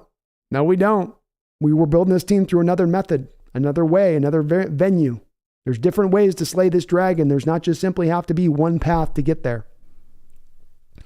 Zero says the fact that both New York football teams are exceeding expectations is unbelievable. Yeah, it's true. There's always one that's just in horrible shape, isn't there? Tony Wright, what's up, my prerequisite Falcon fan in the chat? Always good to see you. He says, you are absolutely correct, Brando. The Russell Wilson trade is the heist of the century, and your draft this season is the second best draft in football behind the Jets draft. It's been a wonderful draft, and yeah, I feel like it's not too early. People were saying a little bit, that's a little too early to say this. I don't think it's too early to say this. And part of it is by where I see the year going for Russell Wilson and that Denver Bronco team, not simply by where they're at right now. And I think it truly is, yes, I think it's the heist of the century so far. That's where I stand on it. Sal Zero, Blythe's actually doing pretty well, better than Posick by a good mile. He's definitely better by Posick in pass blocking, Zal, and he was better today in the run blocking game, especially at getting down to the second level. Still a little bit in the mono part of the run game where you'd have him at times need him to do that. He does struggle mightily doing that, more so than Posick did. But overall, yeah, you could probably make an argument that maybe he's a little bit better than Posick. A little bit. 12th North Chad, did you share your thoughts on Center Blythe's play so far compared to last year? Oh, I guess it's a good time as any. Austin Blythe is by far better than what you had with Fuller in there. Kyle Fuller was miserable as a center. Posick, I think, rounded out okay for you at the end of the day, but he had his share of struggles. He had his share of whiffs. He had his share of problems back there. Certainly not a highly graded center. Austin Blythe's not necessarily going to be a highly graded center either where he's at. So you're still not getting sterling play from the position necessarily. Is it a little bit better overall in the totality of the game of what Blythe's bringing versus what you've had from Posick or Fuller or wee little Joey Hunt? Yes, he's been better in that aspect. And specifically with Blythe, where it really goes good for us, Breeze, is it's the mobility. It's getting to the second level. It's being able to pull back across the formation because that's what he has that Posick did not, which is athleticism and quickness. And that's what more fits to the designs of this offense. You want to get those guys mobily out in space. I want to be able to have my center be able to snap it and then pull out on a pitch play to the edge and get out there and be able to lay the block. You have not been able to have that with prior centers up until this point. And again, the most important part of it is you're fitting to the designs of this offense and what the offense requires from the linemen. This particular offense is more based around the mobile offensive linemen, not the big space eaters that can move, just drive a guy off the ball. And this is why the offense is looking, part of the reason why the offense is looking better because of it too. Jason said if Geno plays like this, he could be a Super Bowl quarterback. Yeah, I agree. That's where I go. Super Bowl quarterback's a little bit of a tough measure to put out there. It's very much an arbitrary title to apply to a quarterback. It's not really based upon any benchmarks of play as far as statistically. It's not like, well, he's got to make sure 5 Pro Bowls. He's got to be an All-Pro a couple times. It's sort of going to be person to person on that by what their flavor is of what they prefer in a quarterback. But really the most important part here is you're trying to build more a team-based here with Russell Wilson leaving. You're not trying to build it towards it has to be the quarterback driving the day, as most teams do in the league. That's the important part to understand about viewing the Seahawks quarterback position, not just now, but into the future, because it's going to inform you on what the proper pick should be in the future. Rather than looking for that next grade A amazing talent who's going to light the world on fire like a Josh Allen or Patrick Mahomes, which, don't get me wrong, that would be great to have that. But it's not necessarily a requirement for us to get back to that elite status of things by the way that they're building this particular team.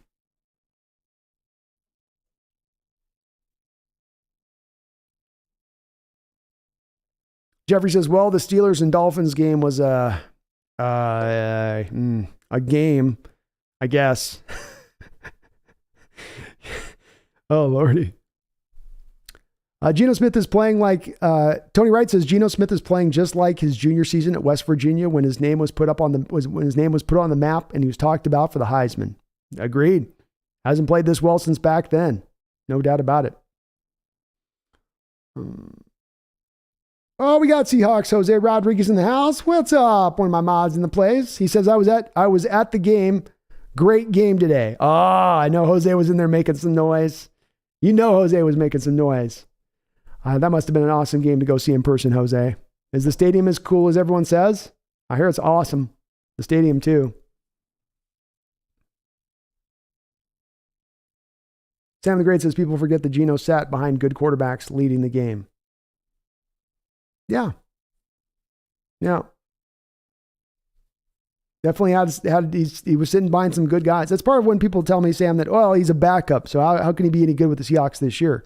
He's a backup because he didn't get the opportunity to start. And when you're going to go to a team like the Giants, who have a legend there in Eli Manning playing the position, even if Eli started to fall off, which he did, you weren't going to seed him for Geno, which the Giants didn't really until he actually had to do it, where it was almost undeniable that Eli was playing so bad that you had to bring somebody else in.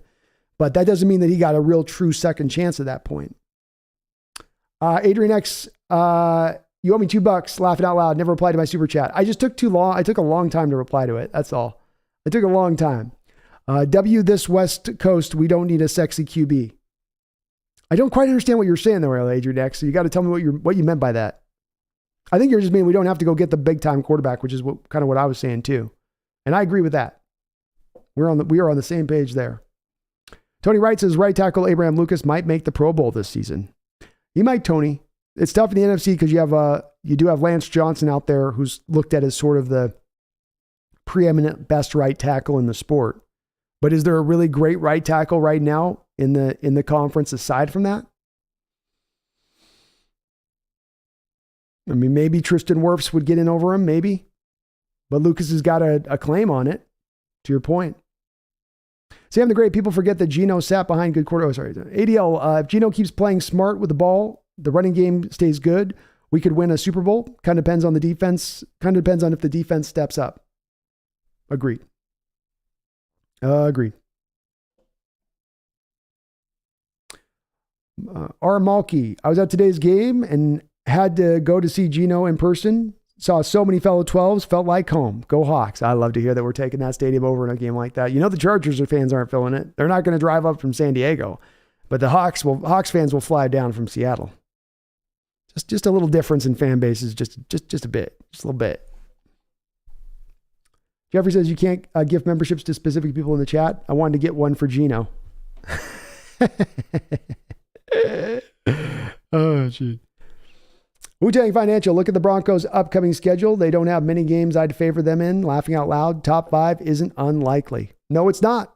No, it's not unlikely. And I agree with you. When you look at their schedule, there's maybe 2 or 3 real feasible wins there on that schedule for where that team is at. And I certainly think at this point, we're very likely to be sitting minimum between 5 to 10, and with even a fairly okay possibility of getting into the top 5 state of things. Cora says, Geno said that Gino said that Phillip Rivers really helped him with his ability to read blitzes and pre-snap reads. And after all the years, dude torched us when we played, so it's only fitting he'd repay us. That is true. It is true, yeah. Phillip definitely felt comfortable against our Hawks. We did beat him one year there where that was the one that Earl Thomas got a couple of picks off of Phillip in that game back in the day. But he got on top of us. I was at that home game in San Diego back in the day that we lost to them, and he just picked us apart. Absolutely just shredded us that day on the short stuff. But that makes sense. Gino's been awesome against the blitz this year. Something's got to be an explanation for that because he's so good about changing the protections and recognizing when the blitzes are coming. It's been one of the parts that's really been a separator in his game this year so far. Evan 21, if we were thinking about signing or trading for a receiver before the deadline, what are some receivers do you think we should get for somewhat of a good, reasonable price?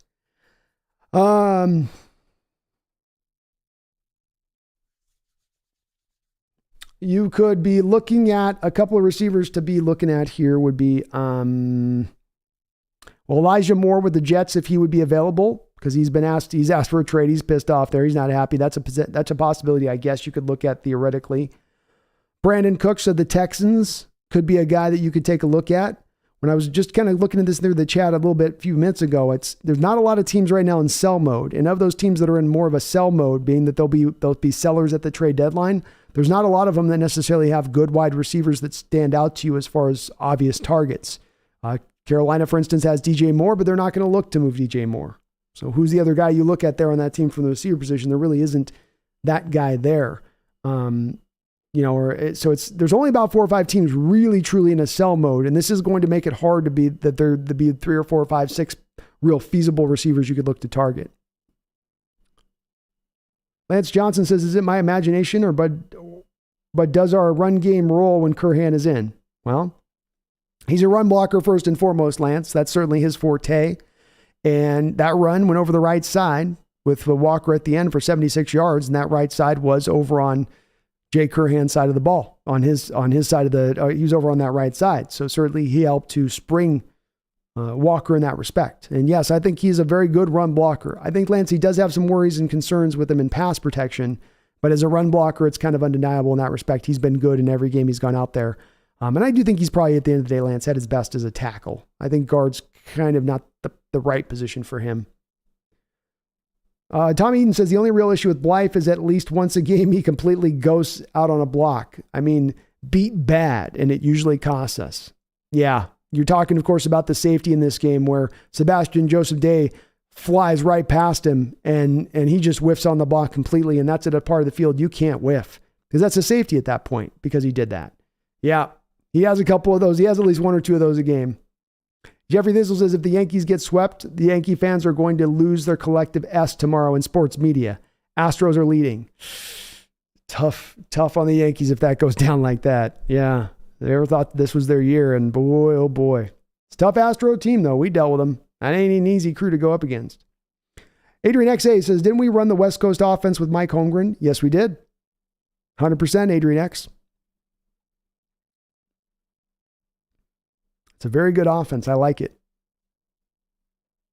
Addison Shelbowl just got back from the game a little while ago. Right after that K9 touchdown, it was nothing but Seahawks fans left in that stadium. Awesome game to see live and in person. Go Hawks. Well, hell yeah. It's good to hear our Seahawks faithful in that stadium showing up. I like it when we take over other people's stadiums. I mean, we already know we're going to do it to the Cardinals, right? In a couple weeks. Like, that just goes without saying. We're going to take that stadium over. It just always happens. It's just the way of things.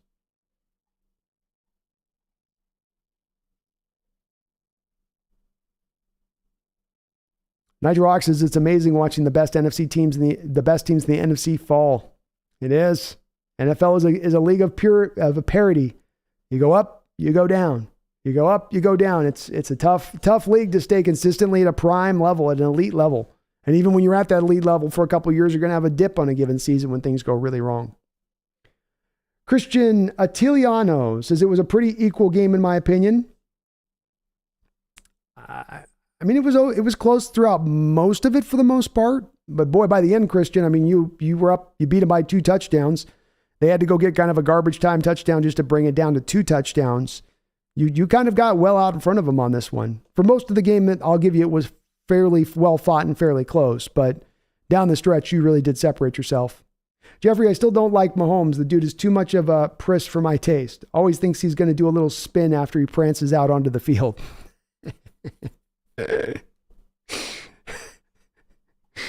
He does have a little bit of prancing going on, a little priss and prance. I could see that. Sam the Great, Gino holding that clipboard for years might show other teams to go that way. That is as I talk about the evolution of football and where I think football goes in the next 5 to 6 years. I think, in my opinion, Sam the Great, the way that's going to evolve is to more teams getting creative as they look at the quarterback position. Not as simply being about, we got to get up and pick as high as we can pick so we can pick the best quarterback and then we can sign him to all the money. That being the lazy approach that so many teams are putting into place right now. I think there's going to be more teams starting to open up that door for alternative pathways like this Geno pathway, like what the Eagles have done with Jalen Hurts as a second-round pick. And I think it's going to bring out some successes for those teams that try to go this route instead of it being all about the quarterback. Cameron says, I live in LA and I wish I would have went to the game. I would have been so hyped seeing after us get up 17-0. Hopefully I can make it to the Rams game. That'd be good. That would be good, man. Go check this team out. That'll be a hell of a game to go watch. Daniel W. says, so a torn quad is a 4-month recovery time. I wonder when we make the playoffs, if Jamal can come back. It would be right at 4 months. Give Brett Boone's number 4 steroids, speed it up. Booney on them good roids. I think he's on IR, Daniel. I think he's on the IR that when they put him on that, it doesn't matter if he can come back healthy, that he's out the whole rest of the year, no matter what, I think. Seahawks OJ Rodriguez says the stadium is nice, but the food sucks. How are you going to put $5 billion into a stadium and then not bring the food, Jose? How's that going to happen? That's cray-cray. I'm not surprised. That's very LA. Now, a lot of reason I believe Geno is playing great is from learning as a backup. He was with Eli Manning, Phillip Rivers, and Russell Wilson, 2 Hall of Famers and a potential 3 Hall of Famers, and Russell Wilson too. He learned a lot. Yeah, I agree with that. I think he sat back and picked and pulled some things from all those guys' game. I mean, his ability to scramble in the pocket and move around and keep his eyes alive, that to me screams of Russell Wilson's influence. I don't remember Geno looking like that when he was with the Jets. You mentioned, I think, Zal, about Phil Rivers and learning under him with the blitzes. And that makes a lot of sense. You're gonna be around great guys like that, great players like that. You can't help but pick something up from stuff up from them. And few guys have that kind of background like Geno does. To have 3 guys you played with, 3 separate Hall of Famers, all with their individual style of play that they go at the game with, and maybe all with something a little bit that you can kind of pull from. D-Boy says, Brandon, do you agree with the people in New York on why Wilson never got MVP votes? Or do you still disagree? Do you agree with people in New York on why Wilson never got MVP votes? Or do you still disagree? And congratulations on the 9,000 subscribers. It's so dope to see you and the channel grow. Happy I've been here. Yeah, D-Boy, one of my original OGs on the chat, man. It's good to see all my OGs in here on this 9,000 day. When we cross 9,000, I love seeing your guys' faces and names in the chat, because it's been part of your guys' help that's gotten us here. So you should celebrate in it too, D-Boy. You should. Yes, Russell Wilson should have MVP votes at this point in time in his career. Anywhere between 2016 to 2019, he should have had at least a couple of MVP votes during that time period, in my opinion. It's kind of silly that he didn't at least have that. I don't think he should have won the award necessarily, though. The Lamar Jackson year, you could have maybe made the argument that was one year that it should have gone to Russ rather than Lamar. But yes, he should have at least gotten some votes, D-Boy. I don't think he should never have not gotten any. He's never gotten one MVP vote. That's just, Bobby Wagner has more MVP votes than Russell Wilson. I think that's silly. Tony Wright, Brandon, I did hear that part of Russell Wilson's contract with Denver is that he has to have an office at their team facility. And when the team is on the road, he has to have his own suite without a roommate. Yep. That's why it's one reason, Tony Wright, we've called him a Hollywood quarterback. It might seem like saltiness from a fan base that's moved off from a guy that they love and they're just angry that he left. But it's really not bathed in saltiness. You're hearing stuff from Denver people as well. You're hearing it from former Denver players talk about that literal thing you just mentioned. I've heard multiple Denver players, former Denver players like a Mark Schlereth, reference that. And the problem here comes into play of you separate yourself so far from the teammates. Like, you guys are all over here. You're down there in the cellar. I get to be up here in the penthouse. And that may be the case in general when it comes to quarterbacks in general anyway, and that's just the nature of the position in the NFL and how it plays out. But when you really lean into it as well as a quarterback, you really lean into that diva side of it, you're going to really get close to that point to kind of burning people out and pissing people off a little bit. And they're not trying to hear that. And when he goes to Denver and he's not earned the goodwill that he had here in Seattle, Tony, and then just gives them all that from the jump and they're not getting any of the good on the other side of it. Because what I will say with this, Tony, is if you're going to be that guy, Tony, right? You're going to be the guy that demands the office, your own office in the facility, your own separate this. If you're going to be the guy who's gone and won a Super Bowl with guys that are great players and revered like Marshawn Lynch, and he's got to go to your manager to just be able to call you and reach out to you. If you're going to have guys sign a non-disclosure agreement when they come to the baseball stadium in the offseason in 2015, and you're having your teammates walk into that suite, in the baseball suite, and you're saying, okay, sign this NDA first thing. It's going to rub people the wrong way when you put that all together. It will. Because you're elevating yourself above everybody else, and you don't have a right to do that. It's a team sport. 53 players on this roster, 16 practice squad players. Now, maybe there are guys that matter a little more than others, but they can't get it can't get that this much on display with him, like he's leaned into it. Sam the Great says, Charles, I'm going to tell you right now, that stadium in LA, it's a good stadium in LA, but their food there is terrible. They got some terrible food there in that LA SoFi Stadium. I've never eaten dry hot dogs with the skin rolled off, no skin on them. Been sitting in the water too long. They're all puffy now. All puffy. Dry nachos with the stale cheese. Just terrible.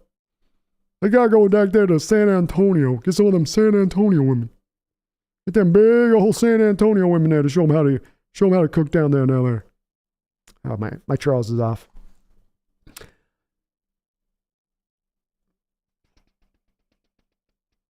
John Ross.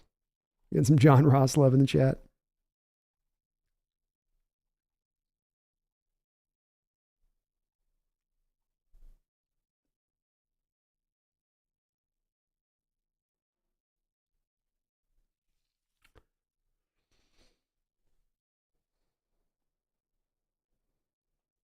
Big Country says the teams that were supposed to be good in the NFC have weak offensive line play.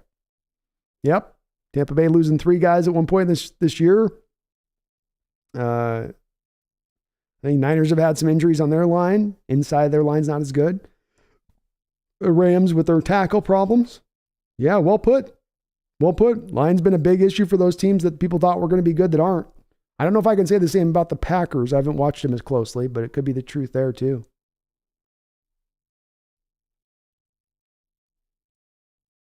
I'll tell you, Sam, there's some horrible hot dogs in that stadium, and the popcorn tastes like someone stepped on it, that popcorn. That's just horrible. It's just terrible. Moda says 137 watching and 458 likes. Amazing. Oh, I know we had a great turnout today on the channel, Motive. It's been awesome. And we've had our best growth in the last 48 hours. This channel has had more growth than ever before. We're gonna end up coming out of these last 2 days at something like 500 new subscribers in 2 days. It has been amazing. D-Nugget, Lumen food okay. I did like the Mariner selection, but the hot dog was cold. It's just a cold hot dog. I can't eat that cold hot dog. But free unlimited refills on soda, fountains in the walkway. That was cool. That part was cool, D-Nugget. I like the popcorn too. I had some of the popcorn. I thought that my hot dog was warm. My hot dog was pretty good. Pretty good food options in Lumen. I think T-Mobile might have been a little bit better. Yeah, we played the Astros tougher than the Yanks did, that's for sure. And I know we got swept, but we were in every one of those games.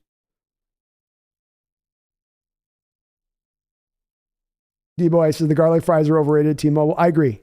They're way too much garlic. It's like it became like D-Boy. It became like that they known for, and then they leaned into it, and so they're like, oh, you guys like a little bit of garlic? How about a lot of garlic? Too much garlic. They shouldn't be able to smell my breath from 15 rows away after I ate the fries. Kobe Webb just tuning in after the bona fide thrashing It's more than fair to say we are in playoff contention, considering after 7 games, we are in first place. Yes, sir. Go Hawks. I love that. I love it. I can feel your energy coming through the chat, Cody, and I love it. Keep that energy, man. That's what we need right now. Let's go. And yeah, you know what? We are bona fide playoff contenders. You can call us bona fide because that's just what we are. And yeah, top of the division, baby, and it feels so nice. Cody, can you already hear? Can you already hear the munching? Can you already hear the chewing? It's a lot of open mouth chewing. You know, it's a lot of feathers breaking in half in the mouth. Can you hear what that is, Cody? You have to listen closely because it's just starting to gain some volume. It's just starting to get louder. You got to listen real closely. And if you listen real closely, you can hear those national pundits tomorrow already starting to eat their crow. All right, who could ever see Carroll doing this? How's Geno this good? How are they playing this well with 2 rookie tackles? All that crow. It's going to be nothing but feathers on the floor tomorrow. Feathers on the floor.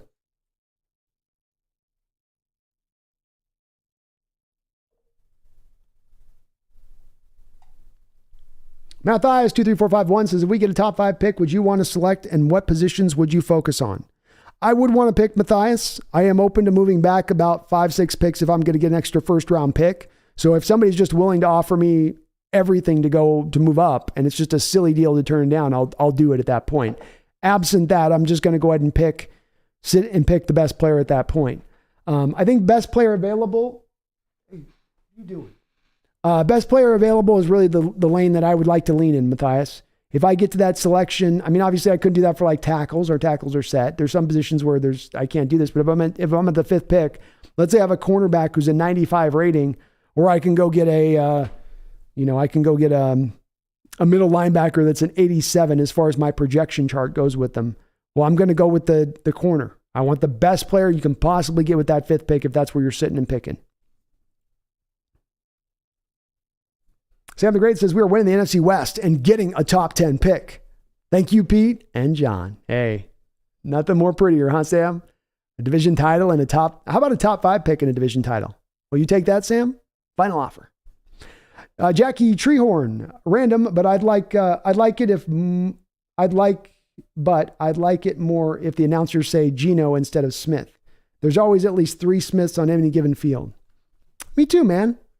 Me too. That should be how they call it. I agree. There's too many Smiths to just be saying Smith. D-Nuggets says, K9 to 9K subs. We are hitting on all cylinders today. Boy, are we ever. Boy, are we ever. That engine is rolling.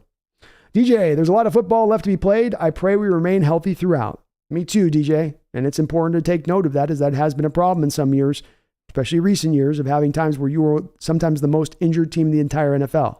Not that this year so far, you've been pretty good by your injury situation and where you're standing, but that is something to track and monitor as we go forward. And yeah, you're right, Zal. Jerry Jeudy drops himself a lot of passes. Seahawks Jose Rodriguez, congrats on the 9K. Thank you, Jose. I know you've been doing your great work on your side of the channel too. So if you guys aren't subscribed over there to Seahawks Jose Rodriguez on his side of things, please do. One of my main mods here in the chat. And I appreciate it, man. It feels good. I had just in some incredible growth the last couple of days. People really responded to that heist video I made. Nitro Hawks says Russell Wilson's closest year to MVP was the year Lamar Jackson won. Kind of unlucky year to do so. Well, yeah, agreed. That was the one year where you could look and go, that was his true honest chance. And Lamar just had a crazy season. Crazy year. Tommy Eden, Broncos country. Let's take you for a ride. Tony, honestly, Russ deserves everything coming to him. Horrible teammate. I mean, that's you don't hear players talk about former quarterbacks like is being talked about by other players. And people can throw it off to Richard Sherman being a live wire, Doug Baldwin being angry Doug Baldwin. But we've heard this from a variety of players, and you just don't hear this from former players. They tend to protect their guys that they used to play with. And if you get to the place where teammates are piping up as much of this and really putting this on display, there's probably something to it. There probably is. And some of these outlier stories we hear about, from separate suites to non-disclosure agreements, to not being able to take accountability or being made accountable at times, it does kind of start to build a story in regards to Russell Wilson and better explain why right now you're seeing the struggles from him like you are. when he's been removed from his coat of protection. D-Nugget says, Drew Lock said he will sleep on the bunk bed with Gino, just needs room for the big hose. Addison Shelby, yeah, the food at SoFi is pretty bland. I just went with classic hot dog and it was very dry. No amount of mustard could fix that. Did some dust blow out your mouth on every chew? They got to make those hot dogs last. And they don't have a lot of fans in the stadium, Addison, They can't fill it up with local LA people, so they got to let the hot dogs last a couple weeks so they don't have to throw it away and take it as a loss. So just one of the downsides with them trying to make an LA team thing happen is bad food. Sam the Great says, seriously, Brandon, my friend went to the Falcons game and said their food is trash. Like real bad. Ugh. Not hard to get it right, is it? I mean, you're talking about nachos, popcorn, hot dogs. It's like, how do you mess that up? But I could see it. They get lazy with it. They get real lazy with it.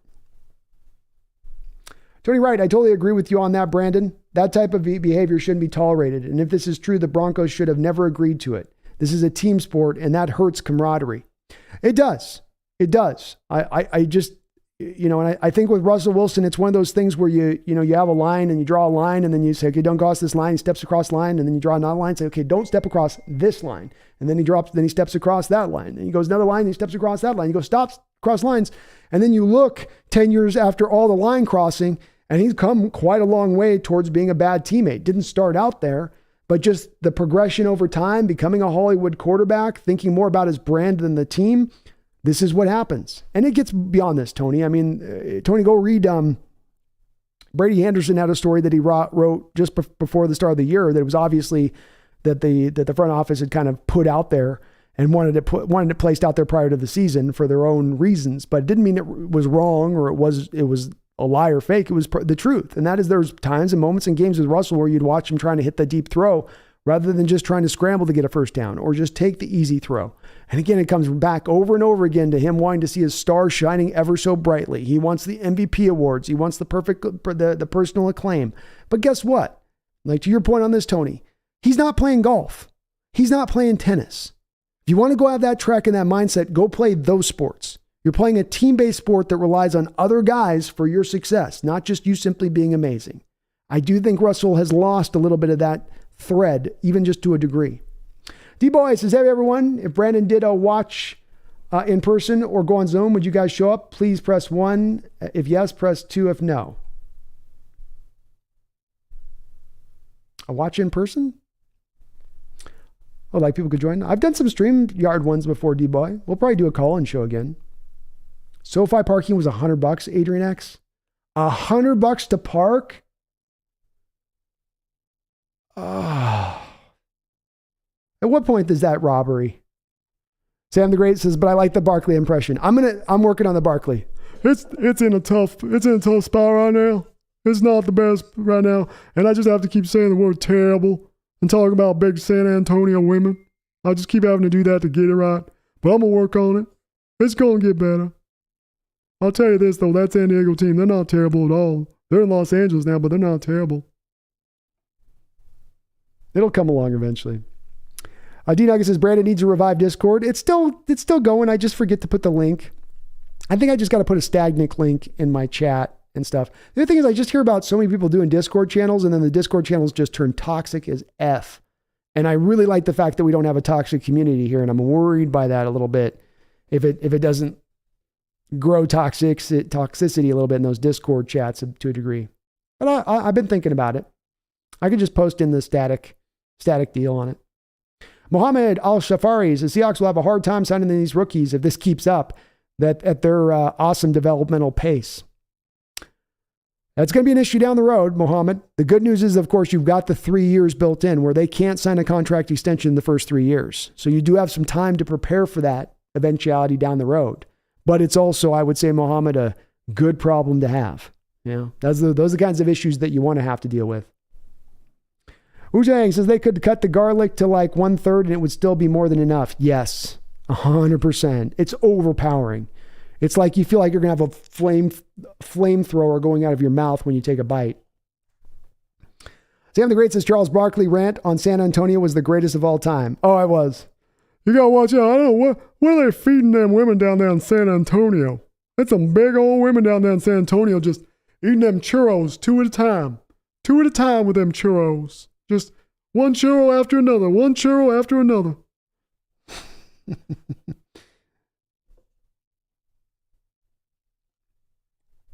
Yeah, I go back to that clip too. Barkley is a national treasure. He makes me laugh.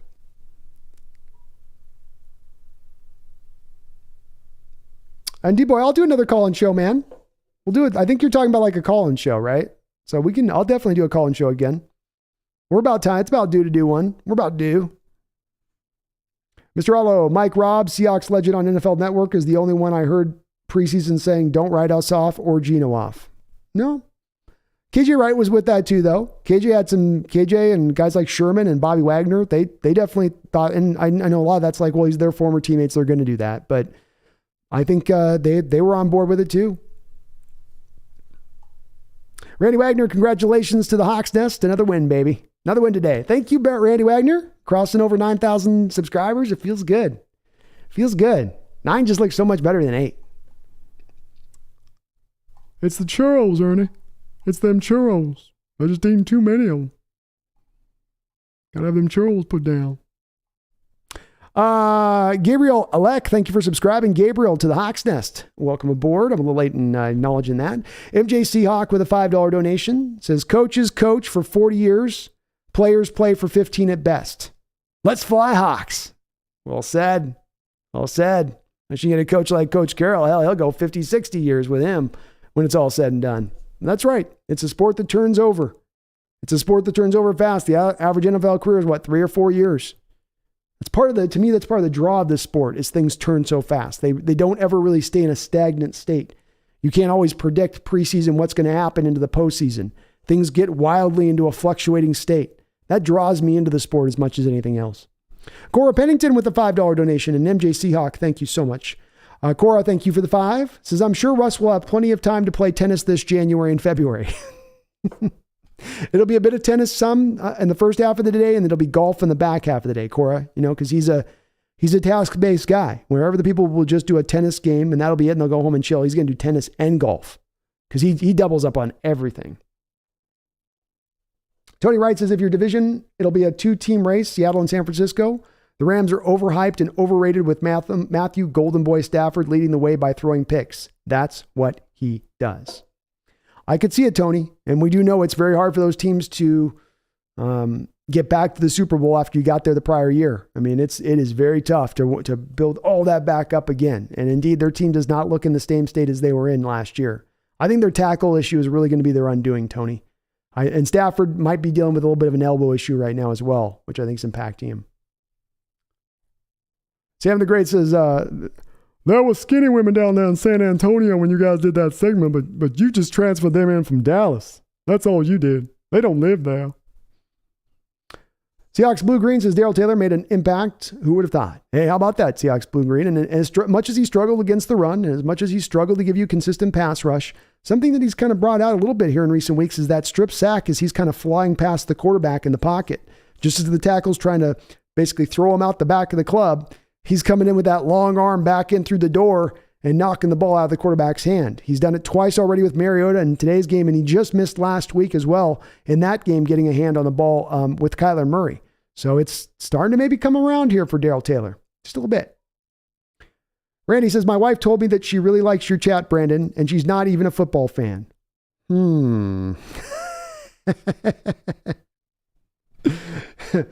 She just likes good conversation, man. That's all, Randy. It's just good conversation. That's all. Matthias, if Broncos lose to the Jaguars, that's a bad sign for them.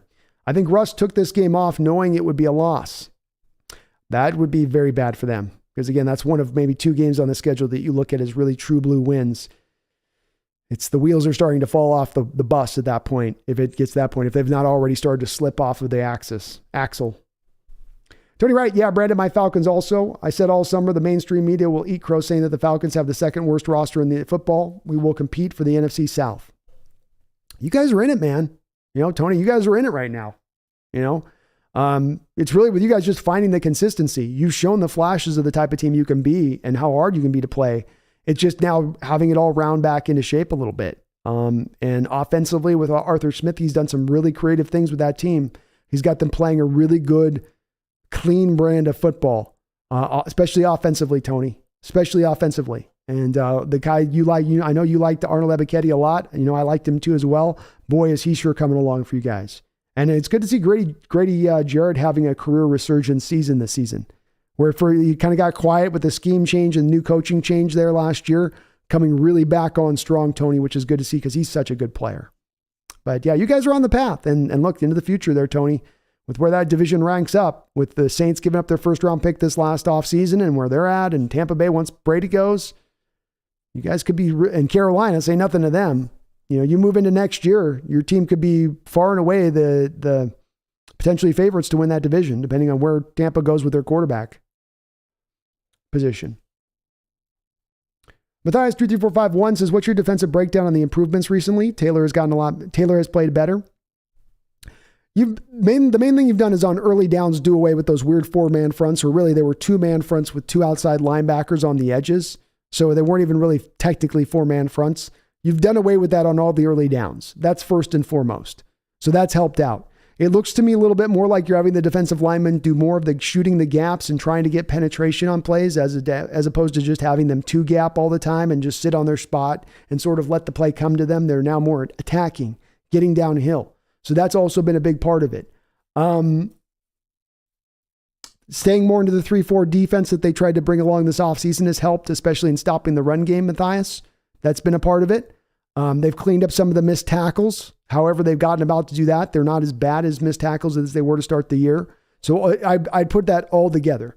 Yes, I do agree with you that Darrell Taylor is playing a little bit better here now. I also think that they're restricting a little bit more of his snaps. They're doing a little bit less of having him out early downs on the field in obvious running down situations. And teams aren't able to then just go out and attack him like they were early on in the year because of that.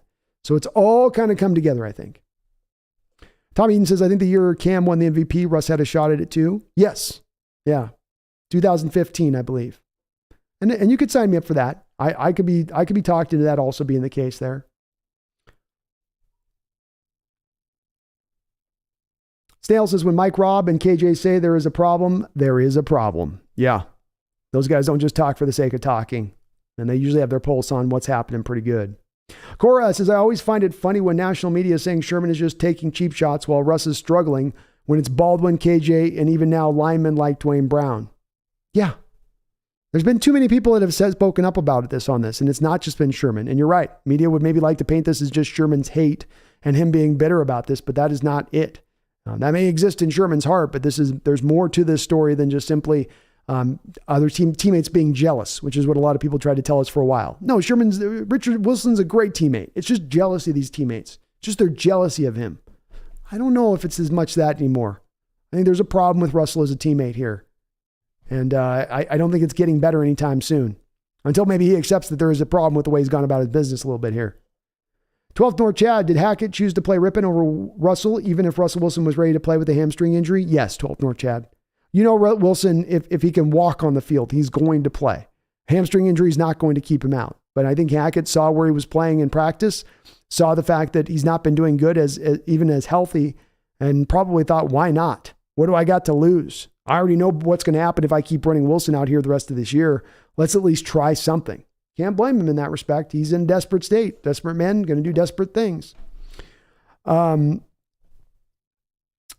Stern with a $5 donation. Thank you, Chase. I appreciate it. Hope you're doing well. He says, Taylor may not be what we wanted, but he's still a good player. Yeah, no, he can find a spot on this team. I think the key on understanding Taylor is he's just not an every down player. That's okay. There's plenty of situations in football where you're going to be in likely passing situations. And that also means that he's not going to be as wore out playing the rundowns to where now he can be an impact when you need him to be as far as a pass rusher in those rotational situations. This is also augmented by the fact that Boye Mafe has turned out to be a very good run defender out the gate.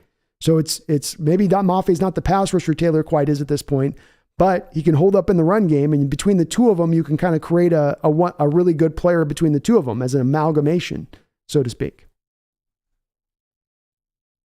Cameron says Costco has the best hot dogs. I'd go with that. Yeah, those are good. They're big too, aren't they? Seahawks blue and green. I like the chicken bakes too. Those are pretty good. Jacob Davis, I just had a great day. Too bad I couldn't watch most of the game since I was at the offensive line Reigns playoff party. OL Reigns? Oh, Reigns playoff game? Well, hopefully you got it recorded maybe. It was a great day though, man, Jacob. It's a beautiful, wonderful day. Addison, yeah, the parking was $150, so I had to park far away, and the place I parked has shuttle access to the stadium. The cost to park for my car was literally more than one ticket. Jeez, that is insane. How did they not get the parking better with so much time to prepare that stadium? Jacob says, we beat the Chargers. Nobody believed in the Hawks to pull off the upset, but us 12s. Brandon Staley is overrated, confirmed. He's definitely looking rough here as a coach to begin things off, Jacob. Between the fourth down attempts, between having Herbert throwing the ball at or behind the line of scrimmage on a lot of his attempts, there's some oddities to the way that Staley goes about his business, not to mention he doesn't have a defense playing well, and he's supposed to be a defensive-minded head coach. Jacob says Russ should retire to play baseball. Wouldn't that be hilarious? Sam the Great might have to find out those ingredients for that stupid Wilson sandwich at Subway and get it to laugh. Seahawks blue green. I feel confident going into this game because of how the Chargers struggled against the Broncos. Me too. You're catching them on a short week, Seahawks blue and green. That's big. They had to play on Monday night and come right back on Sunday. They had a lot of injuries coming into this game. You felt good about how the Seahawks are playing in deference of that. And so, yeah, I had this as a win for our Seahawks as well. I did. I thought they would come away with it. John Robinson says your Barkley is a mixture of between Dr. Phil, Mr. Mackey on South Park. Yeah, it's a work in progress still, John. I'm going to nail it eventually, though. I'll get it eventually. Azos, we can get a top 5 pick if the Broncos keep playing like this. You know it, man. And I think we're going to be very close to a top 5 pick when it's all said and done. I really do. Daniel W. says, I will not stand for this garlic slander any longer. I love the garlic fries. Can't have enough garlic for me. Hey, the people that love garlic, Daniel. I had a girlfriend that loved it for a long time, and it would drive me crazy because it was just like I couldn't kiss her at that point for like the rest of the night. Like, I'm out on kissing you for the night. And you can go brush your teeth 10 times, and that smell's just it just wafts. You can like see you can see certain fumes. You can see the garlic fumes. They taste okay, but the breath that comes with it, that bite is not worth the worth the fruit. Them big old women in San Antonio. And hopefully the Blazers can make a deep run, D-Nugget. I agree. Still want my Sonics back. Matthias says, odds we beat the Giants. I feel like the record is a bit misleading to how good of a team they really are. I agree with that. I think we beat them. I think we win. This game's at home, and that's going to have me putting us as the win. I'll have us by 4 points. That's my early read on it.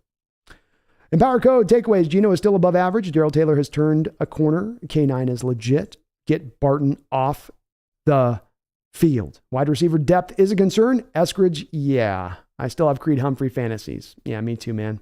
Agreed with everything you had to say on that. Agreed. Let's go get a middle linebacker in a trade, shall we? Let's just go do that. Okay? Can't cost that much. Spaces, I was wrong about Russ. Well, I appreciate you owning up on it, Space. A lot of people can't even own it when they've had a call on something and say, oh, I was off on this one. I try to do the same when I'm off. I don't get everything right. So it's very important at that point in time to come back and own it a little bit. And as has been said, it's more important than getting everything right in your predictions or a stance. It's get it right at the end. If you don't start out right, find a way to get yourself back to right in what really the truth is of the situation. So props to you on that. Arzo says, does Seattle need to do to stop Saquon next week, or am I general the Giants offense? I got to do a little bit more of Zoe's film breakdown on what the Giants are doing in running the ball. I'd say that they're going to try to get a little bit more to the edges of things with Saquon at times. So probably hemming him up to the edges, pitch plays, outside zone runs. That's where a lot of the success is going to begin at for the Seattle team next week, I'd say. But I got to take a little bit more of a closer look at him. Azos, no, I don't think we should get rid of Carroll at this point. I think he's done enough to earn his right to remain here through this rebuild.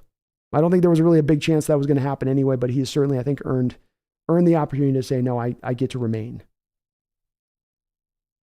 Sal says, speaking of defense, Bruce Irvin made some noise. He was playing inside and out on the edge. He made his mark today, pressuring Herbert. He looked good. He did make a couple of plays, Sal. Yeah. He's got a little bit of gas left in that tank. Well said. Big Country Broncos country. Let's ride. The car broke down. Brandy Wagner, I hope you gave Big Yellow Cat a celebration sardine for hanging out with us all this time. Thank you for the Big Yellow Cat. Oh, I will. First thing when we end off the stream, I'll be giving her a nice handful of tuna and salmon treats. So she's about to be the happiest cat in the country.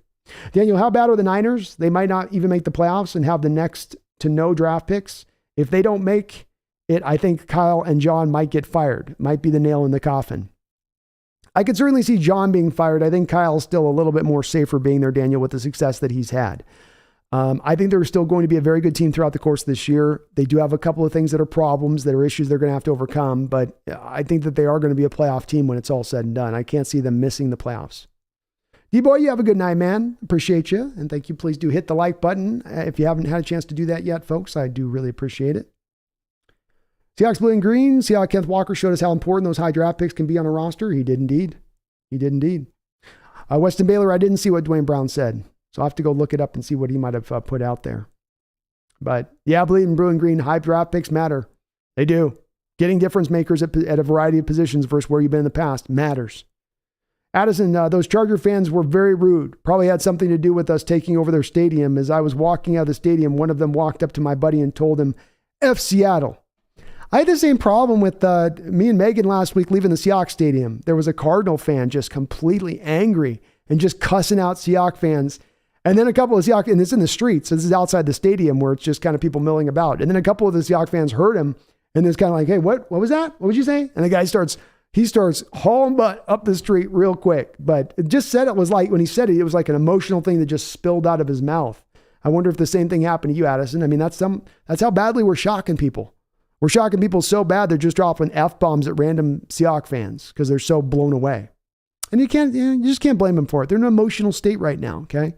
They're just trying to kind of understand their whole reality's been overturned. What? The Seahawks are good? This shouldn't happen. How can this happen? Mike Skinner says Russ is the best quarterback we've had here in Seattle, but he has a personality that a lot of people don't like. Well said, Mike, and I agree. Definitely the best quarterback that we've ever had. I would never take that away from him. I wouldn't even come close to taking that away from him. But from a personality standpoint and teammate standpoint, in certain respects, not a completely awful teammate, but are there things with him as a teammate that do rub guys the wrong way and do make it a little bit tougher to bring those teams together in a locker room? I would venture to say yes. D-Nugget says, Marshawn did reach out to Russ on Sherm's podcast saying he wanted to make sure Russ's mentals were okay. Nope. D-Nugget, to go back and listen to the podcast again. Sherman, he said, I was worried about him. I want to reach out to him is what Marshawn did. And then Sherman said, you should go call him. And then Marshawn said literally the word something like this of, I'm not going to be calling his manager to get a hold of him. If I've gone to war with you, I'm not going to call your manager to talk to you. That's what Marshawn said. That's almost verbatim what Marshawn said. And boy, were those as bad for an offseason, some bad comments from former teammates. I think those were Marshawn saying that even though he wasn't trying to be mean with it. In fact, he was trying to be very effusive of Russell throughout the whole interview. He's trying to be very kind to Russell throughout the whole interview. But him letting that little tidbit slipping, people heard that. And that caused a lot of people's heads to turn like a German Shepherd. You ever see the German Shepherd do this move where you're talking to a German Shepherd and it goes,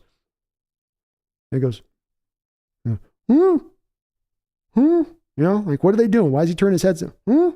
That's what people did when they heard Marshawn say that, I think. I think that's what they did. Anthony says, go Hawk, like and subscribe. Thank you, Anthony. I really do appreciate it. We have just crossed 8 hours here on the stream, so I am going to go ahead and kind of start to put a bit of a bow here on this and get through some of the last comments here just a little bit, as definitely the voice will be starting to go here fairly soon. But let's get some of this. Let's get some of this here.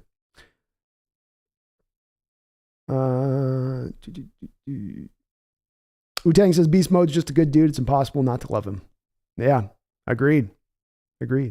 Boney N sitting 7 hours still, almost a full flight to Japan. Attaboy, Brandon. I go along here, man. It's the least I can do. You guys got me over 9,000 subs today. The least I can do is come hard with a good stream.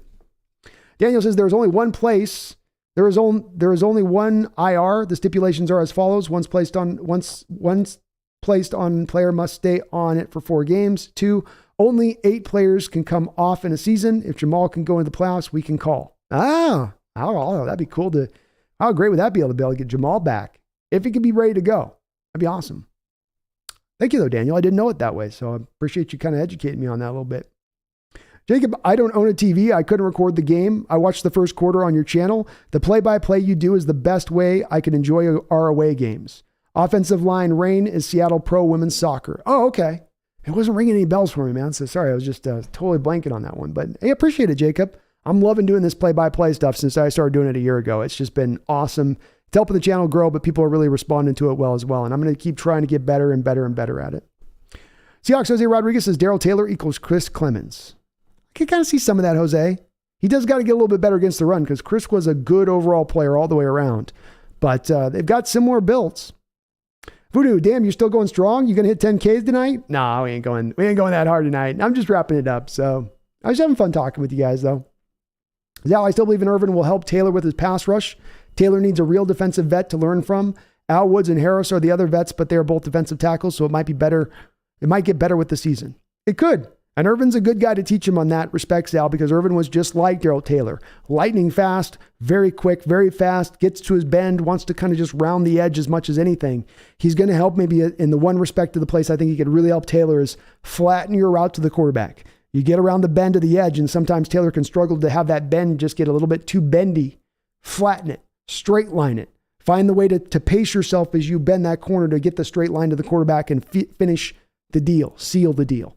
And that's something that Irvin got, I think, a little bit better at through his time here. Maybe he can show him a little bit on that.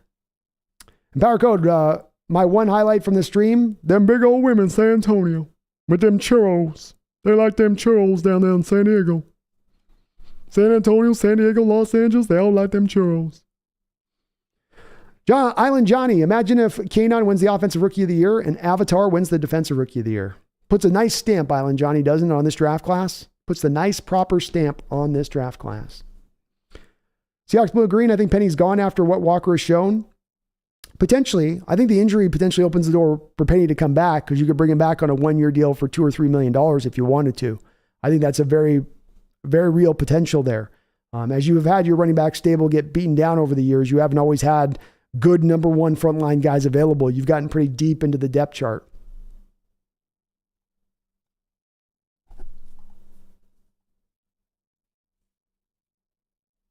John says, the only negative I can see to Carroll winning the Russell Wilson argument with front office is this might buy him more time if we start to struggle again and get stuck in mediocrity.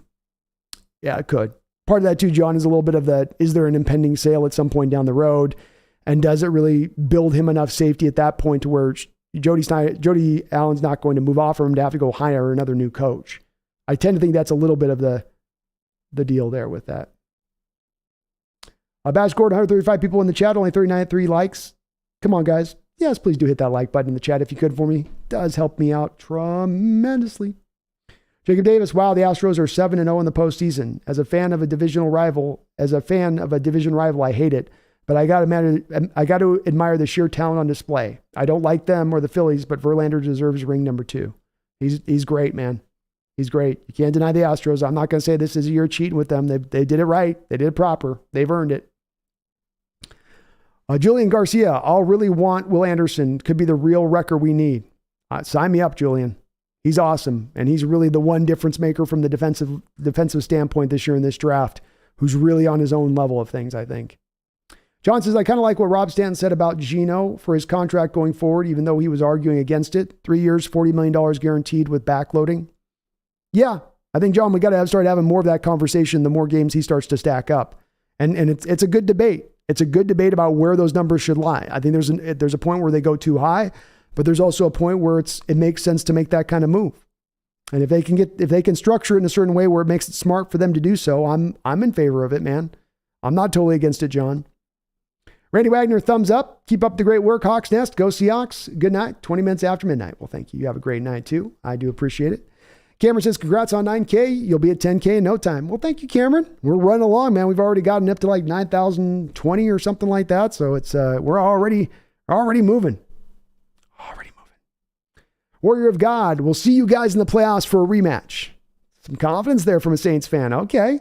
Hey, you got to come to our house, though, this time, okay? We did the Superdome. You're coming back over here now. You got to come over here to Seattle in the winter.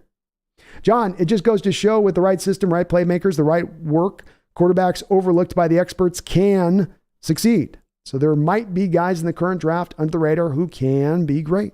That's that creative approach that I'm advocating for, John. Let's get creative in our approach and our look at the quarterback position moving forward. Let's not fit ourselves into the type where every other team seems to fit themselves into that. This is the way you have to go and go find your great quarterback, and this got to be this way. Let's find an alternative, a path and approach. I think there's a lot of different ways to get to the ultimate prize. I don't think there's just one road to get there, and I don't think it is paved by quarterbacks in gold. Tony Wright, great show, Brandon. Talk to you later.